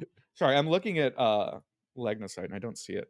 Either way though, Jace Hammerdinger, good deck. You know, it's just a very strong proactive deck with really good removal. We saw it earlier. Piercing Darknesses and Vengeances go a long way towards removing most of the threats in the game right now. And Yeah. honestly, it's pretty solid. Either way though, we are getting into games. Oh, and Suzerakan against on yeah. Scouts. Jason Florent is on Kai'Sa. Kai'Sa didn't get banned. What the fuck did we ban? What was Suzerakan on again? I want to double check his list because we did Scouts? We did spectate him earlier. I think he Was was he on the rally lineup? Was it like was it I'm pulling it up. Give me 1 second. Lulu Shen? Oh yeah, I think he was he's Lulu Shen, Poppy Taric, and then Scouts. So honestly, So- kind of crazy we left Scouts up too. What the Every fuck work did we demands a piece ban? of ourselves. Yeah, no, the lurk! We lurked! Let's go! That's the one drop right there. Oh. Showing up on top, worry. right on time. we don't even need Jason's hand. That was Yeah, perfect. yeah. We've got We know, all we the know. reads we need. Omi has no one drops. I would assume. Okay, I'm guessing before we get it. Okay, I'm guessing it is going to be Valor Spell, Kaiser, Sharp Sight, and Cataclysm. I think that Okay, those so are the he cards. has literally the perfect hand, is what you're calling. That's an average hand. That is literally average. That's just like you're right. Just a regular old Kaiser hand. Literally average hand, dude. Kaiser is that cringe. Either way, though, double. We are 5 on evolve already. We are probably Yeah. evolving next They're turn. gonna play a 4-mana 6/6 next turn. We FF. You know, it's a go next angle. It is what it is. We This left is- Kaiser open. yeah. I think we've talked about this before. The Kaiser matchup is very hard for scouts, and like the other decks SudraCon are on, Lulu Shen and Taric Poppy really aren't gonna fare much better. Those don't beat think. Kaiser either. So I wonder Yeah. if Sudracon got like his ass beat by like a Jace Heimer earlier, and he was like, okay, I can't play that. I don't want to play into that deck. Because Um, Jace Heimer is not like the best matchup for scouts and stuff, but like Yeah, Jace Heimer is like 65 or something into like these smaller Demacia decks. yeah, but I don't know. I think leaving this up was, Yeah, I Maybe don't know if it's that's just, better. It doesn't it was- sound better to me. if I had to guess, it was probably a comfort, which I can respect a lot. Because like if you're like leaving this up because you've just played this matchup a lot more and you know how to navigate it, This has but to like be a blinding assault, right? Why did like what is our hand? Is it like double Kai'Sa? Is it like double Maybe. Kai'Sa A bomb? you get stuck on A bombs a lot in the newer versions. Like you can Are we gonna lose can- this game? I would let's maybe not get crazy. No, okay. So Mirai Warden, or yeah, like we go Mirai Warden, we play, or we just play Quinn next turn, I guess. But Yep. this Inspiring Light's also- actually really big.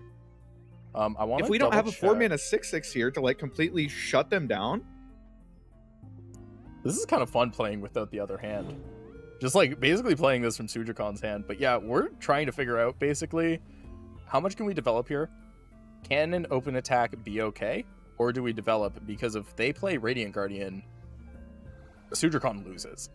when we definitely develop Quinn next turn, no matter what, right? Like Yeah. we're playing Quinn, and then we're playing Inspiring Light, and then like if opponents pass down all the way that far, then like it might be a pass. It's hard to say. It's a really hard angle. The other thing, if you haven't watched Jason Florent before, He ropes, man. well, I wouldn't put it like that. Jason Florent likes to think through all of his lines, and sometimes that puts him in clock trouble. That is a very real issue that he has had in the past. You don't have to pull punches. It's Jason. Come on, man. Jason, he thinks a little bit slow. Come And- on, no, he's thinking through a lot of lines. He's thinking through a lot of lines. Take your time. Won't make a Bro, difference. come on. You're We gonna love get you, me kicked out of Jason. MasteringRuneterra. Come on. But yeah, he does like definitely like get in the tank a lot, and it has come back to bite him more than once. You think maybe he'd learn his lesson by now? Oh my god. I think one thing is that, a lot of players haven't played as much this patch, right? Or the previous patch know because what of I'm Kai'Sa. worth. Kai'Sa kind of had this Ooh. weird effect of making the game really hard for people to grind. So if they haven't played this deck a ton and they haven't like been in these positions, 10 times before, sometimes you have to think through like each line like it's a brand new line, right? I think It that is matters. difficult. I did that in a seasonal once with Plunder. It was a huge mistake. Or at least Plunder's a 2-head deck, Yeah, I topped the seasonal, but yeah, I had to, I mean, there you go. but like Bro, I played how- 0 games with the deck the entire season, and I was like, this seems like a good meta call. Let's go. Bro, how hard is it to just fucking warning shot and then play your butcher on one? Like, come on. Okay, can we just say here though, the What the fuck are we Sivir- thinking about? Okay, at this 4 Sivir- mana, what are we thinking about here? This What? well, no. So what Jason's doing right now, right, is he played Sivir and he got Inspiring Lighted, and now he's sitting here like, why did I play Sivir? I could have just passed. And I Okay. could, ooh, okay. Cataclysm? Business as usual. Weird I like game? that. I like that line. That's good. Do you actually like this line? Because I think it's tapped out of any combat tricks, which means I that think Sudracon can he just has shove. to do that line. So, what else are you doing? It depends on his AM. Like, Yeah. I would think assume based on the way he's Jason- playing, his hand's not great. No, but so I think this is one of those positions as the Kaiser player. Oh, So, we like- jammed that, by the way. We jammed Sculptor every Absolutely. Yeah, we're just doing damage. But yeah, this is one of those like positions where if you're the Kaiser player and you don't have Radiant Guardian and you don't have Kaiser, but you have 5 mana up, time. You can just pass, and the You opponent just has to pass pass. back, right? you pass because they're sitting there and they're like, we can't. Because like if you're holding up 5 mana and Sudrakhan attacks in and trades off the like trades into anything, like any of your units die and you play Radiant Guardian, the game's It's basically over. I don't know if it's really like over. hard. Scouts is really No, good for at sure. like being able to swing past stuff like that. It's a lot of challenger units, and like it has a good amount of like grind. You know, it can grind Yeah. you out, but it is definitely a major roadblock that potentially could buy you enough time to get to like a Void A bomb, right? And Void A bomb is game over. Because what Jason did here was like, by playing Sivir, he made Sudrakhan's turn really easy. He went shields down, right? Whereas like Yeah. if he had just passed, then Sudrakhan has a hard choice there. Like, do you Yeah. actually swing in? Do you potentially let Kai'Sa come down? You know, are you letting a Radiant come down? Do you need to pass back? And like, if you pass back, is it too slow? Are you losing to inevitability? It's a really hard position to be in. We When definitely you're playing gave him an easy against out, right? when you're playing against like linear decks like Scouts, like being able to hey, we're killing Quinn. Yeah, that Quinn's hell, dude. That Quinn's hell. Okay, it maybe makes sense. Maybe you That's didn't not want to bad, swing yeah. with Sivir. That's probably fine. But yeah, when you're playing against these linear decks, being able to put them in these really awkward forks where they have to like decide basically what they want to lose to is like one of the best ways to get an advantage. So right now, Sudrakhan's in a pretty good spot. Jason's at 8 health. He hasn't played a Kai'Sa. He hasn't played a Radiant Guardian. And we're about to be 6 wide on an open attack. 6 wide, 4 Demacia is Yeah. available. If we bank in the next turn, then we could be 4 wide and have a 4 Demacia plus rally. It's probably better to be 6 wide. Though. Probably better. Actually, yeah, they have deny. You don't want to play. Wait, that. wait, whoa. What the fuck? No, Swing no. in with Sivir. Hold up. I have a complaint. Jason Florent, his Kai'Sa deck, it does not have deny. A little reinforcement at the seams. And I think, Wait. I think that's actually why it was left up. Deny is such a huge card in this matchup, It's huge in just- every matchup. It's Yeah. huge in every matchup. and he is on 0 copies of Rite of Negation. And that Okay, just is so- giving Sudrakhan his free reign right now. Counterpoint. We could look at this as being, you know, a mistake in deck building that potentially is losing you percentage points in quite a few matchups that are important. We could look at it like that. Or, hear me out. Oh my god. We Jason, could I'm look sorry. at it just being absolute giga Chad, bro. We don't need deny. We're out here fighting like men, you know? We're just we're by that I mean we're fighting stupid. We're saying, nah, man, I don't want to actually win the game. It's much better to not. Wait, Greg, can I share that? No, come on. Anyway, so there's going to be a Fort Demacia coming down here in a moment.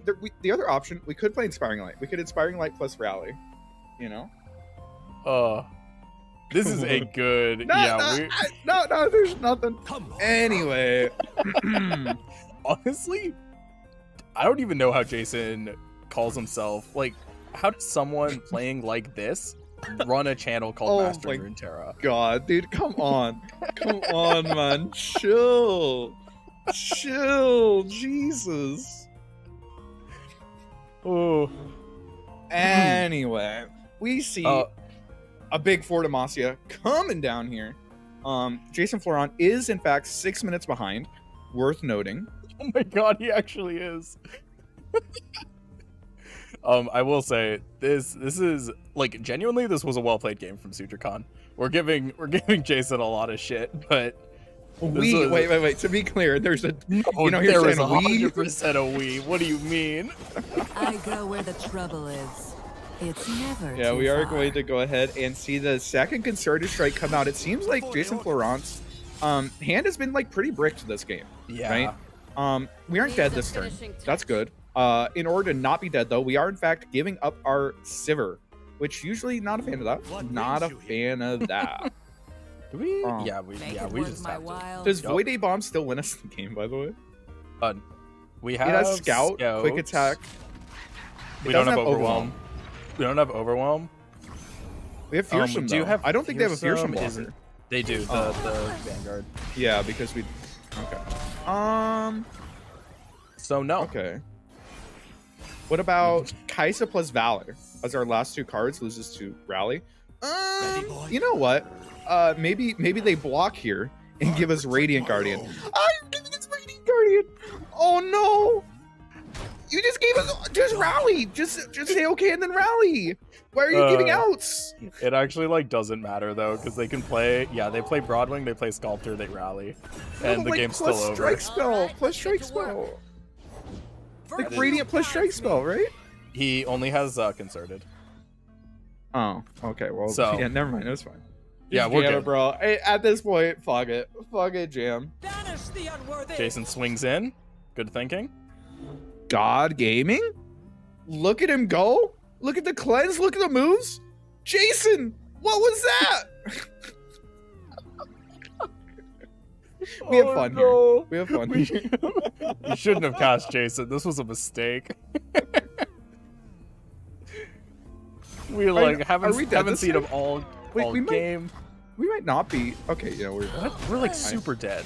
I for a second I thought maybe we were fine. No. Bonk bonk.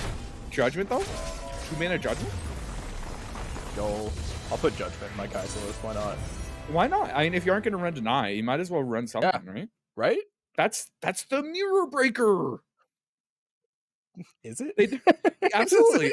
Of course it is. Of course it is. The judgment, surely it's good, right? It's gotta probably- be. Honestly, in open deck lists, putting one Judgment in is just like so mean. It's great. Like I love doing that because it's just like they have to play around it. Like You what are you always gonna have do? the Not? out of just, Yeah. you know, if you're behind, you just pass on 8 mana and like be like, Yeah. bro, I got it. Ooh, All right. this is maybe. I mean, we're pitching that sharp side, but this might be the best. The Yeah, best is- Poppy Taric hand is- we've seen so far. Is Frightened Ibex in your best hand? Why not? Oh, we kept the sharp side. Interesting. Oh yeah, I think having a protection spell for poppies like probably pretty good. Into yeah, that's true. I respect that. Yeah. Well, let's see. Sojourner is in the opening hand. It's a good card. A little bit slow in this matchup, I would feel like. Yeah. We'd like to see, Tiari. Tiari could be pretty good. Broadway would be pretty good. Bastion. We do want to see. Okay, Rally. Wait, we actually Honestly, win it's the like game. we kind of just need like we just need to find like Taric. Oh well, okay. Saving Bird. Is this like the opposite of caster cursing? Is that what's happening right now? Also, that was a big rain pass. I mean, like I actually think it was wrong, but What? Not playing Bird on one. yeah, I don't know why we didn't. Well, so we would do it for like Broadwing top deck, right? But why So we could give Challenger to Broadwing. instead of the bird? I guess. Oh, one of them needs Challenger. Yeah, but like Broadwing gives the bird challenger. Yeah, and Bird Birds, gives birds Broadwing giving Challenger. birds, dude. Birds giving birds challengers. You know. Yeah. I do know. What I do like here, by the way, is with this hand, if we're able to get Poppy down next turn, we can open attack and then rally. And like that's like the classic, the quintessential Poppy play to just apply a Yeah. ton of pressure. This feel is like that's a available to us. really scary hand, I think, for Jason. Yeah. We'll have to see what Jason ends up having, especially since we We have a protect lot these slower woods as they protect of us. a evolve hand, right? We only have what, one thing? Yeah, we are not close. Yeah. We'll have to see what Florent ends up playing. The other thing to keep in mind is if Florent ends up tapping out here, then like letting either Taric or Poppy come down like could be disastrous. I Yeah. love this open attack from Jason. well, I mean, I don't know. Maybe I don't like it as much. It passes priority, but like No, in my I like mind, that. I was like, it passes priority, but now I'm looking at it, it's like, kind of lost their guy. That's okay. Taking out one of theirs is like, I think their units are more valuable. I could see that. I could see that. Just because of like the amount of power that you get from playing the support archetype, right? Being able to like attack Yeah. with it. Yeah. All right, I have to see. I imagine we see a pass here from Suit, or just slam Taric. Taric is really good here. yeah, I would play Taric here. It sucks because a lot of the time when you're playing a Poppy deck, you really want to play Poppy on your off attack because you want to be able to open attack with her and get that like guaranteed swing and power spike. But I mean, in this deck, it's fine. We've got Sojourner, we've got Taric. This is a great. And we could just develop Sojourner next turn, and like, Yeah. dude, it's actually disgusting. It's disgusting. Yeah. So like the reason why you wouldn't want to play Poppy here is like, you know, Merciless Hunter coming down would be kind of annoying. You know, potentially another card that I can't think of that's probably good. Admire me later. It's Merciless or it's a Broadwing plus something else, you know? Ooh, true, Broadwing. That's a good. That Broadwing makes a lot of sense. Now that you mention it. I also have we are allowed to share. Jason's not trying to just to just rope. burn down his rope. He's in a meeting while playing this tournament. I mean, And- you know, and he's still when X1. you're running your road org, man, you can't sleep, you know? We're gonna You know- see here the Sojourner come down. There are 4 on Evolve, right? Yes. And then Sojourner's +2, right? So that bird trades in. Yeah, True. it does. The bird does die though. Bird dies. Not the worst thing. Do we have like one card that evolves us here? We've already seen Scout, so we've already seen Quick Attack. Zursai. Zursai. Okay, Zursai Hatchling coming down. Let's see One if of Laurent- Zursai gets it. Come on. Flip me a Void Blaster, baby. Sivir does also do it, but playing Sivir here is maybe not the Sivir play. does not do it. We've already seen Akshan. Oh, we did see Quick Attack, you're right. Yeah. Sivir plus Chain Best. I would do it. I mean, that said, a lot of cards plus Chain Vest would end up doing Sharp Sight for Cataclysm? It has to be Cataclysm, right? That's a... Yeah. Basically just a Cataclysm map and not the Taric. Well, the issue with doing it on Taric is that you lose your you're losing Giant. You know what? I don't know. Yeah, man. I'm pretty sure I- Taric's more valuable. I understand the stats from Sojourner are terrifying. Like those are both really priority targets. But I think killing Taric is more valuable. Ooh, Lifesteal. Wait, that's actually crazy. Okay. Kaiser coming down doesn't evolve. But also, if honestly, we tap out and like rally, you know, they can play Tiari plus Esmus plus rally. That's like a little bit scary. I don't know what we have here. This is rough. We are in a spot now because we hit Lifesteal. If Jason can live to Void Abomination, I The think issue he- is yeah, living I against love this this. deck's hard. I love that Know the pass. heroes around here somewhere. Come on, please. There was a big brain pass, and it's because you have Merciless in your hand. And he only played that because he has Sharp Sight. But So the issue is that if you do that, he rallies. Yeah, he puts they the- rally. Well, to be fair, if they rally on the Poppy, then they don't get the double, right?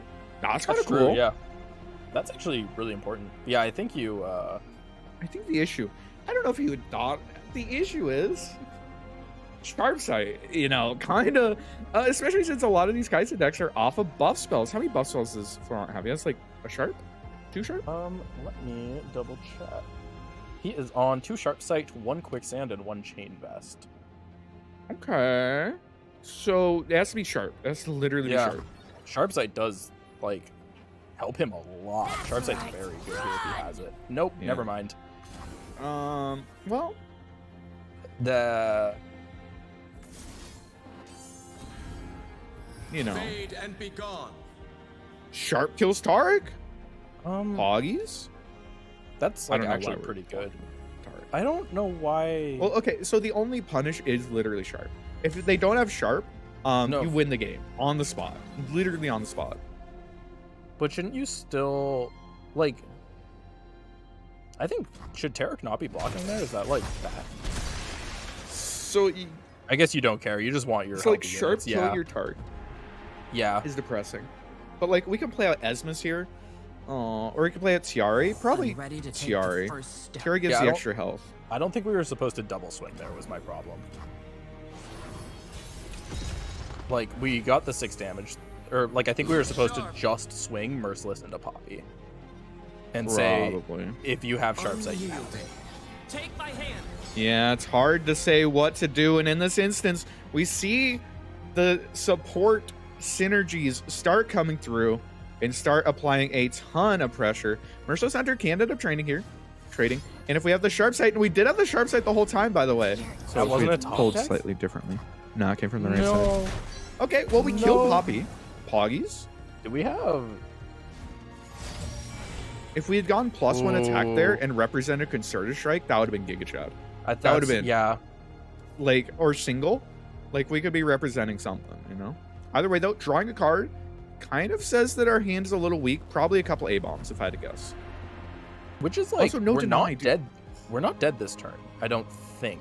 If we had Deny, we would literally... It would not be possible for us to lose this game. But the issue is that this Taric copying rallies just applies so much pressure. We might still be fine. It depends on, like, how much... Yeah, I gotta say, man, Taric rally math is hard. Yeah, no, it's rough out there. It's a lot of math. All that glitter. Yeah, is Taric rally mine. math is for blockers, and frankly, we're not the ones putting up blockers, you know? It's not fair. Like, he has an eye. I just have to do all this math in my head. Okay, here it is. And we are going to see the rally committed. Okay, so we're sending, so that's 4, 7, 8 damage over 2 swings. So we just have to block 1. We're actually not dead. Okay. Not dead is the best kind of dead, I guess, is being not. That's, Okay, I don't know about that. not dead is the best order. kind of dead. You're right. Yeah, exactly. I think You're that was just right. so I right. think the math checks out. Shatter that. Once again. Yeah, this is the right way to do this I attack. am the protector of the mountain. Do we even have Taric's to block? Taric's Okay. level up's great. We have to block 1 You've of got these. this. Okay. We also have a sharp-sighted Merciless, so we get to... Wait, we get free. Wait, we get to Wait. just kill Esmus? Yeah, we just get to kill Esmus, right? Wait, how much are you going to bet he forgets? I bet you he forgets. I bet you. I'll put down money right now. He forgets. He's distracted. I mean, I'm telling you, I would probably forget. I would put down money. He doesn't block this Esmus. I only remembered because I looked at the Merciless and was confused why it had elusive. Oh no! Quit struggling. That's so funny. That is actually, like, I cannot describe how hilarious that Mine is. is kill and get paid. Oh! He could have killed Taric! No. Okay, if he memes aside, it's understandable. It's understandable that it happened. You know what? I Straight would have up, done the same thing. give Sharpsight a better, like, it's just elusive. Have it a big like red arrow, just Yeah, like just, and nobody sees it, man. Can we get a sword, but it's just for Sharpsight? yeah, just a big sword that says elusive on it. You know, that'd be. That said, Alright, Florent, if he has the there's the abomination, Void Bomb. there it That's is. game. It's been represented the entire game. He has the scout. He has quick attack, overwhelm, fearsome, spell shield, barrier. He has Yup. everything. He has everything. And this is a dead Sutracon. Jason Florent, despite the most bricked hand it feels like we've ever seen, is able to pick it up there. The quicksand was just so huge. Yep. And able to pick up that win and Just tie had this to one live up. till 8. Just had to live till 8. Yeah, A-Bomb's a fucked up card, bro. A-Bomb's... Yeah, you want, it only had lifesteal because of Voidling. Well, to be fair, we didn't really need lifesteal. I think we were winning on that turn. Actually, I don't So remember it what had Sutracon's quick hand attack was. and- I didn't even, like, acknowledge it. We I only was had just- 2 units. We had like a chimed unit and Yeah, a we were, Tiari. yeah, that was definitely just I think we're GG. good. Either way, though, Jason Florent, despite being distracted, despite being in a business meeting out there grinding, bro, that's the fucking Grussel That's the Grussel mindset. The grindset. Grussel? Yeah, that's Grussel. grind and hustle. It's Grussel. Yes, beautiful. See, Florent knows what's good. He plays bird on one. Yeah, he knows what's good. Oh god, I just have 2 Poppy Taric lists open now. Which one's which? Okay, so Sudrakhan has the more unit heavy Florence list. has the sharp sights, or the single combats, right? Yes, so Florence has 2 singles and 2 concerted. Sudrakhan is on none of that. I have no idea how this mirror goes. I assume it's a Taric rally diff. In which case, Sudrakhan's doing well. Sudrakhan did this weird thing where they drew both their champions. Now, Which we is don't know if pretty good. Florent also did, but it feels like that's probably good in this matchup. If I had to guess. If I had to guess. And I mean, as a caster, I would say I have to guess. I mean, we get Poppy down next turn. But I mean, is Poppy even good enough? If like we draw Poppy and they drop like Taric, are we winning? I don't even know. Poppy even good enough? Really though. No, you play because we mountain goat here, right? So we mountain goat. We have we just pass. I guess we don't want our mountain goat to die. That's fine. Yeah. Okay. Obvious Poppy angle. Always Poppy here. Yeah, it's gotta be. Concerted say- strike. Does get beaten by concerted? No, wait, it doesn't. We've It sharp sight. doesn't. No, this is where we talked about the 2 attack units with concerted strike kind of fucking suck. Yeah, it's not the best. So now Jason Florent has to pass. I mean, yeah. My shield is Or yours. that's good, actually. Cheat. I mean, the classic. It's funny because Kaiser kind of broke the rules of engagement, right? Usually barrier has like always been the way that you win Demacia mirrors. So I kind of forgot that because I Kaiser also did, cheats. actually. Kaiser cheats and just like pings off everything. You know, Yeah, so it's barrier been- kind of sucks. All I know is a Cathian Rain. I don't know what Yeah. any of this is. Yeah, Quick we're attack, a just- Cathian Wait, Rain. I'm sorry.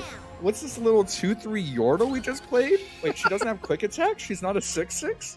Imagine paying 4 mana for a 2/3 when you can pay 5 for a 6/6. I mean, or 4 for a 6/6, right? Like, come True, on. yeah. It's not even a champion. Oh god. She deserved everything that happened to her. What if Kaiser was a Runeterran champion, but you could just play every single unit that has a Q for? Oh god, what? That would- Honestly, man, the deck would be We're in almost the this same. together. Right. I don't think that's true. I think you could. I think you would play like some stupid ass shit in it.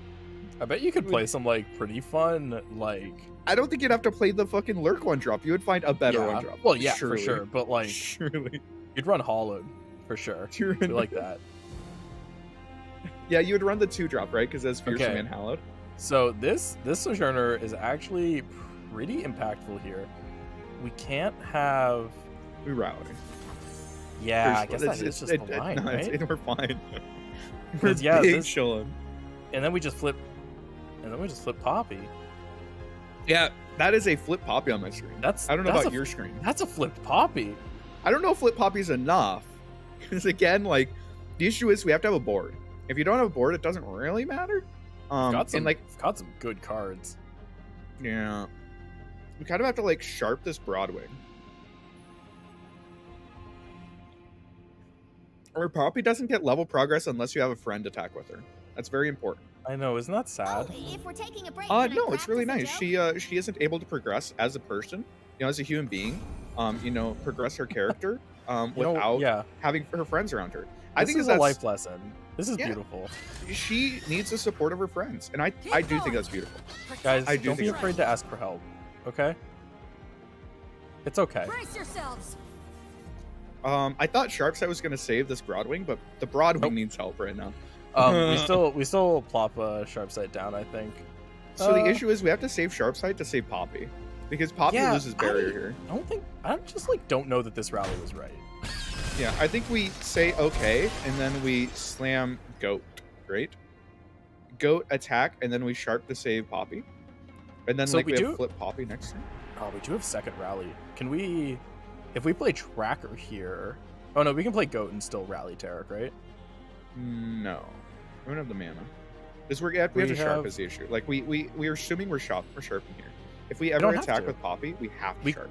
Yeah, but we can skip the attack. We don't have to take this. We could just use Aegis as. So you want to play like Bird? You want to play like Bird and then play Taric next turn? Yeah, and then take a Taric rally Yeah, turn, I'm right? not sure what to do That's come either. on. I don't hate that. I don't hate that. The issue is we still have to sharp to save Poppy next turn. We could So also just play Taric here, because then we have. If we play Taric here, we have Sharp Sight plus Rally, or the really Chad move of Blessing of Targon. I actually like that. Taric here, we lose the game on the spot to single combat, but I'm ready to shine. fuck it, you know? Yeah, What is single combat? If you think about it, are you even sure it's real? I don't think so. I'm gonna be honest, it's been a minute since I've seen it, so. Yeah, remember when Two-Mana It was a- Vengeance was like the strongest thing Demacia was doing? Do you There's remember like a those 3-up days? in every deck. Oh, this does hurt. Luckily, Sharp Sight wouldn't have saved it anyways, so like, wait, Attacking. don't do that. No, Don't- you don't. don't you do don't that. get it. It's so good for us. No, Think just about just it. don't, just please don't do that.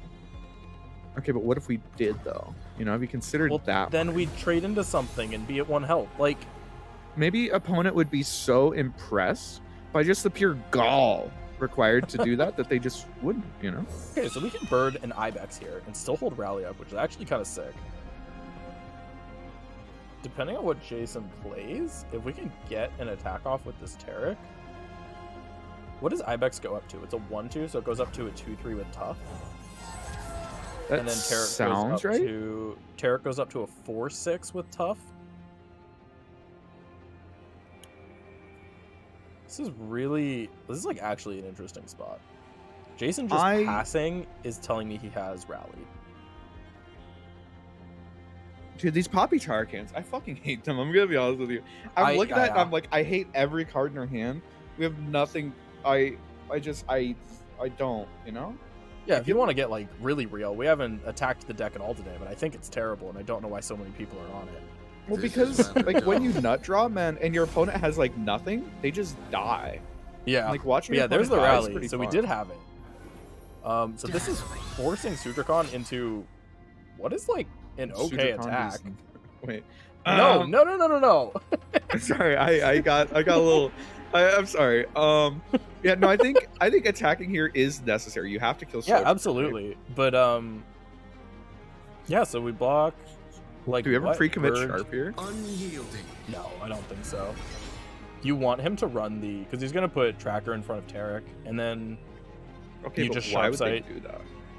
so they can trade off. They have the rally, right? So they're going Wouldn't to they just get a free block onto this Ibex, and then you have no board, and your Taric doesn't matter? no. Well, you can just kill the Taric. I mean, theoretically. Yeah, but Taric's tough. Yeah, but we're doing 8, which is 6 over Yeah, 2 no, attacks. I realize No, that, like, yeah. given 0 cards in hand, I agree with you that we can, in fact, kill Taric. I Oh wait, do agree that's with sick. that. Now we definitely block Taric. Okay.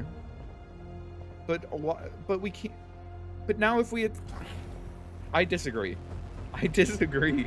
So I we're think we doing- killed Ibex. Because But now this- we're losing our Sojourner. Oh, we are losing Sojourner. That's actually really bad. And, like, we're also losing Bird to do this? This isn't even good. No, you're right. Oh no. And we're getting blown out. Oh, no. Oh, God. The humanity. It hurts. no. It physically hurts me to see you get blown out like that. You know, it's not his fault. You know, you just can't play around it, right? Like, he's thinking, I have to keep the Sojourner alive. I have to do something. And you just hate to see it. Yeah, you're right. You were just supposed to kill Ibex. Just make him have no board. You know, they could just rally. Oh. I mean, you gotta play. You go for the rally first with no. I guess that's fine.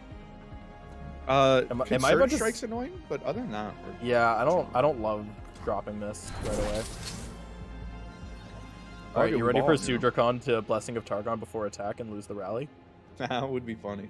It's unlikely to me. I think Sudercon's a good enough player to take. Yeah, he knows what's going on. Indeed. Ooh, I see, am this is why we both. kept Sojourner, by the way. Is because, especially with the double, you see the double, oh!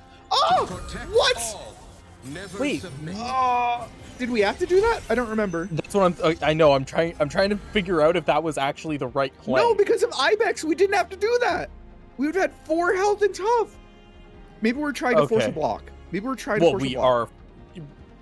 We're not even We really don't forcing force a a block block. though. They just. Was that an accident? I need to know. I mean, okay, maybe Ibex. So Ibex would have 3 health, so they could just trade Sojourner into. No, this was a bad play. This was a bad play. Maybe it's That's fine. Maybe you crazy. shut down. Maybe you shut down Florent's attack. Maybe Yeah. Florent's attack looks bad, but does it though? Especially if he has How do like. you- So like, sure. Okay, so like, Okay, Tarik's we gonna make flip these- next turn. That's yeah. cool. So we make these 2 Just a big little units. That's farther. great. We make this attack super awkward. I don't even know if Jason's supposed to attack here. It's so hard to say, man. The stats, I can't do the math on the Hold stats. tight. Sojourner stats are so fucking. I know it just like Oh, goes. okay, the Tark's alive, so I think we're. Well, but we lose so many units. Yeah, I don't think we're supposed to attack there because how does Poppy Taric kill? Like, Okay, if we were to attack here, Taric shouldn't have supported Brightsteel. Brightsteel should have stayed back, right? yes. So we give up Sojourner in Unless order we're just to. push damage. But like, if they block Taric with the Ibex, that seems good for us. Man, Maybe it's not, dude. I don't know. These mirrors, man. The stats are too big. My brain cannot comprehend these stats, especially with the flipping Taric next turn. By flipping, I mean he's leveling up, not a fucking Taric. If I wanted to say a fucking Taric, I would have said a fucking. Anyway, big Taric next turn. everything okay, man? I don't know, man. These fucking Damacy mirrors. My brain is fucking mush. Do you need to take a second? We can talk about it. Wait, we have Please to develop. develop it, right? You We have have to to develop. What's the Yeah. punish? No matter what If he it had takes. concerted, he used it. So rally? No, they have to develop out units to match you. And the issue is Yeah. you're just wider than them. You're just always wider than You're them here. Taric, God, the wait. protector. Climb well. Oh my and God, I good got the luck on your chime. journey. Wait, why aren't we? Why aren't we We playing just the keep Ibex? We developing. don't know. Yeah. We just keep developing. No, we don't. Don't be we just keep- ridiculous. So what we could do here, novel concept, I know. What if we kept developing? We should probably go wider and try Yeah, and any get of our lethal. units hitting phase Please, is lethal, right? If you play Ibex and they go for a rally, you win. Like there's Yeah, no They no literally punish. can't rally. Yeah, Yes, just there we okay. go. There we Sudercon. go. Yo, he knows what's up. He knows what's going on.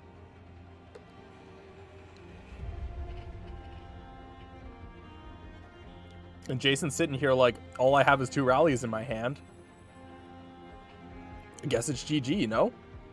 Okay, but what if he has single Then we play an Ibex. and then a unit? So he singles Taric to Taric. Okay, some Taric on Taric action. It's my favorite kind.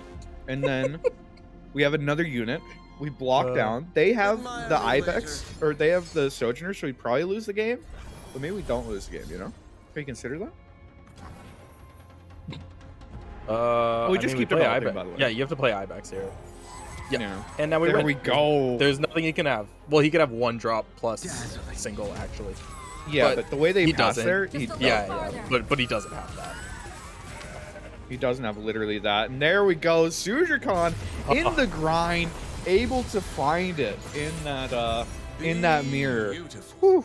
I mean, that's a Listen for mirror. him, I feel man. like I would have to play that mirror like 30 times to have seen these lines a few times and be like, That, okay, like, this is hurt when we my attack, head. this is when we don't attack. Because it felt I'm like a like- clusterfuck every single turn. Jason. I Knocked out of his hated own every single tournament, just chasing the Oh. bag. Feels bad, man. Trying to chase them back. But I no, hope it it's- was worth it. I mean, yo, come on, man, come on. We'll see if we can get into another game. I know that went 3 games, and it had Yeah, four that did go alternates, pretty so, long. you know, we'll have to see. We'll get a minute from production. But either way, every single turn, there were just so many questions of like, am I supposed to attack? Am I not supposed to attack? The issue is that, like, with all these support units, you're a lot stronger on attack than defense. But if your attack is Yeah. bad, do you just lose the game instantly? It's actually Like, it's mind breaking. I don't dude, like that. I don't know. I thought, yeah. Oh, good. Dex, I understand. It's just Kaiser and Ziggs Taliah. This is great. I'm sorry. Real quick. Can you tell me who this person is at the bottom? Oh, well, this is XX. What am I? XX? Okay. He is the current rank 2 Okay. on the Break America's Ladder. this one down for me because I have a question. Yeah, go Why ahead. the fuck is Jordan playing? Who is Taliah this Ziggs? guy? Why is Jordan playing Taliah Ziggs? This is see. There's this weird thing going on where like this isn't a Jordan deck. You know.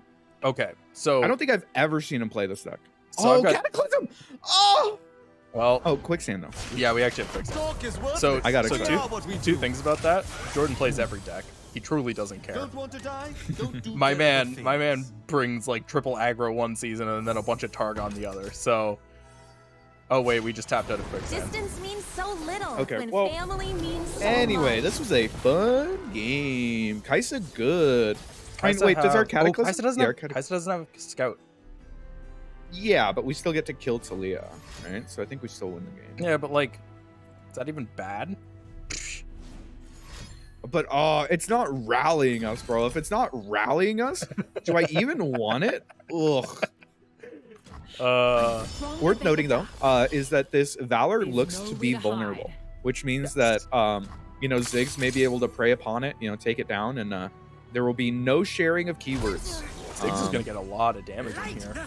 Ziggs is big. Plus Damage. Quicksand next turn. I mean, Yeah, this actually spells is still- not.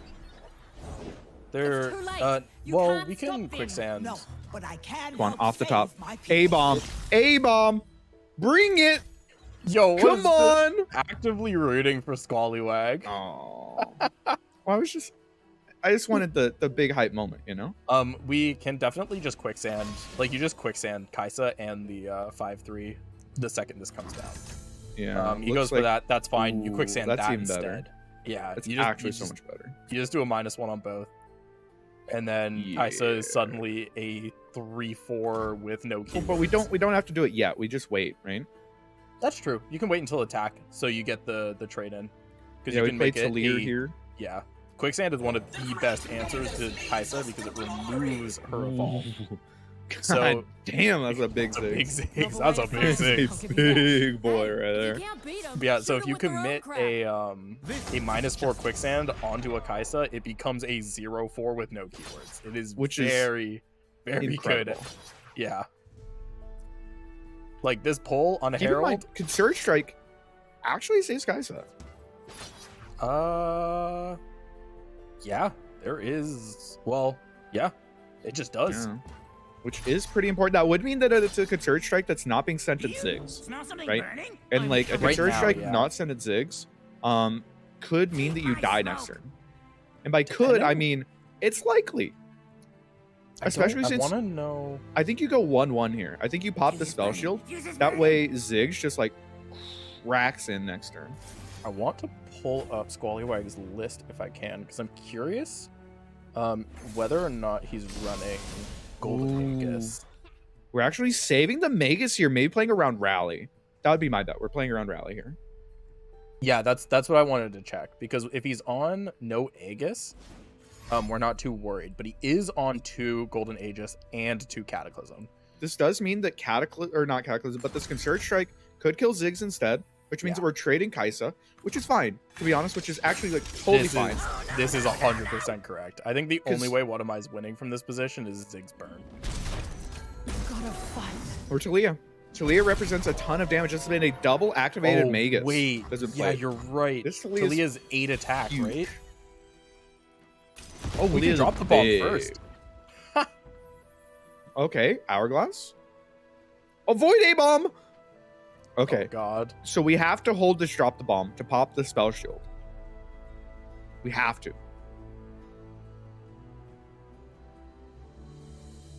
Right? Is that even... I'm trying to think. So it becomes... So does it have tough? It has to have tough. There's no way we made it this far in without it having tough. This is a drop the bomb being put on the stack. Keep in mind though, Other point to know, Void Abomination does have Formidable as well. We know it has Formidable, Ooh, that's big. Yeah. which means it might not be able to trade back into the Taliah. We're seeing Oh, the I draw didn't- 2 here oh. instead of free Kaiser. I didn't notice that was the second. You're covered. Like that's flipped auction. The Bright palace. Steel. I will Bright weave Steel's my fine. own path. God, that is a big Taliah. That is a big Taliah. I mean, this means that we have to see Void A Bomb come down. Yeah.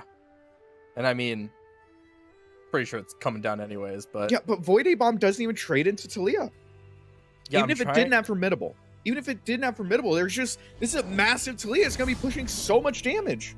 Okay, so it has barrier. It does not have tough. Does No it have a tough. spell shield on it? I think It does. It has Spell It Shield does. and Barrier. So it's eating the first two. The first two Taking rocks. 1 and then swings back for 4. So we're still shield is dealing yours. 4 through Double Like Barrier, Red Poggies. Let's go. Tag, you're in. So yeah, it pushes 4 damage, I think. Yeah, 4 damage. 4 damage, and Taliah is big chillin'. Taliah is fine, but I We're cannot low. stand for this. Yeah, we're at 6 health. Oh, that's no, lethal. don't. okay. What no, about no. what about the 6/4? Wait. No, I think the 6/4 6/4. is lethal. No, 6/4 puts us at 1, right? No, 6/4 dies. Oh, It no, it's the takes, same. Yeah, It's the exact same. Oh, okay. yeah. It takes the 6 and then it goes through. Yeah, you have to hit a break. This is point. the easiest top deck A bomb I've ever seen in my life. Easiest ever. I wonder. I mean, the play had to have been passed there, right? Like you slam A bomb and then you get a free A bomb back at the end of the turn, right? Like it's hard to Ooh, make you're that right. call, but like the thing is, you're supposed to pass there. Yeah, Like when Jordan plays drop the bomb, you just Gonna find a gift for an you're right. That actually would have been game winning. it's a hard line to see. It's a really hard line to see. You have to look ahead. Like what exactly am I losing to, and what does it look like? And I will say we are still winning. Squallywag is pushing lethal here. true. Honor guide me. Well, yeah, no, because of the vulnerable. Waster. Because of way back. vulnerable and the overwhelm, Yeah, we could throw it a couple blocks, but it's actually just so much damage coming through. We'll see. Keep in mind that upper left timer. Once that runs down to 0, there will be man. 5 more minutes of overtime. So if Scallywag for some reason plays this slowly, maybe overwrites for a Radiant, I wouldn't want to maybe be in ends your up shoes losing, either. or no by way losing I he mean not overwrites killing for a this turn. Radiant. I mean the extra 2 attack. Maybe he's trying to beat Virtue like guides me. Wow. he's trying to beat like a quicksand or something, right? Like quicksand plus is what he's Okay. trying to beat. Non-flammable? Is that a challenge? But I think that it's Protect and lethal strike. either way. We'll have to trying- see yeah. the lineup. Math is Once for again, it's blockers, too and much I'm not math. blocking. Yeah, just that's too many. Come on, that's so many units. I can't do that. Light them up. 3, 6. I think it's exacties. We only have 3 health as our highest health to block the overwhelm, And and then the 3 lowest gets attack through. unit is Yeah. Akshan. No, you're right. This is it. Exacties lethal being showed here, and what am I? Despite having just an absolutely massive 8-10 Taliah, killing the Void A-Bomb, killing the Kaiser, you killed all the threats, it just does not matter. Can I just say though, Ziggs Taliah putting in work against That was like impressive. against like undisputedly Dust yourself the best off deck and in the try game. again. Not even like- close. Yeah. Yeah, like it's not close. That Kaiser deck is the best deck in the game, and maybe Taliah Ziggs is pretty good. Maybe Maybe it that can show matchup's up. good. I don't know. It's hard to say. I don't I'd know have if to the watch it a matchup's few more good. times, especially since we didn't see the beginning part of that, so we don't know. Yeah. Maybe someone had a rough hand. But either way, I mean, fighting through a lot there, and in the end, what am I ends up falling to exacties lethal. yeah, that was almost clutch. Yeah. Either way, though, that is going to be the last game that we watch for this round. But don't worry, another round coming up here in just a few minutes. Appreciate you all hanging out. We'll be right back. Bye.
And welcome back to the MasteringRuneterra tournament. Sponsored by GGtoor. Thanks, GGtoor. I'm Aikado. This is Santa.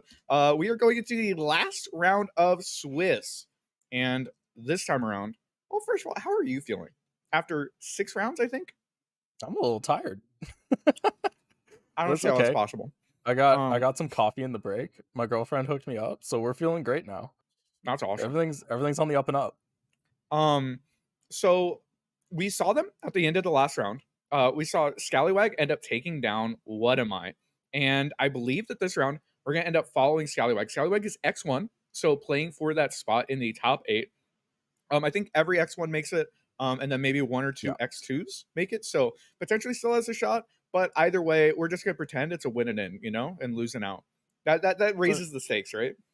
So I'm sure we're gonna look at deck lists, but how are you doing? I feel great. That's great. That's as awesome. long as we don't see Poppy Taric into Poppy Taric again, bro, that shit melted my brain. I do have bad news about the next matchup.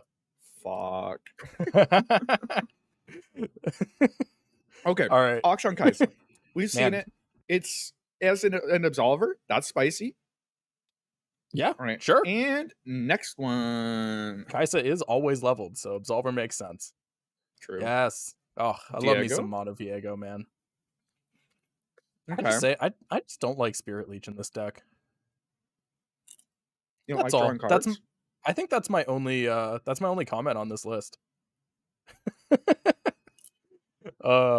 This I'm excited for. We actually haven't been able to cast a like proper Kennen Ezreal game so far. And I want to get into a bit because I think it's a really fun deck to like think about like playing and like ways to play around it, because it just has such a different play pattern than like anything else in the game, really. Like the mono Ionia shell is so cheap and so defensive and reactive. It can be just so intimidating to wrap your head around all the options they have. I know that we had talked about this deck earlier in the broadcast, but you've been pretty high on it. Tell me about this deck. You've been excited about it, Yeah. So tell me about what we can expect with this deck, because it's been a while since we've last seen it, right? So what are you looking for? What do you like? What matchups are you looking for? What matchups are you scared of? I know this Kennen Ezreal is supposed to have a very good matchup into Kaiser, which is really crucial because like you get a bunch of Kennens, you stun everything, you have a bunch of Palms, a bunch of Homecomings. Like every time they play something, you can pop a spell shield with a free Mark of the Storm. You can like there's so many options you have into that deck when they want to be just dropping an 8-drop, and you can basically undo their whole turn. Okay. Other than that, a lot of any deck that kind of like takes its time. So I assume it would be pretty decent into things like Darkness, things like FTR, because you can deny their win con. You just kind of stall until you have a flipped Ezreal. You have like 2 Kennens on the board, and you can just start burning their face. And basically what I kind of want to see is if, like, I'm excited to see it because I want to know if it's consistent, because I don't think it is. That's been my complaint with the deck for a long time. Is that the Kinku nerf, right? Yeah. So ever since Kinku Wayfinder got nerfed, it used to give 2 1-drops from the deck, like pull 2 1-drops instead of just 1. Well, originally it pulled 2 1-drops, and they could be the same thing. Different, yeah. And you pulled 2 Kennens. And then you could pull 2 different 1-drops, which was still great. Still very good. No one was mad. Nobody at all, especially not Ari. Ari was very happy with this. But yeah, now it only pulls a single 1-drop, which means you're pretty much locked into running just Kennen in this deck, which is like kind of an issue because a lot of the cycle in your list comes from things like a lot of the cycle in Mono Ionia comes from Dancing Droplet. But obviously we can't run that here because we need the consistency of the Kennen. So it's like a weird scenario where you end up losing consistency because you don't have as many draws, but gaining consistency because your Wayfinder always hits Kennen. For sure. But it's very important to get those cycled early. Talk to me though, because old Mono Ionia, like old Ari Kennen, had issues into like scouts we've seen a lot of Poppy Taric today, and I think Poppy Taric's maybe like a little bit more interactable. How do you feel about those matchups? I don't think those were ever so. I think Scouts was really difficult, specifically because Misfortune used to be a really big win con in that deck. Like Mm, Misfortune was a really big build around, and also challengers are very difficult to deal with for Ari for Kennen. sure. For sure. They really like test your protection. So if you're swinging in with like a challenger every turn on their Kennen, on their Ari, on their Ezreal in this case, but you probably don't want to play that early. Eventually they run out of recalls. Eventually they Yeah. run out of stuns. And then you can kind of just like swing in and get that lethal. So it's very grindy. And I think I'm worried that Kennen Ezreal in its like current form doesn't have the draw to support that kind of grindy game plan. definitely. And I think that the big thing is that like Scouts doesn't really care about your stuff like Palm, right?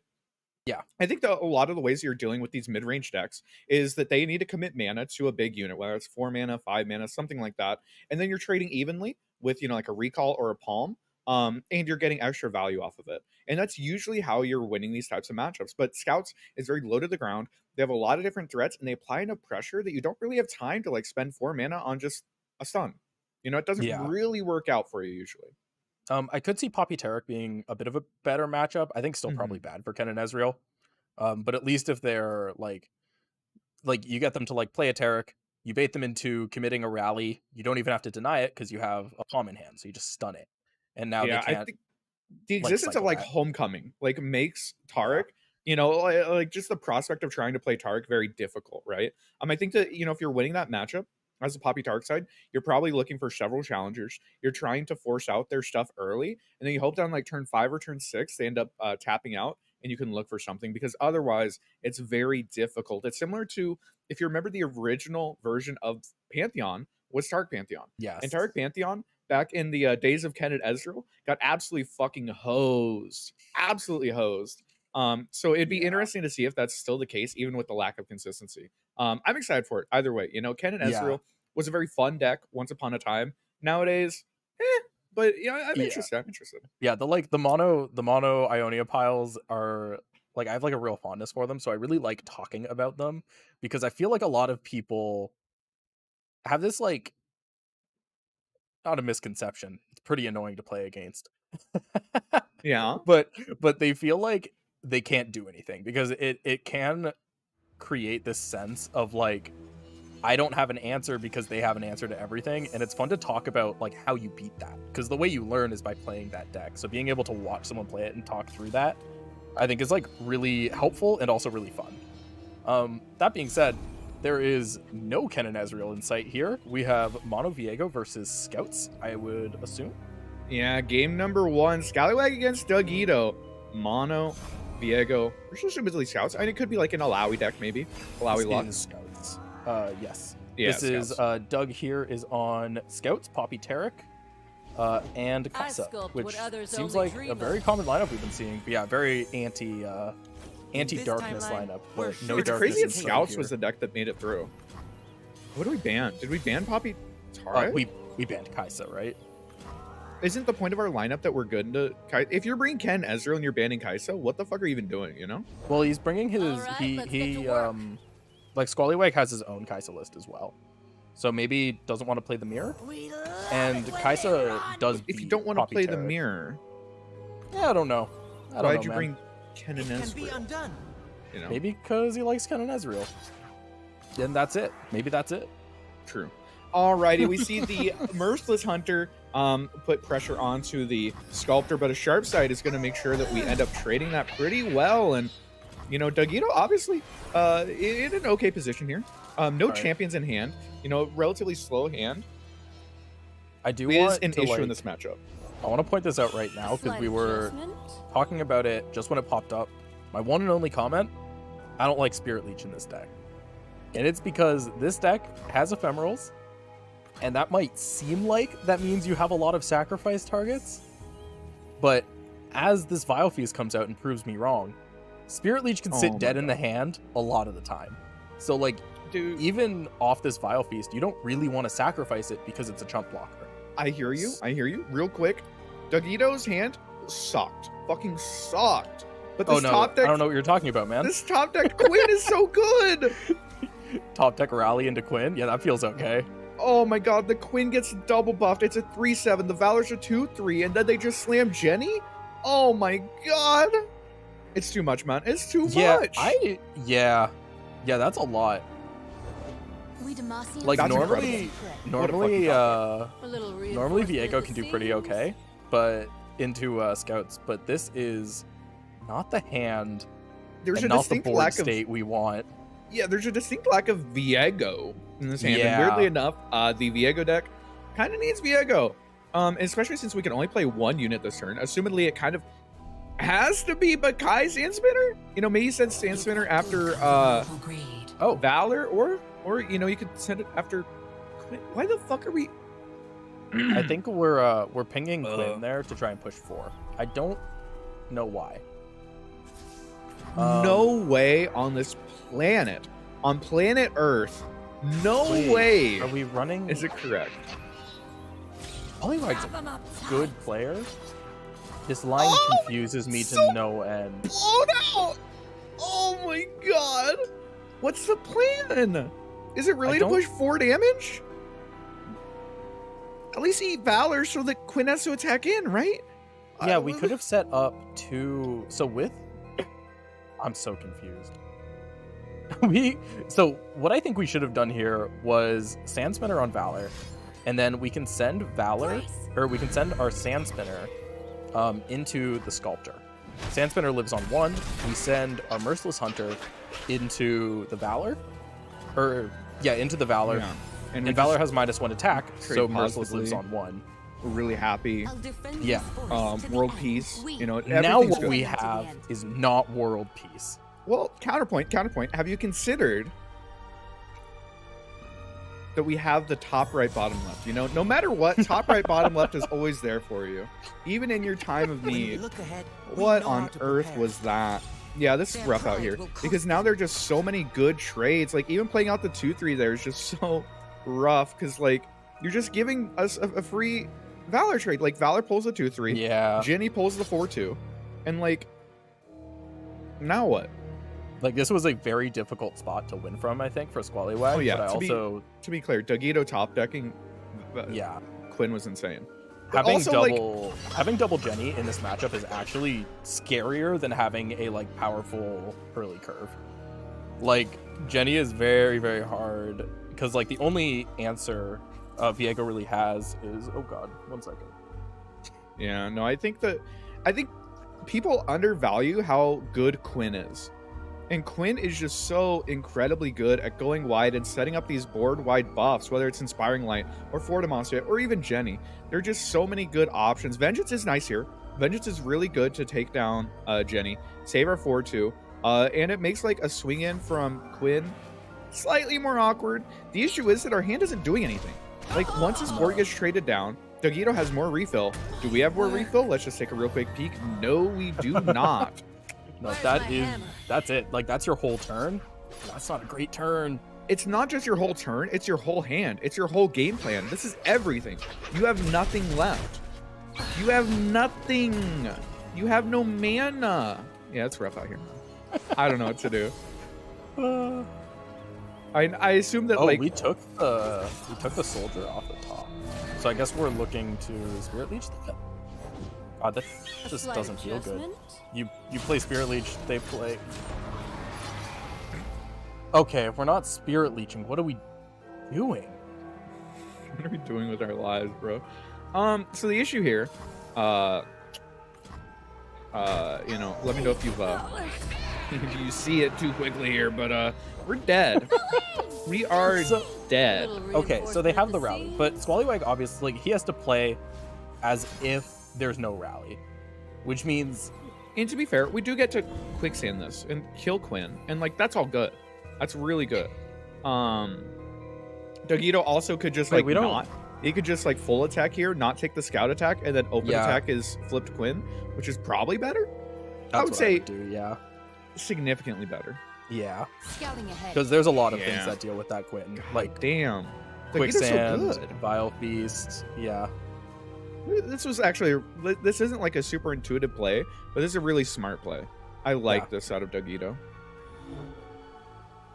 Yeah, it's like some of those lines that are like, this isn't something you usually see unless you're really like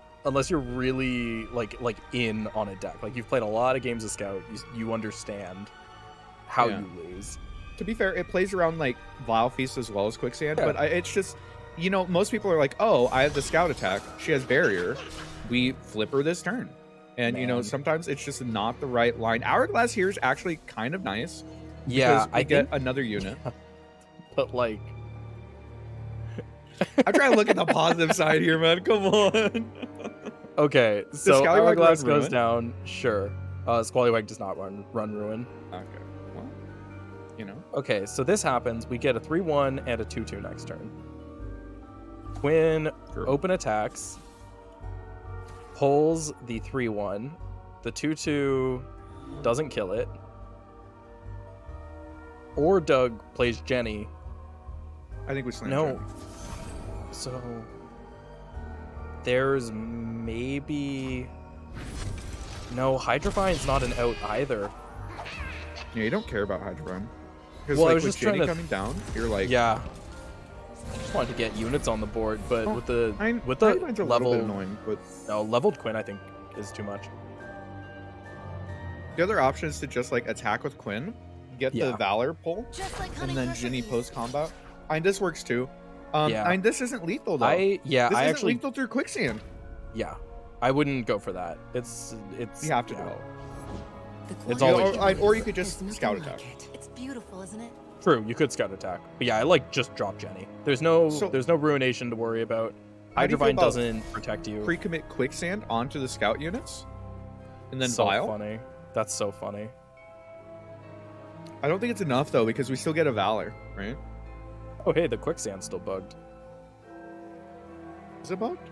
Or is If opponent you- just thinking about it? No, it's just the text. If you click the -1 on quicksand, the yeah, text. it still says -4. That's all. So, and we have to Vile here just as a blocker. And the issue is that with the Valor coming through, unfortunately, I don't think that's going to be enough. Lethal is going to be showed here. And this is Scallywag losing game 1. GGtoor taking it in a there's slightly no unfavored scout. matchup. We're not dead. So that Valor's Yeah, I know, but No we one have escapes my aim. whale and we walk 4. so we don't Fly have swiftly, kill swiftly. Oh, we're 4 mana. Oh god. Yeah. Even if we had whale, we're still dead. Oh yeah, we are. I just did the math wrong. Rest in And there we peace. go. GGtoor in an unfavored matchup is able to take it down. Scallywag never finding that Viego. And that top deck Yeah. Quinn, that's really the big moment. The hand looked terrible until top deck Quinn just sort of takes over the board, and really well played there Same, man. by GGtoor. Just a Spirit Leech sitting in hand all game. Just sitting there. Could have What been would you like anything the else. Spirit Leech to be? Another Merciless Hunter. He's on Yeah. 2 Merciless, 2 Bakai, 1 Spirit Leech. Okay, Get maybe that Leech Merciless out of is here. better there. Get it out. You're blaming Leech, man. I don't know. We also kind of misclicked Yeah, our that was it. we misclicked our sand spinner, so it's rough out here. We'll see as we get into game number 2. Is going to be that Ezreal Ooh, Kennen. nice. All right. Scallywag heard you. Yes. Okay. So this is a bad matchup for Doug. I think this is going to be very difficult. But I'm excited to see how he plays it because I like. Oh God. I bet Doug wins this one. Weirdly enough. Oh, yeah, no, God. I would put money on it. How much you would have bet that that our boy Doug ends up taking that quick 2-0? He has double skin buff too. Wait, that's not fair. We don't even That's have actually- Kennen skin. This is doomed, man. Game over, man. Game over. It's rough out here. It's rough out here if you're in. Okay, we have a lot of Kennens. Okay, this is actually not bad all of a sudden. This is okay. It's all right, Copium.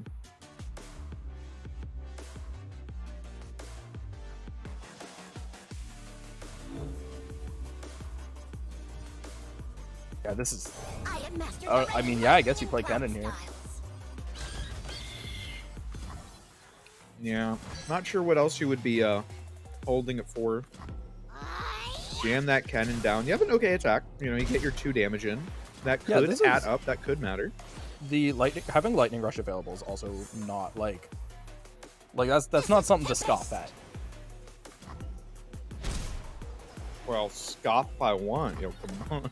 Don't you Either way, dare. though, we see the attack there. No block, of course, and a nice bird plus Tiari gives us a few options. Interestingly, though, that Conspirator is actually a great draw. Yes. Conspirator lets you punish any sort of a develop, right? Yeah. So we drop Conspirator here. Maybe not actually, Act natural. I got you. because right now our Conspirator is kind of just dying to that bird. Yeah, but you kind of force the block. Oh. Or you We can force it, do right? this. Because now we play out Kennen. We Yeah, now we kill can the play bird. Okay, we're playing around Pale. That's No time to rest. well, Wait, how are we playing around Pale? because oh no, we're not. You know what? We should have played out Kennen. Trust me. Yeah, I think we and should your play out footing. Kennen. Like, I we mean, have we're 2 still more going Kennens to. in We hand. just don't want Kennen to die here, which is fine. I don't mind keeping. Well, again, having lightning rush up is good. Yeah, we have like 10 Kennens. We have 3 Kennens. That's practically 10 if you think about it.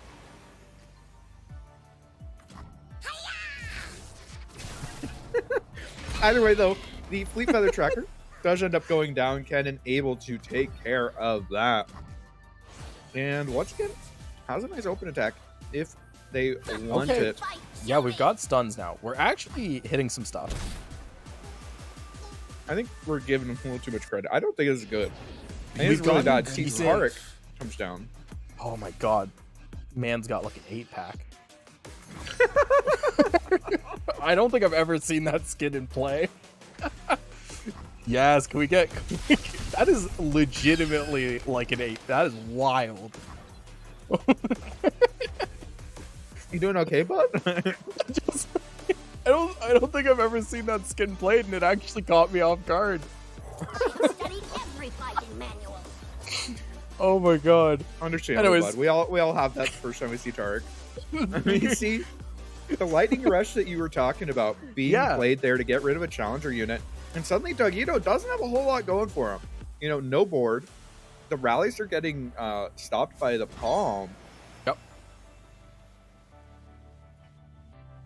Yeah, this is an okay... We're in an okay spot here. We had a very bad opening hand for Squallywag, but he actually drew into some pretty decent top decks. Kennen's Like- a really good tool at just like holding on the board early. Yeah. And how many Kennens are we at now played? Is it 2 or So 3? we have played 1, 2, 3. Yeah, So we this played is 3. So Okay. Wayfinder's 4. Yes, so we want to bounce Kennen one more time. Ideally, we'd like to find a Godwillow Seedling.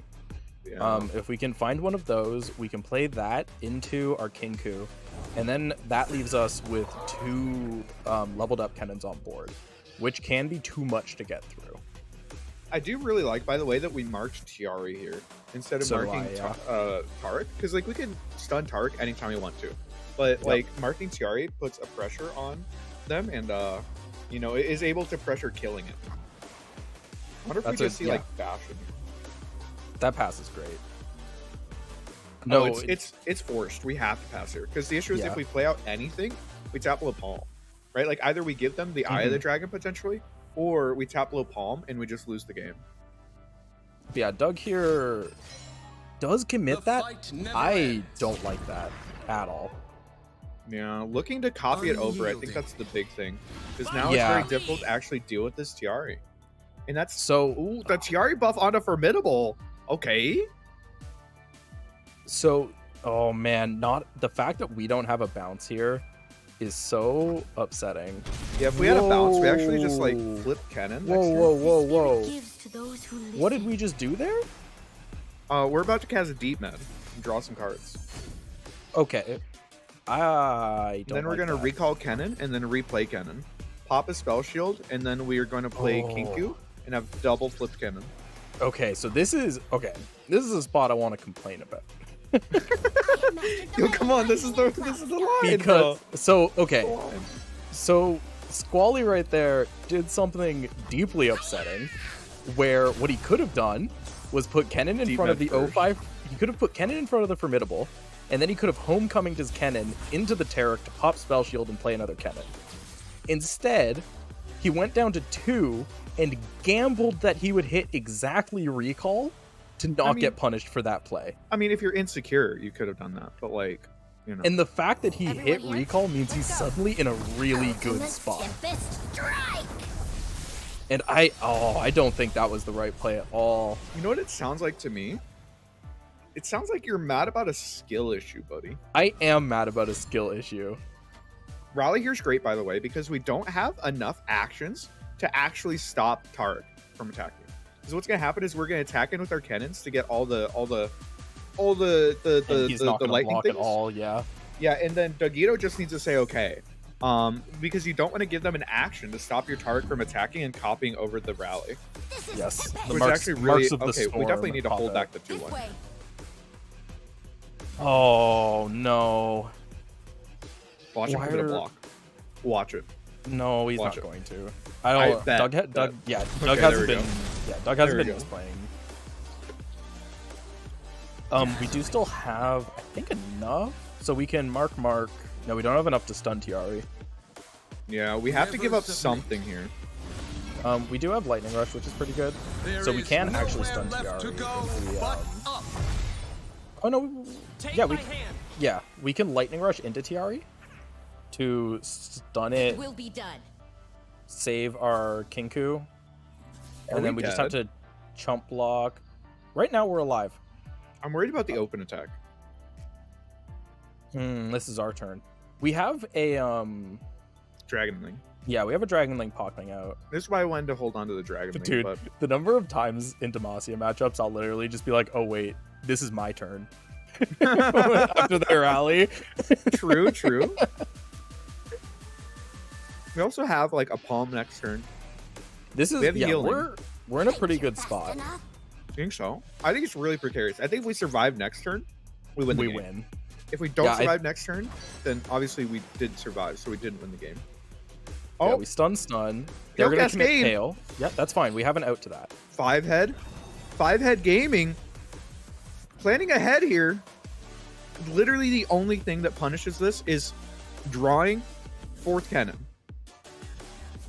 This is literally 4th Kennen that had to have been drawn. It's the only thing that punishes this Pale Cascade. Okay, there you go. We got it. Squallywag making, I don't want to say objectively wrong plays and being rewarded, but I will say that. Come on. Okay, at least they should have deep meted first, right? On that one thing. If Yeah. they deep med first, then they can They deep recall, mid they can first ghost block. into recall. Because then they wouldn't have had enough mana. I don't think you ever deep med there. I think that's such a gamble that is unnecessary, but it's fine. The issue is you had to deep med to activate your Eye of the Dragon. Well, Tellstones would have done that, right? Yeah, but who the fuck uses Tellstones? All right, man. What the fuck is that? Look sharp, Well, we're not dead here. Why do we have a Durant Sculptor? unyielding. Whoa, wait, what? Yeah, what's the Doug's list? What the Doug doing? That is Duran Architect, please. Oh, Architect. I'm sorry. Oh, I'm sorry. yeah, Sculptor's the two of good card. those. Wait, I actually love that. It's support synergy, right? I mean, technically. And +2/+2 formidable is actually kind of legit. Technically. Yeah, we just commit the stun here. This is completely fine. Define fine. I think. Well, Doug's We're- on just one bastion, right? So, I think we're literally dead here oh, because they we Poppy don't have- Rally. So they play Poppy, they play Rally. To be clear, I don't think we have a choice, but Mm-mm. Yeah, I'm trying to figure out if we're actually dead or not. So we're going down to 3. Poppy Rally comes down. We live with Tellstone's heal. With health potion. no, we don't. We don't have enough. Yeah, we block do. damage. We're making a 3/2 right now. Oh, true. You know what? I see you. Sorry, man. You're correct. I'm here for You you. are correct. Who does not know the name There's of the all? protege coming down. So challenger units, I mean, we lose a lot of our board if they do decide to rally here, but and it's a rally being used not on a Taric. Yeah, But this is probably the last time we ever tap below deny. Yeah, it's never happening again. I think Doug has to go for it, even if it's not like outright winning him the game. Just clear our board. Yeah, the other option, I guess we could have tried to like develop. I don't know. That's so rough into like God Willow. I do think Doug was supposed to play Poppy here. Instead of Protege. Yeah, like Protege's okay, but yeah, I think Poppy was correct. Like, Squally's at 3. We can kill Eye of the Dragon. I mean, we force blocks have everything. Like, they lose their whole board. Or they save one unit that we didn't challenge. Yeah, Doug either rallies here or he never rallies for the rest of the game. And it looks like he's opting for that. Which the decision has been made. Might be okay, but I don't think I don't think Doug's gonna get there. I think we just bounce Tail of the Dragon. Is that what it's called? The Palm card. Oh, I actually have no idea what the Palm unit's called. It's either Tail or Claw. I think it's Tail of the Dragon. Yeah, I think it's Tail of the Dragon. Claw's the 4/2 that gives a buff. Like in your hand? That's Scales of the Dragon. Or is the buff card Scales of the Dragon? Oh no. No wait, Claw of the Dragon's the one that pops out of your hand, right? Claw of the Dragon's the one that if you play 2 spells, it pops out of your hand. True. Ooh, okay, we're good. We're good. We're vibing. Tail. There we go. Tail. Let's go. Oh, that was close. Oh yeah, god. Yeah. A little sussy there for a second. Either way, though, we are going to get a Dragon Link on the next turn. Opponent is down to 5 HP. So blocks required at some point. Sonic Wave. Puts him down to 1. This is we definitely just strike quickly. Draw here. You draw here. The issue with draw is committing any spells does tap you below. Oh no. Deny. I think this is good. How many answers do we have? So many lethal outs though. It's just Twin, right? I mean, yeah, but 3 copies of Twin. Well, yeah, but I mean, they have like 25 cards in their deck. What happens if you draw like Telstone's Palm? I do like this, by the way. We showed. Yeah, this is fine. No, you're right. Just swinging in here is right. And like the most important thing. I didn't realize we were only on 1 Sonic Wave. Yeah, the most important thing here is that we're getting all of these Kennen spells, and like the Kennen spells are very good. Ooh, this could be really scary though with the double rally in hand. That rally top deck leaves open potential for Scallywag to misplay. We take the 4 damage on the. Yeah, we need to heal. I'm so confused. We need the healing. Wait, but that was face up. Doug just put Taric. Yeah, Doug just killed his own Taric. Well, you know, we never really liked Taric anyway, right? Bro, I like Taric. Yeah, you like that 8-pack? I think we pass here if we're Dougito. Because like our open attack's really good. Yeah, you have to. Really. Yeah, Taric's dying right now to Mark of the Storm. Yeah, should we pass? Or okay, so we rallied there. He's trying to force to stun. I actually like that. Wait, why do you like it? You just have to deny. Yeah, you just deny this. Yeah, but then he plays another one. Gets to wipe the board. Pretty sure Squally has to deny this, otherwise he just dies to open, right? The other option is that we can play Kinku, and Kinku gives us another stun. But not True. There's a lot of options available. That's one of the cool things about this type of deck, is there are like so many different lines, right? You have so much interaction. How many Kennens do we have? How many Kennens have died? Do we have another one in the deck? Yeah. Because we played... Oh, we might not have one more. I know! I mean, if we've got another Kennen, that's a good line. Well, it's either 1 or 0. That would be... Yeah. Yeah, it's either 1 or 0. So take that as you will. If we play this, hit Allegiance, and don't pull Kennen, that'd be so fucking funny. Keep in mind, we haven't seen Ezreal yet, so there's 3 misses. Extra hands Oh! never hurt. Oh! Okay, there was another one. We're good. Yeah, the stun. Yeah, we're fine now. That is so good. But yeah, this was. Is the Durand way. I don't think it, Grand Architect. the way Doug kind of played around this turn, played a little too into a lot of face-up stuff.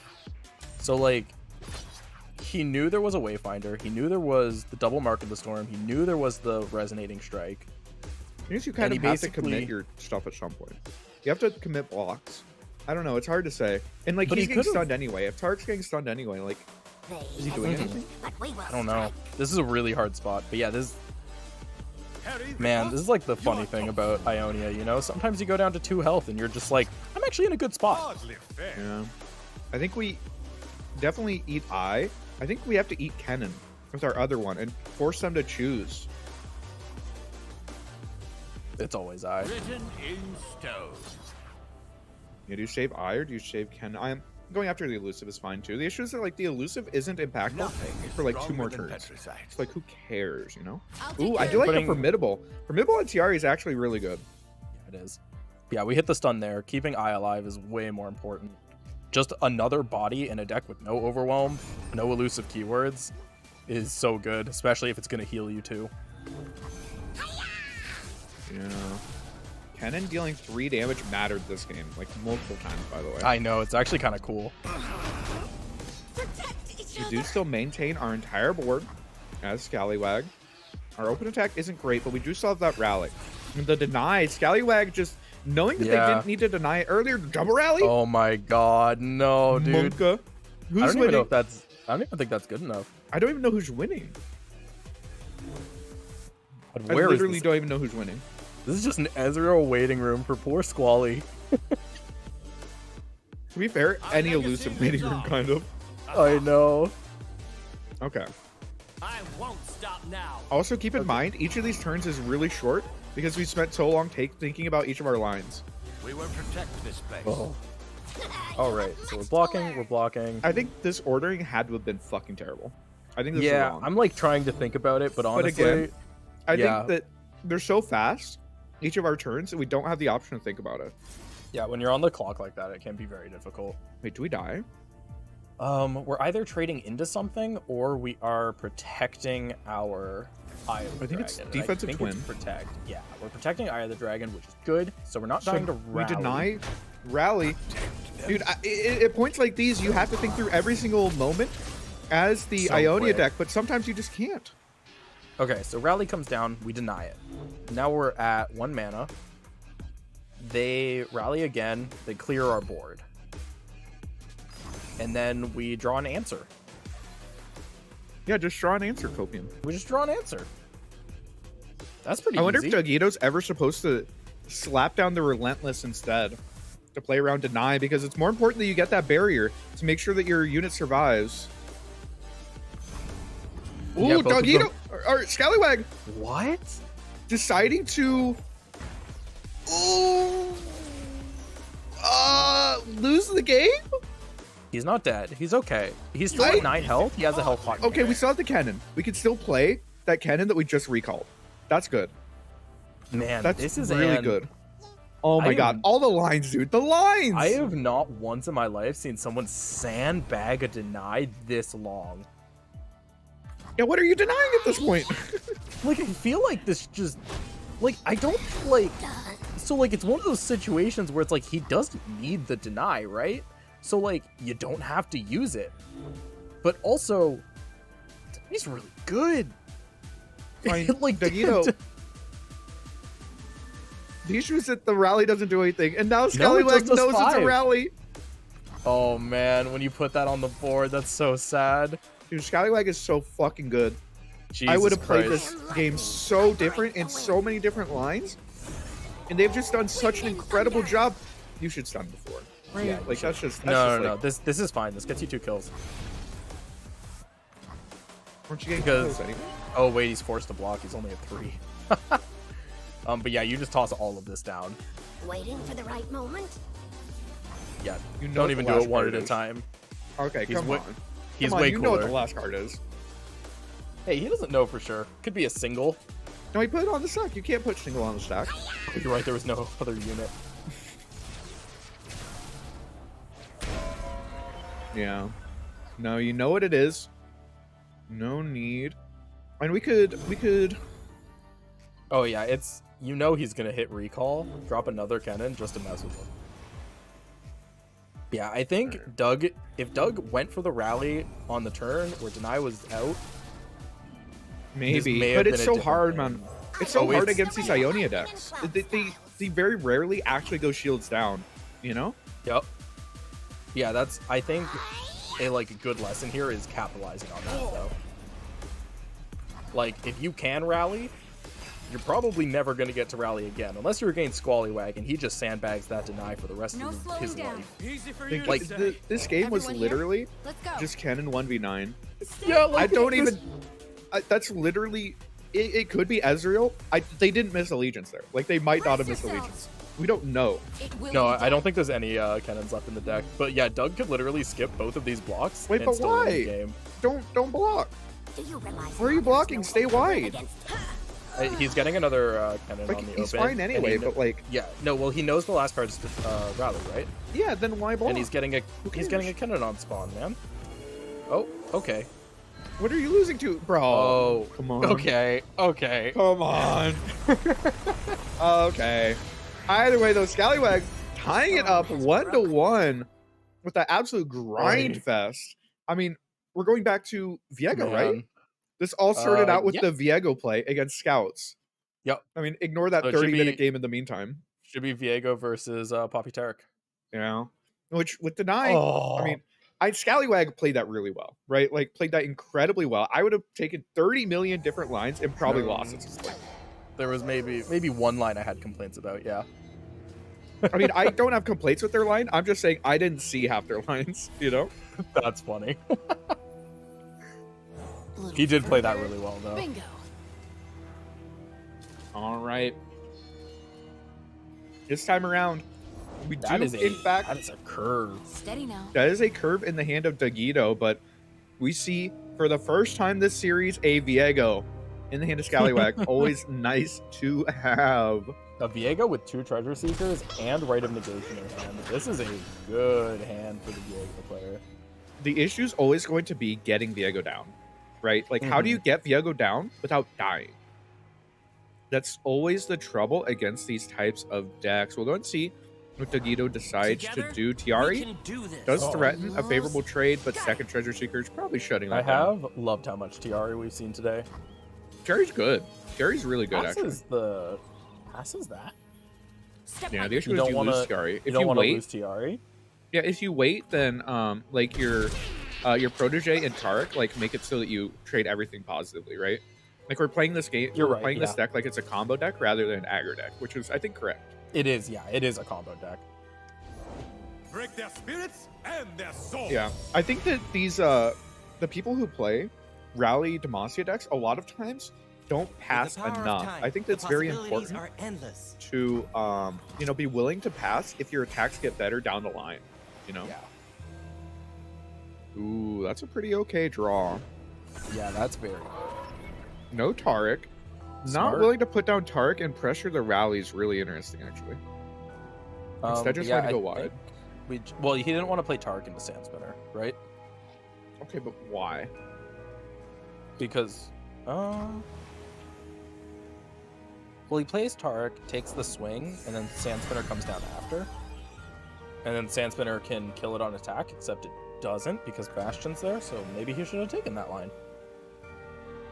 Because then you also pressure rally, right? You're letting Yeah. Viego come down. Now, admittedly, this attack's really good.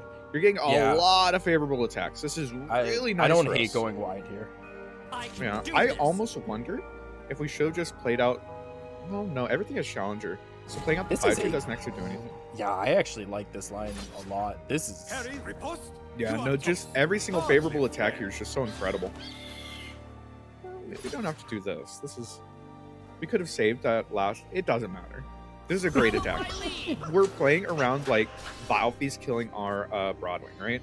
Like, we're Yeah. trying to be a little bit safe and be a little bit conscientious of maintaining our board and not getting them too low, especially since Scallywag is the person who's on whale, right? He's on just one copy of Whale. Yeah, so maybe Which, wanting to make sure that they don't get their units too low is probably a very smart play here from Dogito. No, don't be too greedy. Alright. Got our Bakai down. So we're in... Squallywag's in, I think, a really good spot. So we take this hit, we play Viego, we play Waking Sands. Then you start that chain, which is Yup. always good. Dogito has options here. It looks like going for the Taric line. The other option, you could have just played out Sojourner, right? And like Yeah. either way, you're representing like really big attacks. Oh, that's such a... That tracker is so good. The way it just says, are you going to play Viego into Rally? Yeah, especially because of the Hourglass nerf, right? Uh-huh. Oh my god, do you have to pass here? No fucking way. I think he loses if he passes, no matter what. Yeah, So I think, but I mean... I think this is one of those spots where it's kind of like, Oh! yeah, What he a took gamer it. pass! That was Oh my such a God. bait. That was such a good bait by Doug. Oh Like, my actually god! so smart. That was so good! Yeah. Each life Doug's a fucking gamer, a dude. rare Now it's a jewel. gamer pass. Holy shit. It's so hard, though. That's such a hard spot where you kind of have to, like, feels like you're sitting there as Squallywag and you're like, okay, if he rallies, my Viego's dead and I lose the game. But if he Shatter them. like doesn't rally, but if I don't play Viego, I kind of just lose the game. So I think, yeah, I think you have to play it there. The issue is, this deck runs like 5 rallies, man. Like, it's likely they Oh, have I know. rally. I know. But I don't know, man. It's so hard. This is all off the back of Dogito deciding to develop out the 2 units on turn Yeah. 4 instead of Taric. And it's just been able to apply so much pressure with that. Yeah, this was like Really well played there. I absolutely think every game perfect. has been really well played by Dogito. Like actually perfect sequencing this game. He's Let's made this see. as Oh! awkward as Never possible. ends. Copying the Bastion Never is so submit. good. It makes Yup. it so difficult to actually end up dealing with this Taric. That also I think levels Taric on a top deck rally. Keep in mind, this does let Viego come down. And Viego can start the chain, but is it too late? You do have double deny. So maybe you're fine. It's rough out here, though. Hydrovine Oh, off the God. top. Like, Hydrovine off the top and opponent not having a rally. Is that your win con? Oh god. Hydrovine would be actually huge. The issue with Hydrovine is you're tapping below deny, right? Yes. So this vial doesn't suck. We get to pop that spell shield. And then we get Vial's to actually just really nice. yeah, and then we get to just click pass. The issue with Vial, though, is that we're tapping out of Hydrovine. And the issue for Dogito is if you play Sojourner, you're tapping out of Rally. So both of them are Just kind a of staring bluffing at each game. other. Like, neither of them have the cards. Neither of them know. have the cards, but they still have to represent them, right? Yeah, well, because Squallywag's sitting here like, I didn't play Viego that turn, so Doug has to have Rally. So now how am I going to beat Rally? Because it isn't Vial Because Feast. we didn't check at any point, right? We haven't been able Yeah. to check. Oh, and we're losing a blocker. We generate Oh, another one, but this means no. that next turn, you don't have a Yeah. blocker, which means Dogito just gets a pass. So this Dogito literally is, gets a pass here. So this is Squallywag saying, I don't have Vengeance. You're going to play Rally. If you play Rally, I, like, double Rally? We have Deny. Oh, I don't think we were supposed to do that, man. The thing is, Dogito gets a pass. Because if they pass, your open is representing lethal. Yeah. You just always pass here. It has to be a pass. This is the easiest pass of your life because the Scallywag broke their chain. Right? They are no longer getting a free ephemeral at the beginning of the next turn. That's one less blocker. That forces Scallywag to play another card. You have to either play like Vial, you have to play something here. I don't You know have to why do we something. did that, though. Why did we ping that? I don't know. It was Because we don't need a second Viego. I It was a understand. terrible So, Oh, the pass! I'm really proud of the way Dogito's played this. Honestly, a fucking insane game from Dogito. Okay. If people say that like Rally Demacia is easy, dude, this Oh, game God, was no. so well dude, played. Rally Demacia is not easy, honestly. How many atrocities is Scallywag on? He's on one. But This we is have a Guiding fine- Touch. Yeah, this is a fine attack with Viego.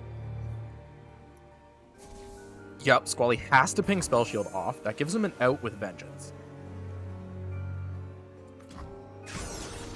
Val coming down means that there's no Hydrovine, so we are able to just develop out our Sojourner, which makes our attack even better.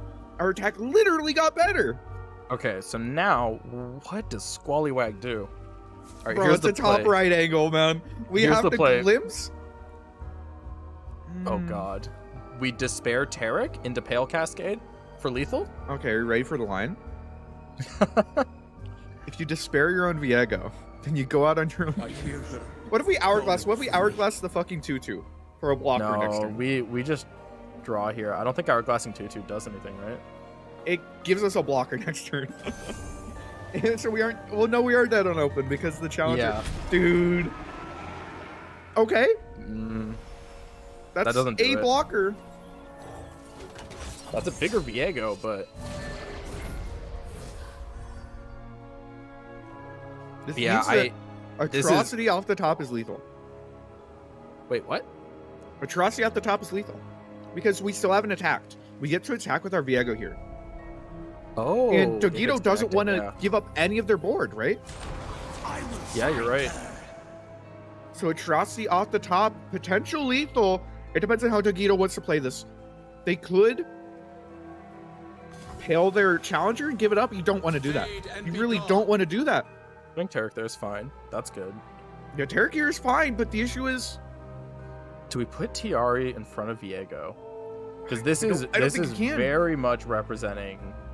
you don't represent lethal anymore if you do that. I think you have to represent lethal on open. Oh! We're playing around Atrocity. We're respecting it so hard. It's such a hard position to be in, and now Dogito isn't representing lethal on open. I will not be made to wait. Can pressure Viego. It's technically pressuring killing Viego, but oh, we end up losing the Tiari. Okay, this is still a game. This is still a game. Killing Viego is pretty huge. Oh man. Oh, third Viego. There's the rally, but is it too late? There's still two denies. Yeah, in the rally hand of doesn't Scallywag. matter right now. Keep going. Rally could matter because the big thing here is that we're pressuring killing Viego, right? If we kill Viego, they can either Hourglass or play second Viego. If they play second Viego, they tap out of deny. We can Alright, also is this guiding our not Taric here. This is yeah, there we go. Yeah, we we wanna guiding flip Taric Taric. for the double draw. This also flips Taric. Oh, do we just play Sojourner? Oh, the issue is. Well, actually, I think we do. I think we do play Sojourner because of. Well, no, you know they have. Oh, I don't know. I don't know what the answer is. I don't know. Oh, this I think- 8 health. It's surviving. Yeah, I think we were supposed to play Sojourner there. I think we were too, but we're still because- okay. So Squally doesn't have So we know Squally doesn't have Hydrovine because he would have played it before. We were like think literally Scallywag- just passing back, waiting to see if Squally had Hydrovine. He didn't, so we played Sojourner. And if he doesn't have if he doesn't have Hydrovine, I think developing Sojourner is fine. The issue is we don't have a read on no Hydrovine because Scallywag wasn't able to tap low deny last turn. We're about to. Okay. That way we can still hold up deny. Oh, we should have developed. We should have developed Sojourner. That's okay though. It's still a lot of damage being represented. We could also just go for the gamer double pale, runner pale. runner Bill. Oh my god. That could be it. It's an option. Oh, okay. Scallywag is playing it safe. Important thing here, Viego doesn't see any of these units die, so he doesn't get to summon out an ephemeral and doesn't see it for the level progression. This is why Hourglass nerf was low-key a buff. You know? I don't know if that's true. Now you're playing more Rite of Negations. It's great. Okay. Hourglass coming through, losing the game instantly to double rally. But as we can see, Dogito doesn't have double rally. You have to pass here. Oh, okay. I was like so ready for Squallywag to just play a second Viego. I was gonna lose my mind. If after all this, I know. if after all this, They just throw the game and play second Viego? That'd honestly be incredible. I was so ready for it. I like saw the line. Just a quick little heads up. There's 6 minutes left. Okay, you're right. 1 minute until overtime. 5 minutes of overtime. At the end of the 5 minutes, whoever has more time on their personal timer, that's the little tiny ones, guys. Whichever one has more time on that ends up winning the game no matter what. It doesn't matter the game state. It doesn't matter if they're pushing for lethal.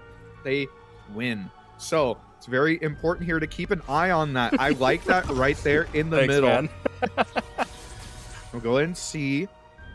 Oh, the develop is so good. Okay. Oh my god, man. There's a lot of blockers. This is a lot of blockers. Can we check Viego's flip, by the way? 11 means that is flipping. Oh, yes, we get with the 4/4 is flipping. The issue is, oh no, you're fine. Yeah, he's just flipping. Rally. You don't play Sand Spinner here. You just swing in with You have to your attack. 4/4 ephemeral. You let it die. You hold up deny. Viego flips, steals Taric, makes a new mist, and I don't think Doug ever gets through. It's your only line.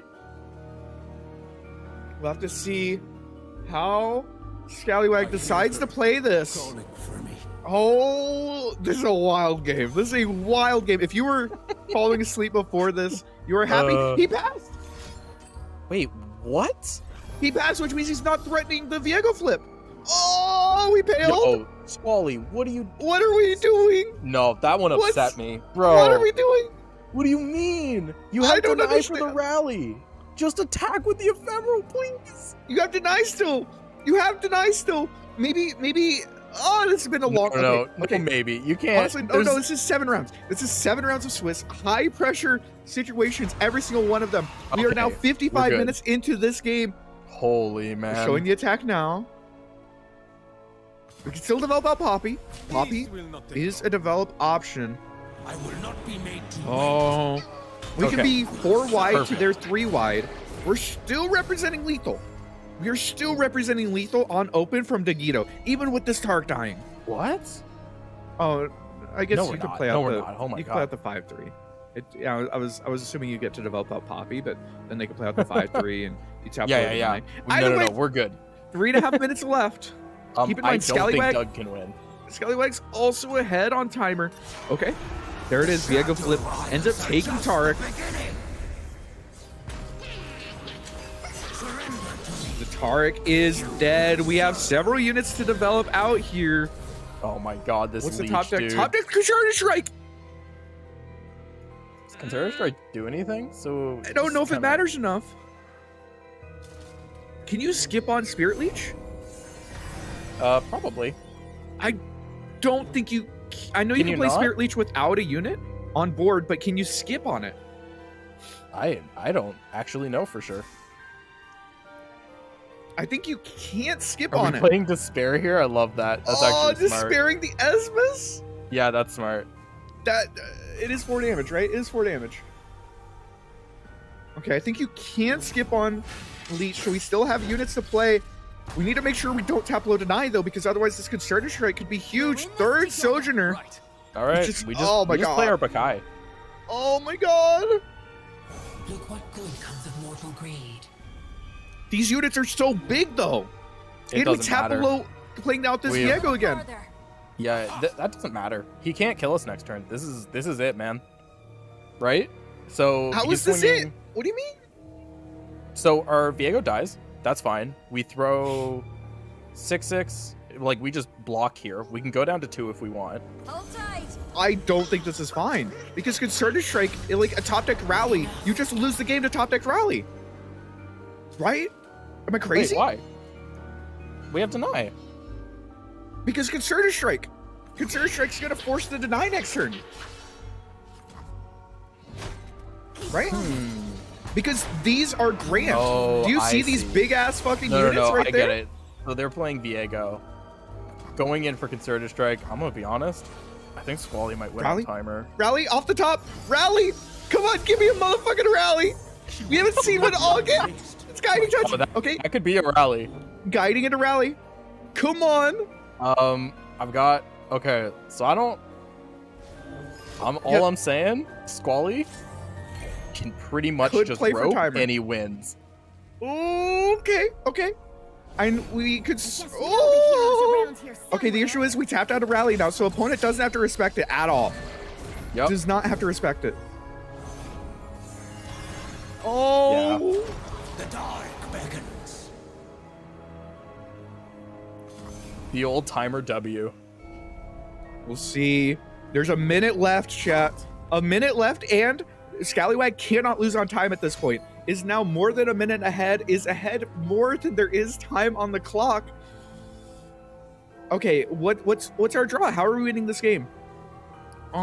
If do we give up Poppy? I think we give up Sure. Poppy. Hope you're sturdy. Yeah, we have to give up Poppy because we're gonna lose the Sojourner. But like maybe we can end up buffing up this Esmus enough. Oh god, there's no way. Maybe. Potentially, there's only 30 seconds left though. You have to get in there, Dogito. You have to play your cards. You're running out of time. Look at like Squallywag not taking. You Not have no taking the- time. Squallywag's not taking the timer out though. You gotta respect it. Okay, okay. There it is. What's the top deck? What the top deck have saved us? Oh, there's the deny at the top. There's Tiari. And Tiari's that's gonna not be it. the game. Scallywag, Sure, with some but- incredibly close games, is able to come out on top and pick Oh, up man. that W. God damn, that was a close series.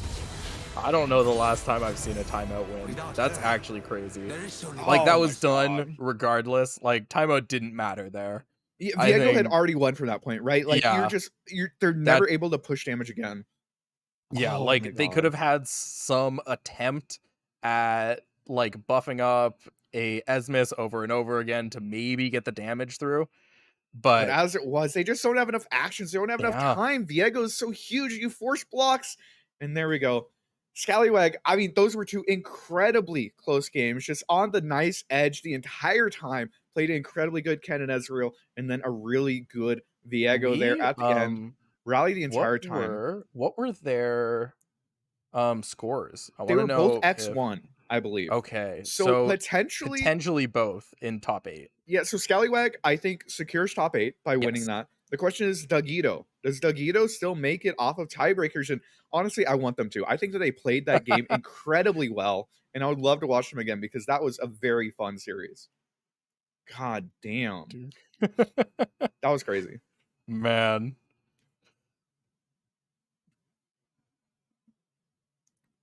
Oh, so didn't make it in, Doug? I think production said that Yeah. Dogito might not have made it through. Yeah, it says on he is top tiebreakers. 15. Smoked. So close, man. Damn. You hate to see it. You hate to see it. Yeah. Either way, though, that was an incredibly close game. An amazing series, and really well played by both of them, honestly. I'm going to assume we don't have any more games after the after the timeout win by Squallywag. So And I think we are ready to pop out for a break. yeah, we're gonna go ahead and formulate that bracket. Stick around though, because Top Cut is today. We'll be going into that in just a few minutes. Appreciate you all hanging out. Don't go anywhere. We'll be right back.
Welcome back to MasteringRuneterra Tournament, sponsored by GGtoor. We have just completed every single round of Swiss, and we are now getting ready for the top 8. I believe we're still working on the bracket, but I have noticed one person sitting at the top, completely undefeated, Mr. Shodox himself, undefeated. If you don't know Shodox, you should probably know Shodox. Shodox is really, really good and has been good for a long time, right? But yeah, we'll jump into some of his deck lists. And yeah, if this is the price of going undefeated, I don't know if I even want to go undefeated. My man's out here playing the Sivir Kaiser. It's Kaiser. It's Kaiser. this is my preferred list. I think this is the first like actual Sivir Kaiser we've seen. We saw some splits, but I think this first person on only Sivir that we saw. But we've seen a few games of it. It's Kaiser. It's really strong, and obviously, I'd be interested to know how many people topped with it because I think probably most of them. Yeah, turns out deck good. It's going to take a peek at number 2 here, and it is going to be Thralls. Despite the nerf, Ravine no longer hitting face. Thrall countdown going to 9. As it turns out, does it matter? No, Thralls will remain. It matters a little bit. We'll see how it plays out in game, but the Ravine nerf plus the Thrall nerf does affect the deck a tiny bit. Sometimes those like cheeky plays where you Ravine into Taliah for lethal is not an option anymore. Yeah. Oh darn. I sure do hope that I feel bad for Thralls. They're losing those, 1 in 10,000 games where they double Ravined into lethal. Let's go and take a peek at deck number 3. And I believe that is just going to be deep. Interestingly enough, topping with double Slaughter Dogs. How do you feel about Slaughter Dogs? I cannot believe this is in this deck. This is a card. This like came out with deep, right? This is like an OG deep card. Or did it come out after? All I know is it has never been in the deck. I think it came out a little bit later, but I'm pretty sure it's been literally unplayable throughout Deep's entire life cycle. I don't understand what it's doing here. Why you would what looks like cut 2 Jaw Hunters for 2 Slaughter Dogs?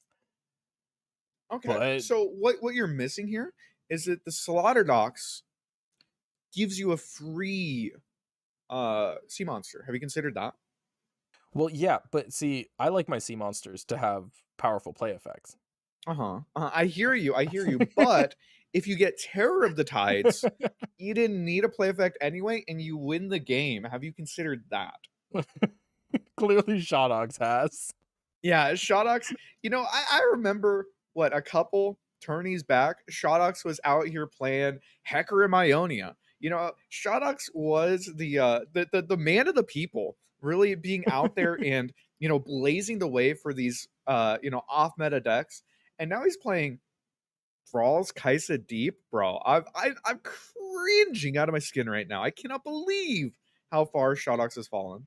He's been playing memes for so long. He wanted to win. And look at him now. Undefeated. He puts 3 good decks in a lineup, and suddenly it's just smooth sailing. Yeah, no, Shodox, obviously having quite a bit of success with this lineup, is the only undefeated person in the tournament so far. So has done very well for himself, and I believe will be going up against Sujirkhan in round number 1, which we saw Sujirkhan earlier, right? Do you remember Sujirkhan's lineup? Ooh, Sujirkhan. It was Rally, right? Triple Rally, I believe. I think, yeah, that's the Lulu Shen, right? Yes. Looking at the top 8, other people who have made it through: Trivo, Gouda, Sergei Tuvamos, Corone, Scallywag, Fansora, and then Sujirkhan and Shodox. So quite a few names that we've seen throughout the day, right? Notably, no Kaiser in Sujirkhan's lineup. Based? Okay. So that's at least one not topping with Kaiser. Okay. Last MR tourney, if you remember, we ended up winning, or we ended up watching Monkeys win. So maybe this time around, we could see the triple rally no Kaiser come through. It's Lulu Shen's time to shine. No, he is on Scouts, Lulu Shen, and Poppy Taric. Oh, that's right. So much Poppy Taric, dude. I'm actually really surprised. Yeah, it's been weird. I have no idea. We've watched what, like 5 games of Poppy Taric, and I still don't know if it's good. It's just like It's a very weird deck, right? It's a very Yeah. weird deck, and it's so crazy that so many people came to the I don't know, the thought that it was good at like the same time. I Yeah. had heard like 0 rumblings about Poppy Taric. We come in today and it feels like half the field brought it, you like, know? I don't know what memo I missed. Yeah, was Like, this I was like this something that, you know, did somebody climb with it? I just didn't see it or what? right? Like I was like talking to Jason yesterday about seasonal lineups. It's just not even. He's just keeping it to Wasn't even on the himself. radar? I wonder, maybe somebody like, you know, put out the list and everyone's like, oh, okay, well, this is our time. But even then, everybody's had different texts. I don't know. How did everybody come independently to the same conclusion I that Poppy know. Taric was the answer? I'm not convinced that it is. Yeah. I don't know. As we are waiting for the round to start, we should be following Shodox and SudreCon, but let's just go and take a real quick peek Oh, again perfect, at that bracket. Congratulations to everybody who has made it to the playoff rounds, made it to that top 8. Again, that first round is going to be Shodox versus SudreCon, Seri Tuvamas versus Corone, Trivo versus Fan Sora, and then Gouda versus Scallywag. Any big matchups here really sticking out to you? I am double checking lists because gotta remember. I am excited. I'm hoping Fansora makes it through because I think he's the only person here aside from Shodox that we haven't talked about today. Yeah, I think we've watched everyone else. I don't know if we ended up watching Corone. We talked about watching Corone. I don't think we ever ended up actually Oh no, watching. you're right. I don't think we did. That's Yeah. crazy. We managed to miss 3 of the top 8s while spectating today. That's actually wild. Yeah, just Shodox, Corone, and Fansora. Either way, though, I think there's a lot of really good games here. Trivo and Fansora, of course, very strong players. You know, have obviously met each other very several times throughout these tournaments. You know, they're Yeah. residual top cut players. You know, they're oftentimes there. You know, perennial. Either way, though, a lot of really great matchups there. Gouda as well against Scallywag. I mean, that's a banger of a matchup right there. Oh, there are, I think, at least 2 Poppy Tarics in top 8, Poppy Taric secret OP, apparently. which is Um, crazy to me. It's funny. I was checking Twitter in between rounds, and I saw Gouda tweet out, and Gouda was like, "Man, I brought a bunch of troll decks today for a lineup. I thought I'd lose in round 1, but here I am, top cutting, and you know I missed out on my date." We spent so much time. We spent so much time earlier today talking about like, oh, this is his plan with this lineup. Maybe it's this. Maybe it's this. As it turns out, my man's just wanted to lose and go on a date. Instead, you know, he has my a date for God. top 8. You know. Imagine it just canceling. Like you're just like, no, I'm sorry. There's something more important came up. Are you still gonna be here? No. I must play in this video game tournament. Hey, you know what? Either way, I respect the hell out of it. I mean, isn't it like it's like 2 a.m. or something for him, right? He's Latin America, right? So it shouldn't be too late. Gouda is not. No, Gouda Gouda's not? is no, he is in Northern Africa, I believe. Oh, But yeah, either 1 a.m. or 2 a.m. for him. Either way, it's late. You know, he's committed. yeah, that's At yeah. this point, you are committed, right? I don't know. I was gonna say maybe like you just go out, finish the tourney on your phone. You can still hang out, have a good time. Yeah, you have to go win the tournament in order to fund the date. Either way, though, we have Shodox versus SudreCon, and I'm looking at Scouts against Deep. Deep is, if nothing else, very good into these small Demacia lineups, Yes. so SudreCon definitely has his work cut out for him. This is Deep Oh, is not we a didn't- great. We didn't play Shell Shocker? Why didn't we play Shell Shocker? I don't know. That's the real shocker there, that we didn't play Shell All Shocker. right, let's get to Oh work. God, we just started. Come on. I know, man. It's downhill from here. We just got into top 8. Scarab, mean? though. You never play Shell Shockers, so it gets the +2 health, right? That's it. Yeah, to play around Vile. Discipline Sure. and Yeah. steel. Sure. When are Sure. we playing that, though? Like, just break it down for me. Theoretically, when do you want to play this Shell Shocker? I mean, actually, next turn. Right? Yeah, no, funnily enough, we kind of have curved out really Yeah, well we here. actually- We can yeah. play Shell Shocker plus Finding- Sergeant. Finding And the then- Inspiring Light made it really good. Yeah, Quinn on 5 with Inspiring Light. This kind of got nasty. Nailed it. Yeah, my bad. The 2 damage doesn't fucking matter because that's gonna be a big old Shell Shocker later on. Shot up. Honestly, I'm a little embarrassed for you. Yeah. Shotox, though, has a Scarab. Played Lure, has a second Lure in hand, so if they end up hitting another Scarab, this could basically be the nut draw. Valve Beast there. Oh my god, Shudrakon's is better than me. That's what I'm seeing. Shudrakon's literally... Second he had Scarab, that was huge. He had That Scarab. is such a good thing to have on That's the board. not That's fair, crazy. man. Come on. That's Yeah. just Shotox's deep gaming. Oh no. Okay, so this means that we aren't banking for Inspiring Light next turn? Or we're just looking to play Shell Shocker here, in which case we wasted the 1 mana from it. I don't know. I don't know what the answer is. What are we doing? Our best. I think that's we're A little reinforcement at the seams. But look, it's not dying to the Vile Ping. true. No, once again, I was obviously wrong. Obviously wrong. Either way, I'm though. actually pretty sure that's why he didn't play it. I don't know that Yeah, it I don't was remember if we correct, had but the curve in hand, A but I mean, Yeah. adjustment? either way, it turned out very well. okay. So normally this matchup pretty good for deep. Yes. This is terrifying. This is a massive board. Again, once again, I just want to reiterate for all you people out there who still say that Scouts needs to draw MF, MF doesn't fucking matter. Every single Scouts game we've seen today, it's go wide and abuse board buffs. That is how you win with this deck in current I year. love that. Once upon a time. Playing Maokai is great. I was still bitching, but either way. Yeah, Maokai Vile Feast is going to end up generating you an extra blocker, which is really nice. I'm so sorry. Did I cut off your rant? Nah, that's cool. That's cool. But yeah, Inspiring Light here is terrifying. This is yeah, that's good.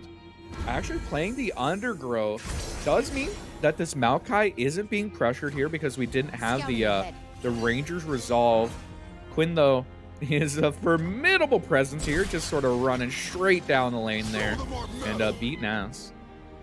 Do want mean, to you pull wanna go up down to some- 1? How do you feel about going down to 1 here? Not great. I'm good about that. Okay, I hear you, but what if, you know, how bad could it really be, you know? I do think going down to oh god, I think Down to this is the 4? correct. Yeah, I think That's that's the right so lock. good for us, if you think about it. We do have Lifesteal, right? We Yeah, have the we've got- Dreadbloom Wander in hand. We have a Vile Feast. We have a little bit going on. It's not doomed for us. We can get deep pretty quickly. So I actually do think we're not supposed to sack the Scarab. I think we need Yeah. Scarab to turbo deep. I agree. I agree. We have a lot of heal. So Yeah. like the Dreadbloom Wanderer next turn can generate a challenger that'll either go after Fleet Feather Tracker or go after the Sculptor. Like, you have stuff going for you. This looks really bad right now, but Shotox still Yeah. has outs. Potentially could end up stabilizing here. So Dreadbloom's gonna toss us 3, which Yeah. is then going to toss 2 from Maokai, Okay. which is then going to toss another one from Sea Scarab. Okay. And, then And how we have close the are we? Jettison. Are we deep? And we have the Jettison. And then how close are we to deep? Because that's, if we can get bigger than this Scouts list, we stand a chance. And there's no, we don't see any rallies here. So, Yeah, no rally could be an issue. Otherwise, though, I mean, there's a 4 Demacia in hand. And this is potentially a flipped Quinn. The Vengeance out the top does mean that we have an answer to Quinn, but oftentimes it's not very mana efficient, you know? so we have to send, 2-1 into Sculptor. We have to try and ping away this Fleet Feather. He might want to do that next turn. I wonder if it was ever passed here from Sugarcon. That way, you could just say okay to this, lose this, and then play out Mirai Warden. It's a hard question. Because the issue is if you play Sharp Sight here to protect true, it, your challenger dies. I don't know what the answer is. Yeah, I think we're supposed to hold Vile Feast, wait for Sudracon to commit for Demacia. Yeah, we want Vile next 2-1, turn. that's fair. I mean, did he hit Shadow Fiend? I think he just hit Shadow Fiend. That's So, I mean, hilarious. losing that's pretty okay. Yeah, I think we're supposed to, well, he's committing Sharp Sight anyways. But I think we were supposed to hold that until next turn, so he commits for Demacia. I And we get an extra blocker, yeah, right? We Maokai's get on the, summon, right? Yeah, so that would make a sapling. So we get the sapling plus the 1/1. Can we in check how response close to to the deep slow we are? We must be Maybe not. really close. 17. Yeah, Okay, so- we're deep. So we We're are deep. going deep.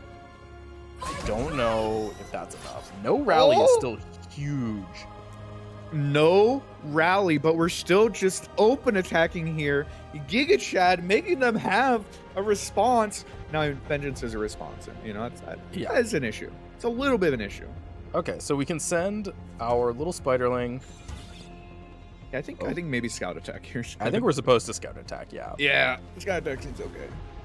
This is going to probably eat a Vengeance, if I had to guess. Shooting that feels so bad, but you have to, yeah. The issue is if you do Vengeance here, you just lose to Jinny. Ooh, it's rough out here. We could also just jettison and throw up a block, right? That's an option. I don't know if that's a good option, but it certainly is an option. I think that's... Ooh, man, this is rough. Oh god, Still Sudracon. heart, steady aim. Scout attack makes this the most awkward. All right, there we go. There's the full attack. There we have a lot of blockers here, though. A lot of blockers. Don't have to give up our board. The other thing is that Shodox has to sort of respect a rally.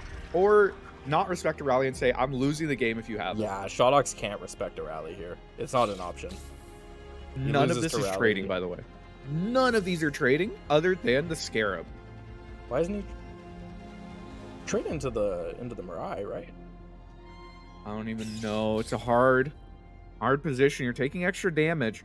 You do have the healing from the Dreadbloom Wander, which is nice. So net 0 HP lost. The Vengeance is nice, but Okay. still No scary. scout attack means we're not dead. Dead to rally, but obviously Yeah, no but- rally this time around. It's just Slaughter Dog Smode? Where is it? Come on. There's a lot of refill from the side of Sudracon, by the way. Has the Quinn, has the Mariah Ward, has a lot going for him. You know, this isn't doomed. Oh And no, no this Nautilus. is Sudracon favored right now. This is scary. Demacian needs Yeah, you. the lack of rallies, though, have Um, absolutely given Shodox a way back into this game. Okay, Shodox is supposed to jettison here, right? I think he's to have supposed a to higher jettison. chance of hitting Nautilus. Yeah, See it. because Nautilus is our out. We play Nautilus, we get to play the rest of our sea monsters. I hear you, but what if our out is Treasure Trove? Oh, I've never met anyone like Okay, you. okay. You don't sound super convinced, I'll be honest. Okay, so no, we don't even have enough for Vengeance lethal. Because we're Because swinging now we for can 6. jettison and hit. We're 1 mana off of being able to play a treasure that we hit here. If we Yeah. hit like Heel Breaker, oh my god. Alright, so we're swinging this in. We're getting we swing them both. That's great. I mean, This forces a block. ooh, yeah, we have to Sudracon, block. You gotta block. Oh come on, he's checking right now. He's checking to see if the atrocity's been milled. Yeah, he's going right all the way through the left side, checking every single My toss. life or theirs. Okay, Atrocity hasn't been milled. That means it's probably in hand. Yeah, not a lot of cards left. Not a lot of options. Bone Bone Skewer. so good. Oh, it's so huge. That's really good. Shodox might be alive here. We'll have to see. Atrocity plus Bone Skewer means you're probably not dying next turn. Probably. Yeah, and if he's not dying next turn, he's representing lethal Okay. with that Atro. Oh, he's gonna be a 4 Demacia here, right? You have to slam 4 Demacia. You probably slam double 4 Demacia right here. I think so. I don't know what else you're doing. Like, if you're not winning this turn, you're probably losing. So I think you're just going for it. Ooh, open attack. Also, an option, just absolutely lethal. swinging it. It shows lethal, and you know there's not a whole lot of healing left, but I mean, Bone Skewer and Atrocity still aren't accounted for. Yeah. How are you winning this game? Oh, that's so scary. Oh my god. The other issue, though, is developing into like a Devourer of the Depths is really bad for you too, right? You haven't seen one of those yet. Yeah. Notably, Shodox is only on 2 of them, and I think he has tossed 1. Probably has. Mathematically, pretty fair assumption. Yeah, I think it's got to just be double for Demacia. You want to set this up, so you need one thing to hit face. So stressful. And we know from Shodox's hand, Shodox, unfortunately for SutureCon, has a lot of options. Oh, we're just full attacking. He's Oh, committing. we lined it up and we said, no, screw that shit. We're going in. But double for Demacia lets you take the scout attack, and I think that's so crucial. I agree with you. It's also giving them the chance to develop out. The big thing here is that Shodox has to commit everything. He's And going once again, Aggro? you have to commit everything. Oh yeah, you're right. Yeah, he just has to do both of them. All right. And once again, we're just straight losing to rally. But I mean, that is Dude. real, right? Honestly, feels bad for poor SutureCon.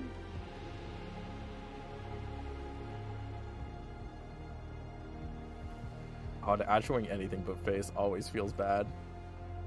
Or Shodox feels like the isn't most... on Ruin, right? No, definitely not. Why do we play like this? He's trying his best. I just wonder, what are we playing around? Is it literally Devour? Like, do we have a read on Devour at this point? Maybe. I mean, we had a read on Atrocity. Like, I don't know. It's hard to say. Either way, though, this is going to be Shodox surviving at 3 HP. He's breaking his top deck, but can still jettison and find those treasures. What's he putting on top? Okay, so he's shuffling more treasures into his deck. Yeah. This Dreg Dredger also can end up hitting the treasures. Yes. Oh. So Shipwreck Hoarder is also owned. Oh! Oh, that's both of them. Playworm Egg, Killbreaker. That's game. That's game. The Playworm Egg is just too Right? big. It's You too just made- huge. Those are 7/7s. Oh god, I haven't seen that card in forever. Oh no! SutureCon has played so safe. He's just continually open attacked. Hasn't been interested. We in have the lethal. We have lethal just with Elise's. Oh my god, it's so. We didn't even need dude. those. Yup, that's a GG. SutureCon.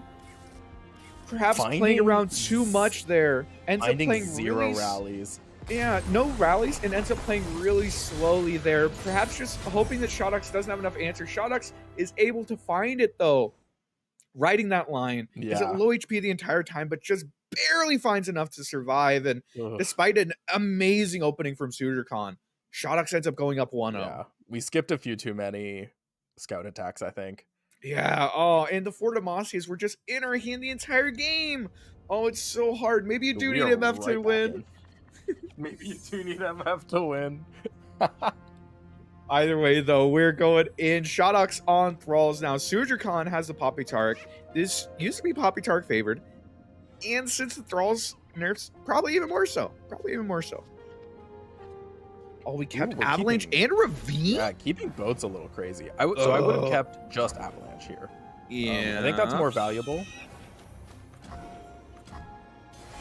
And I also think getting, like, since the nerfs, not getting I'm your ready Thrall to till take 3 the first does step. feel pretty bad.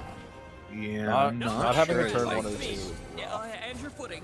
4 damage gonna go and come through, and importantly, Tiari is giving permanent toughness to the Fleet Feather Tracker, no longer dying to an Avalanche, no longer dying to a Ravine. And Poppy comes down next turn. I mean, this is an okay position for SutureCon. Is Jeez, Shodox even allowed to SutureCon's play hand- Lissandra? He has to, but that SutureCon's hand is terrifying. He gets SutureCon to- needs to One pass foot in here. front of yeah. the other. Okay, I The mean, code or not. is- You Yeah, could just, he doesn't you could have just not. I think pass is good, so you can hold up Pale. Because like now developing into Avalanche is like really bad. All right, team. Yeah, Adventure just time. bank 1 turn. You're a Demacia deck. Just bank 1 turn. Like now they just We hate Avalanche. banking. You don't run Resolve. That's right. You're showing okay position. You still get the attack and This with is Poppy. still It just good. Yeah. it's really not good though because you lose your. This is so bad. And you know what? I take it back. That was a terrible play. So Just bank 1. Just bank 1 turn. But Lissandra's dead, and Poppy Who cares? attacked. Poppy did attack. Poppy Poppy attacked. did attack. Oh my god, how much you want to bet? Okay, right here, right now. How much you want to bet SudraCon develops Sojourner next turn and loses their Poppy. Oh no, I don't think so. I think you have to play. You have to play Esmus, right? Nah, I can see it. I can see it. Okay, well, Broadwing might That's even bait them better. into the right Yeah. play now. Broadwing's even better. Also, can we talk about this board? Talk The to me. mirrored synergy. Ooh, it's that's nice. nice. The instant it's nice. Ravine. That's fair. I mean- I love playing Ravine on your attack token and just being like, you don't get to play anything. Just Yours feels is so pretty good. good. Yeah, It's kinda especially funny. because he's Where also holding Avalanche right now. This So, Avalanche like, is so bad. Oh, it's so bad for SudraCon. Okay, so the thing is, if you save a Tiari, Tiari gives so much toughness to your board. You wouldn't have to worry about this stuff. wait, what did I just? He's playing around Rally, right? He's playing around That's Golden Aegis. so funny. Actually, I love that. Yeah, because Golden Aegis otherwise would be really bad. We are going to see the Poppy go down. And SudraCon should just sharp-sighted, right? Like, this does why- mean that SudraCon can continue to... Wait, why didn't we just sharp sight there or pale? Because you would have to sharp-sight first, right? You'd have to sharp-sight and then Broadwing. It's just we didn't play around it. We just didn't at Let's all. go. Right. Rally's a great draw. true. And Sojourner's huge. Like, Sojourner is still massive. But they Avalanche. Dude, maybe it's fine. Yeah, I don't know. Jawdog sees it. He knows what's up. And We can suddenly only save SudraCon has one. almost no units. So we pale Esmus, right? Yeah. I think Esmus is more important to keep alive. Yeah. Because later on, the Esmus is going to be really nice for your support synergy. Yep. Plus, you get to draw the card. Pale doesn't save Broadwing, so... Okay, Yep. another... Sojourner. That's really good. I'm going to be This- honest, I didn't think that the going up to 9 would matter that much. It's mattered a lot this game. This Yeah. Thrall has not been a thought. It has purely been an afterthought. I will And say we could pop it next turn. but- we did put lot some of of our advance on a blighted ravine, so Based. True. See what we decide to do now. 7 HP is all that's left for Shodox. And still a lot of pressure being put on from SudraCon. okay. So we get Tavern to Keeper's a great draw.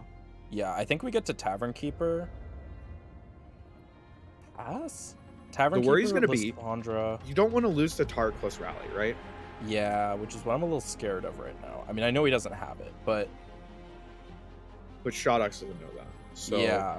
something they have to consider. If they pass here, it could be really bad. Okay, it is Gotta going to be Sandra. Oof. Oof. I don't know what SudraCon does here.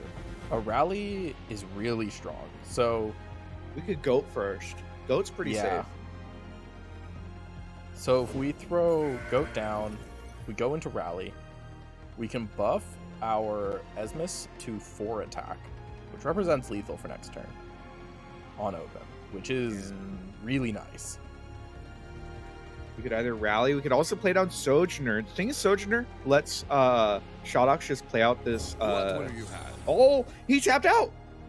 He tapped out. Do we just play Sojourner and then open attack? That has to be I the play, think so, right? right? Yeah. Sojourner It's not open attack Rally is so anymore. huge. It's 6 damage coming through from Esmus. And then we have the Rally as well.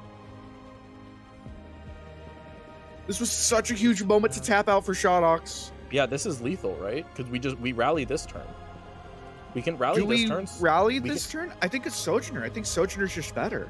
Because then, like, the buffs run down the entire line. They can't pop this Thrall, but they're actually going for the Rally. They're going for your line. So, yeah, so we swing with this is losing to freeze, and also Sands of Time, which doesn't feel great, but Shodox has to trade down his whole board. Yeah, you're forcing the trades. Either way, your attack is great. Yeah, Is it going to be enough, actually, though? I think this is just lethal no matter what. Sands of Time doesn't do it because so now he open swings. Esmus is representing gem 6 damage, open. elusive. Yeah, Esmus is 6 damage elusive on its own. We gem Sojourner, open attack. Hold nope. up sharp.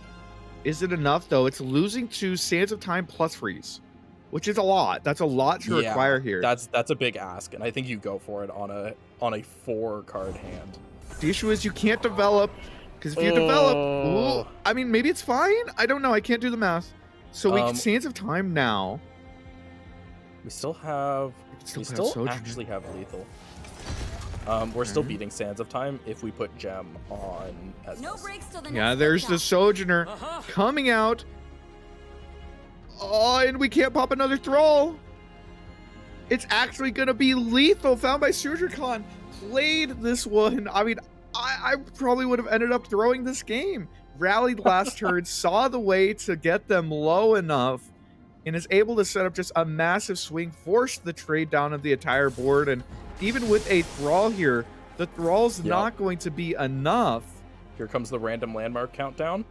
Ravine. Okay. We can draw again. For what? Draw again. All right, 1-1. Going Wow, down these to the games. last game. This is So close, back and forth, and now it's Scouts into Thralls. Scouts hasn't beaten Thralls in like a year. So I mean, Sands of Time pretty good. Sands of Time pretty good, as it turns out. And Deny's really good against, the 4 Demacia turns. Oh my god. We did see though, that was a much slower Thralls than we're used to, right? Yeah. There was a lot of time spent trying to clear down the board of Poppy Taric. And maybe that's gonna be enough. Maybe against Scouts as well, you just have to focus on that. All right, so we're pitching everything but Lissandra. Got a triple 1-drop hand from Sudrakhan, which I actually don't think is what we want. Yeah, we definitely. So the Ooh, best that's card, a lot of 1-drops. I think, best card in this matchup is Island Navigator. Yeah, for sure. Island Navigator's really good. We have token on odds, so MF could be good, but like Quinn also. And we have a very go wide hand, but unfortunately, go wide not great against the Avalanche. Plus, Shadok's getting turn 1, turn 2 Thrall. He's debating if he's banking here, which is like fair, but I think he would play. Yeah. I think this is pretty reasonable. You still get to hold up that Avalanche. Yeti's not the best hit in the world. You're not This is so scary. crazy about the 1-drop. Okay, Open he is open attack. attacking.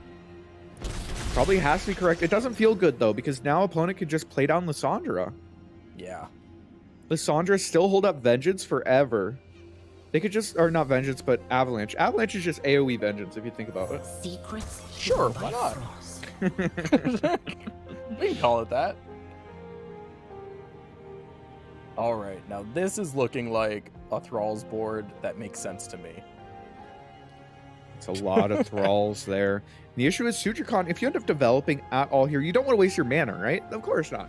You never want to waste your mana, but if you develop into the Avalanche, it's so bad. Even if you draw Ranger's Resolve, you aren't saving enough. Man, looking at this, like, having just all of your X1s against a Ravine Avalanche deck is not Every where you work want to demands be. a piece of ourselves. To be fair, we do run 3 Shell Shocker for some reason. I mean, we kind of deserve it. Wait, That's I a didn't lot of even- 1-drops for Scouts, man. Is Sudrakhan's whole deck prismatic? Giga Chad? No, Wait. Quinn isn't. Oh, the No! Quinn isn't. The Dude, that's why champ! we're losing this game. That's right there why we're losing this game. It's because Quinn isn't prismatic. I got so excited. I'm like looking at his whole hand, his whole board. Everything's so shiny. Yeah, we can go and develop out here and end up 5 wide still, which is pretty Yeah. funny. But 5 wide with the Quinn and no Inspiring Light, it's not doing a ton. Even if we Inspiring Light, can you imagine Quinn next turn into God. Inspiring Light and they just like tick Into down a ravine? Oh god. They tick it down with this Imagine Possibilities on the left side. Nothing I mean, gets between me and my Sudrakhan life. doesn't have an option. You have to jam the Yep. Quinn. I mean, Shadok's just Ravines here to play around Inspiring Light. Still heart, Oh my steady god. aim. Obviously, no Inspiring Light from the side of Shadok's, but this is still Such Yeah. a blowout. Scouting ahead. Oh, Is Surgeon gonna take the scout attack? and you have to do. I think this is correct, by the way. Yeah. To get rid I of your agree. Quinn. Because or not your Quinn, but your Valor. You have to flip Quinn at some point to have a chance at winning this game, A. But B, you need to get them a little bit less value on that tick down Ravine. You have to assume they have it. Yeah. The way they played this Ravine, they have it. And even if they didn't, like Valor's dying here anyways. You're attacking on scout attack. You get to bring Fleet Feather Tracker to finish off that Lysandra. Yeah, that Ravine's going to end up killing your board anyway. It's a good swing. Yeah. Good swing. God, all these X1s are just so bad in this Yeah, matchup. this is not the hand you wanted to see in an already difficult matchup for scouts. Yeah, we get to tick down everything. We do end up losing to Lysandra. And Quinn does get to push in 3 damage. Still Let's go, hurts. Quinn. Steady aim. But that's Okay. not enough, you know? We can get Shotox can get 1 Thrall this turn. Oh, we don't. I thought we had 1 more mana. We can't Jenny plus rally for Quinn flip. Yeah. One thing that's nice here for Shotox is you could actually Harbinger to tick down 1 on everything, still pop a Thrall this turn, and set up a Thrall to pop next turn. Like, this is beautiful. Shotox is so far ahead, man. Okay, so Shotox is only at 9 health, and I'm trying to figure out if there's a way we can make that 0. And I If we think rally, we're looking for it. We have to rally this turn. we rally this turn, flip Quinn, and maybe Quinn could get there. I don't know. I don't know if it's enough. If you swing with Quinn, it just gets blocked and eaten by an 8/8. It has Then the you can barrier, s- so it's yeah, fine. then you can swing again. Pull it to the Pull the side. 8/8. Broadwing ends up getting Challenger for next turn. Maybe the issue is the second time in a bottle. Second time in a bottle is just gonna set up another.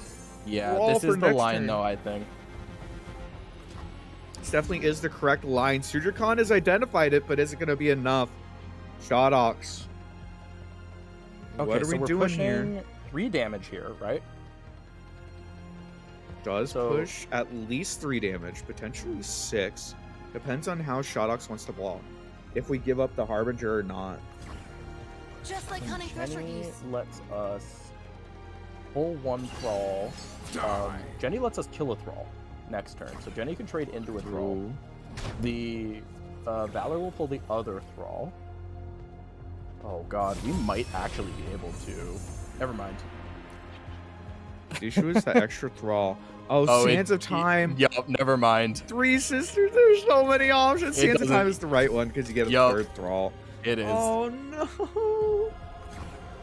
Scouting Okay, ahead. we full swing This here. was Sujircon. this was close though.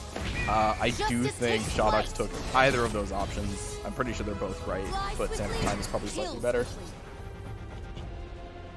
Yeah, Sands of Time gets to pop the 3rd Thrall there. I do like this block. It of course does the formidable thing, which is always nice. Yep. And The our open formidable thing. attack. Our open attack is not lethal. Not lethal. Nope. Okay. Actually, open it. No, it isn't. Yeah. Yeah, it's 1 off. 1 off lethal. We can slam Jenny. The issue is Jenny does end up. Oh, we don't have enough mana. Yeah. And I don't think going wide is. Going wide would be Defend these forests to like the end. enough against any hand that's not Sands of Yeah. Time.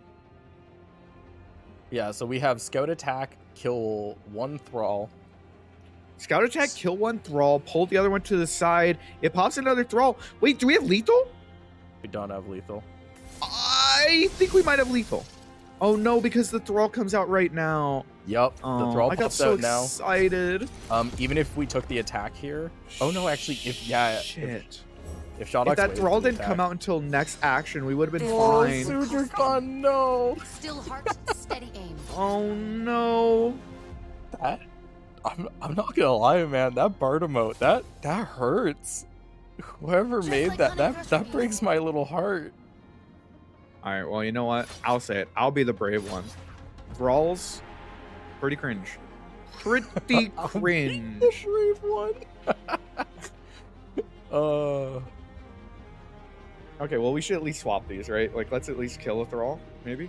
Yeah, I don't know. It doesn't. Do we have a top I- deck that maybe saves us? No. 16 damage. I think Sharp Sight technically keeps us alive. Sharp off the top technically keeps us alive. Shotox. No, come on, SuitorCon, you got this. I don't think You can I don't still think win. sharp off the top keeps you alive. Your Wait, it whole literally board's does dead. though, right? Why? Oh yeah, it does actually keep you. You're Yeah, right. because it's 16 overwhelm with 5 health. We haven't It surrendered literally yet. keeps you alive. We haven't surrendered yet. SuitorCon knows Sharp off the top. Ravine doesn't kill anymore. Oh no, we didn't try it. it. We didn't GG. try it. Oh, SuitorCon was able to take down Thralls once, but unable I- to do it the second time. Honestly, cannot believe how close SuitorCon got with that opener. That was Oh, it was so bad. It was so bad. Can you imagine if Just- we drew like oh, a good card at any point that entire game? That would have been kind Yeah. of nice. we drew Navigator way too late. We never hit Vanguard Sergeant. A lot of these like Navigator A lot on of the 4, we cards win you that game, need. by the way. Navigator on 4, where was it? instead we got like quad 1-drop, I think. The Ravine takedown, though. Shotox did play it very well. Ended up Yeah, for drawing well sure. as well. But, I mean, that's just a rough matchup. Shotox is able to take down that one. Trevo looks like was able to come out on top of Fansora. Let's see if we Sorry, can get into one of the Fansora. other Looks games. like we'll never see you on cast. R.I.P. Fansora. Sergey and Corone, and then Gouda and Scallywag. Maybe we can get into one of those. I think either of those are bangers. Yeah. So I'll have to give it a second and see if either of them are still playing. But oh my god, that was good. That was a good game. That was a lot sketchier for Shotox than I expected that matchup to be. Especially okay, like how do you win the deep game? Come on, bro. Come on, bro. If we played for Demacia at any point, like we had to be winning, I right? know. Okay. I see this though. This is a Gouda versus Scallywag, Echo Zilean versus that Ezreal Kennen, your favorite deck that you've ever seen in your life. I'm glad you're excited for it. This is a deck I really like. Wish it was better. I wish it was better, bro. I see a winning position here for Scallywag. But wait, this is lethal on board. I mean, Copium. It's lethal Copium. True, Copium. Yeah, we still have that deny available. I'm seeing a Kennen popped out. Flipping And that level- Kennen. Yo, that's great. We get to come in just to see the level up. That's sick. You love to see that. Yeah, Mark the Storm is able to be generated in the hand and can be thrown at the voices there, as well as a Deny for stun. Chrono, and this game's over. Well, you know, they could still win, right? No. No, absolutely not. Okay, what about quicksand off the top? Okay, what does that do? Okay, how about time trick? Okay, time Okay. trick gets triple Okay. drop border, Uh-huh. and then we quicksand Ezreal, force out the homecoming. You seeing the line? You seeing it? No. What do you mean? It's so good. It's so good for us. Oh, Squally's hanging out at 18 HP. Bro, we got this. It just takes one turn. And a lot of Well, copium. Okay, Gouda. well, Gouda doesn't even need to see the deny. Gouda's like, okay, bro, I believe you. I believe you've been actually- holding up that 4-mana the whole I time. actually can't Take the believe belt. he didn't even play it. That's hilarious. That's Giga Chad, bro. Gouda's a Oh fucking my Giga God. Chad. Imagine bro, I having gave that up a- read. I gave up a date for this. Come on. Maybe he surrendered so he can still make it. Oh, maybe. It's Yeah, like that's 2 it. a.m. I don't know. I don't know what type of date Gouda's having. You know. I mean, you know, it is kind of nice though. If he gave up on the date, you know, he could still come in and get fucked by Ezreal Kennen. So it's pretty. Either way, though, we'll see if that was game number 2 or game number 3. Oh, Any other games going on, production? I didn't catch that. Can you repeat? That was that game was number game 3. three. So Okay. Gouda ends up losing out. Scallywag going to the semifinals. Maybe Corone versus Sergey's still going on. It's just like, I don't want Kennen involved in that, you know? Ezreal we can make work. Oh my god, you're thinking about it too much, man. You're thinking about it too much. Looks like we're gonna end up going a break here. Not gonna be able to catch that last game. Stick around. We'll be back with semifinals here in just a few minutes.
All right, and welcome back to MasteringRuneterra Tournament, sponsored by GGtoor. I'm Aikado. This is Santa. We are going into the semifinals here after a incredibly close series of games there in the quarters, huh?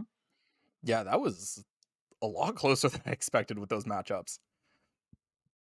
Yeah, no, it was a lot of really close games. Could have gone either way at any point. Let's go ahead and are we pulling up a tweet or looking at looking at a bracket? There's been a humorous tweet that appears to have come out very recently from our boy Shodox. God. From Monty here. This is true gamer hours. Shodox is winning the MasteringRuneterra on mobile while we're at the Canadian National Exhibition. What an inspiration. Apparently Monty put together a bit of a Canadian gathering, and Shodox went and is still playing the MasteringRuneterra tournament. You'll love to see it. Also like to note, Monty dropped out to go to this event, and you know. I also like to note Trevo liked this tweet. Trevo's on the other side of the bracket. Let's go and take a real quick peek at the bracket and see who ended up making it through to the top 4. Once again, congratulations to everybody who made it to the top cut. But top 4, we have Shodox taking it over Sudrakon, Sergey Vamos over Corone, Trevo liking that tweet and liking that 2-0 over Fansora, and then Gouda dropping a Scallywag. So Shodox, Sergey, and Trevo Scallywag. Ooh, Corone and Fansora dropping out. We don't get to see either of their games. True. It feels bad, man. The two other people we missed on stream. Hey, you know what? If they wanted their games cast, they should have won. It's as simple as that. The only game that you can guarantee is cast is finals. So get to finals, man. That's true. Get to finals. Either way, though, some real banger matchups that should be coming up. I believe we're going to be following Trevo and Scallywag. Scallywag, of course, we just saw it take the game over Gouda. That was Ezreal, Kennen, cringe and more cringe. I think that's his lineup, right? Oh, it's Ezreal, Kennen, it is Kaiser, Akshan Kaiser, and Mono Viego. I hate everything about that. Let's go and take a peek at Trevo's lineup, though, I believe. And they are bringing Classic. Okay, and deck number 2 and deck number 3. This is the spice, though. Yeah. Wait. I remember. Yeah, Trevo's on whatever this is, and it's good enough for top 4. Yeah, no, Trevo. I mean, obviously bringing the Kaiser. Kaiser very strong. Jokes aside, Kaiser is a very, very good deck, and I would believe you if you told me that like 6 out of the 8 here brought Kaiser. Deck very strong. Heimer Jace as well is a deck we've seen throughout the day. We've seen throughout the year is a very strong tournament deck, and you like to see it here. Trevo, though, if you didn't see it earlier, the Eternal Dancers Infinite Rally combo combined with just a good mid-range package and that hate spike. How do you feel about this deck? I actually love this build. This is so smart. Like, because every time I've seen this deck, it's just been that, like, meme tier, all-in Eternal Dancers. Yeah. But, like, Trevo kind of just built a solid deck with a harrowing finisher that can sometimes go infinite. Like, that's really good. I love these decks that kind of have that, like, side win con, Yeah, absolutely. I think that it's a very cool way to approach this, right? Where, everybody built all the memes, but instead you just build a solid deck that sometimes does the thing. And like when it does the thing, it's really good, especially if you maybe hate spike into an elusive husk and then, play an Eternal Dancer on the elusive. There's options available, right? There's options available. So much had to go right there. Yeah, but I mean, when it does go right, obviously it's been going right all day as Trevo, went X1 into here and is in the semifinals. I mean, I just hope that this deck isn't banned, man. This is the Grudier of today. I would be surprised if anything but Kaiser. Yeah, to be fair, isn't yeah, we're gonna go ahead and take a peek here at Scallywag's lineup. Kaiser. This is still wait, is this? This is Trevo's Kaiser list, I believe. Production? Are we going back to this is still Trevo's list? Yeah, this is Trevo's. Skip this. You want me to talk about Kaiser? Bro, okay, Kaiser, deck good. You just look to abuse the evolve early. You play 4 mana 6/6, you play 5 mana 6/6 quick attack, end the game. You play 8 mana 7/6, auto win the game. You have a lot of really good cards, right? Combine that with deny, potentially quick stand, some strike spells. it's just a very versatile deck that's just incredibly high powered and incredibly difficult for basically any deck to deal with. The only things that really beat it, Ezreal Kennen. Ezreal Kennen Hey, good. look at that. Yeah. Now that's a squallywag Kaiser list. Oh, it's so different. So, it runs the Auction instead of 2 Sivir. Okay.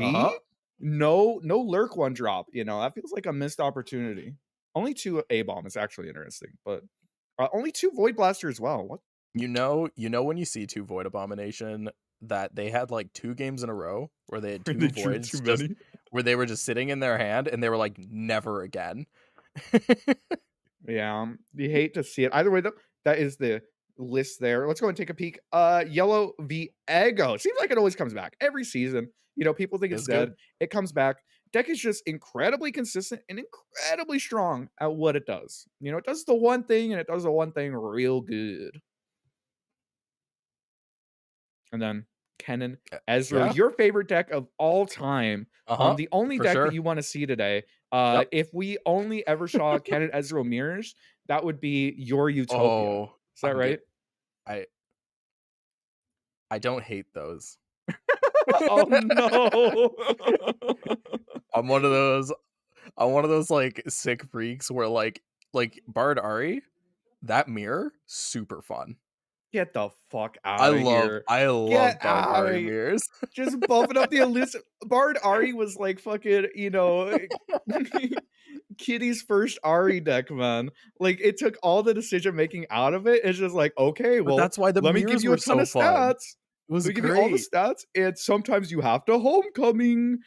As opposed to like at least the way that Scallywag has played this deck throughout the day, every game that we've seen, it feels like has made some really impressive skill plays that I've very much liked. Watching him play it, it has felt like a very skill expressive deck. It's one of those decks that, again, when it draws well and the pilot's good, it seems unstoppable. But then it draws like shit and just gets run over, and you die on turn 4, and it's like, oh well, that was Sometimes fun. you just don't find a Kennen, and if you don't find a Kennen, you just don't win the game. Kennen is your only way to hold down that early game, but buffed Kennen, very good at that one thing, Yeah, I do. It was a buff when I like first saw it. I wasn't convinced it would make a difference because like a lot of the time when you're playing like Ari Kennen or Kennen Ezreal, the stun's all you really want. But being able to remove down a board that efficiently, actually pretty good. 3 damage stacks up, basically kills almost everything. And if not, then 2 rounds of it. I mean, once you start just, popping the Kennens over and over, God will of them, you start machine gunning opponent down, it becomes an issue. It becomes a very real issue. And, I feel like it's more impactful of a buff than I was expecting. Which is nice. You'll love to see it. I'm sorry, I just checked the Discord. It looks like both of them are AFK. Let's go. Either way, though, we should be back with that semifinals match here in just a couple minutes. We'll be right back. Stick around for it. More action coming your way.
Welcome back to the MasteringRuneterra tournament, sponsored once again by GGtoor. I am Aikado. I am joined by Santa.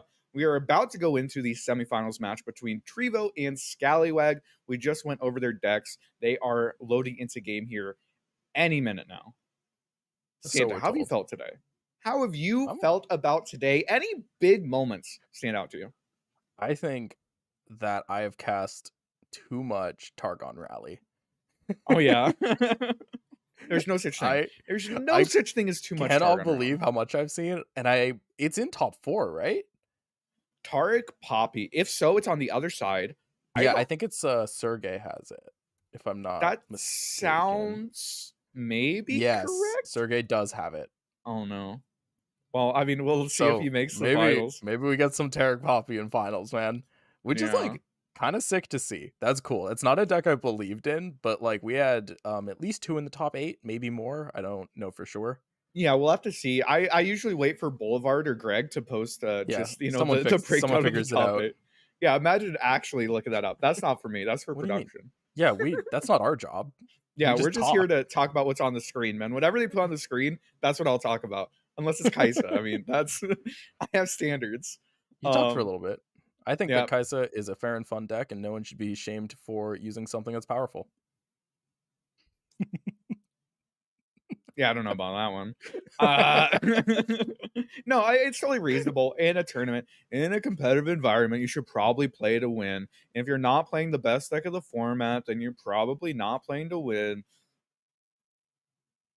Anyway, Kaiser. Poppy Taric, though, again, a deck that really came out of nowhere. It feels like I wasn't expecting it, but so many people seemingly came to the conclusion independently at the same time that it was the solution to the meta. It's been having some success, but also some failures. You know, it seems like a deck that has, you know, a little bit of consistency issues and definitely some rough matchups. Scallywag, we've seen multiple times, did very well into it earlier. And, you know, with Scallywag, that Kennen Ezreal, man, I don't know. Kennen Ezreal games can be a little bit of a pain. It's Ionia. Ionia is a little cringe, but still incredibly fun to watch a very good player run a deck like that, right? Oh, I love those pink decks. Yeah, do you? Yeah. Were you a big Lee Sin fan? Oh, absolutely. Oh no. I'm at my heart, I love combo decks. Like I did play so like 100. I played like 100 games of like combo Kaiser because I actually I ended up unironically liking that mirror.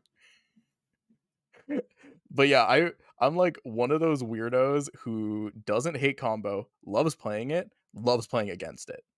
Like I don't dislike any of that. I am accepting applications for a new co-caster come next tournament. No, this is good. Combo enjoyer, but how could you? This is good. We need someone that can balance this out a bit. We can't just attack. We can't just attack Ionia, attack poor Freljord for having one good card. Yeah, let him have one good card. I mean, they still have Lissandra. Yeah, that card's pretty good. Everybody knows that's overloaded. And Sands of Time is kind of the issue, right? You know, it all comes back to Shurima, man. Bro, like, yeah, don't even. Yeah, Shurima. I mean, God, you know, with Kennen getting buffed, can you imagine if there was ever like a Shurima Kennen deck? God, that would probably be like the best deck we've ever seen. Yeah, I think it would. Joke's on you. The real best deck runs sunk cost. Oh, yeah. Yeah. Why isn't there a sunk cost deck right now? Just an update real quick. It looks like they are banning right now, so we should be getting into game literally in the next couple minutes. 30 seconds-ish. Yeah, I don't know. Absolutely. Honestly, any last words before we get into semis? If Mono Kaiser was in the sunk cost region, someone would have been rank 1 with sunk cost Kaiser. True. Very true. Does Bilge has Scout? They have Steam. They also have Island Navigator. Oh, yeah, you can build a Kaiser. You can build a Kaiser Bilgewater deck. It is, I think, strictly worse than Demacia. Plunder Poro, though? If you want to do some crazy stuff, knock yourself out, man. I think it's Plunder Poro, man. I think that's the tech. He gets like 2 keywords, right? Yeah. You get 2 random keywords. You've got rallies in the region. Mm-hmm. Yeah. You've got your Rye Warden can hit the lurk 1-drop. which gives you 2 turrets evolve. You can just run the lurk 1-drop.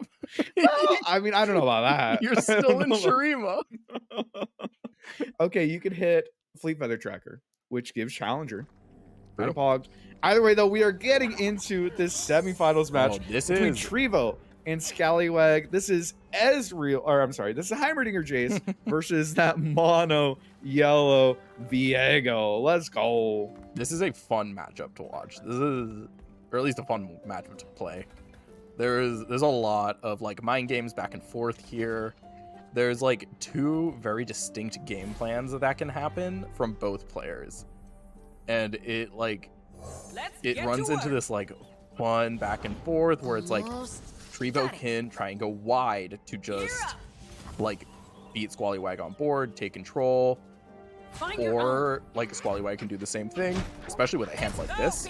We've got like a 1, 2, 3, 4 drop to try and get a lot of chip damage and try to win through like Atrocity. But then they both also have really powerful grindy game plans. So we can, like, you'll probably see Trevo bank here to play a 6-mana With the power of time, the possibilities production are surge endless. next turn.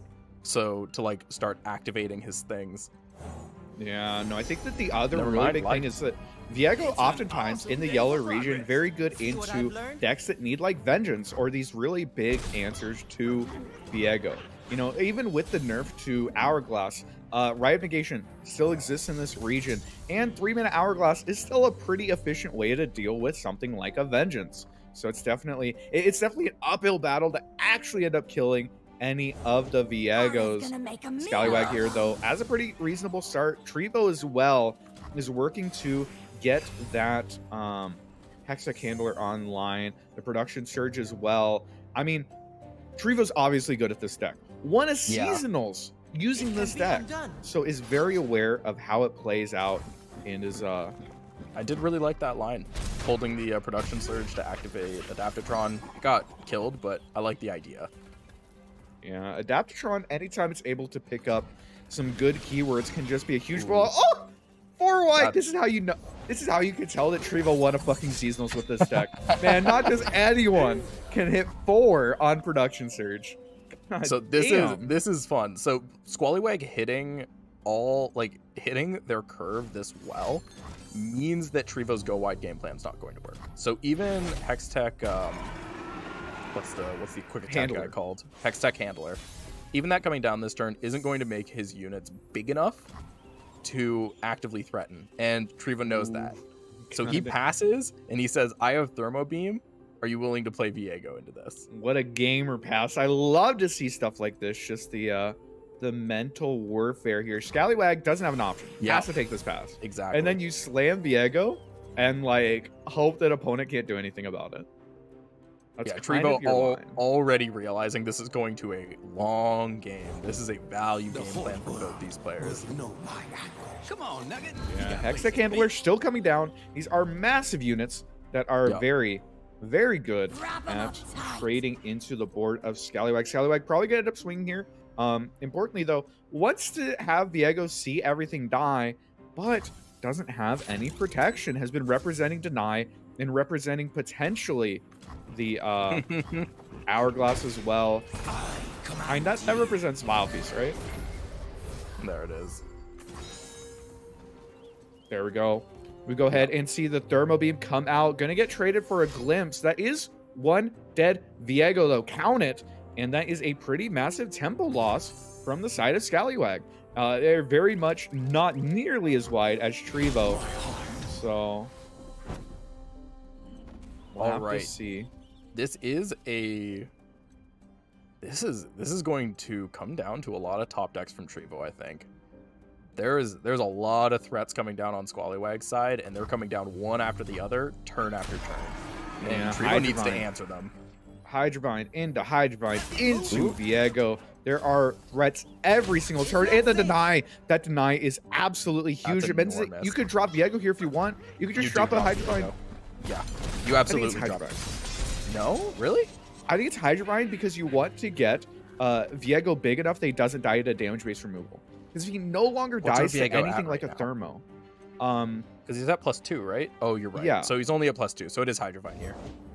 Yeah, I think it's Hydrovine just because Viego like works. this into Thermo's like really bad, right? Well, you Because still you get end to up deny denying. it, but that does feel bad, yeah. Yeah, but like that's your deny, right? You don't have anything left. No, for sure. Either I way, think the though, sack there is Scallywag really good. Scallywag says you don't have it. Vengeance ends up coming out anyway. You get the deny down. Now, this does mean if we end up finding Ruination, shields down. If we develop Hydrovine into a Ruination, that could be Quick hands, game. quick work. I do like this develop, giving Yep. Trevo the opportunity to tap low Ruination, and there it is. Man, watching the 1-drop prio passes in these control matchups. Oh, it's so scary. And poor Scallywag coming out on the bad end of that. Wants to play Hydrovine and can debatedly play it. He The doesn't. issue is if you play it and Trevo has a way to kill your Viego, that's your second Viego gone. You don't have any other protection. You are on the back foot for the rest of the game. But So if Trevo doesn't have an answer, you are so winning. It's insane. I think the only thing Scallywag is particularly afraid of right now is actually Ruination. Like, if he plays Hydrovine here, and it dies to a Vengeance, and Viego dies to a Vengeance, we get to play another Hydrovine for free. And 2 Hydrovines is more than enough to win, even with or without Viego. But Ruination is always going to be. Without a deny, that is very scary. Jace ends up coming down. It is flip Jace on an okay board. Potentially is going to look for that acceleration gate. Doubled up, going to spread out a ton of stats and a ton of keywords. Challenger is the selection here for Jace, and Jace is pressuring Viego next turn. This could be really huge. Trevo. He likes his Nasus laugh, you know? Yeah. Hey, it is what it is, man. You gotta Nasus laugh from time to time. All right.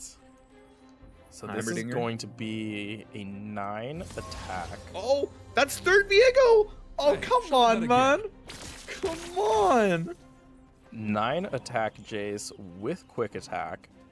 And Val Feast to back it up. So, like, a glimpse isn't saving. Yes. Quicksand would be an issue. You know, Yeah, we're gonna Vial first to prevent the.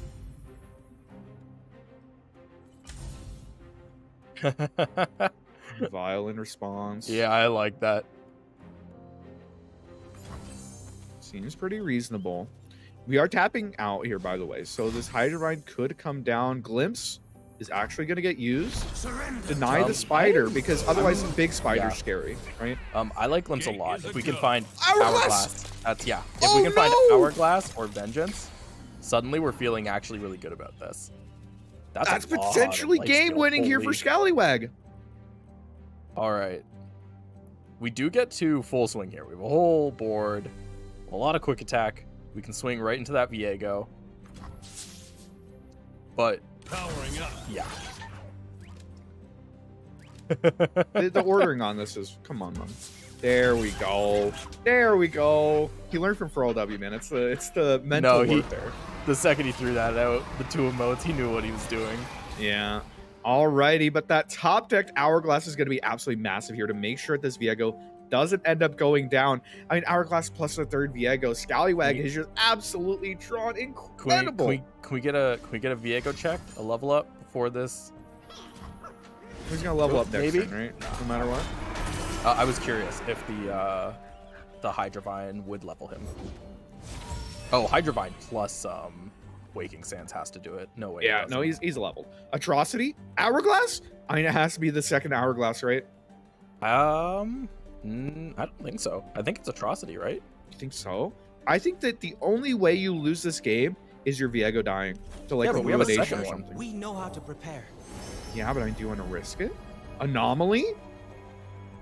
Piercing Darkness doubled up is 10 damage. Yeah, Piercing Darkness is pretty good. It is the anomaly chosen. Alrighty, this one doesn't matter. It's going to be whatever we hit Oh, on the next God. roll. Minimorph? Give me Minimorph. Give me Minimorph. Don't Minimorph. Come it. on, Don't do it. Minimorph. Oh! That's actually not bad though. That's plus 6. Alrighty. There is the Hydrovine getting slammed. that is going to represent the flip here for Viego was the selection of the Hourglass. Yeah, I respect that. Same. I wonder if we flash here. Oh. Flash and look for Ruin. Might be the only out we have. Flash could also hit Minimorph, right? The ability to hit Hextech Anomaly always means that any card in the pool is live here. Any card in the pool. Okay, we're trading down, and we're going to be playing 2 more Fearsomes. Is I think what's going on here. You know, likely going to be the case. The Flasher Brilliances are going to be good here. We're getting some big 5-2s, 5-3s rather. 5-3 Fearsomes. It's not over yet. Not the scariest thing for Squallywag. Yeah, Scallywag isn't that worried about it. That Hourglass, man. The Hourglass plus the third Viego just makes it so hard to see a line where Trevo ends up taking it. I think like Ruination into Minimorph. Like, oh, Atrocity! Nah, not it. Can Atrocity find something? Potentially. Most you can get... Oh, there's Despair. That's funny. I mean... Yeah. Oh, double Atrocity! Wait, that's lethal? He can't... So it's 14 mana. Yeah, it's 14 mana, but I mean, we can get there, man. We can get there. Over 2 turns, we have Atro. We also have the Anomaly. Ooh, Anomaly's not good. What is that one? Shifting Sands. It deals damage and summons some Sand Soldiers. Great. Don't want to play that. Jace. Oh, do we go Challenger Jace? What are we doing? What's our plan? I think our plan right now is having a board. Yeah. The issue is that this Jace dies. Yeah, this is just dying. Oh, we double it. It deals, what, 4, 8? What does this card do? What that, yeah, Production over the card. What the fuck does this card do? Shifting Sands. Deal 4 to a unit, summon 2 Sand Soldiers. Yo, let's go. Oh, God. Let's go. That's 4 Sand Soldiers. That's like so many Sand Soldiers. Is he considering... Because that's 8 plus 5. Oh, my God. What's the sell? It's exacties. There is the Hourglass, though. The double Hourglass. I know, but he has to throw down Shifting Sands before he sends Jace in. Throw down the Shifting Sands. Okay, but if they do force out the Hourglass this turn, that means that Jace stays on board. Oh and Jace staying on board means that we have potential Shock Blast into Atrocity outs. This might be enough. This might be the line. This might get us there. Wait, I just realized that Squallywag is still on 3 Hourglass, 3 Negation. Hourglass is very good still. There it is. That's the Hourglass. Yep. That means that Viego isn't stealing anything next turn. Which is really big. That's huge. That means that we have another chance at copying a spell. Shock Blast off the top is lethal. Shock Blast off the top is literally lethal. Let's get started. Oh, I mean, God. Okay. Oh, God. Full swing's a little bit scary. Trevo, what are we doing? Trevo's trying to get though. enough damage through for the Atro? Come on. Give us a Shock Blast, man. Give us a Shock Blast. Ruin the Viego player's day. What are the odds of hitting 2 Atros off Not of very Flash? high. That's crazy. Like 1 in 400 or something? Oh, God, that's just so many mists. All the miss available. Shock Blast off the top. Oh, missed the shot. Not quite. Okay, we still have lethal over 2 turns. We have lethal over 2 turns. We are just taking minus 52, and there's a right of negation. Oh no, on the other deny side. top deck. Step Deny's aside. bullshit, man. Why does Shurima get deny? You know That's what? my question. You know, we were talking about gotta keep me here to like keep it a little, like mix it up, you know, have some different opinions. Why does Shurima get a deny? Why does Shurima get a deny? That's a great question. That's a great question. Why does Shurima get a better deny than Ionia? That's what I want to know. Better's a strong word, but in this instance against Jace, better is correct. There's the Atrocity getting ripped. I mean, okay, so you're Scallywag. You're looking at this and you're like, okay, do I even need to deny this? Bro, what are the chances they have another Atrocity? Little do they know. I don't think I ever deny this. You're chilling. Why are we giving up Jace here, by the way? Aren't we supposed to throw like the 5/3 in front of Viego and we save Jace and then top deck Jace is lethal? I actually don't know why we killed Jace. Shock Blast is no longer lethal. If we draw Shock Blast right here, I'm gonna have an aneurysm. Oh, Jace gets killed anyways. No, he doesn't. He was a 5/3. Oh, because yeah, you could drop his health. Yeah, you're right. I don't know. Yeah, I think it was just strictly a misplay. The top deck of Vengeance. That's not it. Okay. Oh no, the third Hourglass. You don't even need Hourglass anymore. You've got a Hydrovine sitting here. You're making 13 miss. I mean, if he didn't have third Hourglass, we kill Viego. We missed the shot the other Hydrovine. We're not dead. We're literally not dead. Man. But either way, man, the triple Viego, the triple Hourglass, the double deny, everything falling Scallywag's way, and Trevo not quite able to find it. It was so close. The double atrocity. Almost, man, almost. Hitting all 3 Viegos with no write-up callings is like exactly where you want to be when you're playing Viego. 3 Viegos, 3 Hourglass, 2 deny. He hit everything. What more could he want, man? Missing one right. Oh my god. Either way, though, that is just game number 1. Scallywag up 1-0. Trevo, we get to see the Katarina deck. Let's go. Excited.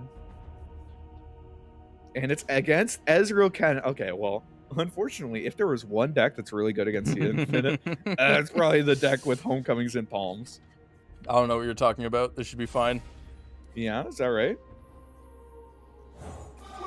We have a pretty aggressive curve, which is what you want into Ezreal Kennen. You really want to get damage in early. Yeah, and Ezreal Kennen's hand, very awkward. Incredibly awkward. There is not a play yet before turn 4. I mean, this is the hand. We talked about it. We talked about it so many times. There is a failure rate of this Ezreal Kennen. It absolutely just bricks sometimes. And this is that hand. No Kennen. Don't hit Kennen. Don't hit Kennen. Please don't hit Kennen. Please don't hit Kennen. It's not Oh, fixed. that's a dead hand. Yeah, That's important to note, unlike things, unlike Spirit Leech or Sump Dredger, cannot play Navori Conspirator without a target. Trevo just keeps on developing. This elusive can't come down. 11 damage, and that is 7 HP on turn 3. We could end up using the, there's going to be using any of our mana. The Ionian Telestone is going to go and heal our face. Oh, God. Hey, I mean, 10 HP. We've seen him claw back from worse. We also have the Kinku. It's not doomed yet. Okay, well, that's doomed. That's pretty good. Everyone That's here? okay. Let's go. Draw. I assume, Gwendolyn. You just drop Gwen. Wind and thunder. Gwendolyn, pretty good here. We can deny the blocker next turn. Denying the blocker is actually bad into God Willow. And like, if you have a read on the type of hand that Scallywag has, it has to be like God Willow, Homecoming, Deny, Nopify, maybe Twin Disciplines. It's awful. So you can't block that Kennen, which is good. Yeah, but you know that you cannot develop next turn. Developing next turn will be an absolute throw, especially since that you also know you can play out the 4-drop afterwards, right? Yeah, that's I think there's a guaranteed 4 Gwen damage unless Squally wants to deny it. Yeah, could also use the Homecoming on the play, but that seems so unlikely. There it is, the open attack. Trevo's not giving him a chance. Oh God. It will be done. This is a great play. Yeah. Hate Spike also is beating like Homecoming. Yup. No, this is if used from the Kennen. I think over. I think this is just lethal. It's lethal right now. So Scallywag has to be the first person to put something on the stack. And when you put something on the stack first, that usually means that you are behind. That was the recall. But unfortunately, buddy, you're dead. You are dead. You have to play something else. You have to commit this Homecoming. And once you commit this Homecoming, that Ruined Reckoner is just going to represent lethal. I don't even think we need to Reckoner here, right? We can just Hate Spike into... It depends on if they do it from the 3/3 or from Kennen. I assume it's going to be from Kennen. Well, they're actually recalling Kennen and doing it from the 3/3. Got it. Which means Ruined Reckoner is exact lethal. Oh, it's not exact lethal. You can do it on the Rune Reckoner, which actually pushes 4 damage. So, you know, it's not really exact. It's not even close. Like, it just do be. Okay, we're doing a little bit of BM, you know, just in case. Well, and this does give Hallowed, which is also good. Yeah. Plus Challenger? Poggies? Sure. Why not? Either way, though, we've talked about it every single time today. And this is it. This is that fail rate. This is the reason why Ezreal Kennen's just an inconsistent deck. And Trevo, I mean, this deck seems broken. We've seen it twice. It is absolutely crushed both times. I love this deck. I am going to play this. I love this deck. Kind of goated. It's so sick. I'm in awe. Like, Trevo looked at all these people making a cheesy Eternal Dancers Infinite deck, and he was like, there's something there. And then built a real deck. Yeah, what if we cut out all the bullshit and just, I don't know, put some good cards? And there we see Ezreal Kennen with nothing to play before turn 4 other than a health pot. Ends up getting taken down, and that is tying it up. It is now that Heimerdinger Jace against Ezreal Kennen. Okay. Deny, good against Vengeance. Yes. But Jace Challenger Jace good, you know? This is got to be slightly favored for the Ez Kennen player, I think. Maybe even a little more than slightly. We'd have to check a matchup table because I don't know enough right now. But this just hand, this hand's awkward. Oh man, Squally's hand is incredible. Yeah, Spollywag very happy with their hand. I mean, I wonder if Trevo literally vengeances Kennen on turn 3. Just to activate the handlers, you know? Oh my god. It's like, gotta be bad. Okay, I hear you. It's bad, but like, you know. I know, but like, how bad is it? How bad is it? Even if it gets denied or, you know, recalled, it's still good for you, right? Because it activates your handlers. Now, it's terrible and awful, and you shouldn't do it. But, you know, looks like we were correct. Favored for Ezreal Kennen. Deny good. Plus 1 mana recall, you know, very good. That's another vengeance. Hey, it's a sign, homie. It's a sign. Grip it and rip it. There's going to be that Kennen coming down. They do have the recall. Yeah, I mean, you're not happy about it, but I mean, there it is. Yes! Let's go. We're gaming. It looks funny, chat. It looks really funny, but the thing is, you have no other 6-mana cost cards. You have to play it. You just don't have an option. It sucks, and you're not happy about it. But god damn, is it the right dying? call? 3 health. This keeps happening. Yeah, Kennen buff mattered. It's crazy how much it matters. I did not see that coming. Yeah. Looking at the matchup table, by the way, it looks like this is a 66% matchup for Ezreal Kennen. So, you know, sometimes you just got to throw the vengeance out, homie. You know, it's a bad matchup, rip it. Yeah. What's the worst? When you're facing odds like that, it's one of those matchups where you just gotta take the line, hope for the best. Yeah, you have to look at it. How do I win this game if I do win this game? And, you know, sometimes it's just activating those handlers anyway that you know how. That is a good draw from Squally. This is a, you know, having some chats about Ari Kennen draws well, seems unstoppable. All we're missing here is like a recall for protection. Yeah, and this is a great draw here. The issue is Trevo would like to play down Heimerdinger, would like to play down Jace, but if you play down either of them and they get homecoming, you just lose the game. Like, it's actually just literally game over on the spot. This one feels like it's game over already. You know, it's such an uphill battle. Like, this is just, we're gonna summon a second Kennen. Eyes open. Yup. We're gonna play Synet next turn. Maybe if Scallywag missed Allegiance, maybe then we'd be like, okay, this is winnable. It's fine. But doesn't even miss Allegiance. That's 4th Kenny coming down, meaning that the next one is flipped. Such an incredible hand. Handler can come down. Great. And, I mean, okay. So Handler comes down. They play down Sign-In next turn. The True Shot Barrage potentially could pick apart the board just a little bit, you know? True. Deny? Maybe we just don't sign in. I mean, true. Yeah, that's fair. That's fair.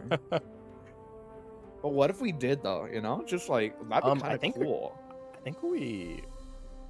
No, I guess we can. Quietly now. Yeah, open attack seems really good. Yeah. Open attack seems really good. Playing Silent is like too deep into just shock blast, let alone a true shot. Yeah. Oh, I think this seems pretty okay. 11 damage coming through. Viego opting to kill the Eye of the Dragon. Bro, you gotta take what you can. This isn't good for us. There is the Heimerdinger. This is it. This is the you saying, hey, you know what? If you have Homecoming, bro, I lose the game. You just Man, can't play around it anymore. Those double God Willows going to level up our Kennen. Oh, that's a great draw. Productions? If they didn't have Yeah. deny. Oh man. Oh, Okay. they give it all. Maybe if we play down the 0 mana card, and then opponent taps out, you know, spends 7 mana and doesn't have deny. Maybe that's our win con. Have you considered that? And fire! Even if it This gets guy- denied, we still do get God. Sea Hex. You know, that's something. This got out of control so quickly. This is, I mean, this series right here is just, you know, the two sides of Ezreal Kennen. One side is completely fucking useless, and it's the worst deck you've seen in your entire life, and it loses to Katarina, bro. And then the other side is just, oh my god, how do we ever beat this deck? Hey, And we the answer can't is you we don't. can't meme on Katarina anymore. She's a good champ. You're right. Katarina's a very good. Katarina's broken, dude. Yeah. Katarina's actually so good. Can't meme on her anymore. She's just real. All right. We'll see. Maybe Handler. Maybe. Ooh, okay. I don't hate this. I don't hate this. Yeah, we're trying to play around deny. And we're trying to go as wide as possible. To be fair, you know, Scallywag does have the deny, so it is the right call. I just don't know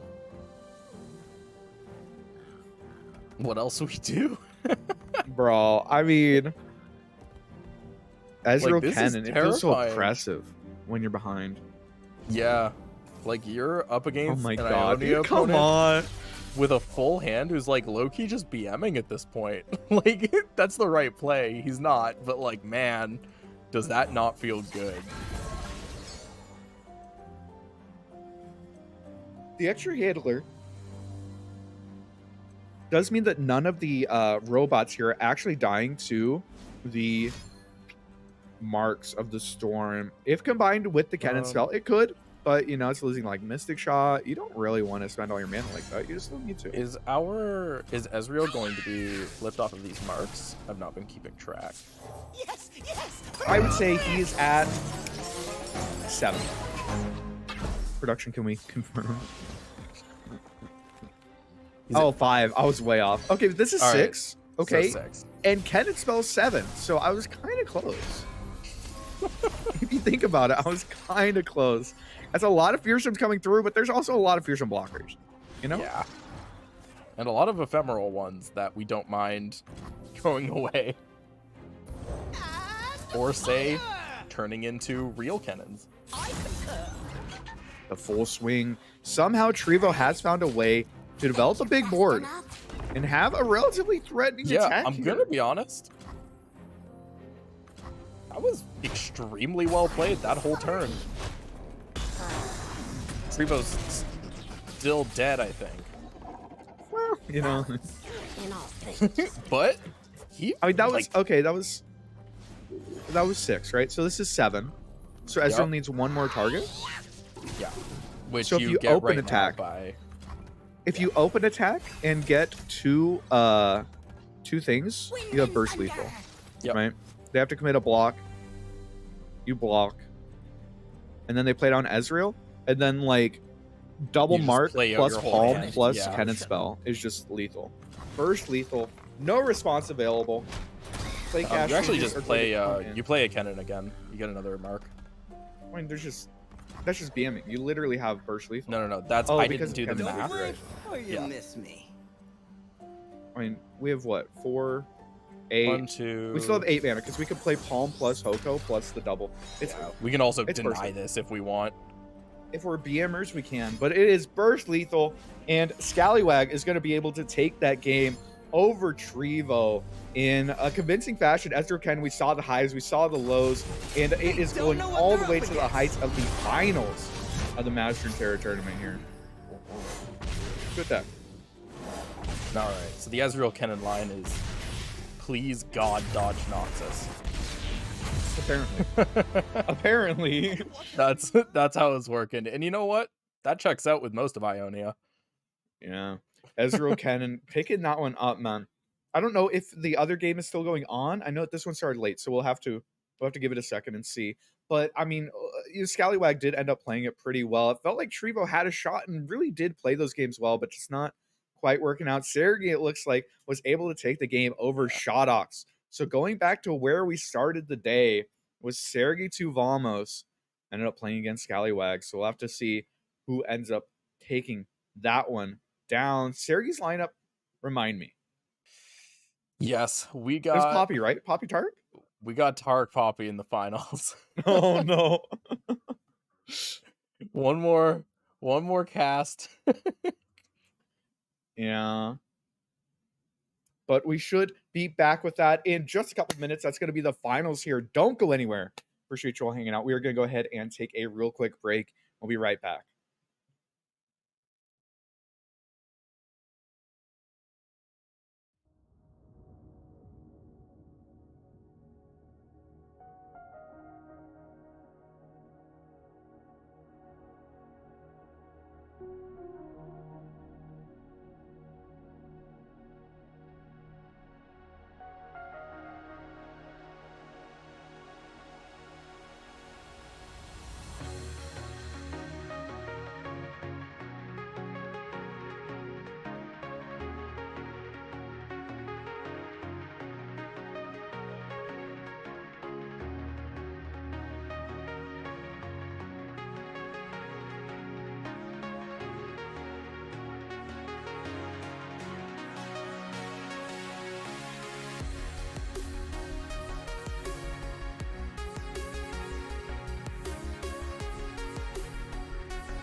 Welcome back to the MasteringRuneterra tournament, sponsored once again by GGtoor. I'm Aikado, this is Santa, and we just finished the semifinals round. We're going into the finals of the tournament here between Sergi Vamos and Scallywag. Let's go ahead and jump real quick into Scallywag's deck. So Santa, tell me how you feeling about these.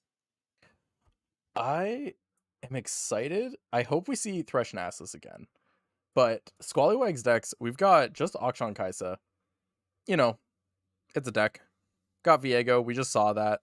A few little tech choices, like a Withering Whale and a Spirit Leech, which, you know, some of us might not necessarily agree with, but Yeah. it's in finals, so Yeah, are you in finals? Yeah, that's the question. they didn't let me play. I don't know. Smooge. I was Ezreal just gonna Kennen, though, your favorite deck of all time. Has the God. highs, has the lows. So we'll go ahead and see what we end up rolling this time around. Sergi Vamos, though, from the other side of the bracket, was able to take down undefeated Shodox, and it is with the deck of the day, it feels like. Yeah. We've seen it all day. Poppy Taric. I am gonna be honest, the number of Sojourners we've seen this tournament is kind of crazy. Sojourners like- is a nuts card, man. The consistency these people are drawing that card while we're spectating, because like it's probably the strongest card in the deck, like on its own. But like Potentially. Definitely potential. It's a very strong card. And this deck, once it gets going, is just absolutely massive and hard to deal with. Check out yeah, second deck here. Sergi, we followed like round 1 today, right? 10 hours ago? yeah, I know for sure we did we've spectated both of these players today. Yeah. Scouts there. It is the double zap, 1 Bright Steel, triple Inspiring Light, a Ranger's Resolve. You love it. I love Scouts. I'll admit it. You know what? I like Scouts a lot. Yeah, sure. Thresh Nasus. Okay, now I gushed love about this. Scouts. This is You so get to gush good. about this deck. Bro, I love Thresh Nasus. And this is so like I try and make this deck work pretty much every season. And every season I just go, why am I not playing Viego? Does everything Thresh Nasus wants to do, but does it better. Hate Spike goes down to 1 mana, and I love this build. Being able to just like drop the curve of this deck down to topping out at 4 is so nice. Like just a super aggro, super turbo Thresh, turbo Nasus, and oh, we might see that here in a minute, but first, it is game number 1. Sergi Vamos on the bottom of your screen, Scallywag on the top, and this is the matchup that we'd seen earlier today where Yes. Scallywag went down to 2 HP, took like 15 damage, and said, you know what, I'm fine. Scallywag, Ezreal Kennen against the Taric Poppy. Who do you have here? Who are you feeling? this has got to be like this is Ezreal Kennen favored, right? Potentially the case, especially with token on odds for Sergi. I think that's worse. I think you would rather see token on evens, but you know, even looking at the hand, that's a Kennen. Anytime you have a Kennen, Yeah. your hand can only be so bad, right? Token on odds isn't that bad in Poppy decks. Being able to develop Poppy, especially into a deck with a lot of homecomings and stuns, being able to develop Poppy on your opponent's turn 4. Oh wait, I got that backwards. Often really valuable. I feel you though. I'm picking up Yeah. what you're putting down. Yeah, so open attacking on turn 5 is what I'm trying to get at with Poppy. Yeah. So you can't be stunned out of that buff. I feel you. This Kennen buff, man, has been absolutely massive all day long. The 3 damage pressuring the Broadwing here, even. You know, we're considering, do we play out Esmus? Protege probably gives us the best shot at killing Kennen. But even Man. then, that retreat return off the top is just so huge. Scallywags and this guy, he can just like, sure, we get to pump that Broadwing up to 4, but like Scully gets to just start bouncing cannons and make big another cannon.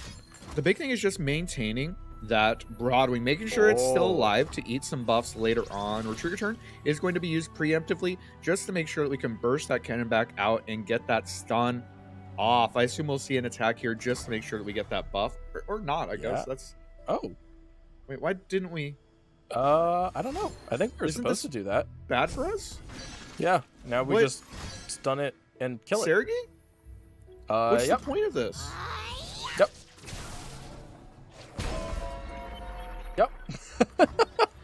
Hey, you know what? It's a long day, and in EU, it's late, bro. It's late out there. But that is going to be a dead Broadwing. The buff coming through, very present there. Eye of the Dragon going to come down as well.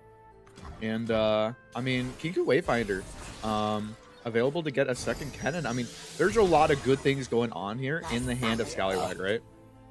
Being able to open attack here into the turn 4 board of Sergey that's where you want to be. Yeah, especially because if we develop a 4-mana unit and just gets homecoming, I mean, we're crying, right? It's miserable. I feel like Absolutely. maybe miserable. don't even have to homecoming it, which is crazy. It depends on what it is. I think Poppy probably. Adventure I mean, time. even Poppy's not that bad for you, right?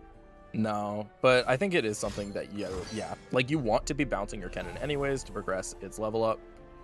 So just bouncing this Poppy, that's a huge positive tempo swing for Squallywag. Being forced to replay that is painful. You wanted to bounce your Kennen anyway. You want to just play this card Yeah. over and over and over. So anytime you can set your opponent back at the same time, you're very happy. And now, you know, Sergey, it's just developing a 4-drop. Your attack's not great. Your attack's not doing much. So then you're like, okay, maybe I'm supposed to play the Esmus and the Protege, but that's not really doing much either because you're just setting your win condition further down the road. Which, you know, going late against Ezreal Kennen's not great. It's gonna be the Esmus coming down. Deciding that, you know, just more tempo positive is the route. Which I think I do agree with. Like, man, it's so hard to like to play a combo deck that resolves around both like a somewhat expensive unit and a spell coming down at slow speed into an Ionia deck with bounces and You denies. call that sneaky? That's it. You know what? I'll say, man. This Kennen deck kind of cringe. Oh my god, let me play cards. It is crazy that we didn't pull the Conspirator, instead opting to kill the Eye of the Dragon, deciding that getting rid of that is going to be our most important thing here. It also does mean that Kennen doesn't have a great target. You know, can set a stun down and set that up for the challenger later. That being said, I'm pretty sure it's a leveled Kennen once we drop this Kinkou. Misallegiance, misallegiance, misallegiance, praise. That's maybe an out. There are only 3 misses, right? And it's just copies of Ezreal. Yes, those are the only PNZ cards in the whole deck.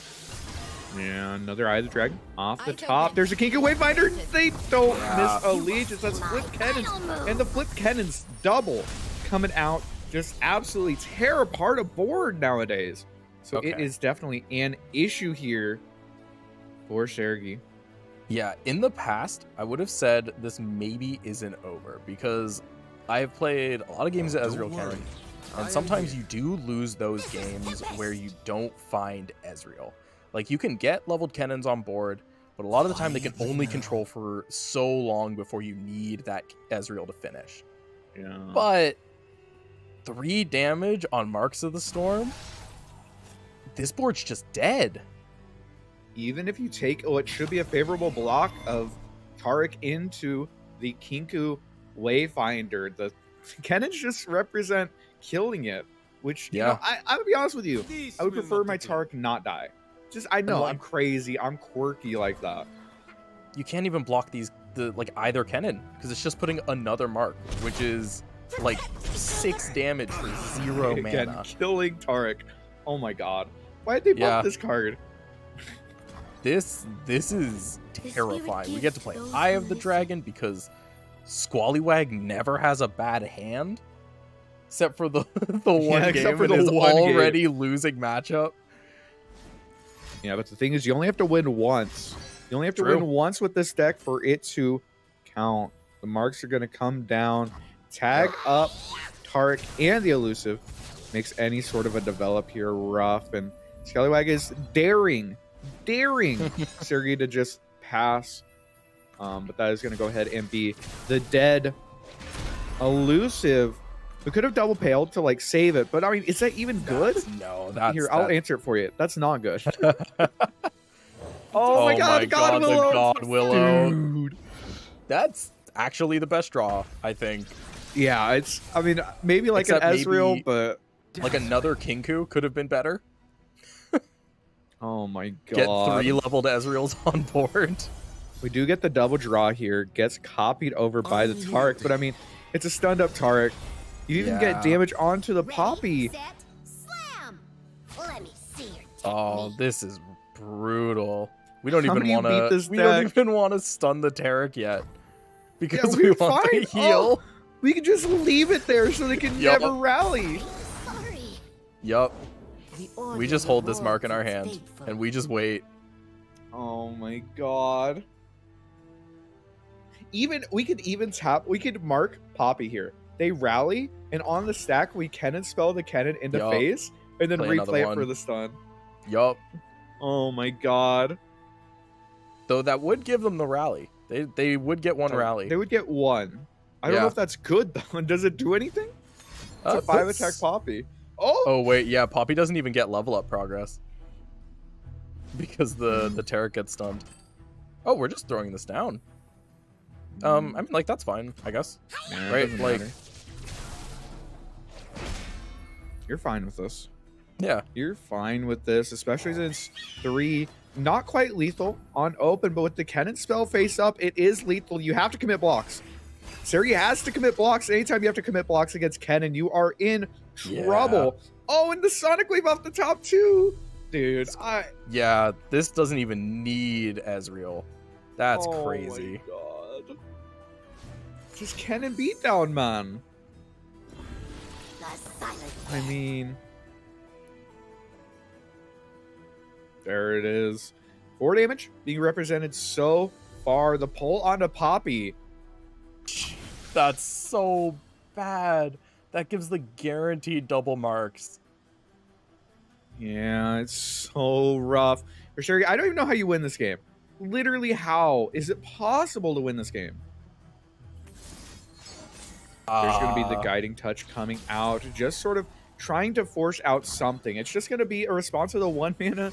Yeah, this isn't even good. This isn't Yeah. even We can Blessing of Targon? good. No fucking way. They just say okay, and then they double pinged Poppy, and she dies.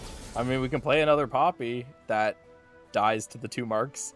Sojourner, also an option. All right. There's not an out. There just This is so isn't. miserable, dude. I hate everything about this. I feel so bad. Terry's just trying to play Climb fair, well, honest and good luck on mid-range. your journey. And he's getting Ionia'd. This was like Kennen was flipped on like 5, right? I Yeah. think. Like That sounds right. So early. This was an absolutely insane draw. A massacre. An absolute massacre.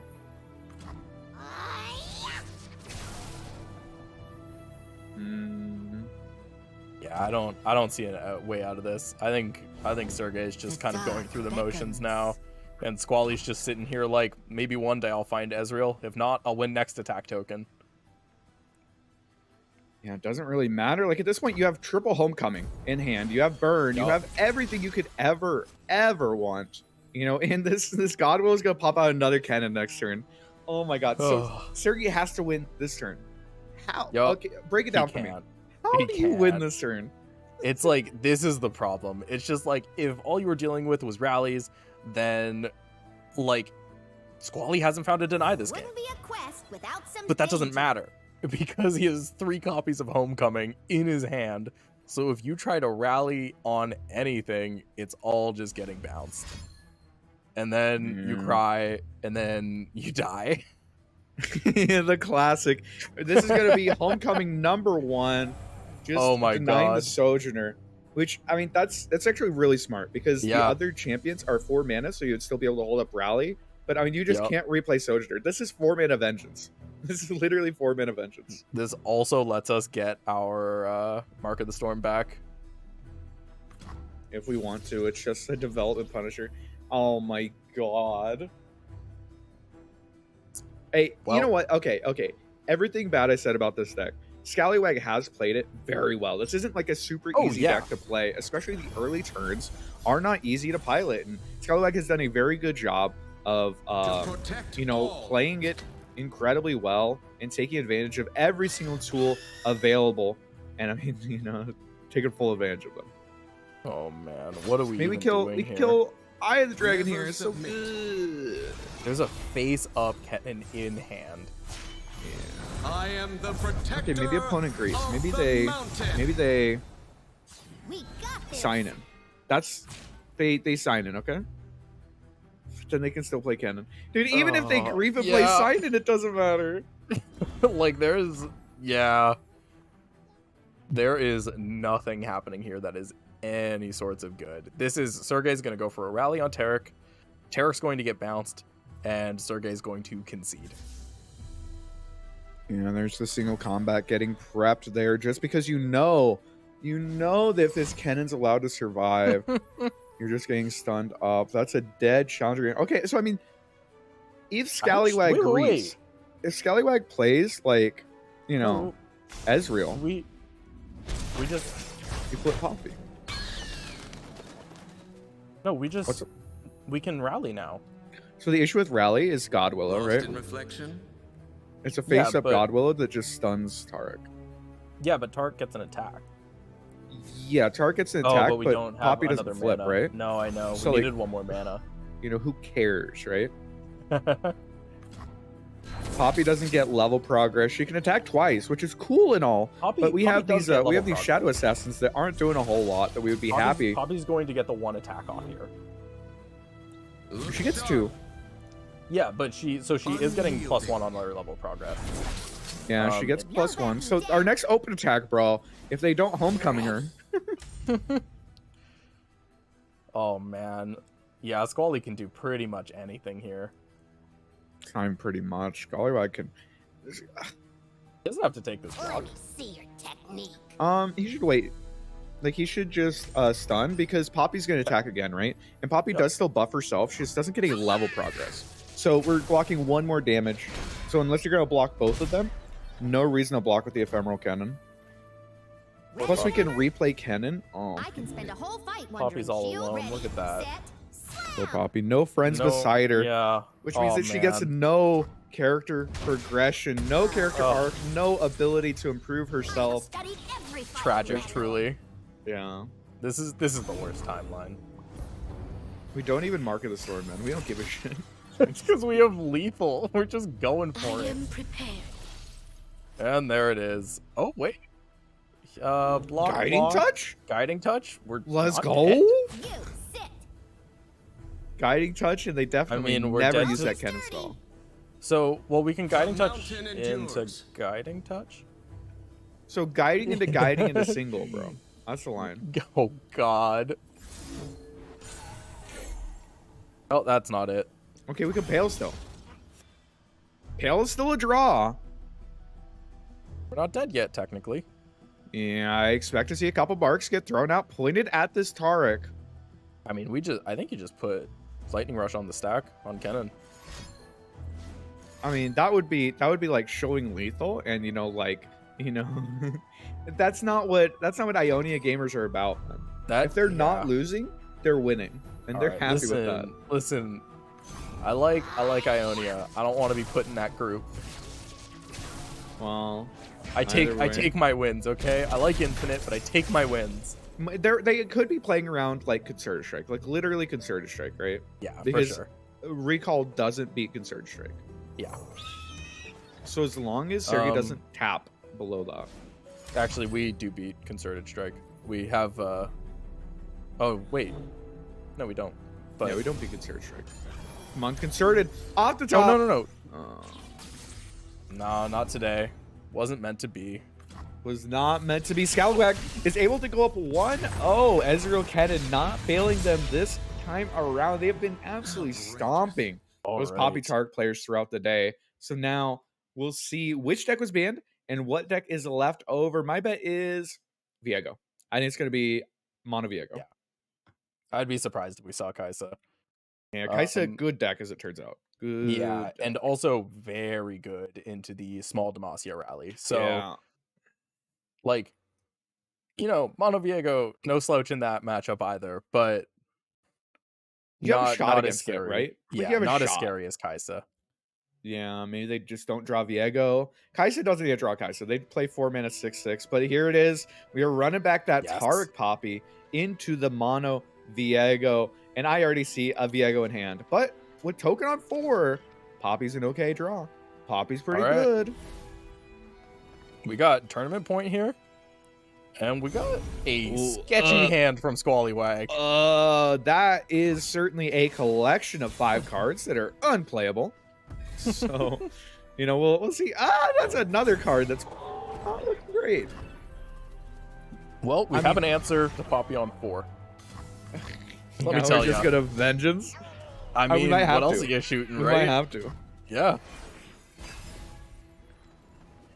We'll have to see. And Scallywag, once again, nothing to play before turn 4, just like Hey, earlier. You know what? We got an answer to turn 5 Poppy. Do you vengeance Broadwing? No, Vengeance Broadwing. Okay, but what if you did though? You know. Raise your weapon, Sunwood. All right, Ooh, we're it banking looks mana. like I like that. Sergey's playing pretty safely, not wanting to throw away a unit into, like, you know, Merciless Hunter maybe. Yeah, and that's a lot of eaten mana.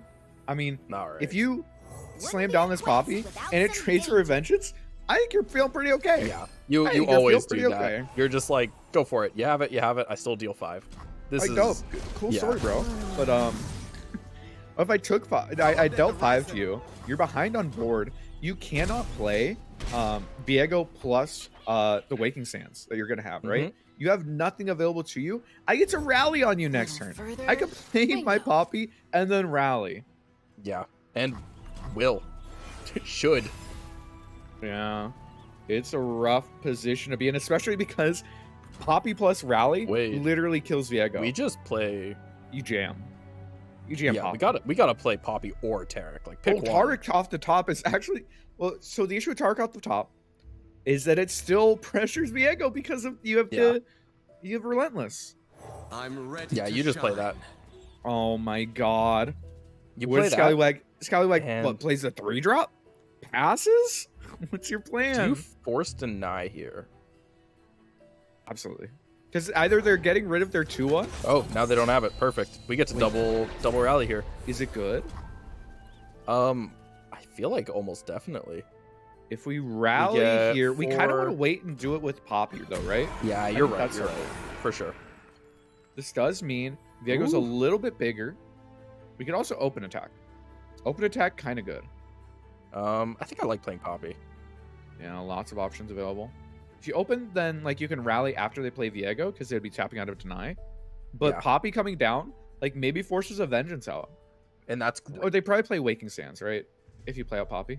Break their But we spirits can pull and that. their swords. Protege. So we're going Protege plus Esmus. This Yeah. is weaker into Vengeance. A lot Okay. weaker into Vengeance. Yeah, I'm not sure I like that line. I really like spreading out the threats. We also could just be looking to Pale on our Taric and draw 2 cards. To protect all. Oh, looks that, like that that does My look like the line. satisfaction. Because if we Pale Taric, then the Protege could even pull the 5-2 Hardly fair. and not die. And it is. Yeah. We got to pull 2-1. Or you don't have to Pale. Like, you probably will Pale, but you don't have to. we want to Pale here just to draw. Yeah, the HP is nice. Oh, Bastion! Bastion's huge, actually. Bastion's absolutely massive against this Vengeance. And of course, Scallywag isn't actually able to play down Viego ever. Yeah, this is a tough hand, or a tough board state Oh, for I was Squallywag to lying. deal with. Once again, you did have to Pale. I thought so, but then I No, didn't Pale, think so. Pale's good, man. Yeah. No, it was good. Either way, though, Scallywag is just going to slap down that Chronomancer. When we Which look means ahead, we know how to deny. prepare. All right, Or we've got Deny is 2 still available. relentless. We gotta play one of these, right? You gotta force a 9, right? Yeah, Got you him. play one of these. That's all of Squallywag's mana. That means Scallywag's mana.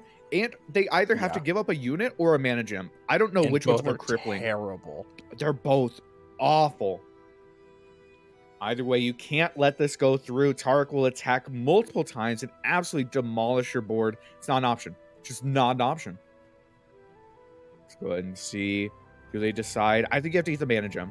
You eat the mana gem, slam This is Viego, rather and dumb. die to a second rally. Second rally. Like, it sounds funny, and like even with face-up information, I think that's a I don't- line. I think that's I don't literally think the there's line. I don't think there's an out. Being forced into dropping all mana here, going down to 6 mana for next turn. Yeah, even like- like open pass here isn't good.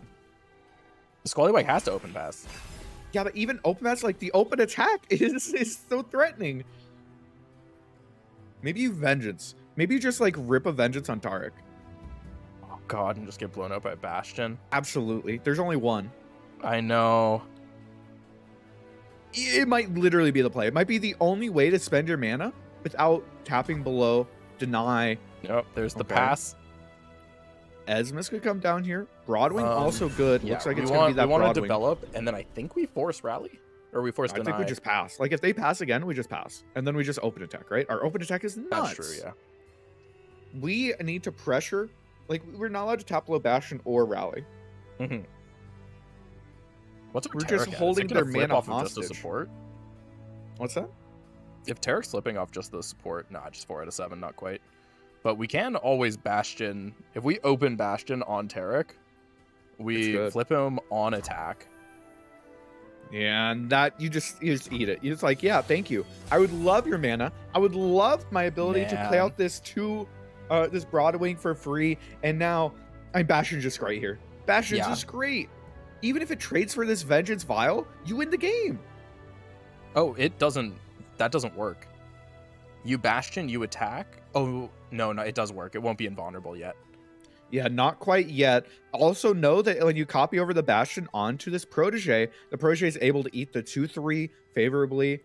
Your attack, so pretty solid. All right, Ooh, team. looks like we are going to Alright. develop. I mean, that's fine too. I don't You're fine. yeah, I don't hate that. Because if Squallywag here plays Hydrovine, they're I think under that's play denied. Viego. If they Viego or play the 3 Viego, drop. We can't quite kill Viego. Yeah, if we played on Viego, it's just getting pulled to the side. Yeah. It's a rough position to be in. Another option, you could play out the 3 drop and hold up Vengeance. I don't know if that's even good enough. And is that Vile Feast? Okay. I like that. Vile Feast means you're not taking a ton of damage. Oh, there's a 3 drop. So Cameron this Soldier. is pretty good. Shatter them. Being this wide means I don't think Squally is dead this turn. Which is a pretty big accomplishment, all things considered. Yeah. That seems unnecessary Hammer. because the Poppy buff is going to come through anyway, right? You are toast. Yeah. Or maybe it's You fine. can put I the don't know. well, you can put Poppy buff on the 0/1, or you can put a Taric buff on the 0/1 and pull like a 2/2 or something like that. And everything you're doing is great. Either way, you're showing lethal. Scallywag has to play something out. It's not quite the flip Taric. Yeah, so we're blocking Down to there, 2? and that's it. Like we can try and Vengeance, but Listen to me. How do you win this game? yeah, like Squallywag knows Vengeance loses to both Rally and Bastion. Which is just everything, right? That's 5 copies of cards that you just straight lose the game to instantly. So you just say, okay, you can Yep. still Vile Feast for a blocker, but I mean, this is just forcing out the deny. Yep. This is rough. Yeah, this feels pretty rough. I'm not sure what Sergey's considering here. The Bastion flips Taric? Maybe we're looking for lethal that way? No, I think It feels like a I think throw. actually the Bastion is one off flipping Taric. I can spend a whole fight. Stand I Oh, maybe not. think Maybe I'm Bastion's wrong. flipping Taric. Oh, no. it's just- Wait, Hello? did Sergey think Bastion was flipping Taric? Hourglass is getting hovered here. Potentially to save the Canavorran Soldier just to have another unit. And then maybe you play Viego next turn with Deny Up. I mean, how big of a throw is this? Why did we Bastion? I don't What was know. the point? Did we think it was showing lethal? Hey man, it's been a long day. It has been a long day. And it's late there. Maybe Sergey just missed it. Oh, Okay, Pog. Just a little reset. It's okay. Yeah, we're just you know, showing off the transition scene there. Production's like, hey, I'm here and too. A beautiful transition scene it is. 10 out of 10. I would say top 5 transition scenes ever put to Twitch television. Yeah, Viego just gets to come down here, and we get Viego comes down. We still have to deny. Oh no, this is such a throw. Okay, we can surge strike, right? Can surge strike? Yeah. They deny, or yeah, they have to deny. To preserve they have to beauty deny? and They have to protect all deny life. because Taric's leveling up here, so killing the 1/1 spider does not protect Viego. We're threatening 8 on this attack. Yeah, the thing is that if you, don't. they've been representing Rally this entire game. Can you beat them? The issue is you're dead on open. Yeah. So You're you dead on open. actually just are you I think you have to deny. I think you have to deny, and then lose So- to Rally. Yeah, you're not dead on open. Yeah, you are. Well, once they develop as mists, you are. I think, like, if you just say okay here to hold up deny, you lose the ephemeral blocker. Admire me later. You're dead on open. Squally has the vengeance. So No, but the thing is that Taric, right? yeah, Doesn't Taric thing you can stop it? chump. You can chump the 2 invulnerable ones and vengeance the last one. So you can But you take 0 challenge, damage. right? Or die. And you just put a cannot die on yeah, Poppy. you're right. You pull Yeah. the 3/3 to the side with yeah. Broadwing. You're dead on open. Yep. Oh, just letting it through. Perhaps hoping that Yeah, we also can't vial here. we're not allowed to do anything. If you tap below deny, the first thing that happens is you die.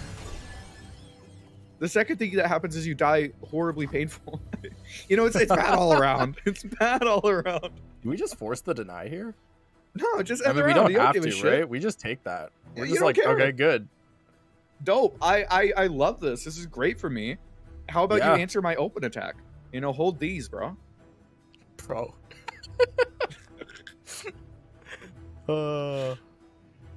And you could, I guess you could force It's this. time deny, to but I don't even shine. know Nah, if it's you good. don't have to, though. So, cares? like, why? Just grip Yeah. and rip, homie.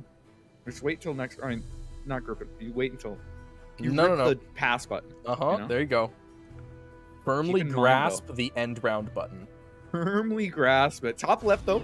So 19 minutes left in this round, then a 5-minute overtime. So this is game number 2. If Sergey ends up taking this one down, could be potential time trouble. Damn, that's a big Broadwing. Another deny. Unreal. Yeah, you just rip that. You get another draw after the attack. You get Yeah. an invulnerable Taric, an invulnerable Poppy, Dazzling. and that's it. That should be it. I can't think of anything. What? What the? Why? Wait, are we throwing? Unyielding. Why are we doing that? Are we throwing? No backing down. Because that's only buffed up to 1 attack, right? Did we lose the game? Oh my god. Oh Santa. my god, no. Santa! Oh my god, no. Did we Why just lose the game? Why did we? What? Can Hydrovite now grind? We still have to deny. We also have a Vow Feast for a blocker. I mean, we just whiffed lethal. What was No. that? We set up so well for it. We planned this for like 2 turns.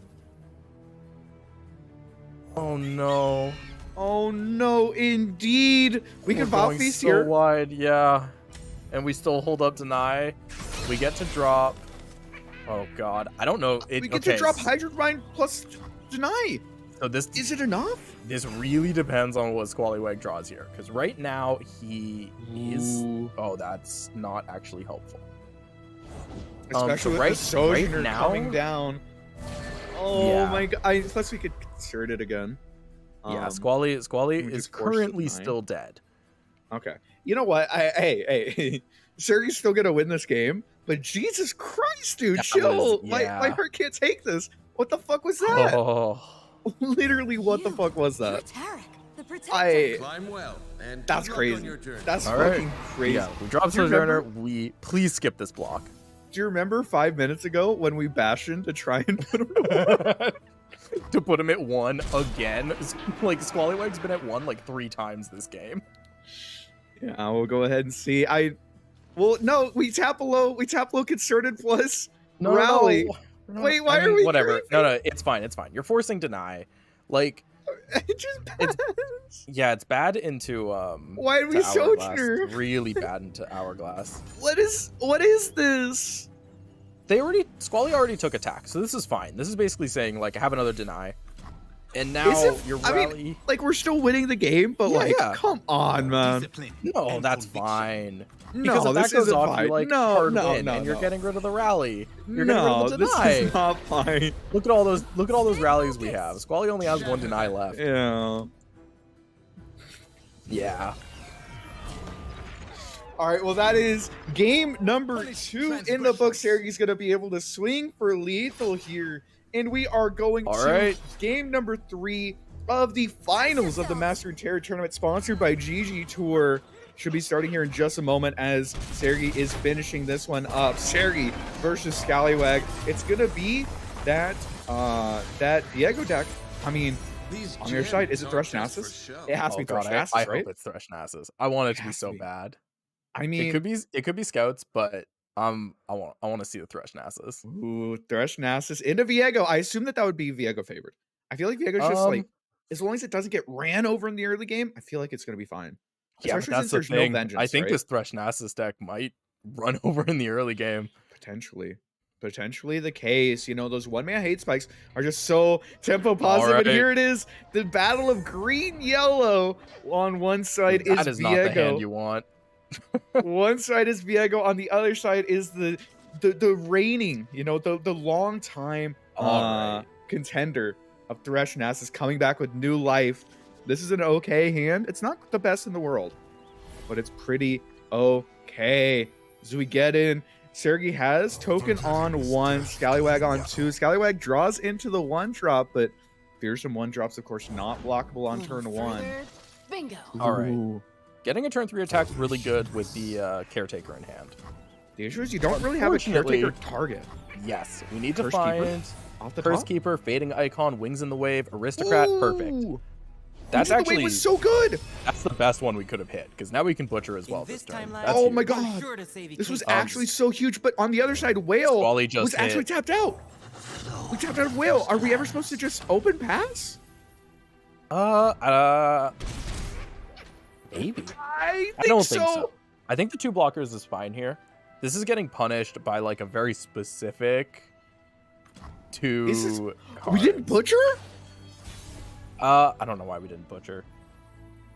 Okay, well, we'll see. Maybe we're hoping that Scallywag ends up reaping or... No, I mean, fuck it. It's just sham, bro. Yeah, Okay. why not? I mean, Sure. what's Squally's answer here? Well, because we could have... If we butchered, then we get 1 more slay. I think we're still butchering. Well, yeah, but now they're able to play out...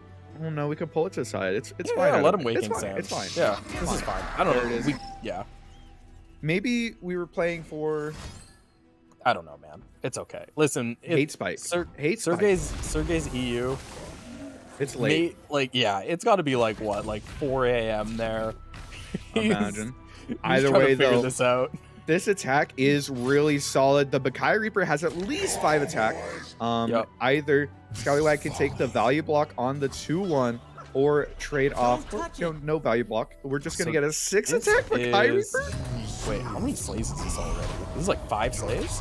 5 slays. The Bakai Reaper has seen every single Yeah. one of them. We've It's got a massive Bakai Reaper, and there's we no got answer. A big Nasus. Scallywag has no answer. This Spirit Leech, really hot right now. Oh, the whale getting put on the stack. That's Giga Chad. Bro, this hover of the Camavoran. I mean, Camavoran's an option. I mean, does it show lethal on open? No. Wait.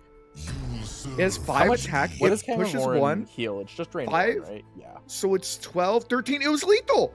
It was lethal on open.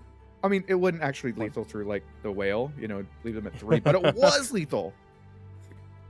10, 11. No, it 'Cause, would yeah, have it goes put up him, to it would 5 have put attack him. because that's Fury, right? Oh shit, you're right. It was lethal. And then it drains 1. It was literally Yeah. lethal. It was actually lethal. Okay, but I either way- understand not going for that. Don't worry. All right. But we still have a lot going for us here. I assume we develop, right? Bakai yeah. Reaper there isn't really a good punish to develop. Oh, even Fading Icon. We have to see a whale here, right? A preemptive whale. Oh, do we have to? It doesn't have to be preemptive, no. Once we play Bakai Reaper and probably Butcher. Caretaker's good too. Bad into whale, but it's good in general. I mean, Scallywag has to pass, right? Scallywag has just done such a great job this game of passing and consistently respecting, and that's going to be the whale coming through. That's really, really good. So that puts him at 16. So we can do Bakai Reaper. Attack, Bakai that's Reaper it. That's into all we got. Butcher is 12 damage. Or just attacking with this Bakai Reaper. 7's a lot. 7 is a lot. I think I actually liked threatening Vengeance. Atrocity's almost... Or sorry, that's what I meant, was threatening Atrocity. If we had went the Bakai Reaper into Butcher, that attack threatens Atro, which means Squally can't tap under. Very true. I think it's very likely we see the Camivore Dragon eat up the Bakai Reaper. It also activates Black Spear. It's actually so good. Yeah. It's so good. That works. Oh, no, he didn't. I would have... I mean, this still activates Black Spear. Maybe we're wanting to hold up Atrocity. That's probably it, right? We probably want to hold up Atrocity this entire... This is... Yeah, I don't know what the fuck we're doing. I don't know what we're doing. I don't know what we're doing, but it's okay. We're vibing. Wait. It's Hourglass. Is that Hourglass? We need the blocker. You're right. It has to be the Hourglass. blocker. We can still Camivore and Dragon. Camivore and Dragon. Ooh, we don't have Atrocity mana. You have to Hourglass. Hourglass. And put on the stack. We're deciding you have to hold. You have to. Oh, Glimpse. We're looking for 1-drops. No, we're looking for 2-drops. We're looking for anything. What? Oh, and we hit it. Oh, that's never so punished. Crazy. Okay, we still don't have Fearsome Blocker. Yeah, but that's we denied still... the Slay.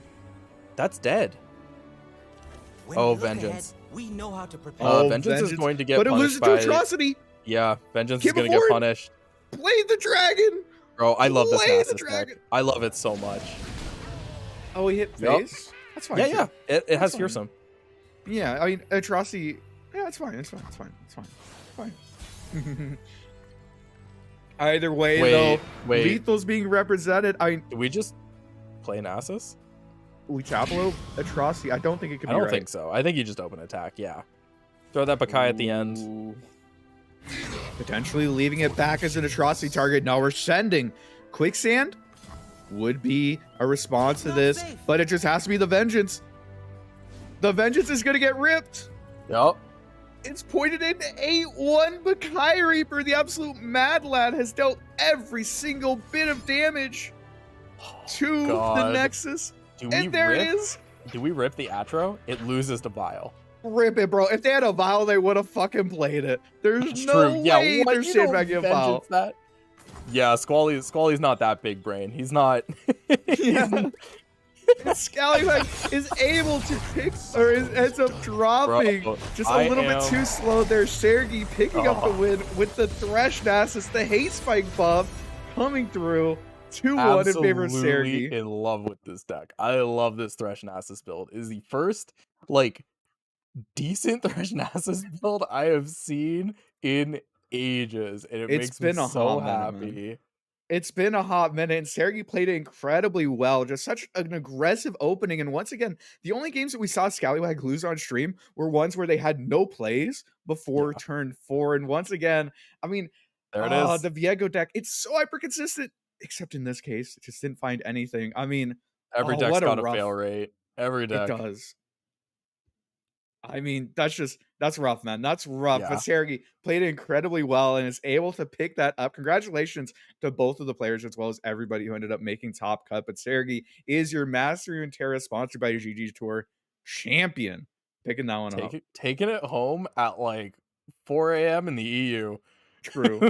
True. You gotta respect it. Who needs cross shard, right? Actually true, man. I mean, imagine sleeping. Nah, man. I'm staying up late. I'm gonna go beat up on some of America's players.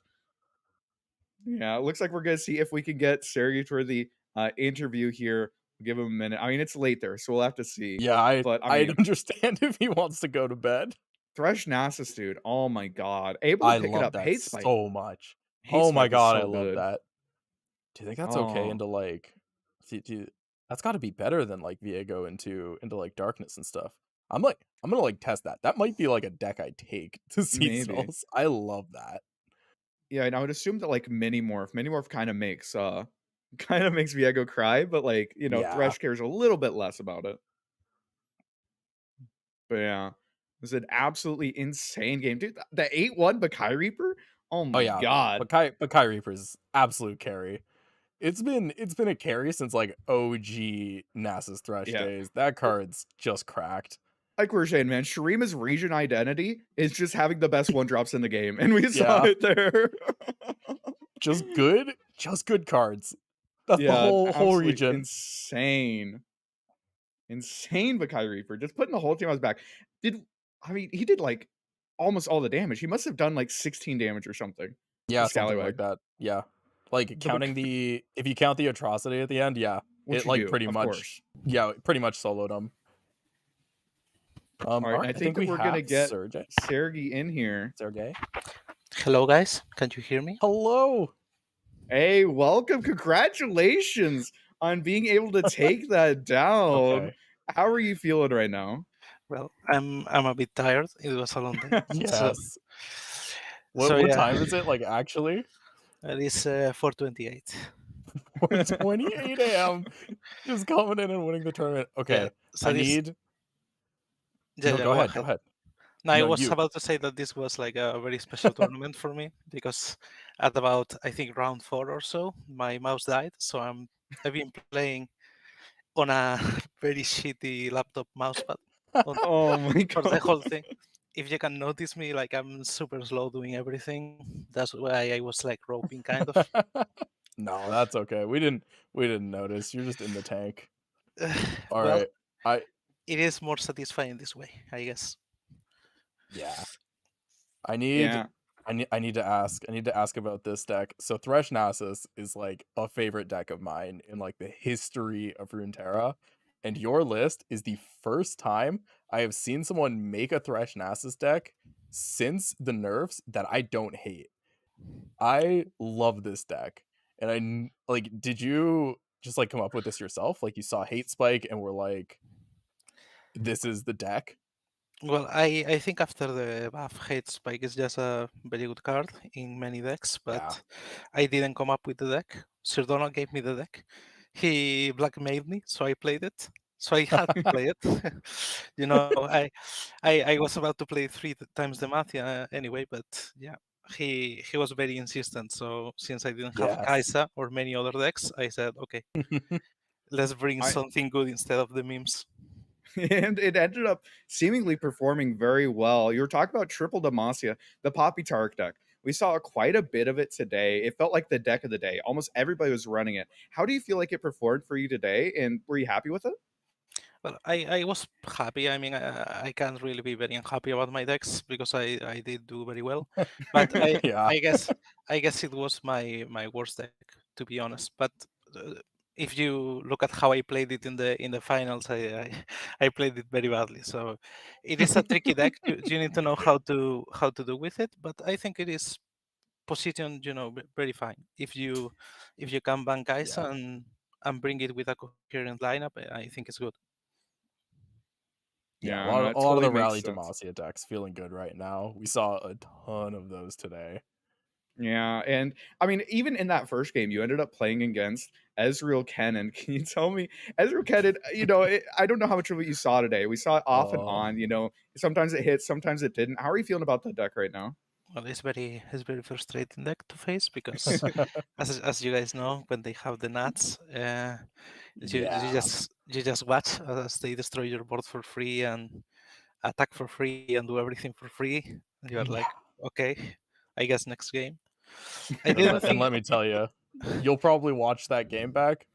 Squallywag had the nuts. That was a revolting hand. Yeah, I think my brain turned off at about turn 4 or so. I was just attacking with Taric, knowing that he was gonna stun anyway. But yeah, I Yeah. thought I was good against the deck, but if they draw well, that's it then. I mean, if it makes you feel any better, earlier in the day we watched him and he didn't have a single card to play before like turn 5. So, he had some good games, he had some bad games with it. Yeah. But any other thoughts, any other shout outs, anyone that you want to talk about, or any other thoughts about this tournament? Well, I want to thank you guys for doing the tournament. I think it's a very good opportunity, although the schedule is a bit rough for us, but it's Yeah. still one of the biggest things we have every month, so I really like it. And I want to thank Sir Donald for, screaming with me and, putting up with my horrible behavior all the time. So I think he can get a shout out for giving me his Thresh Nasus list, and I should also tell on his behalf to play the list this way and not the way people are doing, Yeah. most of them right now, because Mhm. I think it has potential. Maybe not tier 0, but it's a deck that you can run and have success. And I think it's a fresh way, I guess, to play a very classic deck. So yeah, thank you guys for everything, and I guess this is it for me. Well, thank Oh, you, bud. And again, yeah. congratulations on being able to take it down. You played very well, and it was a lot of fun to watch you, bud. Yeah. But yeah. I guess one last thing. I was about to to answer your tweet, Aikado, about lineups without Kaiser or Darkness. I Oh guess yeah. you did ended up watching me a fair bit. So Yeah. There weren't a lot of lineups without Kaisa. I somehow I understand. I don't know why. Okay, thank you Yeah. guys for everything. Weird. Thank you, bud. Congratulations again. Yes. And appreciate all of you out there for hanging out throughout the day. Once again, thanks to MasteringRuneterra for putting this on and GGtoor for sponsoring it. Always appreciate that. It was a ton of fun hanging out with you today, Santa. Yeah, this is great actually. I love this. I could definitely do a lot more casting in the future. Yeah, it's a lot of fun. Any last thoughts before seasonals next week? What are you bringing? Do you know? Oh god. Don't Thresh Nasus, right? Thresh Nasus, copy I Taric, might. just jam So it. I was planning Viego Uh-huh. as one of my decks, and that might Thresh Nasus change. just beat I Viego. know, it might change. We'll see. All right. Well, either way, we'll go ahead and see. And that's going to be the end of our broadcast here. Hope you all had a good one. Thanks for hanging out, and have a good night.